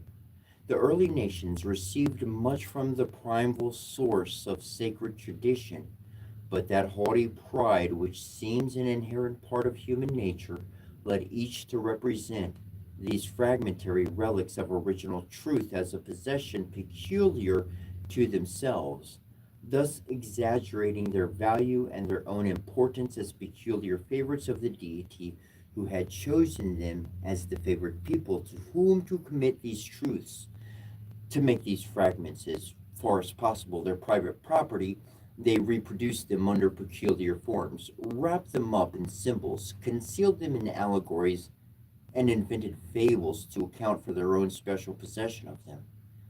So that instead of preserving in their primitive simplicity and purity these blessings of original revelation, they overlaid them with poetical ornament, and the whole wears a fabulous aspect until, by close and severe examination, we discover the truth which the apparent fable contains. These being the conflicting elements in the breast of man, the old inheritance or original dowry of truth imparted to him by God in the primitive revelation, and error or the foundation for error in his degraded sense and spirit, now turned from God to nature. False faiths easily sprung up and grew rank and luxuriant when the divine truth was no longer guarded with jealous care, nor preserved in its pristine purity. This soon happened among most Eastern nations, and especially the Indians, the Chaldeans, the Arabians, the Persians, and the Egyptians, with whom imagination and a very deep but still sensual feeling for nature were very prominent. The northern firmament, visible to their eyes, possesses by far the largest and most brilliant constellations, and they were more alive to the impressions made by such objects than are the men of the present day. With the Chinese, a patriarchal, simple, and secluded people, idolatry long made but little progress. They invented writing within 3 or 4 generations after the flood, and they long preserved the memory of much of the primitive revelation, less overlaid with fiction than those fragments with other nations that have remembered. They were among those who stood nearest to the source of sacred tradition, and many passages in their old writings contain remarkable vestiges of eternal truth and of the word of primitive revelation, the heritage of old thought, which attest to us their original imminence. But among the other early nations, a wild enthusiasm and insensual idolatry of nature soon superseded the simple worship of the Almighty God, and set aside or disfigured the pure belief in the eternal, uncreated Spirit, the great powers and elements of nature, and the vital principle of production and procreation through all generations. Then the celestial spirits or heavenly hosts, the luminous armies of the stars and the great sun and mysterious ever changing moon, all of which the whole ancient world regarded not as mere globes of light or bodies of fire, but as animated living substances potent over man's fate and destinies. Next, the genii and tutelar spirits, and even the souls of the dead, received divine worship. The animals representing the starry constellations, first reverenced as symbols, merely came to be worshipped as gods. The heavens, earth, and the operations of nature were personified, and fictitious personages invented to account for the introduction of science and arts and the fragments of the old religious truths, and the good and bad principles personified became also objects of worship, while through all still shone the silver threads of the old primitive revelation. Increasing familiarity with early Oriental records seems more and more to confirm the probability that they all originally emanated from one source. The eastern and southern slopes of the Paropismus or Khyberkursks appear to have been inhabited by kindred Iranian races, similar in habits, language, and religion. The earliest Indian and Persian deities are for the most part symbols of celestial light, their agency being regarded as an eternal warfare with the powers of winter, storm, and darkness. The religion of both was originally a worship of outward nature, especially the manifestations of fire and light, the coincidences being too marked by to be merely accidental. Derva, God, is derived from the root dev, to shine, Indra, like Ormuz, or Ahura Mazda, is the bright firmament. Surya, or Surya, the heavenly name of the sun, reoccurs in Zend, word Huarde, the sun, whence Kor and Korshir, or Korsarch, or Sharshas, and Mitra, or Medic, as well as Zend deities and the Amchapadans, or immortal holy ones of the Zend Avesta, may be compared with the seven Rishis or Vedic star god. The constellation of the bear, Zoroastrianism, like Buddhism, was an invocation in regard to an older religion, and between the Parsi and Brahmin may be found traces of disreputation as well as of coincidence. The original nature worship, in which were combined the conceptions both of a universal presence and perpetuity of action, took different directions of development according to the difference between the Indian and Persian mind. The early shepherds of the Punjab, then called the country of the seven rivers, to whose intuitional or inspired wisdom, Veda, We owe that we are perhaps the most ancient religious effusions extant in any language, apostrophized as living beings in the physical objects of their worship. First in this order of deities stands Indra, the god of the blue or glittering firmament, called Davaspirti, father of the Devas or elemental powers, who measured out the circle of the sky and made fast the foundations of the earth. The ideal domain of Varuna, the all-encompasser, is almost equally extensive, including air, water, night, the expanse between heaven and earth. Agni, who lives on the fire of the sacrifice on the domestic hearth and in the lightnings of sky, is the great mediator between God and man. Orshas, or the dawn, leads forth the gods in the morning to make their daily repast in the intoxicating sodoma of nature's effettori, of which the priest could only compound from simples a symbolical imitation. Then came the various sun gods, Adityas, or solar attributes, Surya, the heavenly Savitri, the progenitor, Pashar, the nourisher, Baraka, the felicitous, and Mitra, the freeing. The coming forth of the eternal being to the work of creation was represented as a marriage, his first emanation being a universal mother, supposed to have potentially existed with him from eternity, or in metaphorical language, to have been his sister and his spouse.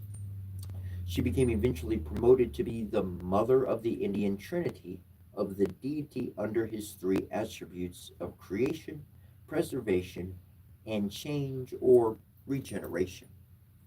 The most popular form of manifestation of Vishnu, the preserver, were his successive avatars, or historic impersonations, which represented the deity coming forth out of the incomprehensible mystery of his nature, and revealing himself as those critical epochs which, either in the physical or moral world, seem to mark a new commencement of prosperity and order, combating the power of evil in various departments of nature and in successive periods of time.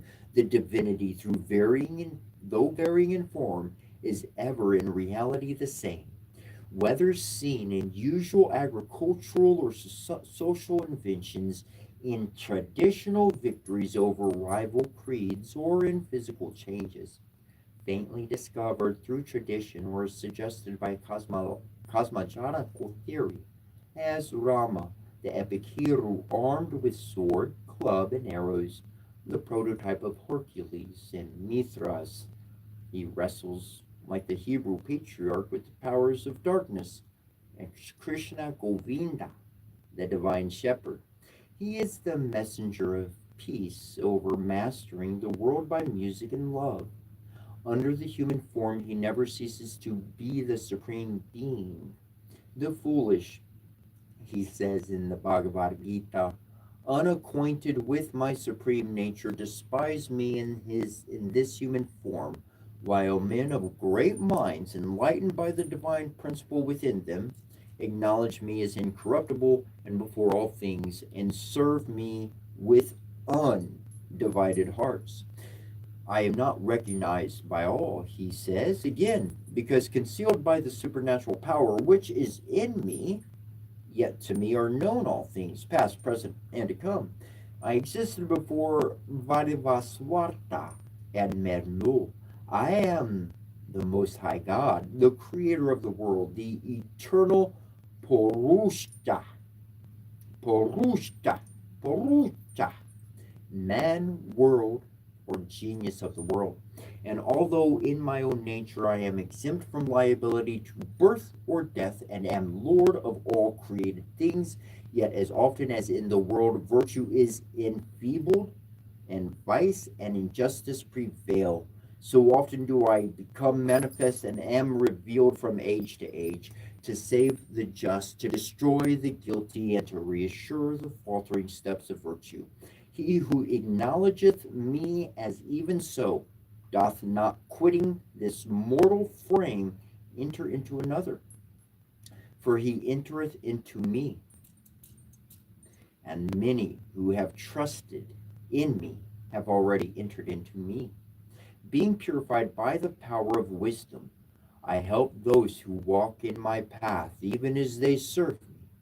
Brahma, the creating agent, sacrificed himself when by descending into material forms he became incorporated with his work, and his mythological history was interwoven with that of the universe.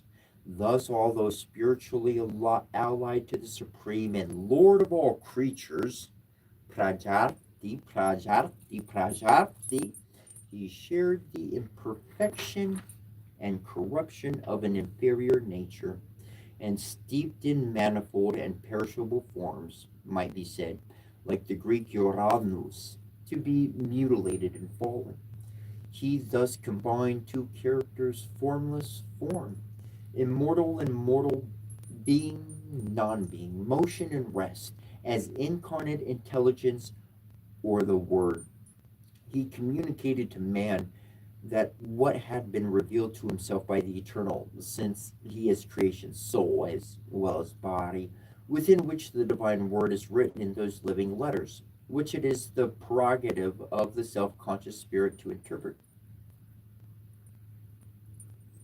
The fundamental principles of the religion of the Hindus consisted in the belief in the existence of one being only, of the immortality of the soul, and of a future state of rewards and punishments. Their precipice, their precepts of morality inculcate the practice of virtue as necessary for procuring happiness even in this transient life, and their religious doctrines make their felicity in a future state to depend upon it. Besides their doctrine of the transmigration of souls, their dogmas may be epitomized under the following heads. First, the existence of God, of one God, the existence of one God, from whom all things proceed, and to whom all must return. To him they constantly apply these expressions: the universal and the eternal essence, that which has been ever and will ever continue, that which vivifies and pervades all things, he who is everywhere present and causes the celestial bodies to revolve in the course he has prescribed to them. Two dimensional, a tripartite,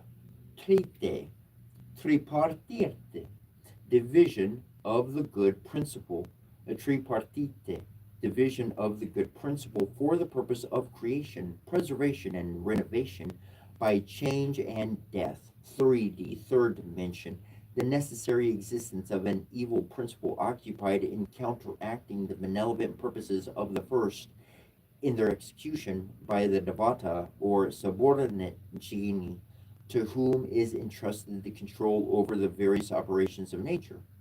And this was part of their doctrine. One great incomprehensible being has alone existed from all eternity. Everything we behold and we ourselves are portions of him, the soul, the mind, or intellect of gods and men, and of all sentient creatures, are detached portions of the universal soul to which at stated periods they are destined to return. But the mind of finite beings is impressed by one uninterrupted series of illusions, which they consider as real until again united to the great fountain of truth. If these illusions, the first and most essential is individuality, by its influence, when detached from its source, the soul becomes ignorant of its own nature, origin, and destiny. It considers itself as a separate existence and no longer a spark of the divinity, a link of one immeasurable chain, an infinitely small but indispensable portion of one great whole. Their love of imagery caused them to personify what they conceive to be some of the attributes of God, perhaps in order to present things in a way better adapted to the comprehensions of the vulgar than that abstruse idea of an indescribable, invisible God. and hence the invention of a Brahma, a Vishnu, and a Shiva or Iswara. These were represented under various forms, but no emblem or visible sign of Brim or Brem, the omnipotent, is to be found. They considered the great mystery of the existence of the supreme ruler of the universe as beyond human comprehension. Every creature endowed with the faculty of thinking, they held, must be conscious of the existence of a God, a first cause, but the attempt to explain the nature of that being or in any way to assimilate it with our own, they considered not only a proof of folly, but the extreme impiety.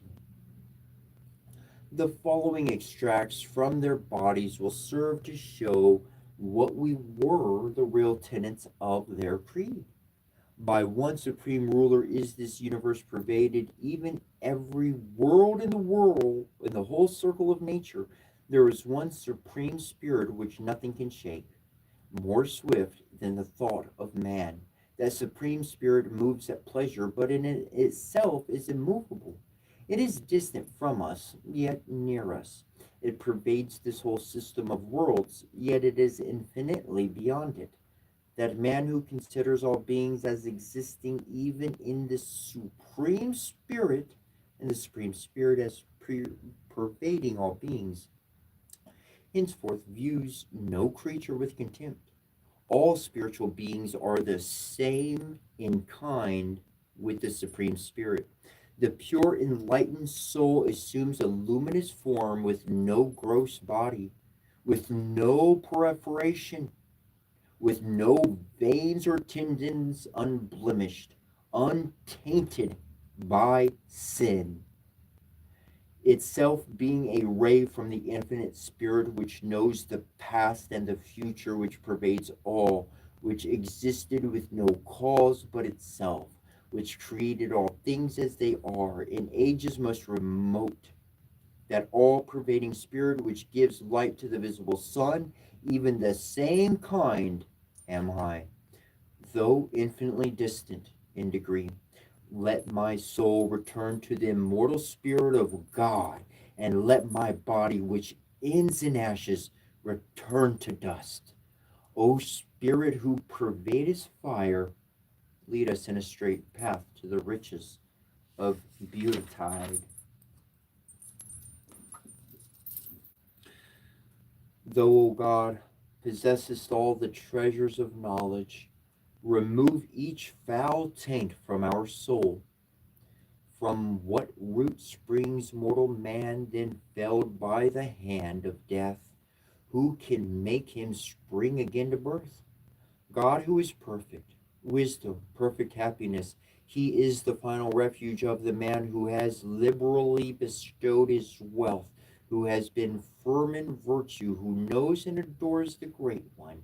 Let us adore that supremacy of that divine Son, the Godhead who illuminates all, who recreates all, from whom all proceed, to whom all must return, to whom we invoke to direct our understandings aright in our progress toward his holy seat. But the sun and light are to this visible world such as truth to the intellectual and visible universe. Our souls acquire certain knowledge by meditating on the light of truth, which emanates from the being of beings. That being without eyes sees, without ears hears all. He knows whatever can be known, but there is none who knows him. Him the wise call the great, supreme, pervading spirit, perfect truth, perfect happiness without equal, immortal, absolute unity, whom neither speech can describe nor mind comprehend, all pervading, all transcending, delighted with his own boundless intelligence, nor limited by space or time, without feet running swiftly, without hands grasping all worlds, without eyes, all surveying, without ears, all hearing, without an intelligent guide, understanding all, without cause, the first of all causes, all ruling, all powerful, the creator, preserver, transformer of all things. Such is the great one. This the Vedas declare. May that soul of time which mounts aloft in my waking hours as an ethereal spark, and which even in my slumber has like a scent, soaring to the great distance as an emanation from the light of lights, and be united by devout meditation with the Spirit supremely blessed and supremely intelligent.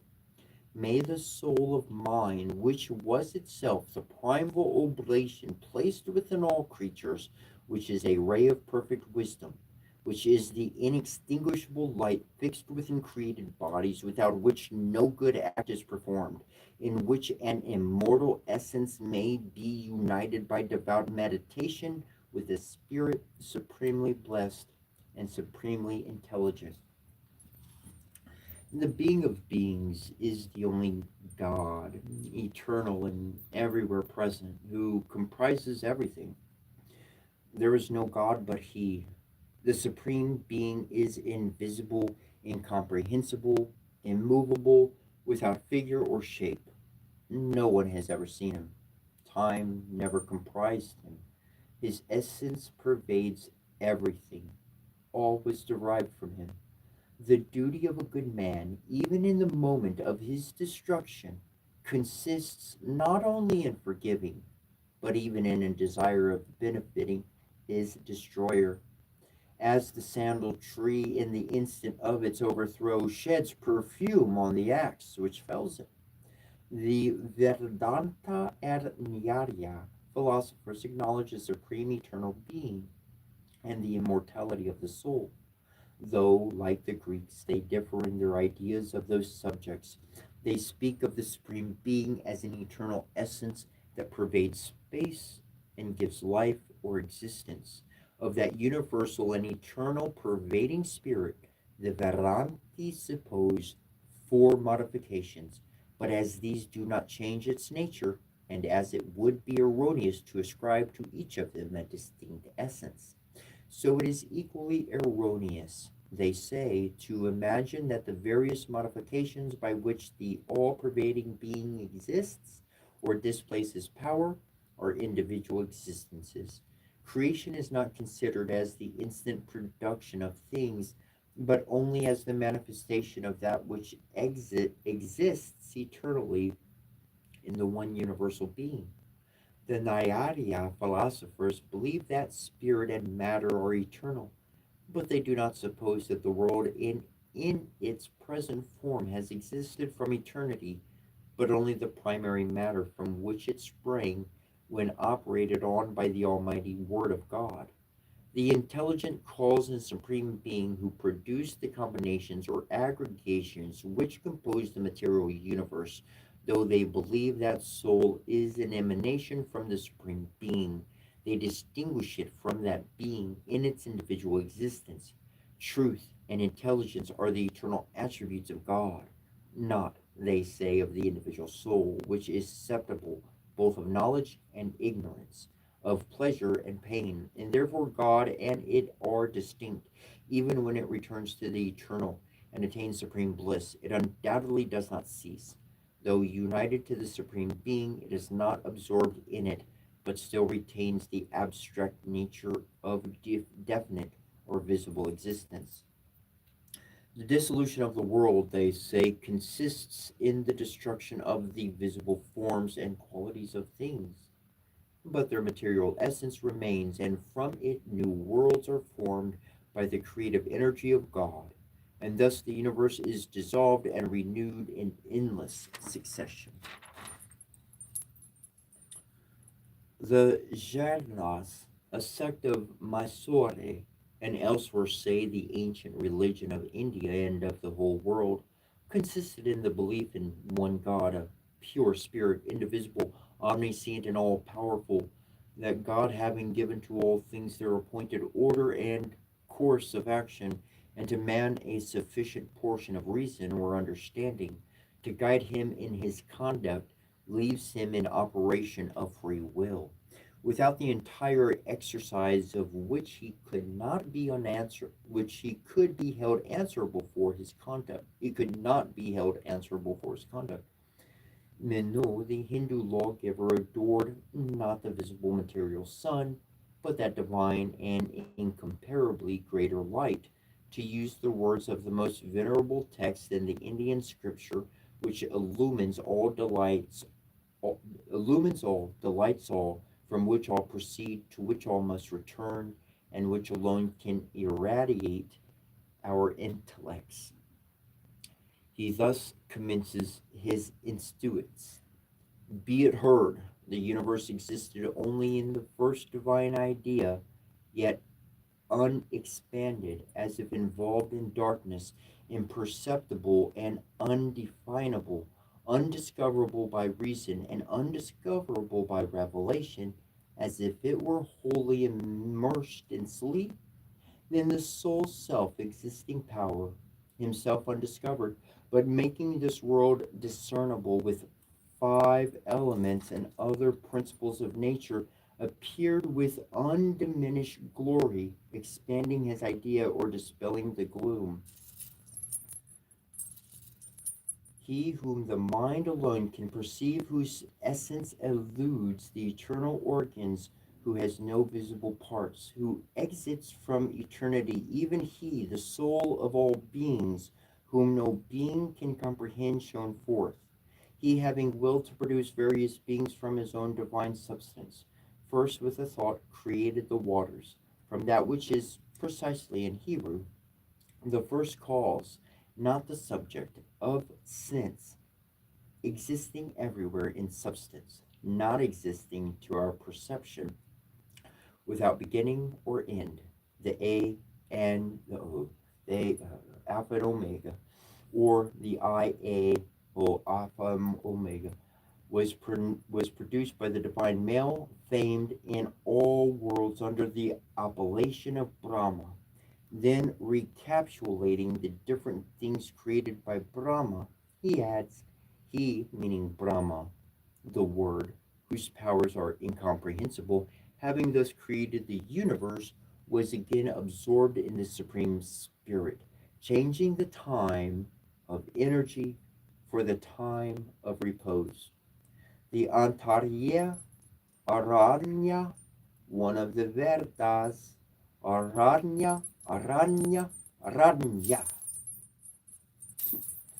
gives this primitive idea of the creation in the beginning. The universe was but a soul, nothing else, active or inactive, existed. Then he had his thought, I will create worlds. And thus he created these different worlds, air, the light, mortal beings, and the waters. He had his thought, behold the worlds. I will create guardians for the worlds. So he took of the water and fashioned a being clothed with human form. He looked upon him, and of that being so contemplated, the mouth opened like an egg, and speech came forth, and from the speech fire. The nostrils opened, and through them went the breath of respiration, and by it the air was propagated. The eyes opened, from them came a luminous ray, and from it was produced the sun. The ears dilated, from them came hearing, and from hearing space. And after the body of man with the senses was formed, he, the universal soul, thus reflected, how can this body exist without me? He examined through he examined through what extremity he could penetrate it. He said to himself, if without me the world is articulated, breath exhales, and sight sees. If hearing hears, the skin feels, and the mind reflects. Deglutition swallows, and the generative organ fulfills its functions. What then am I? And separating the suture of the cranium, he penetrated into man. Behold the great fundamental primitive truths, God and infinite eternal soul or spirit, matter, not eternal nor self-existent, but created by a thought of God. After matter and worlds, then man by a like thought, and finally, after endowing him with the senses and a thinking mind, a spark of God himself penetrates the man and becomes a living spirit within him. The Vedas thus detail the creation of the world. In the beginning, there was a single God, existing of himself, who, after having passed an eternity absorbed in the contemplation of his own being, desired to manifest his perfections and outwardly of himself, and created the matter of the world, the four elements being thus produced, but still mingled in confusion. He breathed upon the waters, which swelled up into an immense ball in the shape of an egg, and developing themselves became the vault and orb of heaven, which encircles the earth. Having made the earth and the bodies of animal beings, this God, this essence of movement, gave to them, to animate them, a portion of his own being. Thus, the soul of everything that breathes, being a fraction of the universal soul, none perishes, but each soul merely changes its mold and form by passing successfully into different bodies. Of all forms, that which most pleases the divine being is man, as nearest approaching his own perfections. When a man, absolutely disengaging himself from his senses, absorbs himself in self contemplation, he comes to discern the divinity and becomes part of him. The ancient Persians, in many respects, resembled the Hindus in their language, their poetry, and their poetic legends.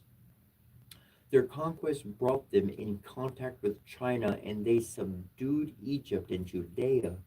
Their views of God and religion more resembled those of the Hebrews than those of any other nation, and indeed, the latter people borrowed from them some prominent doctrines that were in the habit of regarding as an essential part of the original Hebrew creed.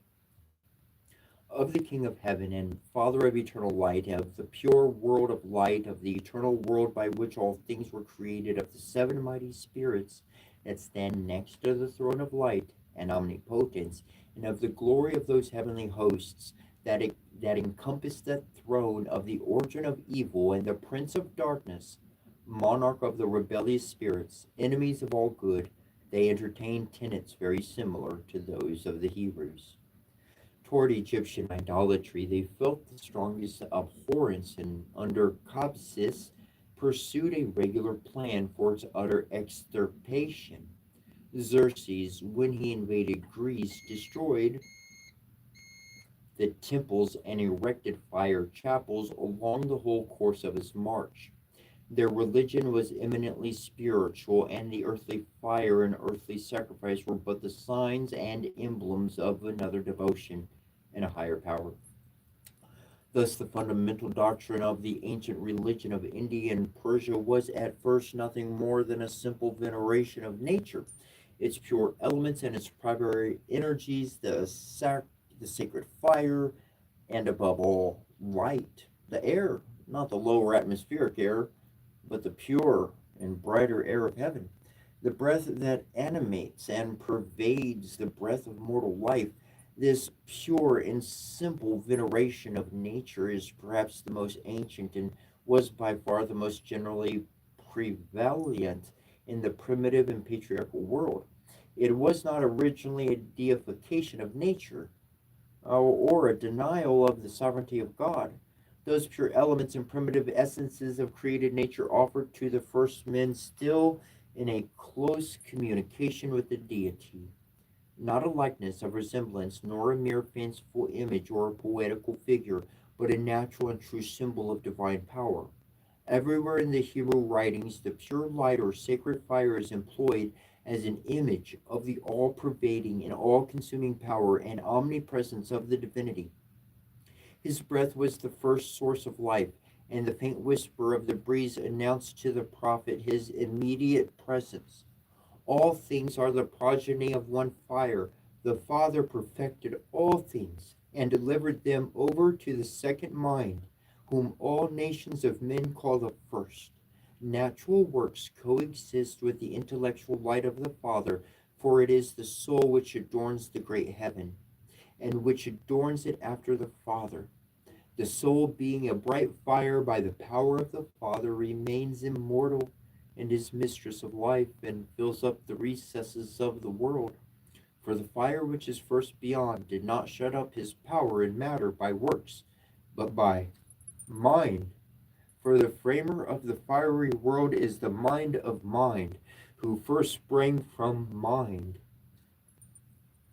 clothing fire with fire. Father begotten light, for he alone, having from the Father's power received the essence of intellect, is enabled to understand the mind of the Father and to instill into all sources and principles the capacity of understanding and of ever continuing in ceaseless revolving motion. Such was the language of Zoroaster, embodying the old Persian ideas. And the same ancient sage thus spoke of the sun and stars. The Father made the whole universe of fire, and the water and earth, and all nourishing ether. He fixed a great multitude of moveless stars that stand still forever, not by compulsion and unwillingly, but without desire to wander. Fire acting upon fire. He congregated the seven firmaments of the world, and so surrounded the earth with the convexity of the heavens, and therein set seven living existences, arranging their apparent disorder in regular orbits, six of them planets, and the sun, placed in the center, the seventh, in that center from which all lines diverging which way soever are equal, and the swift sun himself revolving around a principal center, and ever striving to reach the central and all-pervading light, bearing with him the bright moon. And yet Zoroaster added, measure not the journeyings of the sun, nor attempt to reduce them to rule, for he is carried by the eternal will of the Father, not for your sake. Do not endeavor to understand the impetuous course of the moon, for she runs evermore under the impulse of necessity, and the progression of the stars was not generated to serve any purpose of yours. Ormuzd says to Zoroaster in the Bandesh,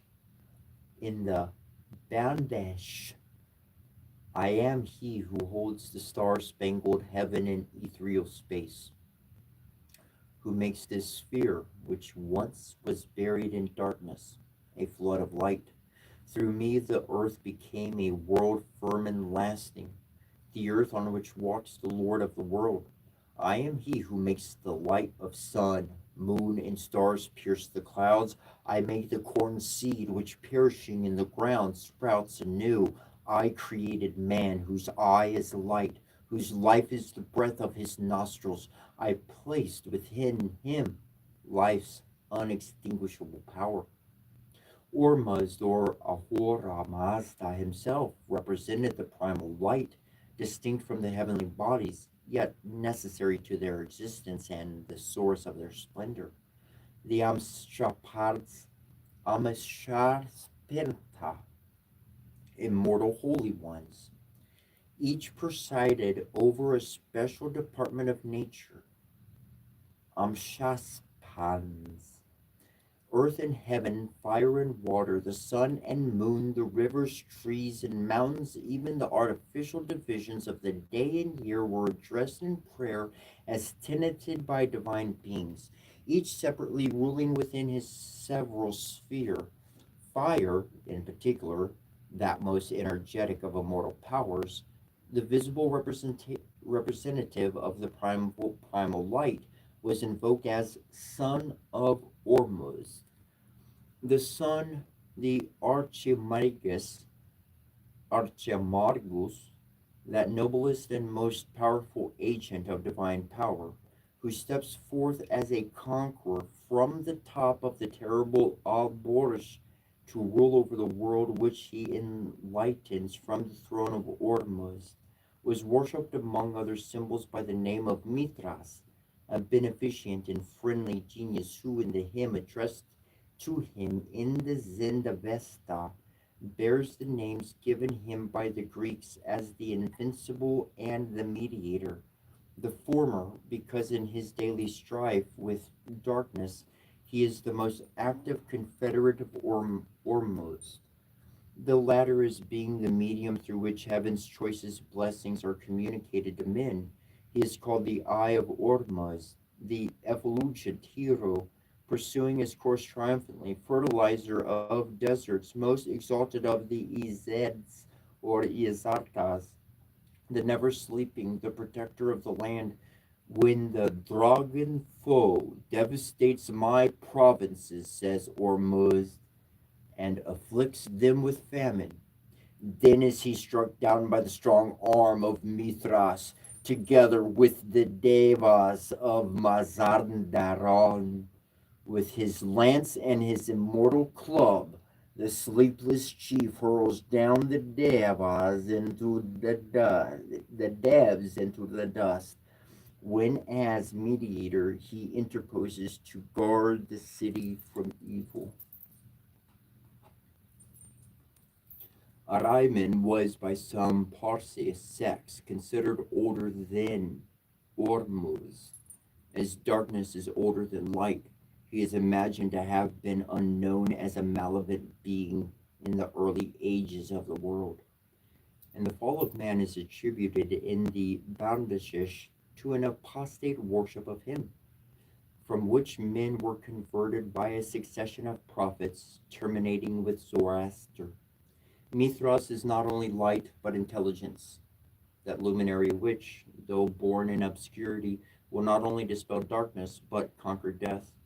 The warfare through which this consummation is to be reached is mainly carried on through the instrumentality of the Word, that ever living emanation of the deity by virtue of which the world exists and of which the reveled formulas incessantly repeat in the liturgies of the Magi are but the expression. What shall I do? Cried Zoroaster. O Orma is steeped in brightness in order to battle with Daroj father of the evil law. How should I make men pure and holy? Ormuz answered and said, Invoke, O Zoroaster, the pure law of the servants of Ormuz. Invoke the Amsharspans who shed abundance throughout the seven Keshruas. Invoke the heaven, Zaruarna Akarana, the birds traveling on high. Arkarana, Arkarana, Arkarana, the swift wind, the earth. Invoke my spirit, me who am Ahura Mazda, the purest, strongest, wisest, best of beings, me who have the most majestic body, who through purity am supreme, whose soul is the excellent word, and ye, all people, invoke me as I have commanded. Zoroaster. Ahura Mazda himself is the living word. He is called firstborn of all living things, express image of the eternal, very light to very light, the Creator who by power of the word which he never ceases to pronounce, made 365 days of heaven and earth. The world is said in the Yashna to have existed before all, and to be itself a Izarka, a personified object of prayer. It was revealed in Sarosh, in Homa, and again under Gushtas, was manifested in Zoroaster. Between life and death, between sunshine and shade, Mithras is the present exemplification of the primal unity from which all things arose, and into which, through his meditation, all contrarieties will ultimately be absorbed. His annual sacrifice is the Passover of the Magi, a symbolical atonement or pledge of moral and physical regeneration. He created the world in the beginning, and as at the close of each successive year, he sets free the current of life to invigorate a fresh circle of being, so as in the end of all things he will bring weary sum of ages as a hectacomb before God, releasing by a final sacrifice the soul of nature from her perishable frame to commence a brighter and pure existence. Iamblichus says the Egyptians are far from ascribing all things to physical cause. life, and intellect. They distinguished from physical being, both in man and in the universe. They place intellect and reason first as self existent, and from these they derive the created world. As parent of generated things, they constitute a demiurge and acknowledge a vital force both in the heavens and before the heavens. They place pure intellect and above and beyond the universe, and another that is mind revealed in the material world, consisting of one continuous mind pervading the universe and apportioned to all its parts and spheres. The Egyptian idea then was that all the transcendental philosophy, that of a deity both immanent and transcendental, spirit passing into its manifestations but not exhausted by so doing.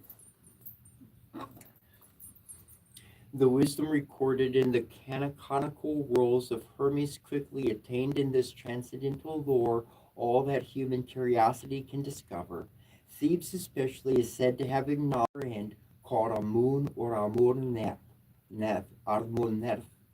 the all-pervading spirit of breath of nature, or perhaps even some still more lofty object of reverential reflection, whom it was forbidden even to name.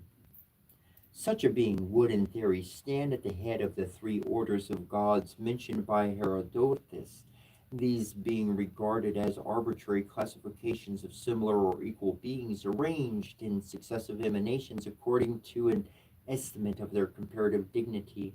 The eight great gods or primary class were probably manifestations of an emanated god in the several parts and powers of the universe, each potentially comprising the whole Godhead. In the ancient Hermetic books, as quoted by Iamblichus, occurred the following passage in regard to the Supreme Being.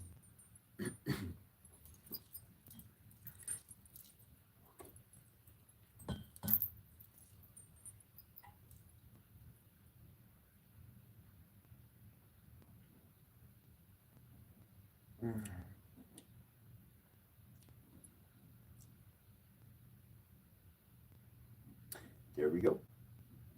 Before all things that actually exist, and before all beginnings, there is one God, prior even to the first God and King, remaining unmoved in the singleness of his own unity. For neither is anything conceived by intellect inwoven with him, nor anything else, but he is established as the exemplar of the God who is good, who is his own Father, self begotten, and has only one parent, for he is something greater and prior to, and the foundation of all things, and the foundation of things conceived by the intellect, which are the first species. And from this one, the self originated God caused himself to shine forth, for which reason he is his own Father and self originated. For he is both a beginning and God of gods, a monad from the one prior to the substance, and a beginning of substance.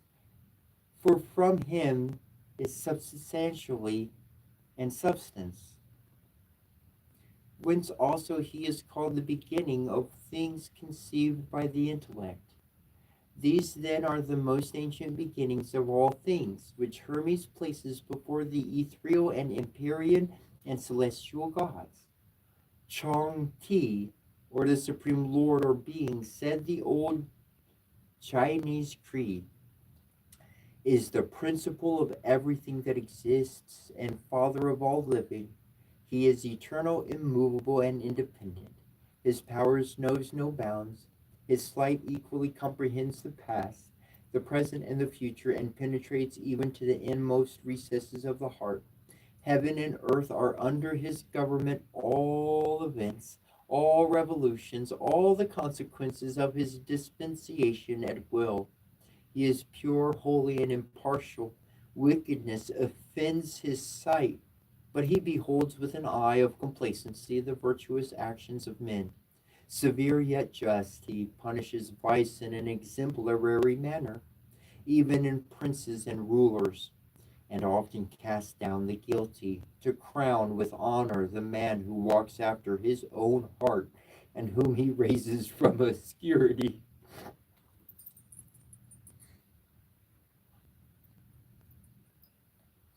Good, merciful, and full of pity, he forgives the wicked upon their repentance, and public calamities and the irregularity of the seasons are but salutary warnings which his fatherly goodness gives to men to induce them to reform and amend.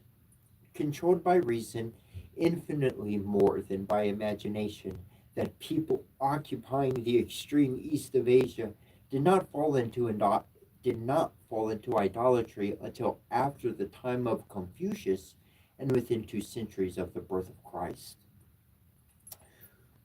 When the religion of Buddha or Pho was carried thither from India, their system was long regulated by the pure worship of God, and the foundation of their moral and political existence laid in a sound, upright reason, conformable to true ideas of the deity.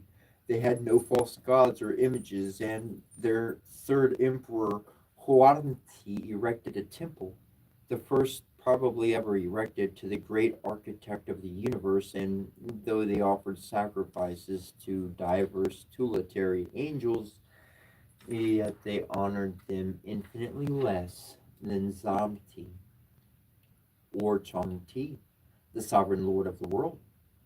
Confucius forbade making images or representations of the deity. He attached no idea of personality to him, but considered himself as a power or principle pervading all nature, and the Chinese designated the divinity by the nature of the divine reason.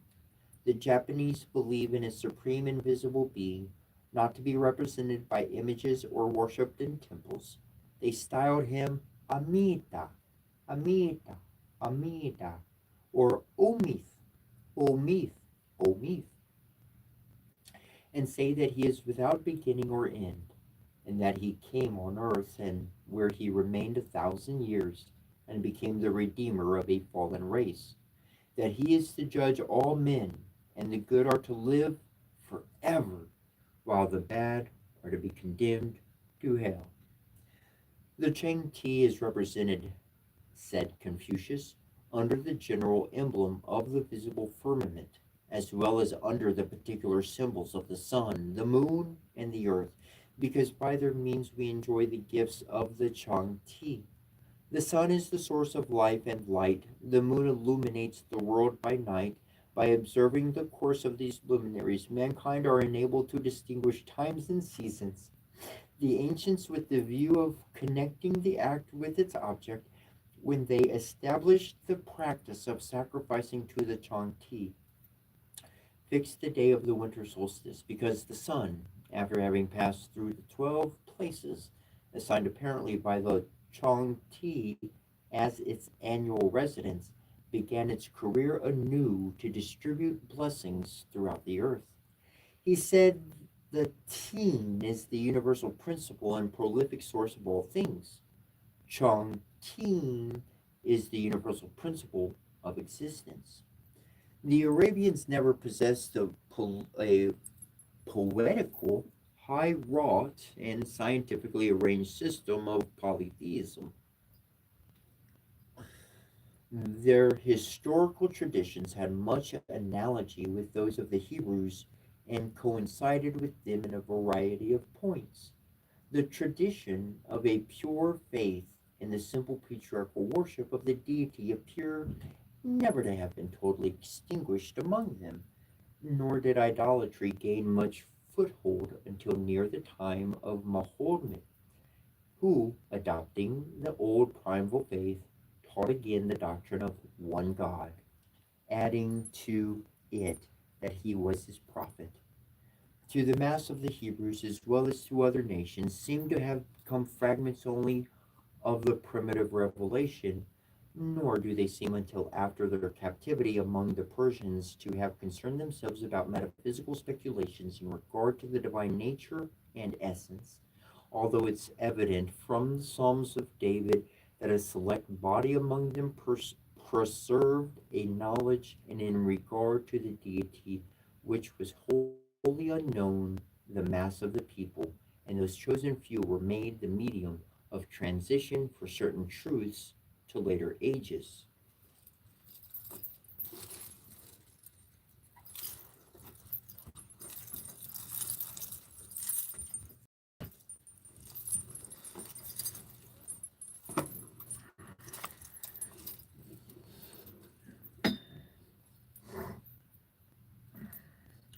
Among the Greeks, the scholars of the Egyptians, all of the higher ideas and severer doctrines of the divinity of his sovereign nature and infinite might, the eternal wisdom and providence that conducts and directs all things to their proper end, the infinite mind and supreme intelligence that created all things and is raised far above external nature. All these loftier ideas and nobler doctrines were expounded more or less perfectly by Pythagoras, Anaxagoras, and Socrates, and developed in the most beautiful and luminous matter by Plato and the philosophers that succeeded him, and even in the popular religion of the Greeks are many things capable of a deeper import and more spiritual signification. Though they seem only rare vestiges of ancient truth, vague presentiments, fugitive tones, and momentary flashes revealing a belief in a supreme being, almighty creator of the universe and common father of mankind.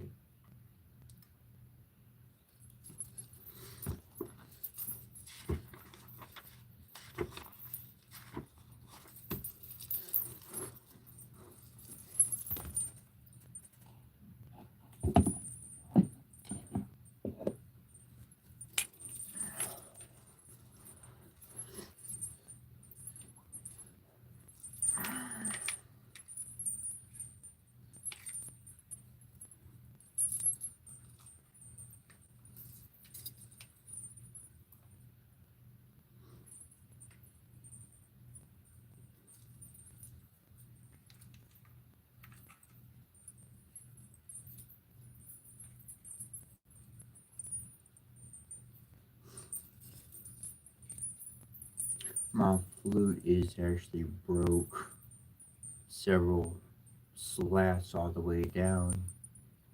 There's this wood called acacia, ACAIA, acacia. So I want to get a flute made of acacia wood. I heard the properties of it. I was like, man, that sounds the wood. It's pretty awesome wood. Anyways, that'd be cool. Get a new flute.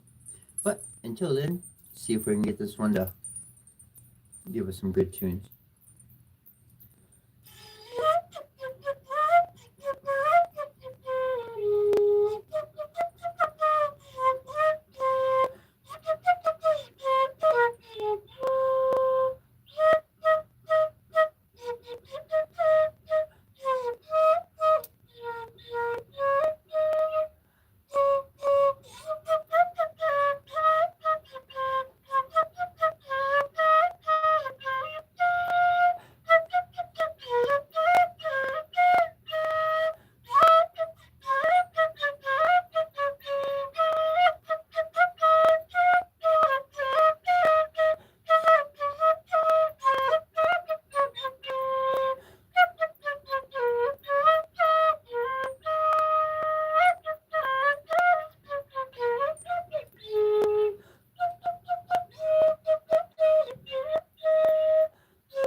Much of the primitive truth was taught by Pythagoras by Zoroaster, who himself received it from the Indians. His disciples rejected the use of temples, of altars, and of statues, and smiled at the folly of those nations who imagined that the deity sprang or had any affinity with human nature. The highest tops of the highest mountains were the places chosen for sacrifices. Hymns and prayers were their principal worship.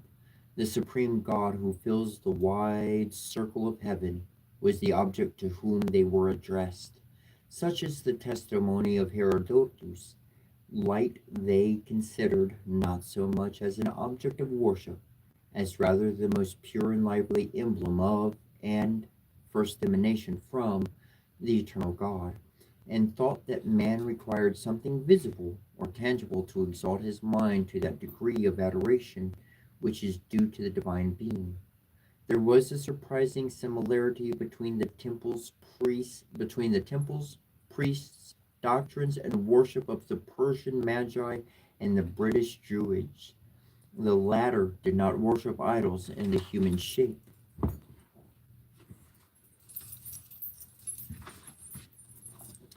but because they had but because they held that divinity, being invisible, ought to be adored without being seen. They asserted the unity of the Godhead. Their invocations were made to the one all preserving power, and they argued that, as this power was not matter, it must necessarily be the deity, and the secret symbol used to express his name as OIW. Oy. They believed that the earth had sustained one general destruction by water, and would again be destroyed by fire. They admitted the doctrine of the immortality of the soul, a future state and a day of judgment, which would be conducted on the principle of man's responsibility. They even retained some idea of the redemption of mankind through the death of a mediator. They retained the tradition of the deluge, perverted and localized, but around these fragments of primitive truth they wove a web of idolatry, worshipped two subordinate deities under the names of Hu and Saredwen, male and female, doubtless the same as Alsar and Alset, and held the doctrine of transmigration.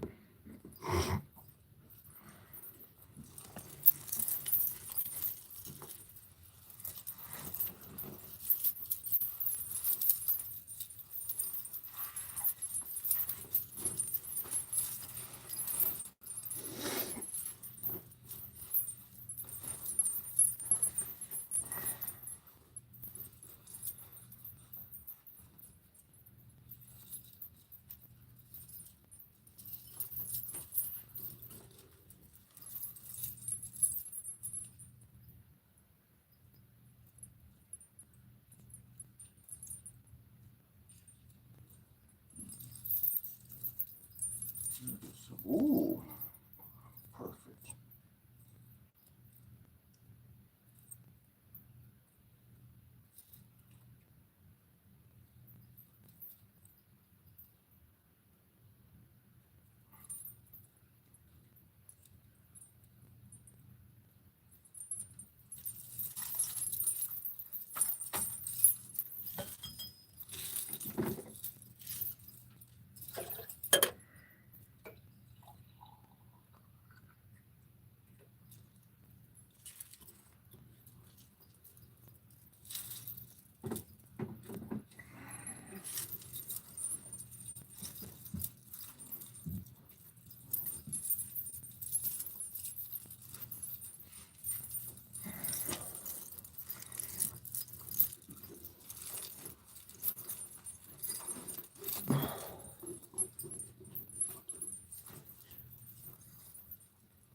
The early inhabitants of Scandinavia believed in a God who was the author of everything that existeth, the eternal, the ancient, the living, and awful being, the searcher into concealed things, the being that never changeth.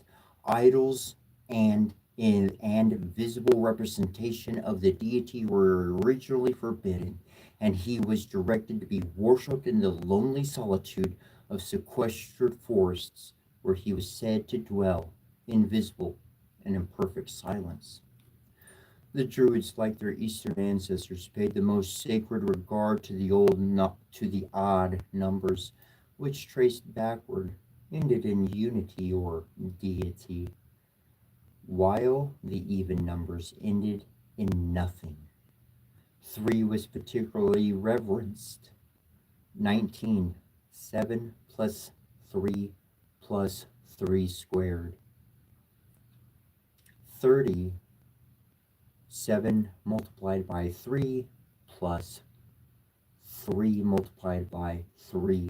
And 21, 7 multiplied by 3 were numbers observed in the erection of their temples, constantly appearing in their dimensions and the number and distances of the huge stones.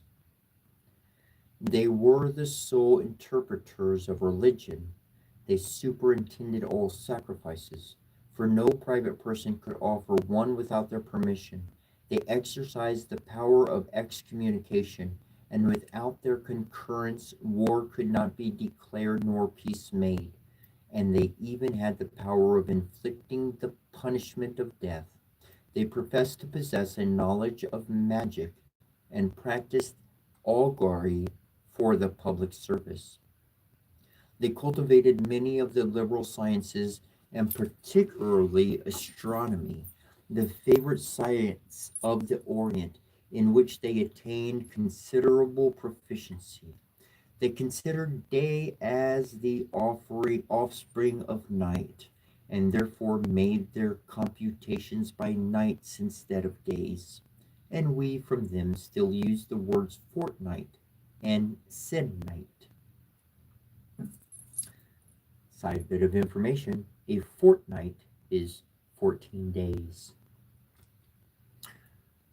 They knew the division of the heavens into constellations, and finally they practiced the strictest morality, having particularly the most sacred regard for that peculiarly Masonic virtue, truth.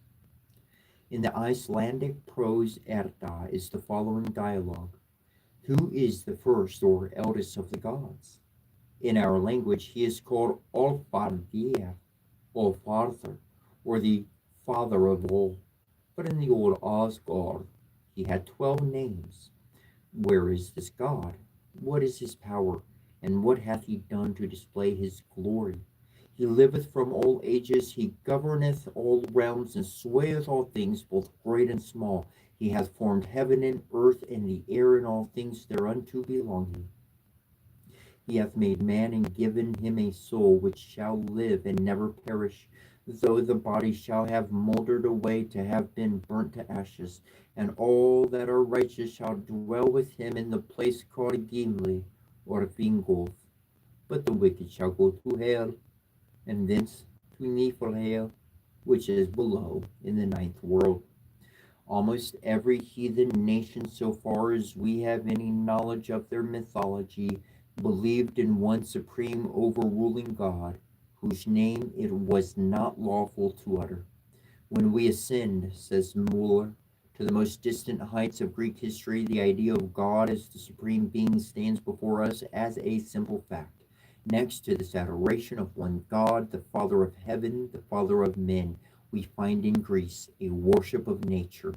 The original Zeus was the god or gods called by the Greeks the son of time, meaning that there was no God before him, but he was eternal.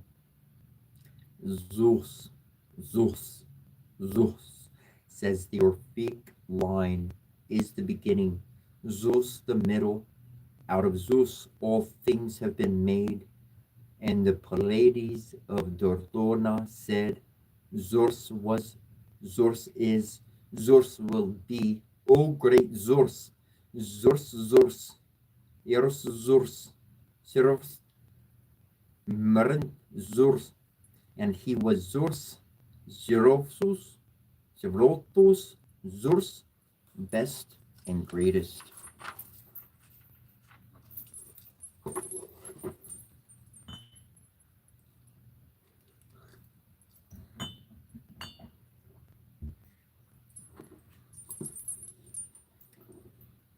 The Parsis, retaining the old religion taught by Zoroaster, say in their catechism, "We believe in only one God and do not believe in any beside him, who created the heavens, the earth, the angels. Our God has neither face nor form, nor color, nor shape, nor fixed place.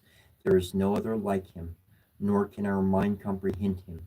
The Tetragrammaton, or some other word covered by it, was forbidden and pronounced, but that its pronunciation might not be lost among the Levites, the high priest uttered it in the temple once a year on the 10th day of the month Tisri, the day of the great feast of expiation. During the ceremony, the people were directed to make a great noise, that the sacred word might not be heard by anyone who had not a right to it.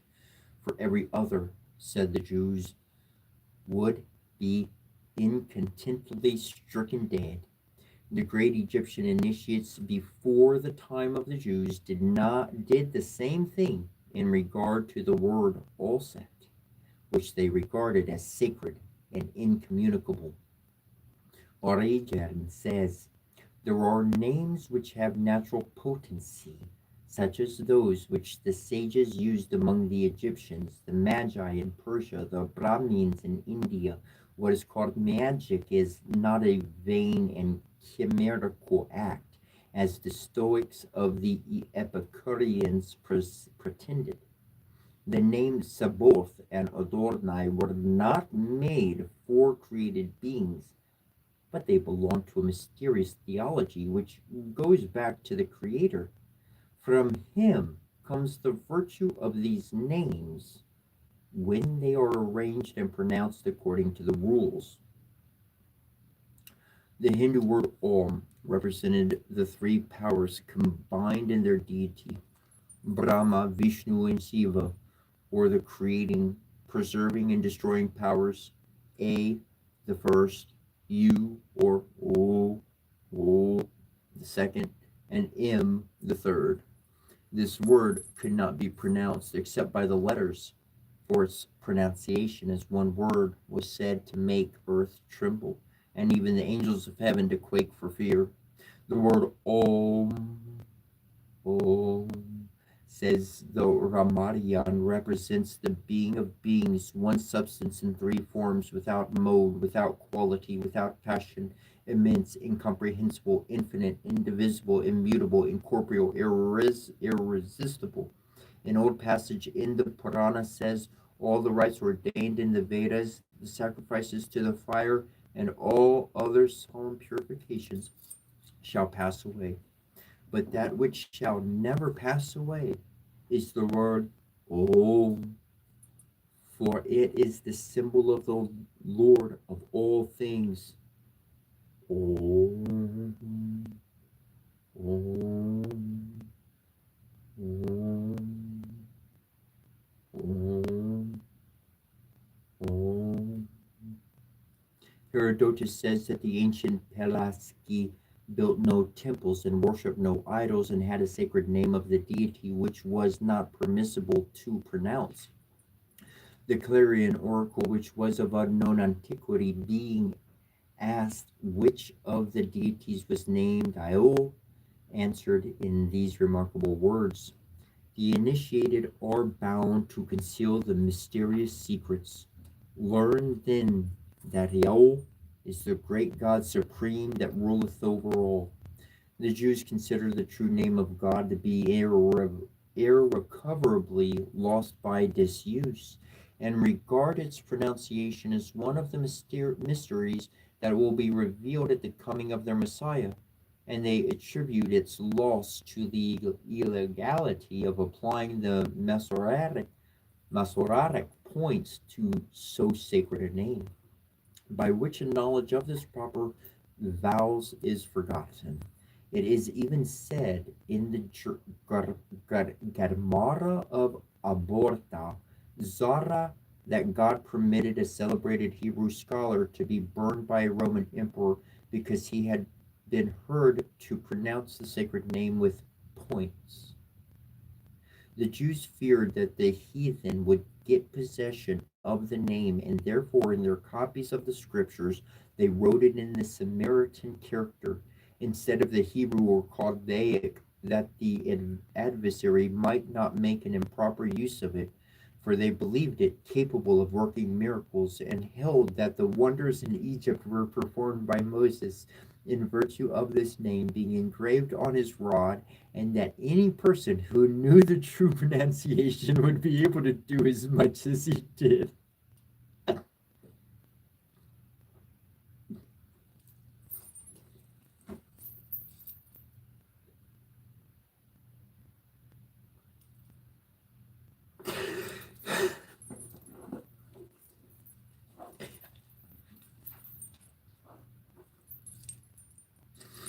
Josephus says it was unknown until God communicated it to Moses in the wilderness, and that it was lost through the wickedness of man. The followers of Muhammad have a tradition that there is a secret name of the deity which possesses wonderful properties, and that the only method of becoming acquainted with it is by being initiated into the mysteries of the Is Abla. Om was the first framer of the new religion among the Persians, and his name was ineffable. Amun among the Egyptians was a name pronounceable by none save the priests. The old Germans adored God with profound reverence without daring to name him or to worship him in temples. The Druids expressed the name of deity by the letters O-I-W.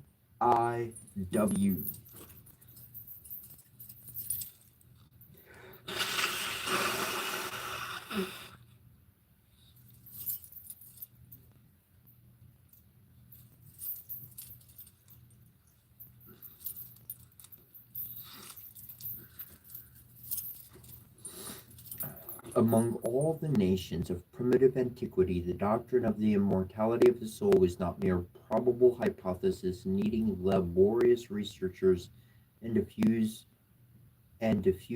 argumentation to produce conviction of its truth, nor can we hardly give it the name of faith, nor it was a lively certainty like the feeling of one's own existence and identity and of what is actually present, exerting its influence on all sublunary affairs, and the motive of mightier deeds and enterprises than any mere earthly interest could inspire.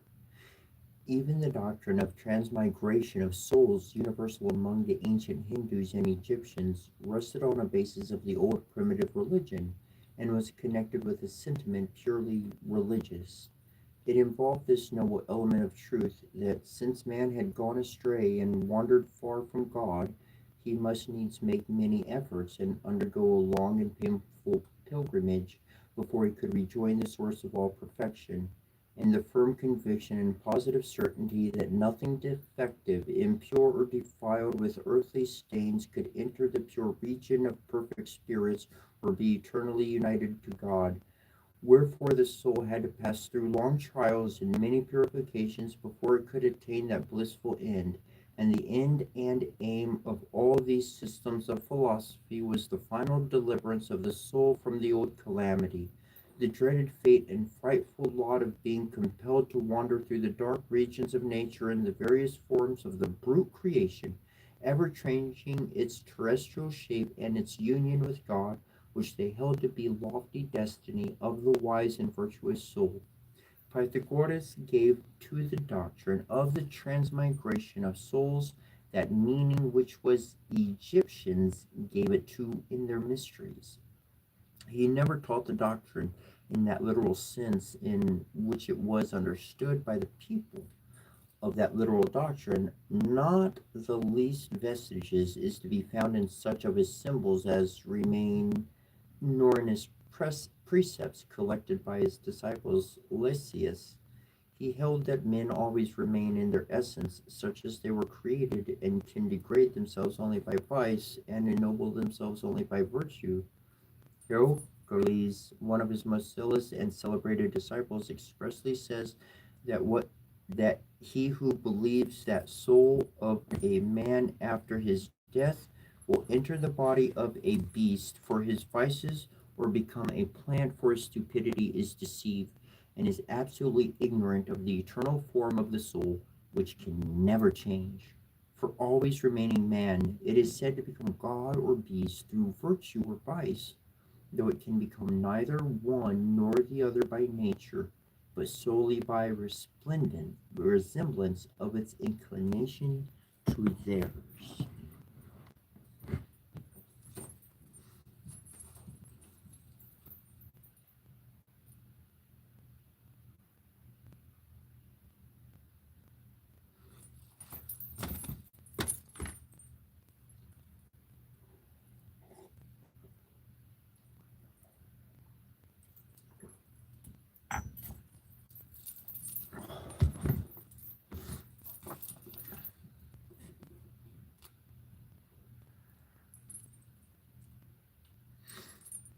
Hierocles, one of his most zealous and celebrated disciples, expressly says that he who believes that the soul of man after his death will enter the body of a beast for his vices or become a plant for his children. And Timaeus or Locria, another disciple, says that to alarm men and prevent them from committing crimes, they menaced them with strange humiliations and punishments, even declaring that their souls would pass into new bodies, that of a coward into the body of a deer, that of a ravisher into the body of a wolf, that of a murderer into the body of some still ferocious animal, and that of an impure sensualist into the body of a hog. So too the doctrine is explained in the Phaedo, and Lysias says that after the soul, purified of its crimes, has left the body, had returned to heaven, it is no longer subject to change or death, but enjoys an eternal felicity.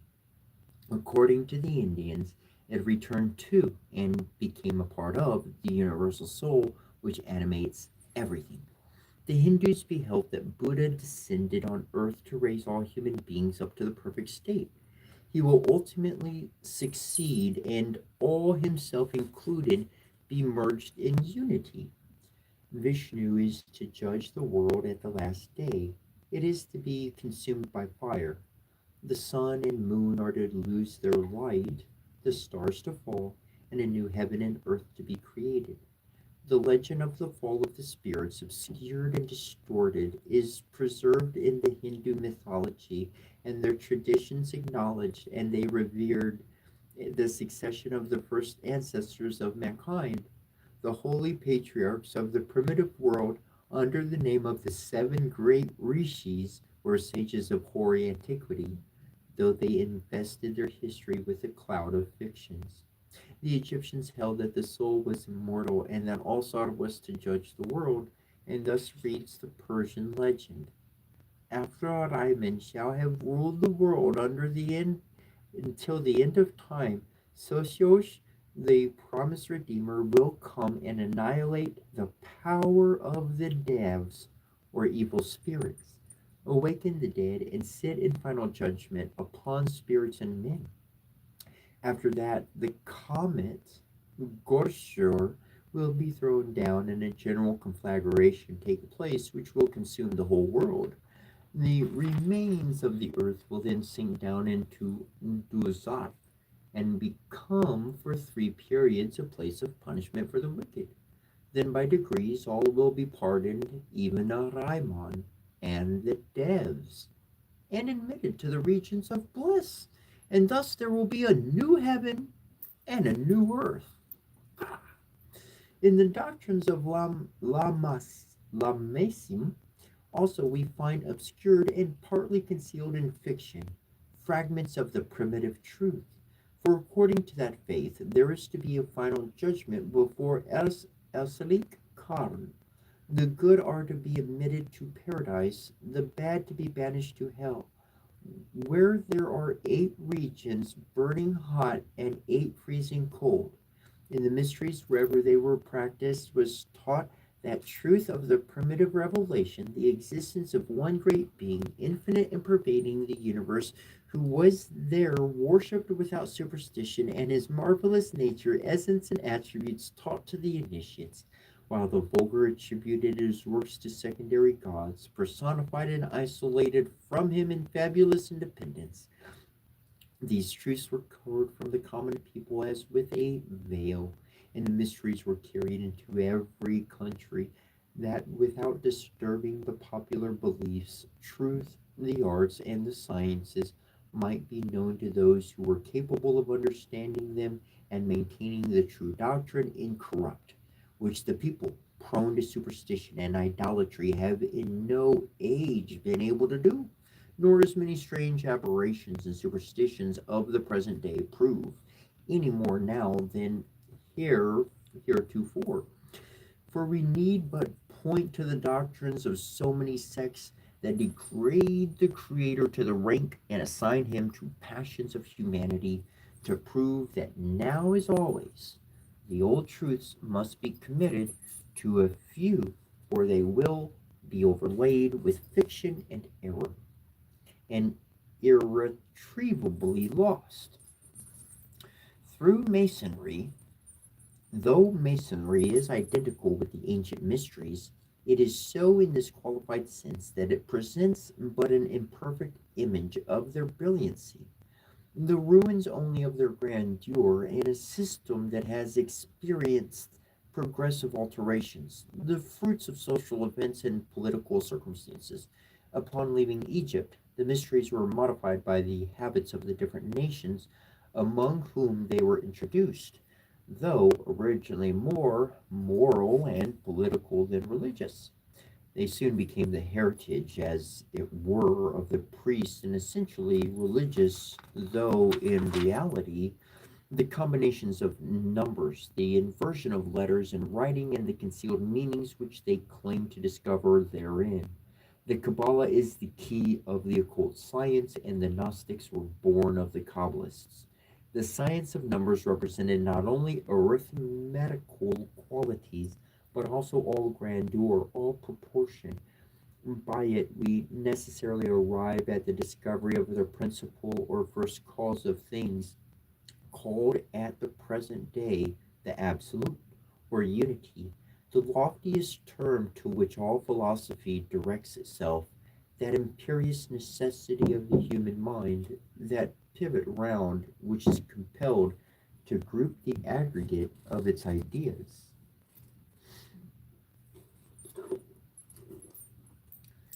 Unity, this source, this center of all systematic order, this principle of existence, this central point, unknown in its essence, but manifest in its effects.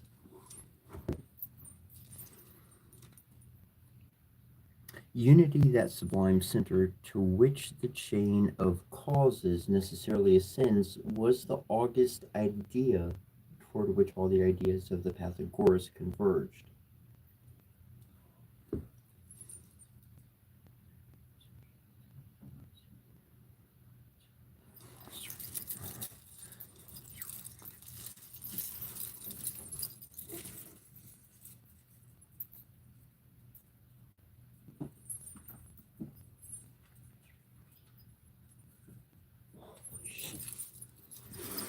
Well, you know what? I read for a really long time and completely lost track of time. Y'all have a great day. And and